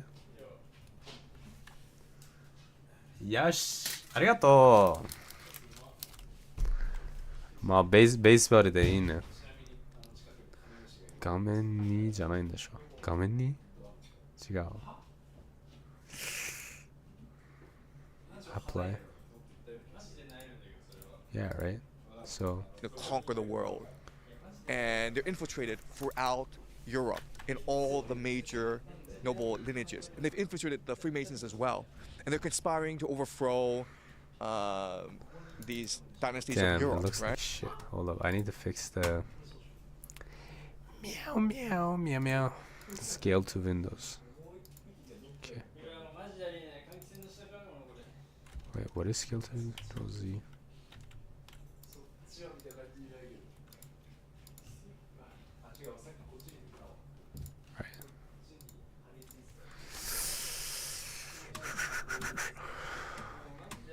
Right? Organization. And Adam Weishaupt was able to grow the Illuminati because he was a master media manipulator. Okay, so he created the myth that there are these people who are seeking to conquer the world, and they're infiltrated throughout Europe in all the major noble organizations and century secret society. Her name? Exactly. Exactly. That's exactly right. And the person, yeah, I don't think anyone wouldn't want us to say their name. That makes sense. Yeah. So I mean, they say like these secret societies are promoted by secret societies, right? So go back to the example of the Illuminati. Okay, so the Illuminati was founded at the end of the 18th century by Adam Weishaupt, who was formerly a Jesuit, and the Jesuits are crypto Jews, and he aligned with Jacob Frank and Mayor Rothschild, and they formed the Illuminati. And whenever you form a secret society, okay, your major problem is actually recruitment. How do you get people to join your organization? And Adam Weishaupt was able to grow the Illuminati because he was a master media manipulator. Okay, so he created the myth that there are these people who are seeking to conquer the. What's up with the news?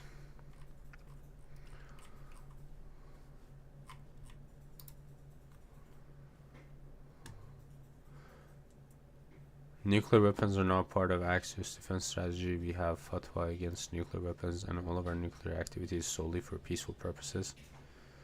Thus spoke Mossad agent.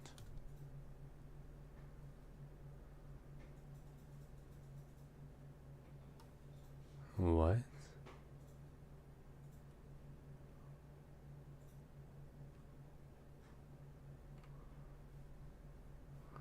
Backtracked on Project Freedom after just 2 days because its Gulf ally Saudi Arabia blocked access to its military bases and airspace, according to reports. What? So this is a proper report? According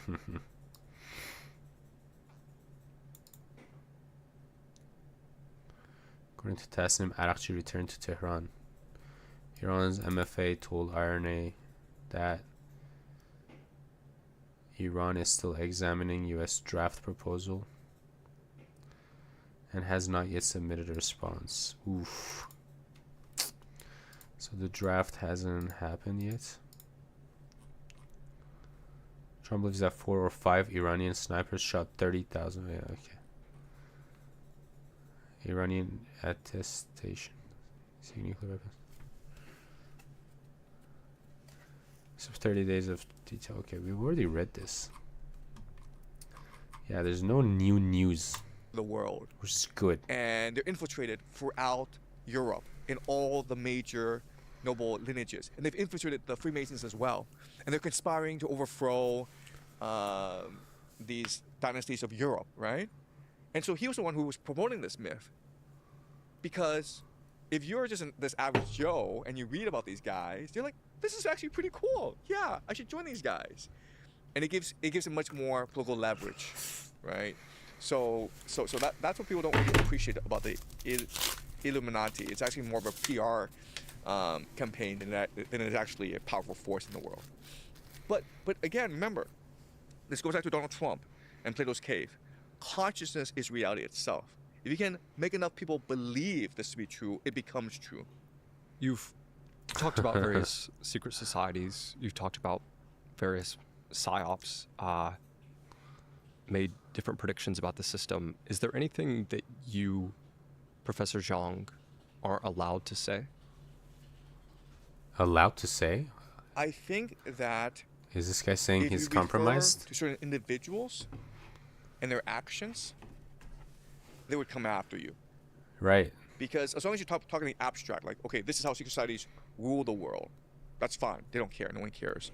You talk about how Jeffrey Epstein is connected to this person, and it's this person that financed certain parts of his behavior. This would create problems for him, and then it would come create problems for you. So I think naming names, going into specifics is a problem. Another problem is, let's just say I had access to confidential information that someone shared with me, and I were to reveal that to you. Well, that would be a problem, because then I would have betrayed that person. Right. And I don't do that because I don't know any powerful people, and no one's ever told me any secrets, right? So a lot of things I do is based on speculation, based on analysis, and no one cares if you do that. But again, if you name someone powerful, be speculative but never name names. I guess, but he does name names sometimes, but I guess so. I see what he means. I see what he means. And you reveal certain of his behavior that can be that can be used as legal evidence against him, that can cause for incrimination against him, that would be a problem. If you had information revealed to you by a confidential source, and you were to reveal this confidential information to other people and make it public, that would set you up for retribution as well. So I would say these two things. Most of your critics say that what you're doing is technically illegal in your home country, and the only reason you haven't gotten in trouble is because you're a CCP asset or a CIA asset or an MI6 asset. MI6, baby. Professor Zhang, are you a spy? Okay. Sure. So let me respond to the question. How am I allowed to do what I do in China? And the reason is that I'm actually not part of the Chinese system. So the Chinese system is set up to control the behavior of Chinese citizens. And so it's a very complicated bureaucracy. I'm not a Chinese citizen. He's not a I'm Chinese not citizen? a participant in the Chinese system. Oh, shit. I'm a foreigner hired to teach English at a private What? school. That's my identity. What? That's my role in China. Holy and shit. foreigners are given a lot of leeway in China. What? Like we operate in a gray zone where we don't really matter, and we're sort of like tolerated, but we don't really matter. Okay. And so an example of this is, if you have a Chinese ID, then you're part of the Chinese AI surveillance grid, meaning that everything that you say is monitored, everything that you do is monitored. When you use any Chinese payment system, that information is always stored online, and the database is constructed to profile you. Okay, but it's a system designed for Chinese citizens. And why you do that is you're not interested in individual behavior, you're interested in collective behavior. So you're trying to figure out this person's social network. And then you can profile this social network and then use mechanisms to manipulate that social network. Okay? Does that make sense to you? Yeah.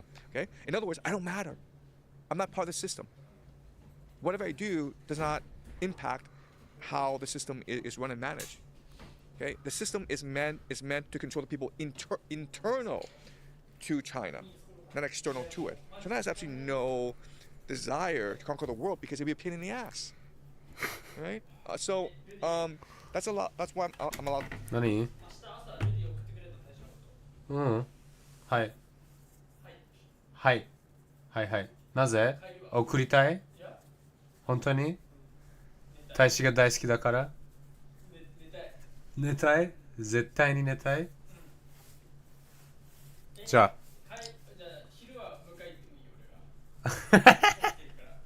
オッケー。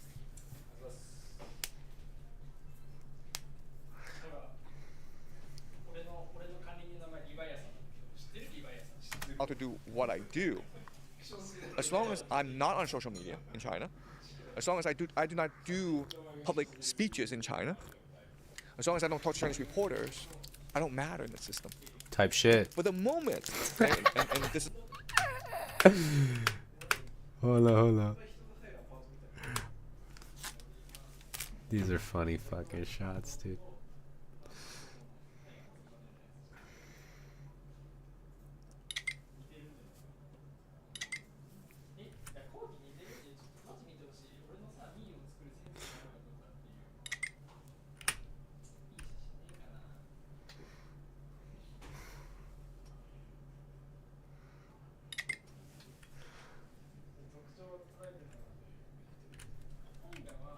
Reporters, I don't matter in the system.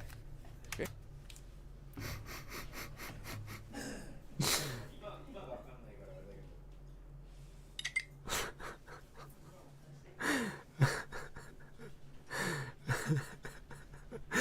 God, I love that face. Okay? But the moment, okay, and this is a caveat, the moment I decide, you know what, I want to be famous in China. I want to set up a social media account. I want to give speeches and generate income. Now I'm a problem, right? So I make that distinction where I choose freedom, but I also choose not to engage in lucrative opportunities in China. But if I were to engage in lucrative opportunities, then I would be expected to say certain things that promote the party line in the world and in China.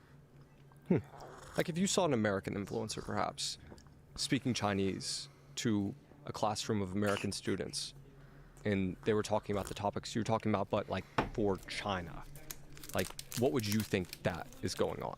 Random question really quick. Have you ever looked up if the shampoo you're using can men's level? Could they give me eye and face perform and use that when you buy your first set? We don't get so again, that self-poo is on this channel. jackneil.com/based, or you can scan the QR code on screen. But anyway, guys, back to the podcast.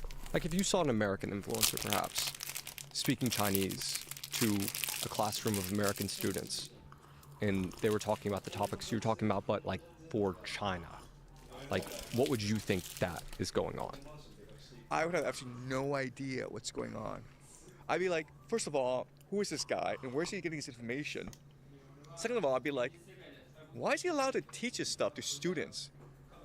I mean, like, doesn't he have a supervisor? Isn't there like a high school principal that oversees the curriculum? And then third of all, it's like, what motivates this guy? Why is he doing what he's doing? Because like, this is not gonna help kids get into college. It's not gonna help them do well on the SAT. This is all just silly. I would have absolutely no idea what's going on. I'd be completely confused. I'd be flabbergasted by this guy. I would have absolutely no idea who he is. I would not know why he's doing what he's doing. And I'd be confused as to how... Yo, is Lindsay in the chat? If you are, what up, dog? My guy. Yeah, I haven't streamed in a long time. And I was a little AFK for a long time, actually. I think like ended up being like 2 hours. Because I had a really important work meeting that ended up being longer than I thought. But we back. How he's able to get away with this crap. And do you feel like your answers so far have answered that pretty fully? If you just go in my history, I do all sorts of strange things. People who know me aren't surprised by what I do. They're surprised by how famous I've become, but they're not surprised by what I do. I'm just a strange guy, right? Because I went to Yale, and I come to China, and I spend my entire life here just teaching, and I'm like impoverished as compared to my Yale classmates, right? Who've become lawyers and doctors and who live very respectable lives on the Upper West Side in New York. So when I first got into Yale, all my cousins hated me because now they're under pressure to get into the Ivy League as well. And then, like 2 years later, Asian kids' life, bro. I hear a story of how my cousin got into a fight with his mother, and his mother said to him, "You have to work harder because you want to be like Uncle Jiang and get into Yale." And then the cousin was like, "Yeah, Mom, but he went back to China," and that ended the conversation. I was never mentioned again in that household. So I mean, my relatives, my family is shocked by how strange I am. Like, you go to Yale, like. You win the lottery, and you decide, you know what, I'm gonna just fall away and go to a place where my Yale degree doesn't really matter, where I can't become a doctor or a lawyer. I can only become a high school teacher. So I'm just a strange person in general. And then He liked me for real. I built China's first public school international program to send Chinese kids to America for college. And at that time, this was a new field, and everyone knew it was like a rocket ship. I could become a millionaire just helping Chinese kids apply to university. And a lot of people did become millionaires. But after a couple of years of doing that, I walked away because I didn't want to do this for the rest of my life. I didn't want to become a business person. I didn't want to make millions of dollars getting rich kids into Yale and Harvard. I walked away. I worked for the United Nations in 2006. And look, when you work for the United Nations, it is the cushiest, easiest life anyone can live, okay? It is the silliest thing ever to exist. But like, I literally was making 6 figures doing nothing every day, just sitting in my office and pretending to type on a keyboard. And like, if I had a family, every one of my kids would be given free international schooling.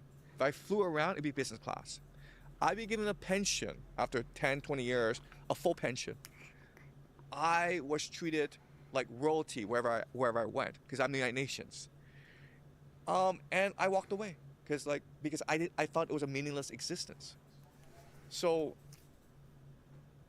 I'm often confused by myself. People think, my friends tell me... Damn, boys. I've never seen Professor Zhang be so, what's the word? Have no defenses. you know, be so open. Oh. What's the word I'm looking for? Chat? Anyone in there? Vulnerable? It's my first time seeing Professor Jiang be so vulnerable. They don't understand. People think you know, my friends tell me I myself. People think you know, my friends tell me, you know, they don't understand why I do what I do. So it's led me to this point. And again, like my friends are not surprised by what I do, which is, you know, teach conspiracy theories in high school.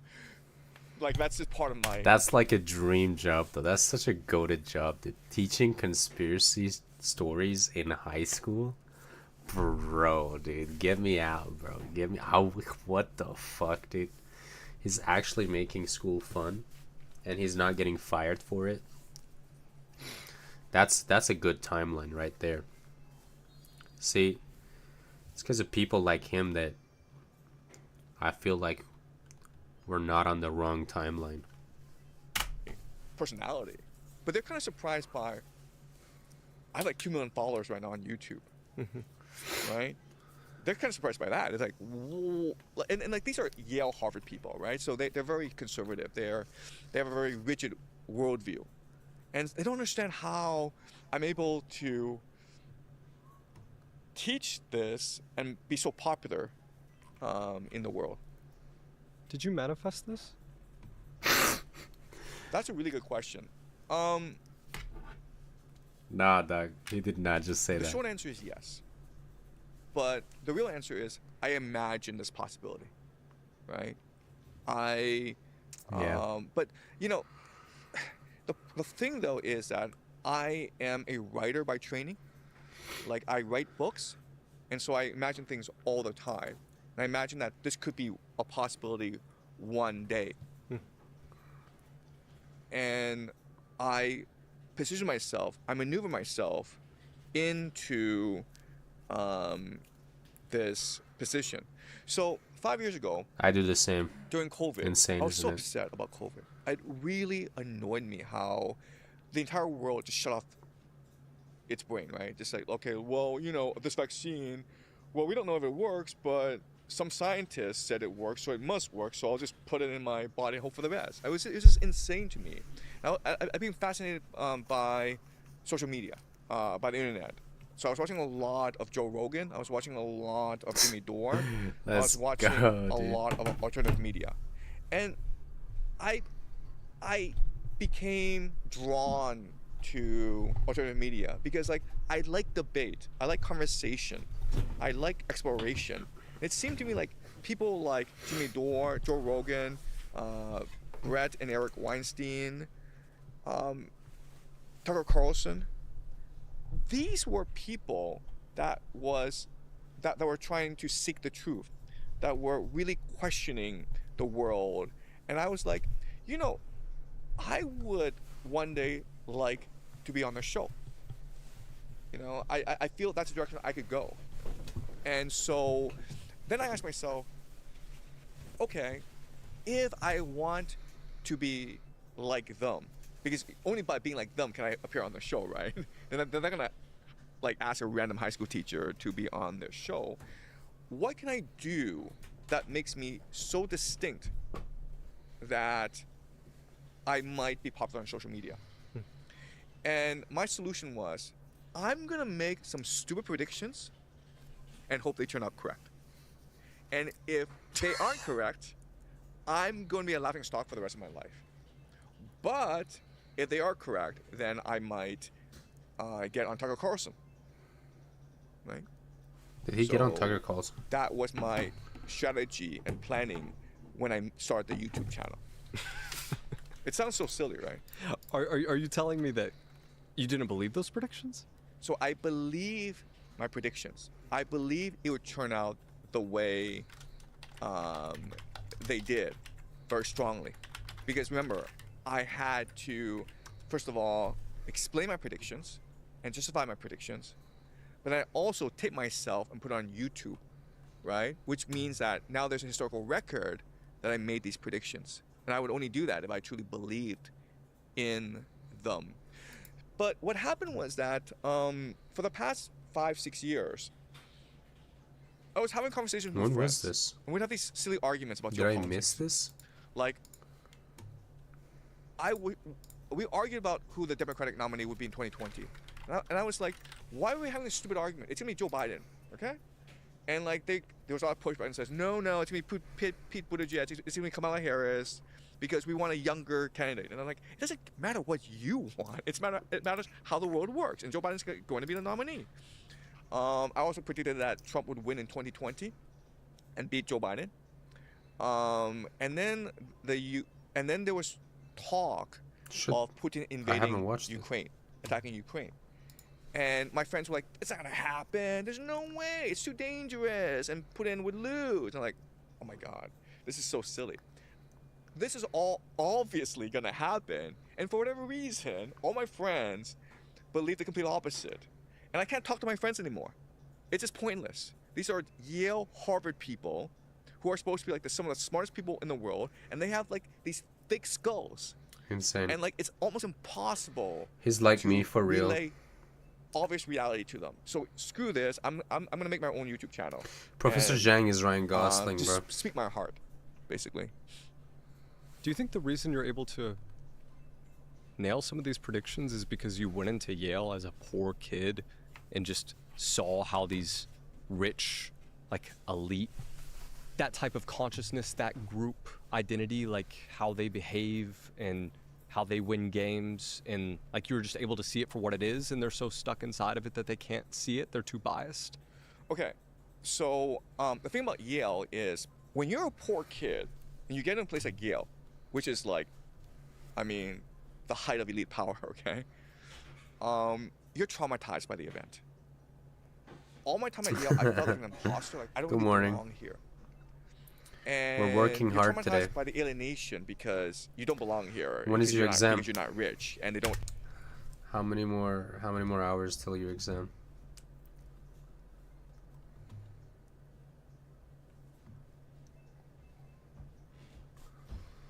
They don't actually want to talk to you. Oh shit. Good luck. Don't forget to have some breakfast. So Yale was an alienating and traumatic experience for me. And when that happens, you disassociate, right? So I wasn't actually observing how power works because I was never invited to their parties anyway, and I was not friends with them. So I didn't understand how power works. And so I developed a very naive understanding of the world, which was that the world was a meritocracy, which is like the best ideas will always win out. So it didn't matter if I didn't have any friends. You will be a Cooney if you don't eat breakfast. That's what I'm saying. Meritocracy, which is like the best ideas will always win out. So it didn't matter if I didn't have any friends. It didn't matter if I didn't have any money. It didn't matter if I didn't have any connections. All it mattered was if I just did the best job possible, whatever I did, I'd be successful. And that was my understanding leaving Yale. And so I go out into the world and I try many different things. I tried being a journalist. I tried being a documentary filmmaker. And no matter what I did, it was failure after failure. And I didn't think that the people who were my colleagues in these industries were necessarily better than I was. And I was sort of surprised by this, and I became very angry at myself for not succeeding, because I thought the entire point of going to Yale was to be successful, and I was not succeeding. So I became very anxious, I became very depressed, and for many years I sunk into a deep depression. And no matter what I did, I couldn't escape my depression. And then in 2008, I got a job building and managing China's first public school study abroad program. And that's successful. But the process of building the program left me traumatized, because I spent my entire heart and soul into building the program to validate myself. And I couldn't control myself emotionally. And I got into a fight with my boss, and so he fired me, or I quit, whatever, you know. But after that, I was like, clearly there's something wrong with me. Clearly I need to think about who I am, how I got to this point. Allegedly. I'm the greatest person to have ever lived. I just wanted to put that out there.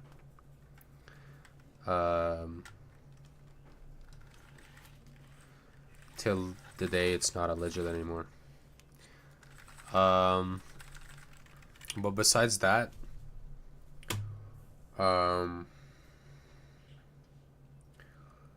what's happening right now with Professor Zhang in this video, especially this part, I would like to add that, you know, he could repeat these stories of how he got to where he is now 10 more times, but the truth is, right, a lot of things was happening inside him, you know. It's not that nuanced, you know, and he's a much more deep thinker and deep feeler than that. So his growth to who he is today is entirely a different story than what he's saying. He's just simplifying it for us to understand. But to want to reflect your own life on his life and think to yourself, why am I not a person like this, would entirely be wrong.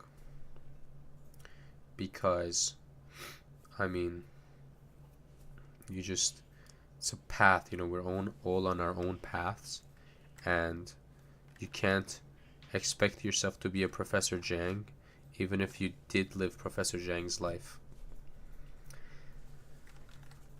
Yeah, that's what I wanted to clarify. Because, you know, these questions have been asked from him, like, at almost every interview he goes to. Like, how did you get to where he is? And I've heard him say these same stories, like, 3 other times. So, I just, you know, but, you know, those other times that I heard him say it, I wasn't on stream or anything. But, you know, I realized that, and now that I'm on stream, I just want to clarify that. And how I can improve myself. So I wrote an article at that time. In case you guys hadn't noticed. That's it. Called 3 Things Yale Didn't Teach Me. And I listed 3 fundamental problems with my education, my own psychology.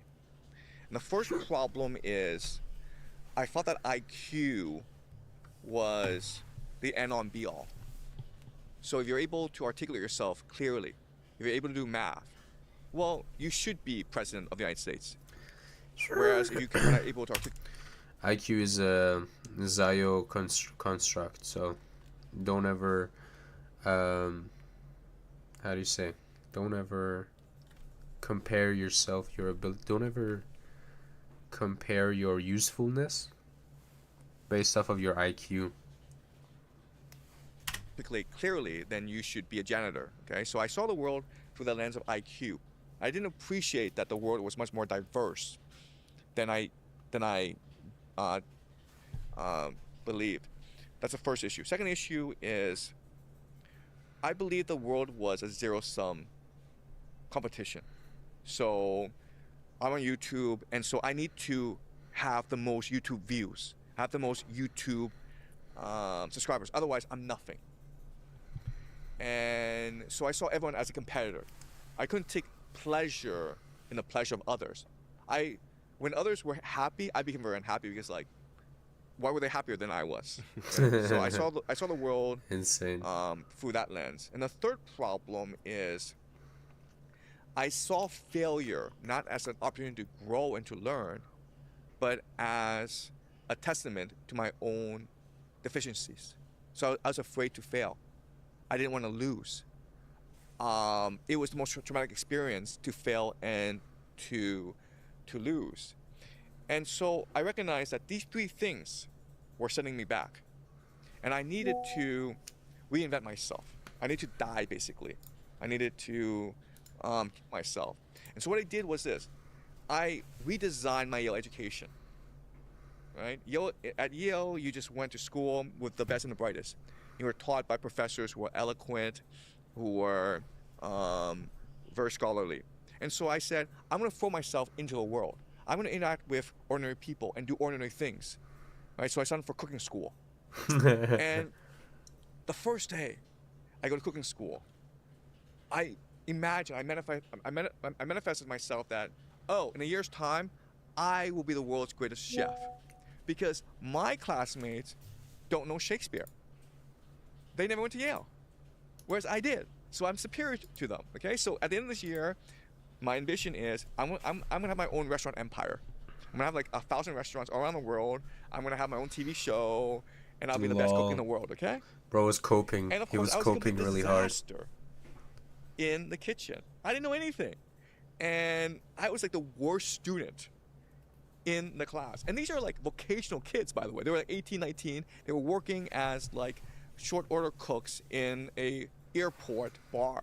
They were coming at night to take this class because they loved cooking. It was their passion. And so at the end of each class, when you cook three dishes, you present it to the chef. And then the chef would give it a grade.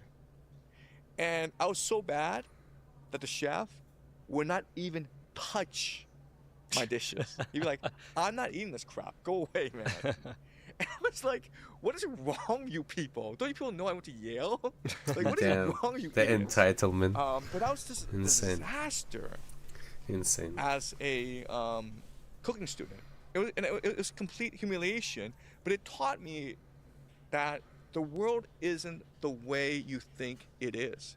So I need to re-examine my own values. I also took Brazilian Jiu-Jitsu classes. Type shit. And That's insane. Brazilian Jiu-Jitsu is a weird sport because you don't know anything. And what they do is they beat you up for a year. You know, you go and you're like, oh, hey, we're going to roll. And you're like, okay, so are we going to train? No, someone's going to come and beat you up for a year. And that's what happened. And like every day after class, I just go home and cry. Because I remember when I was a student in Toronto, like in primary school. And But that's the thing, right? If he hadn't gone through all of this continuous failure, he would have never let go of his... He would have never had that ego death to let go of his own entitlements, you know? So, I recommend to just do that before needing to face so many failures like Professor Jang did. Because that will set you free. I mean, it's like first step, but first step to being set free. But the important thing is, like, you gotta continuously take those steps, you know?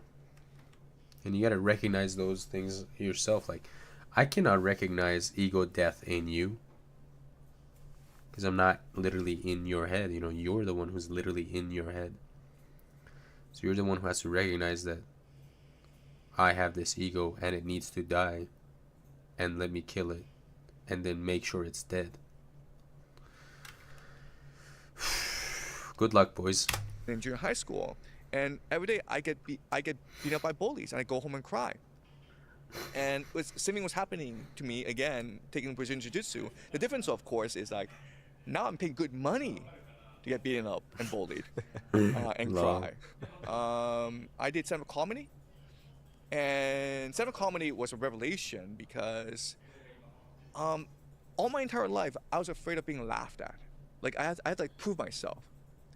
And when I got up on the stage and I told jokes and people actually thought it was funny, I recognized that when they laugh, that made me feel good about myself. It made me feel good to be vulnerable, to expose myself. It's really cool that he was experimenting, trying everything, bring them happiness, failing in everything till he finds what he wants. So that was a revelation.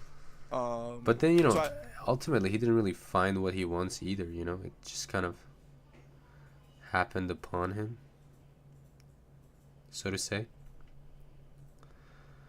And so, I mean, at the end as well, like, he came back to where he started, you know, which was like making videos and documentaries, sort of, right? But, you know, he had to have all these failures, so makes sense, right? But it's just, life is a journey, you know, and he took that journey. That's beautiful.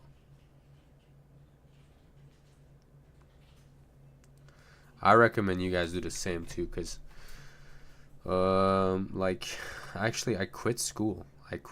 And instead I chose to not go to I thought to myself, fuck it, I'll just get a job, and or like I'll just, not everybody needs to go to school. Like, school is not, I was in my rebellious phase, so I was like, fuck school. You don't even need school. Like, that shit is faking gay anyways. So I quit school, and I had my whole fucking journey, and I tried everything, all jobs. I went to the military. It was great. But you know where I ended up back? I ended up going back to university. Like, genuinely, one day I woke up and I was like, fuck, I'm a student now. I want to go back and study. And I did. And I've been really happy because of that. God, never did I ever imagine myself going back to school. I didn't think I was worthy of school. I thought I'm too dumb for school, dude. Because, I don't know, dude. I was in school. I was in university. I was studying engineering. And I was in class, and I wasn't understanding what the professors are teaching. And I kept asking so many questions, but no one else was. And so I thought everybody else is understanding it except me. And so I just accepted one day that I'm stupider, right? And I even went around and I was asking everybody else, hey, like, how's it going? Like, how do you keep up? And like, everybody said, oh, we just take notes and whatever and just revise it. And some people said, like, it was one or two person that said they have tutors or whatever, but essentially, like, I didn't want tutors, because I finished high school through tutors. Like, I was low-key homeschooled my last year of high school, and I don't know, it's like a financial burden. We didn't have money. Like, I don't come from a rich family, but my family loves me so much that they would rather, like, not buy new clothes or something, and not do something for themselves, like sacrifice from themselves, so I can just have 2 extra classes of mathematics at home from a fucking tutor that costs way too much money. And I was tired of seeing my family live like that, and me just being too dumb to be able to, like, how do you say, I was too dumb to be able to show results, and I felt bad, and I didn't want to waste their money anymore, and so I didn't want to get tutors when I was in university either. So I totally also overlooked that option, which was an option my parents even told me when I was at university, like, hey, we'll get you tutors again, just let us know if you need. And I was like, no, I'm fine. Of course, lying to them. and it was really bad. It was horrible. And so I just I really tried. I went to the library, I got some extra books, I sat down, I watched things, and I was able to catch up. But the thing is, like, when you study on your own, it's kind of different from what the professor teaches. It's not the same perspective as what the teacher is teaching, right? And like, I was watching YouTube tutorials in English, and like, that was like, I was learning it the English way, and like, Iranians have their own kind of like slightly different method of like how do you say, like,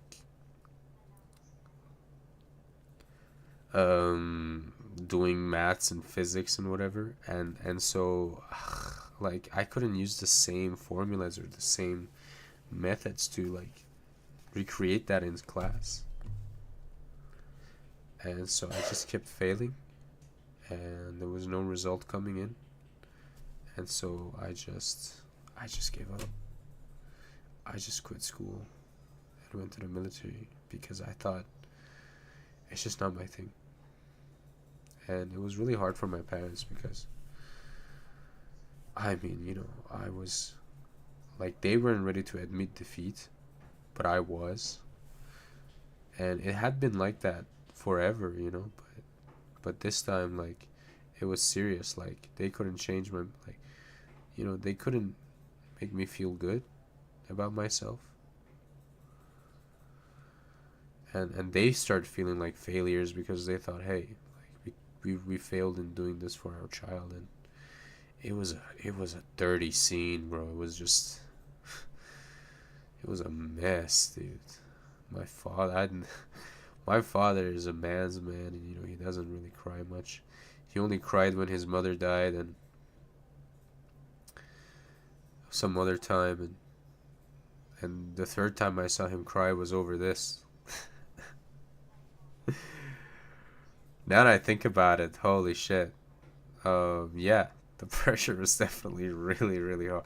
More than I thought originally. Now that I'm like reminiscing a little. Fuck, dude, it was some difficult times, and and so yeah, they gave up. Like they just accepted defeat, and yeah, they just let me go to the military, and everything else, it was what it was, But it all turned out great, because one day I woke up and I was like, hey mom, I want to go back to school. It was fun. Yeah, of course I'm still going, bro. Who do you think I am? This is Cafe Rudy. I haven't streamed in a long time, dude. This is like kind of a good release because I've always wanted to stream. And oh wait, what day is it today? Oh, it's 8 already? Damn, you're right. So what, the results will come out by tomorrow? What's the deadline on that?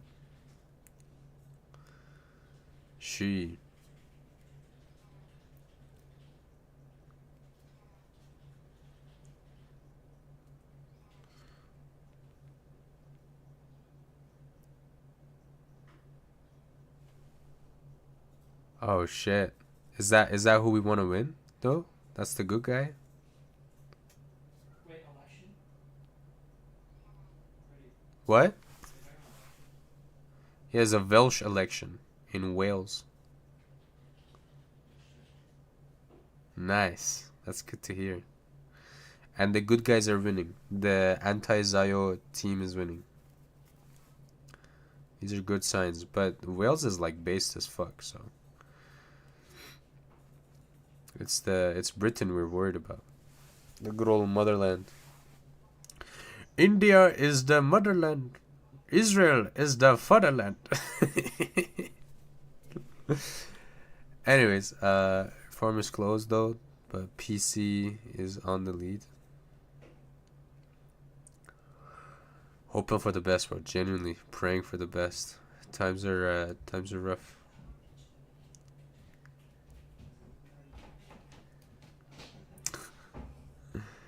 All right, let's continue with the. I'm done being vulnerable.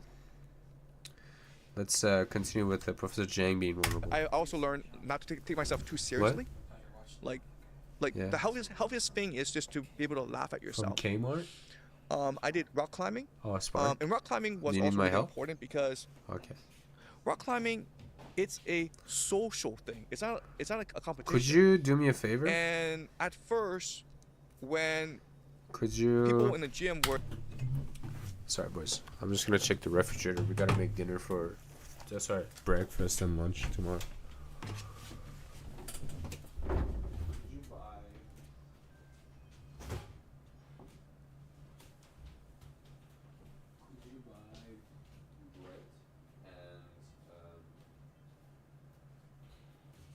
Can I text you what you get? Alright. We're sending Jeffy Boy on a mission to the grocery store.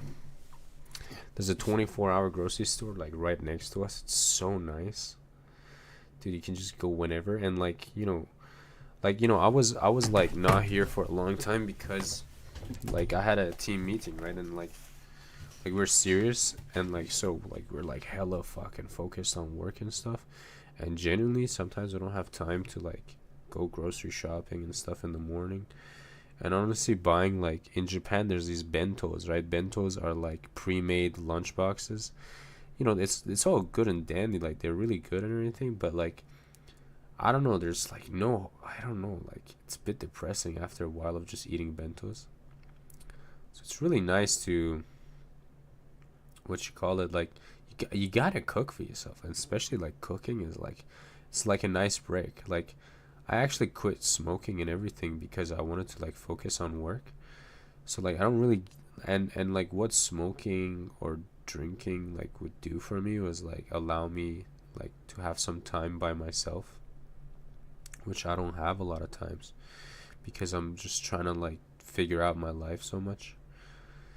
And so like cooking is like kind of like my new form of smoking, you know, like helps me to really like be by myself and not caught up with, not like doing things that are like, how do you say, I don't know what to say, you know, like it gives me a time by myself, you know. And so, and like I don't have a choice, like I don't, like any time that I'm not spending on like working on myself, I feel guilty because I'm like, okay, I could be improving myself, why am I not improving myself, right? I have that mentality at the moment. And so but with cooking, like I don't need to have that mentality because I'm like, bro, I'm cooking, literally I'm cooking. So like I can just forgive myself at this moment. And with smoking it was the same too, right? So I'm like, I'm smoking, bro, like it's chill. I just need a minute to smoke and then I'll just get back to work. Like I don't need to be so hard on myself or over it. And so but I quit that because like, you know, these moments by myself would also help me get, what you call it, like get to think for myself. And so I don't have that. But the thing is, like I was really stressed and working. Why is smoking so popular? Because there's nothing else to do. Like your choices of release of like chilling is alcohol or smoking. And the thing about alcohol is like it's done in a more ritualistic manner. So they go to nomikais, which is like just drinking after work, drinking parties. And so it's like they usually just wait till after work, right? But then yeah, you're right, so the stress, right? So like when you're stressed and when you're like overworking, when working like overtime, you cannot be drinking and overworking, right? Working overtime. You only start drinking when your work is completely done, you know. And so yeah, that's that. And shit, bro, I don't know what else to tell you. Like times are tough out here, and I realized that okay, with the projects I'm doing and the work I'm doing on myself, the stress is just gonna get more. I gotta figure out how to handle all of this by myself. And so and I genuinely wasn't even enjoying drinking or smoking anymore. I was just doing it because of the stress, dude. Like not even, dude, I'm not even like a big stress person, so I was like smoking and wondering why I'm smoking. I felt like I'm just procrastinating, you know. So, but because of that, because of like the amount of work we do, like sometimes our work finishes at godly hours. Like you saw right earlier, I thought in the stream like I'll have a 20-minute meeting, but our meeting ended up being 2 hours, and I started the meeting at like 10 p.m., like 10:30 p.m. and it ended at like 12:30 p.m. like the next day, you know. And so it be like that. That is totally normal. But what is not good is that the shops here close really early, and I need to get my fucking food, healthy food. And so we're really lucky that near us there's a fucking 24-hour supermarket, dude. It really helps us out a lot. We're able to do much harder climbs than I was. And I don't think that's common. Like Japan has a lot of 24-hour. Like all the convenience stores in Japan are 24 hours. Like 90% of them are. Hold up, I gotta text Jeff. Roast ham.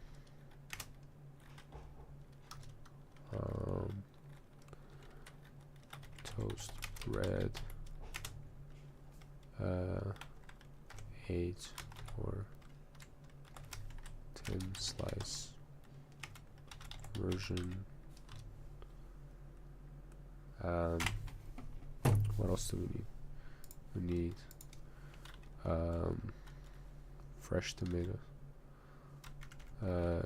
cherry tomatoes. I think we have mayo. We have sauces. I think we're good on the sauce side. Sausage.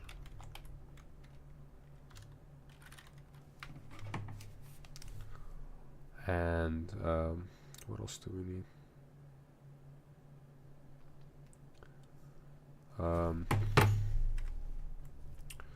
What's the vegetable? We need another vegetable.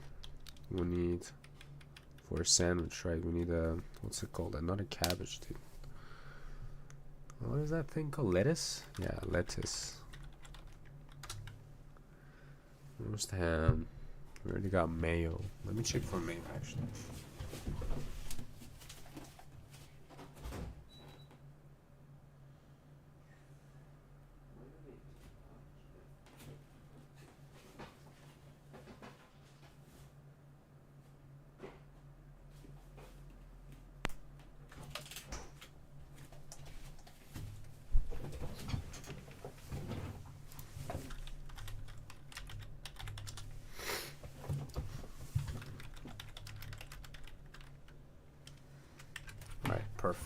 Perfect. All right. Do you think Japan can save itself if it dropped the slave to US model and allied with Russia and China? 100%. 100%. Japan is already like chill, actually. I don't think they even need America. I think Japan is still with America. Actually, maybe I'm not educated enough to answer this correctly, but also like as a cultural thing. On a cultural side, like Japan just like they'd like to be friends with everybody, like please everybody. Does that make sense? I don't know. Like, I don't want to say please everybody. It just makes it sound weird, but essentially, yeah, like, you know, they're super into like the whole peace thing, right? Create peace for between everybody. So like, of course they're gonna, but Japan, you have to understand. I don't know. Did you hear the news that Japan was the only country to be able to bring an oil tanker from Strait of Hormuz out of Strait of Hormuz? Like, it happened like a week and a half, maybe a week, last week. So they have good ties with both America and Iran. That's why they were able to take their tankers through the blockade of the Strait of Hormuz that is by Iran and the blockade of America. And like, that's a really powerful position. So another reason that I can think of that Japan doesn't want to drop America is literally because it gives them a powerful position. The being friends with, being like connected to everybody. But they also made like some weapons deals and stuff as well. But also I think there's something like deeper as well. Like with America holds blackmail on Japan, because after World War II, like the things that Japan had done to the colonies, like they got forgiven for it a lot more easily than like they did. Low-key, they did a lot worse things than Germany. Like, you know, that's an argument that could be made. But it's just straight up human experimentations and shit, you know what I mean? And like a lot of gas weapon experimentations. Some of the gas weapons that Japan had actually produced through these experiments was sold to Iraq to be used against Iran No, I mean World War II. Yeah, so in the Iran-Iraq War, Saddam Hussein used like chemical weapons, and a lot of them were Japanese chemical weapons that they wanted, America just wanted to test out.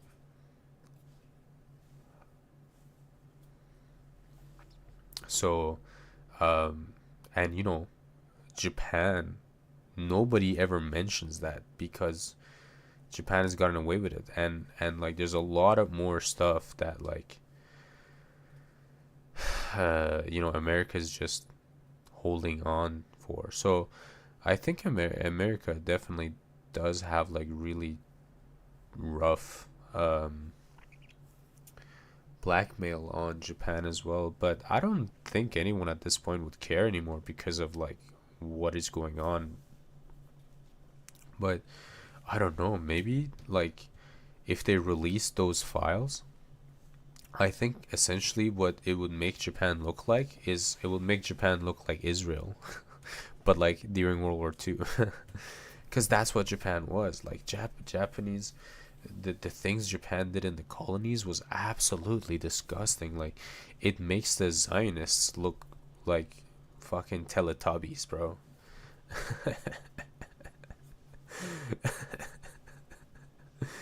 Yo, fuck, dude. Let me see if I can pull up. Like, there was a new story I learned about Japan. Hold up. Let me see if AI can help me find it fast. Japan.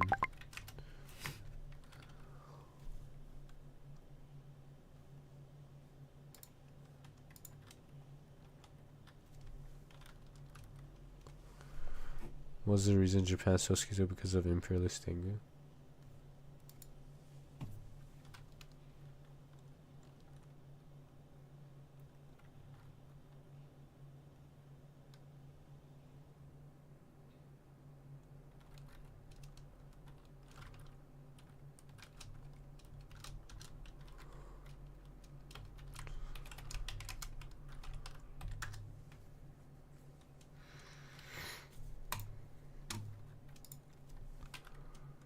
Making Filipinos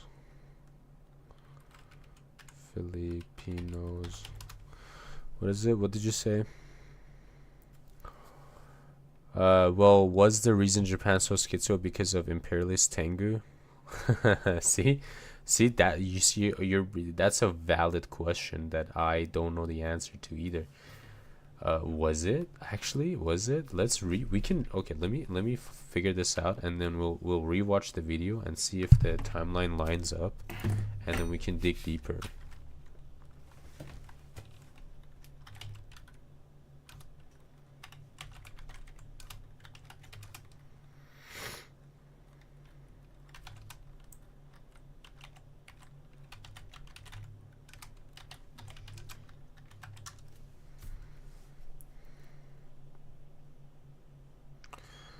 Word to Japan was schizo. Fuck, they don't have to go that far, but after the nuke they kind of flipped. Look at they cooking though. I hope they are. Like, they're cooking right now, like worldwide. I don't know. Like, Japan is, I feel like, or I would say Japan isn't, like, they're getting involved in a lot of things they don't need to get involved in. You need to change. I think I already have, dude. I think this is the least strictest version, dude.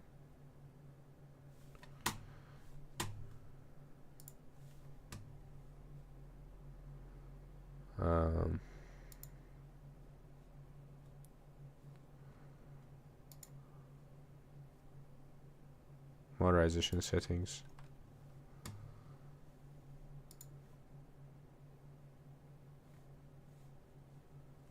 Auto mod message filtering 0.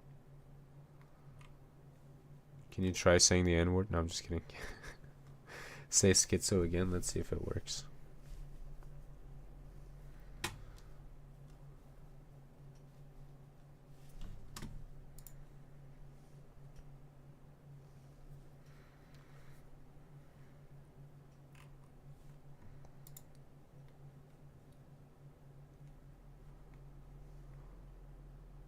Nice. Schizo test. Pin messages. Allow your moderators to pin messages. Moderator tools in chat. Yes. Who's Stream Elements? That's so funny. I don't even know this person. Do I know this person? 310? Nah.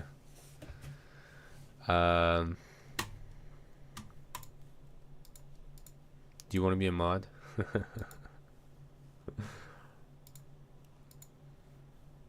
How does it feel to be a mod even? Is that an honor? Would you like an honor? Where's my chat room? Where's my chat room not working? Chat on videos? Am I tripping? Oh wait, this is... Sure. Alright, I got you. Hold up. Go to channel. The fact that I have been on the same freaking video for I don't even drag to moderate, no. Who is this?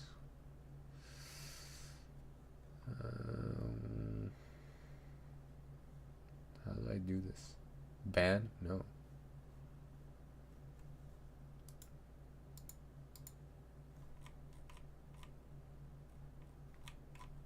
I have no idea how to do this.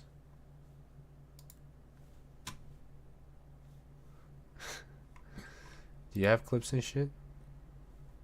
You don't stream? You got 7 followers though. That's pretty cool.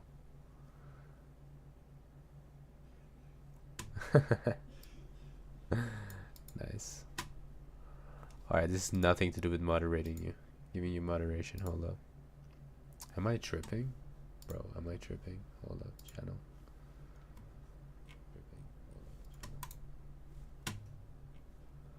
Watch a good Prof. Zhang clip or Hassan in China. The podcast is kind of sleeper. Okay.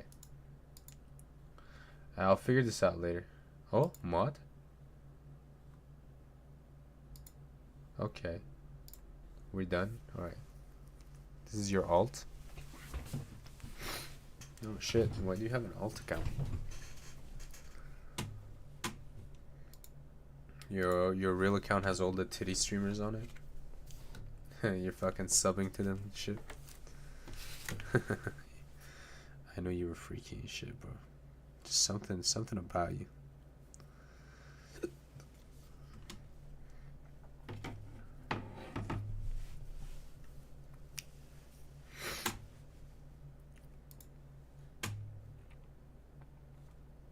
Damn.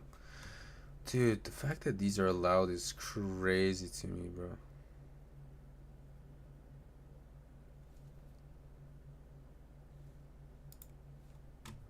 She literally has her tits out. Oh my god, bro. And she's got ads on.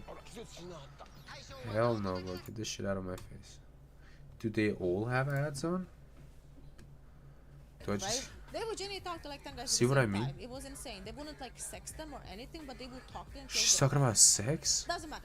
My point is that a lot of these girls will end up getting a humongous ego just because of that, you know, social media and just because of guys DMing them. And then they would act the What? same I way can make my shit look like this? Not like social media. This is actually epic. If guys DM Yo, I gotta upgrade my streaming, dude. What is goals achieved? Subscribe? 30% off? It doesn't mean that every single guy is like that. Yo, if guys come up to my this is chat and say, fire. fuck you fucking disgusting What is whore, this? It doesn't mean that men on the street are going to treat me like that. It just talks a lot about the What? human being itself, right?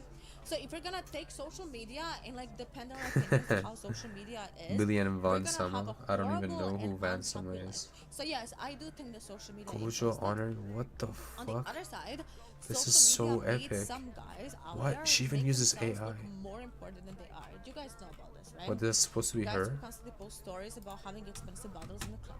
Guys who constantly post stories. This is of supposed to being be her. in, This is I don't know, AI in a though. really expensive car. Guys who constantly post stories of like I don't know. Jeez, Gucci jacket but and there was no ad. She's What actually is something based. behind it? Like Not we didn't get always, but what added. is something behind it? Guys who put their importance on social media, Damn. according to that. I they need post tits, shit, bro. And they suddenly think that they can get bitches. They suddenly have I don't know. Like every other girl. Like, let's see, will she have an ad? Yeah, right. But the other girl didn't have an ad. That's so fucking based. Oh shit. She's got her legs open, dude. This is everything religion warns against, no? I don't know, dude. Even Jesus spoke to whores, so. Oh, no ads? Is she based? Damn, she's just rubbing inside her thighs, bro. Am I losing my shit, or is this just normal? Is this just regular shit? Is this normal where you guys are from? I don't know, dude. Bro, sorry, I just wasn't expecting a shopping list. Oh, that's okay. Cause I was gonna make a sandwich. Yeah.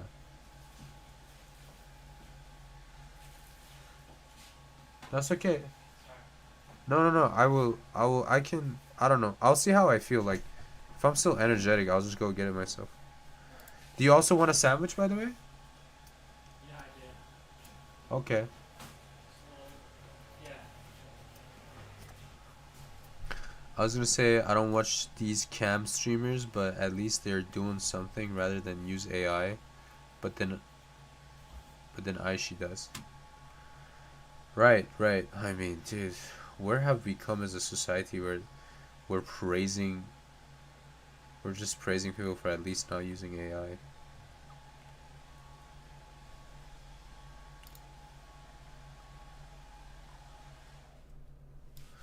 Yeah, this is the one I want to talk about. The one that I learned about recently. This one, the Baton Death March.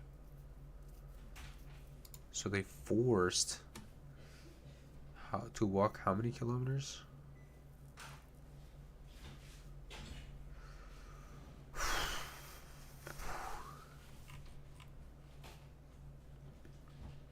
About 66,000 Filipinos and 12,000 American prisoners of war. I mean, you know, maybe these numbers are a bit inflated, maybe not, we don't know, because it's like, the history is written by Zios, right? But 105 kilometers, 65 miles for you Americans, without any provisions, and so many freaking died, dude. And like, this is what they did. Like, this is I don't know, dude. I feel like this is like a regular thing for them, you know? It wasn't even like, it wasn't like, I don't know if it was, if the way I found, like, the way I was told about this story, it seemed like a very, like, a regular thing. Like, Filipinos had a lot of stories like this. And that's just one country, and they did this all over. I mean, apparently China had it the worst. If you're gonna wear sus clothes for a stream, not my taste, but whatever they want to do, at least they put in effort. Still better than AI. Dude, you're absolutely right. I see your point. So, back to the conversation, right? Like, you mean like these? This is like unacceptable. 2.7 thousand viewers, dude. Am I gonna get added? No fucking way. I don't know why that one's there. That one's just there. Jinxed it, knock on wood. What the fuck? Hold up. Pause. Does she? What?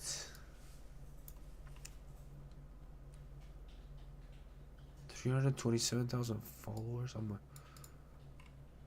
you think she makes money? There's no way. This is insane.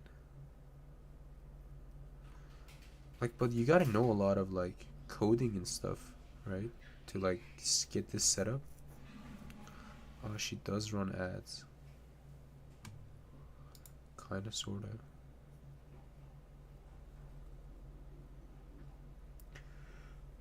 Oh, I know this guy. I've met him IRL. He's really short. Alright, Amin took the... I walked past him and my friend was like, bro, he's behind you. I was like, what? And I looked around, turned around. Are you checking yourself out? Yeah. And like, I saw this like guy lost in the crowd with like little tripod with him. Your turn to check yourself out. We back. Man, that was it. I don't even know how it's working. I was so if you took the surprised. flippin'. Because it's running off my sim as well. Ah, okay. Dude, like this is Shibuya. Oh, dude, the stories I can tell you about Shibuya, they're fucking fantastic. How many viewers does this guy have? Right now, 782. That's massive. That's massive. And it's like almost 2 a.m. Shibuya 2 a.m. is quiet. It's not a lot of people walking around, as you can see. I'm officially heading to campus for my exam. Have a blessed night, and I'll see you next stream. Probably. See you in a bit. Oh, dude. Okay. Forget about this stuff. You sent me something. Why did Japan treat Jews differently during World War II? Oh, they did? I did not know that. During World War II, why did Japanese refuse orders from Nazi Germany? Its wartime allowed to kill all the Jews within its borders. What? Why did the Japanese refuse orders? Okay. A new book from academics. Oh shit, that happened? Yo, Jeff, did you know that Japan refused orders from Germany to take care of all the Jews in Japan during World War II? Yeah, I didn't know that either. My one of the viewers just brought it to my attention. Yeah, and he says, so the whole thing started because we're looking into. He's saying that what we're researching is like the how much of Japan turning schizo during World War II was Tengu how do you say it? Tengu influence, if you know what I mean.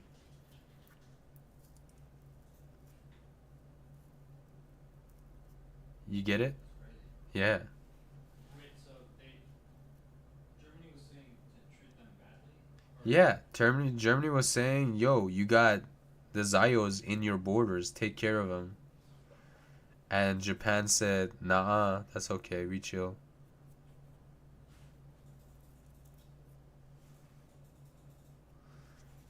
Isn't that crazy?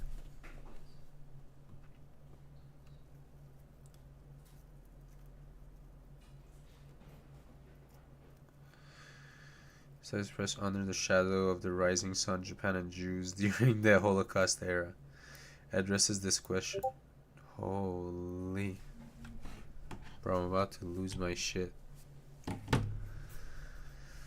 This is big, dude. Hold up. I gotta add this.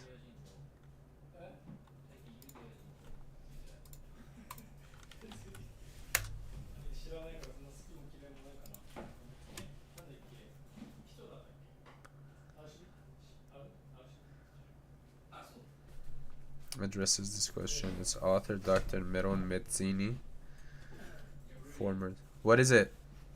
I asked Taiki if he likes them. Yeah, the Yudajin. Yeah? And he was like, I don't know anything about them. But, oh wait, is that like Auschwitz? I mean, he's spot on. So that means that they know. Yeah, they don't know the whole story. Everybody knows about Auschwitz. Everybody and their grandma knows about Auschwitz because that's part of like the whole Zayo education.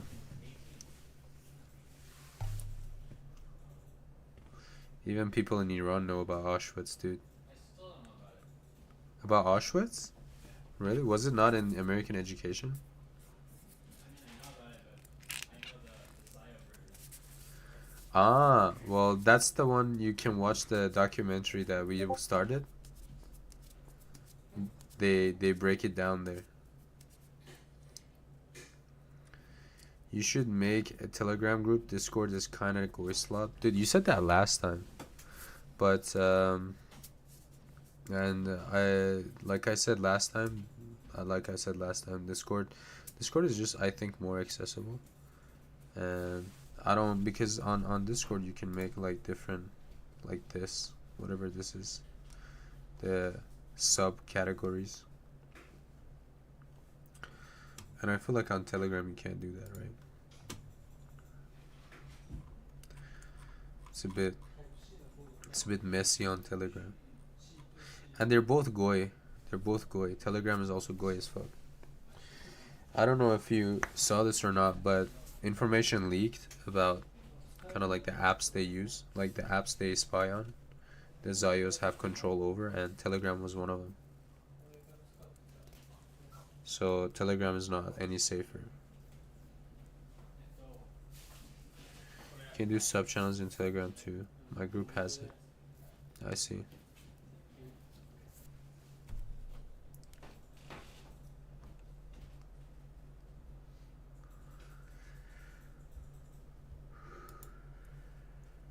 Alright, maybe as we go on. I don't see the benefits to be that much more. Anyways, bro, I want to get into the juicy stuff. Taught modern Japanese history in the Department of Asian Studies. So Metzini is an Israeli.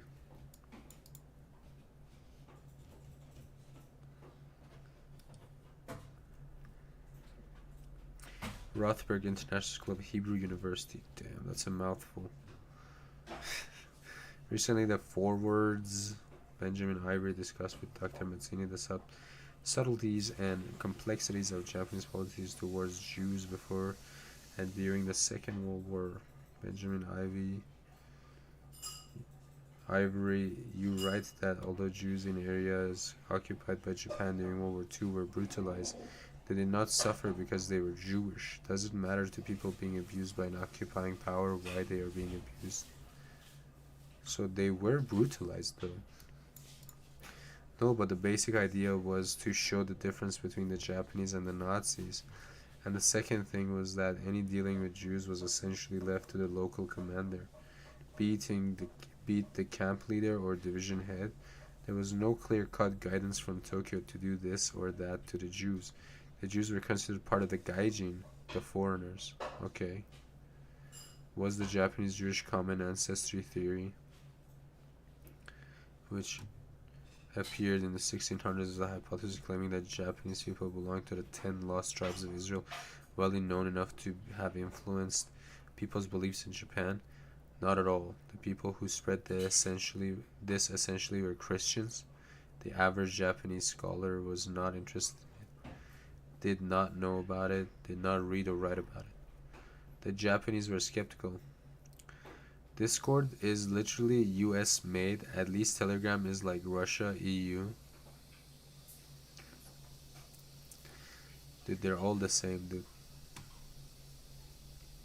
The Japanese were skeptical of Nazi racial theories insofar as Asians were described as inferior to Aryans in Hitler's Mein Kampf. Even if its Japanese translation deleted such references, right? What?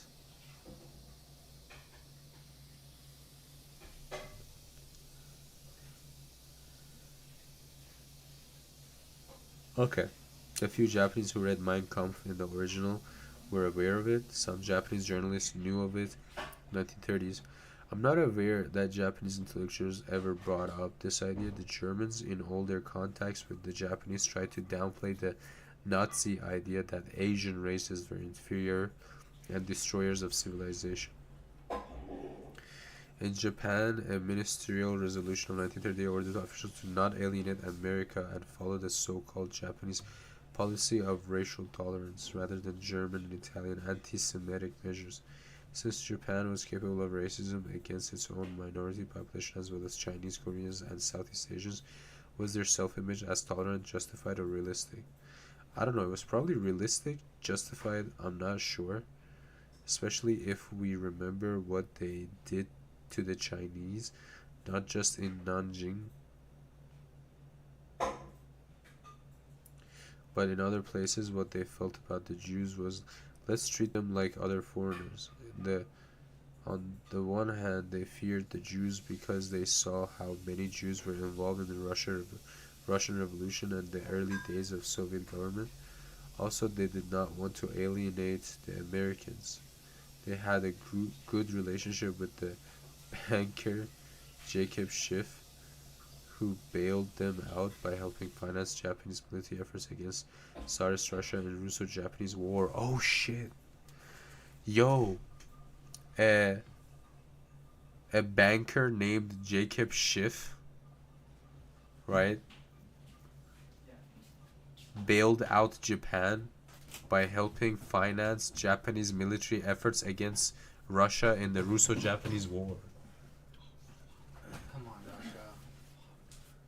But also they feared the Jews because they saw how many Jews were involved in the Russian Revolution and the early days of the Soviet government. Yeah, they low-key feared what the Jews were capable. They fear what the Jews were capable of. They feared them, and also the Jews had some ties with the Jews. We're all scared of the Jews. So there was admiration of the Jews, but also fear. Yeah, that's the conclusion I came to. That's insane, dude. The Japanese called for class, huh? Yeah, okay. I'll tell you more stuff if I learn. That's insane, though, isn't it? Like, me and Jeff did not know about this at all. Like, nobody ever even mentions this. I've been to university, in Hiroshima University, and we've learned about the Second World War, like, in multiple different classes for, like, multiple different reasons. And, like, we've analyzed it, like, back and forth, but never, ever, ever like this. This is insane, dude. Fuck, dude. The Japanese called for classic music made Nippon. Columbia Records ignore Nazi request. The Japanese called for classical music made. There's a Japanese called for classical music? Fuck, made Nippon Columbia Records ignore Nazi request to destroy recordings by Jewish musicians. And in Japan, European Jewish musicians were generally undisturbed during the war. Yet the touring violinist Simon Goldberg and pianist Lily Krauss suffered internment in Java. How to explain respecting Jewish musicians in wartime while imprisoning those in Japanese colonies. Yeah, game theory for real. The colonies were a different story.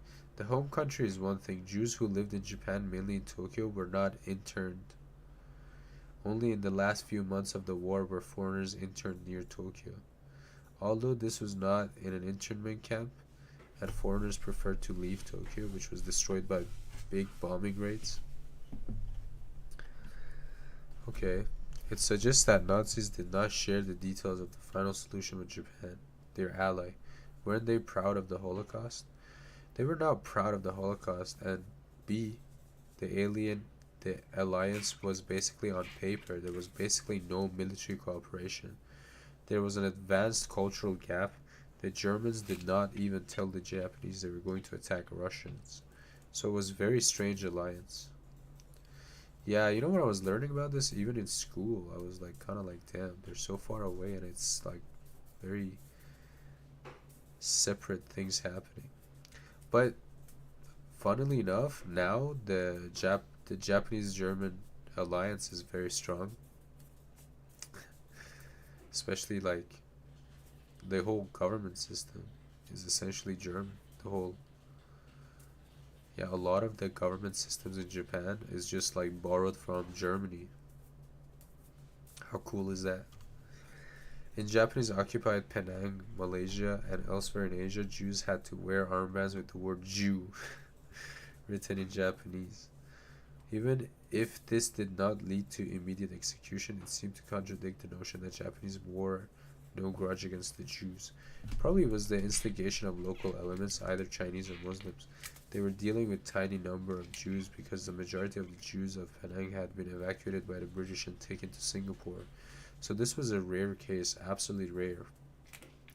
If the desire to profit from the presence of wealthy Jewish business people and nervousness about post-war retribution played a role in Japanese decision not to exterminate Jews, were Japan's relatively humane policies motivated by greed and fear? More by fear than by greed. What the fuck? Yo, I need 30 seconds, bro. Holy shit.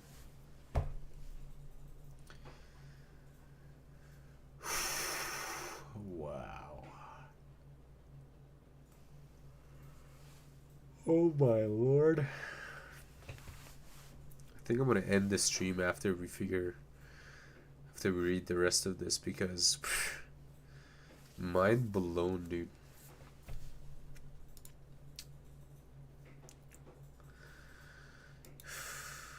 Jesus Christ.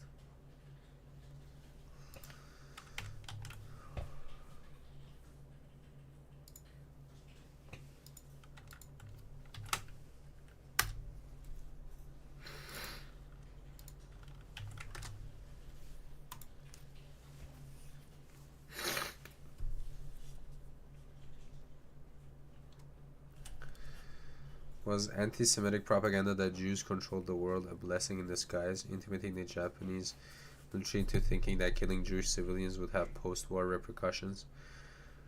Well, it wasn't, like, it wasn't propaganda, it was real. And the Japanese were correct to not do this, How did the Japanese reconcile views published by Russian anti-Semites that Jews were Marxist, Bolshevik agitators responsible for political unrest with the fact that Jews living in Asia were merchants, doctors, or lawyers, not full-time political agitators? Who are you sending it to? I'm sending it to my friends.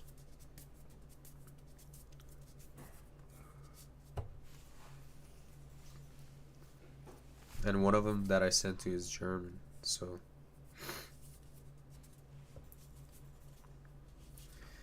How did the Japanese reconcile views published by Russian anti-Semites that Jews were okay?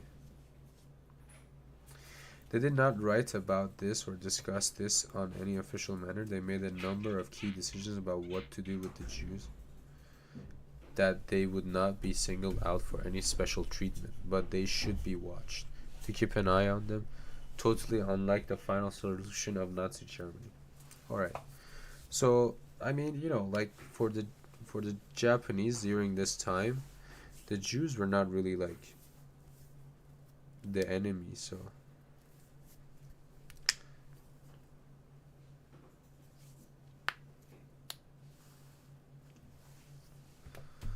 What do you mean by Goy Slop?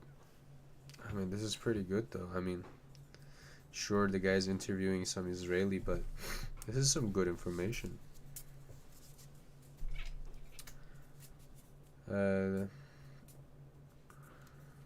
You suggest that Chiune Sugihara, a Japanese diplomat who served as Japanese vice consul in Lithuania, does not qualify as a righteous Gentile, an honor he received from Israel,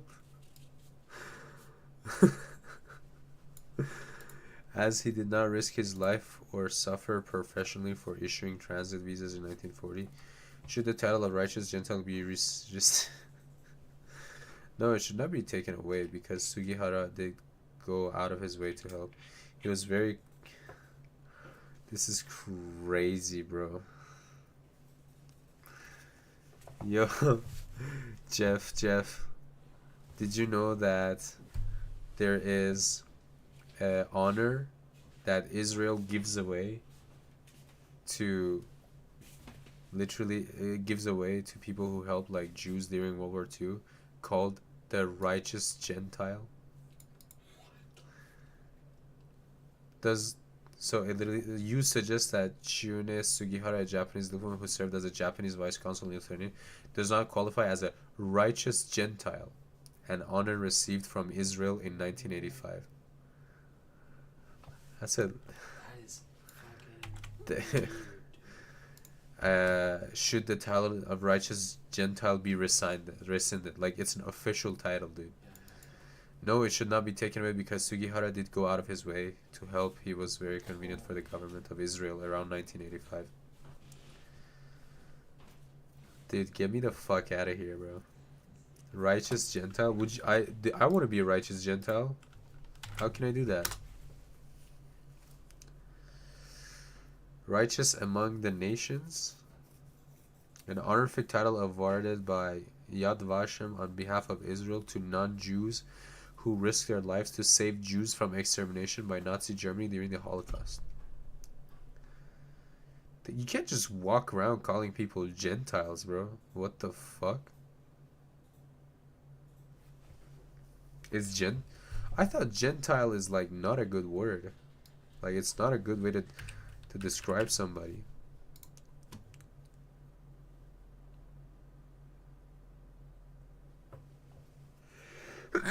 Okay, so it just means a non-Jew.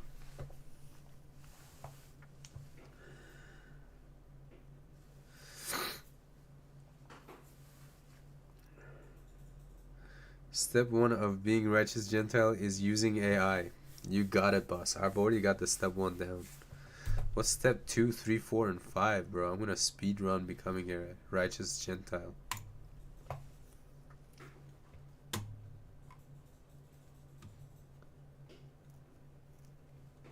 Today, what does Gentile mean? Is Gentile derogatory?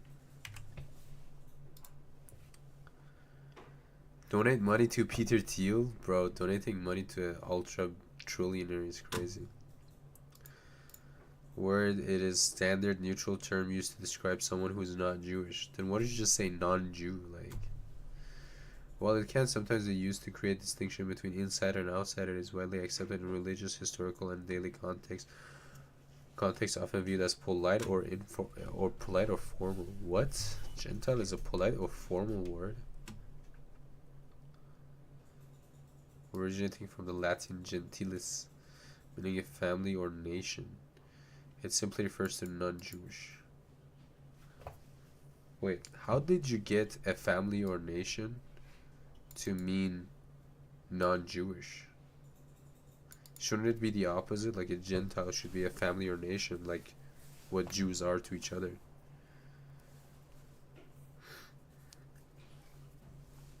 Ah. See, I could never be a righteous Gentile because I'm an Iranian. Like, I'm actual Iranian. I'm not some Zio-slup fucking diaspora ass. Fucking Mossad agent level fucking Iranian. I'm an actual born and bred,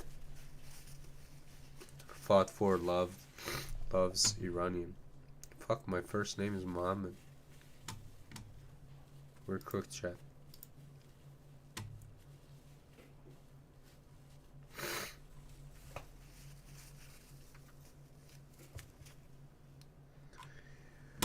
Sorry, I'm literally trying to digest everything I've read so far, and I want to continue to, because this is incredible information. Okay, so where's the end? Oh, wow. Okay, so you were right. This is a Goy Slup website. But it's good, you know. You can also you gotta go through all these. One thing I could never go through probably is the Talmud, bro. That's one thing I will not be able to handle. Holy shit. Alright. He was a very quiet, thoughtful, reflective man who was quite pleased that someone finally recognized him. Your colleague, the historian Ben Ami Shiloni, has explored how the Jews and the Japanese were seen by the world in the early 1900s as flourishing infidels, rejecting Christianity and asserting themselves in scientific and other pursuits. Did wartime Japanese observers see a somewhat distorted mirrored image of themselves when looking at Jews, or was this viewpoint limited to those who hated them both? Basically, I would go along with Shiloni, if only for the reason that he was my student. He's a top-notch Japanologist. What the fuck is a Japanologist, bro? He's a weeb? Yeah. From now on, I'm not gonna call people weeaboos or weebs. I'm just gonna call them Japanologists. That is insane, dude. Highly respect worldwide. You have to bear in mind that Japanese had never seen a Jew in their lives. That's funny as fuck. There were maybe 1,000 Jews in Japan in the 1930s, so most could not tell them from other foreigners. My motive in writing this book was to tell the readers that the Holocaust was not only in Europe, but in North Africa to a limited extent, and also in Asia. Damn, they were getting holocausted everywhere, huh? By the way, before you go, give me your Telegram ID. I have to ask you something. How am I gonna give you my Telegram ID, bro? It's my official Telegram too. Wait, I have your Instagram, no? Just tell me on Instagram.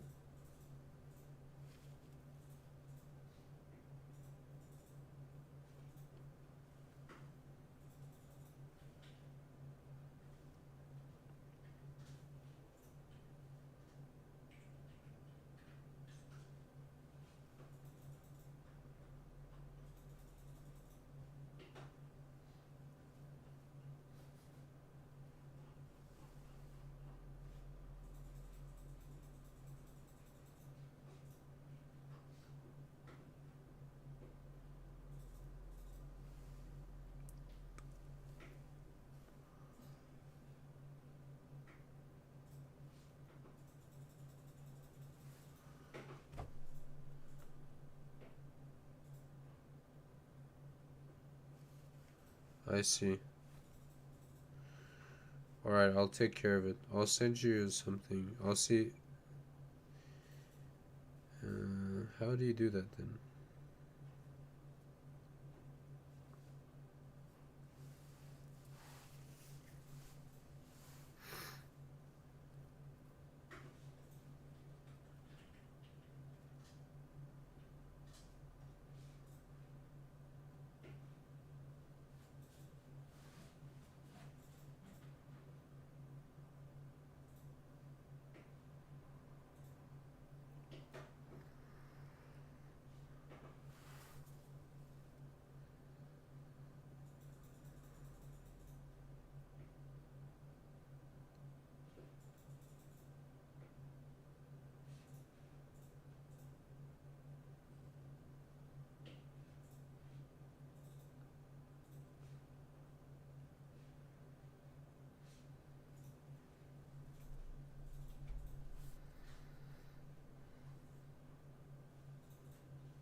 I think I'm on Telegram. I'm also just Cafe Rudy, bro, but no underscore. It's just at Cafe Rudy.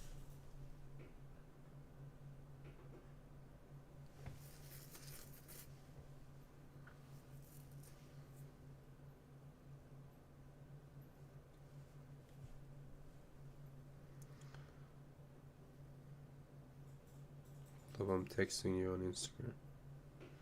My username.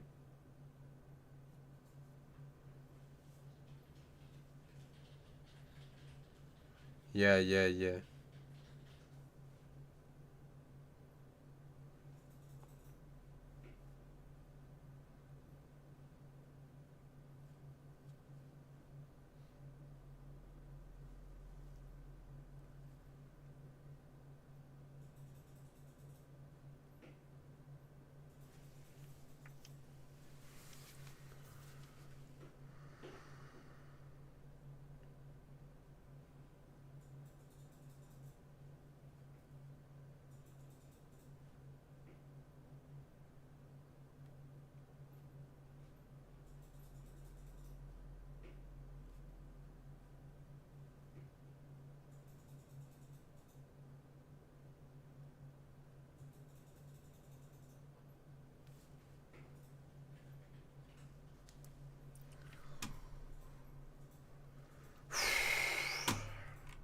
I mean, that's it. We're at the end of this Goislap thing, but interesting. I never even thought about it. I didn't even think about Jews in Japan or the colonies. I don't know, maybe in my mind, like, the whole idea of Jews was so, like, Europe-centric that I don't even think about them, like, being that spread out, or... Because, I don't know, like, I don't think the Jews that were in the colonies were, like, Zios or anything. And you have to understand, like, a lot of the Jews were against, like, Zionism at the time. Because it didn't make sense to want to move into the middle of a desert with no water or anything, and to just, like, call it your home when they've spent so long, like, trying to make their lives better in, like, all the countries that they were, like, they were trying to get respect where they were, in the fields they were, and fight the differences like that. And then just go to Israel. It's not even there was no Israel at the time either, so it was just very, like, you literally the Jews even thought it was like Goislap idea. So I mean, with that context, I didn't even find, like, my thoughts didn't find it necessary to even go in this direction. All right. So was the Tango theory accurate? Probably not, because I don't think it was. It didn't seem like the Jews were. Nobody. So the thing is, in World War II, only the Jews were. Oh, sorry. Only the Japanese were in the Japanese military. You know, the Japanese are pretty schizo themselves. Like, they went hyper nationalistic, but what caused it, like, on the American side, there must have been, like, Zio push, because, well, you know, you had Oppenheimer and all these people as well. So that's, like, no doubt on the American side, but I don't think the Japanese side. So the Tengu theory was incorrect. However, it was interesting to learn about the Jews and how they were treated in World War II by the Japanese.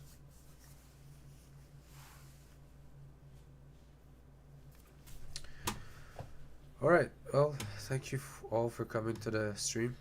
How many hours did I stream, dude? Shit. 11 hours. Well, that's no easy task. We've done a lot.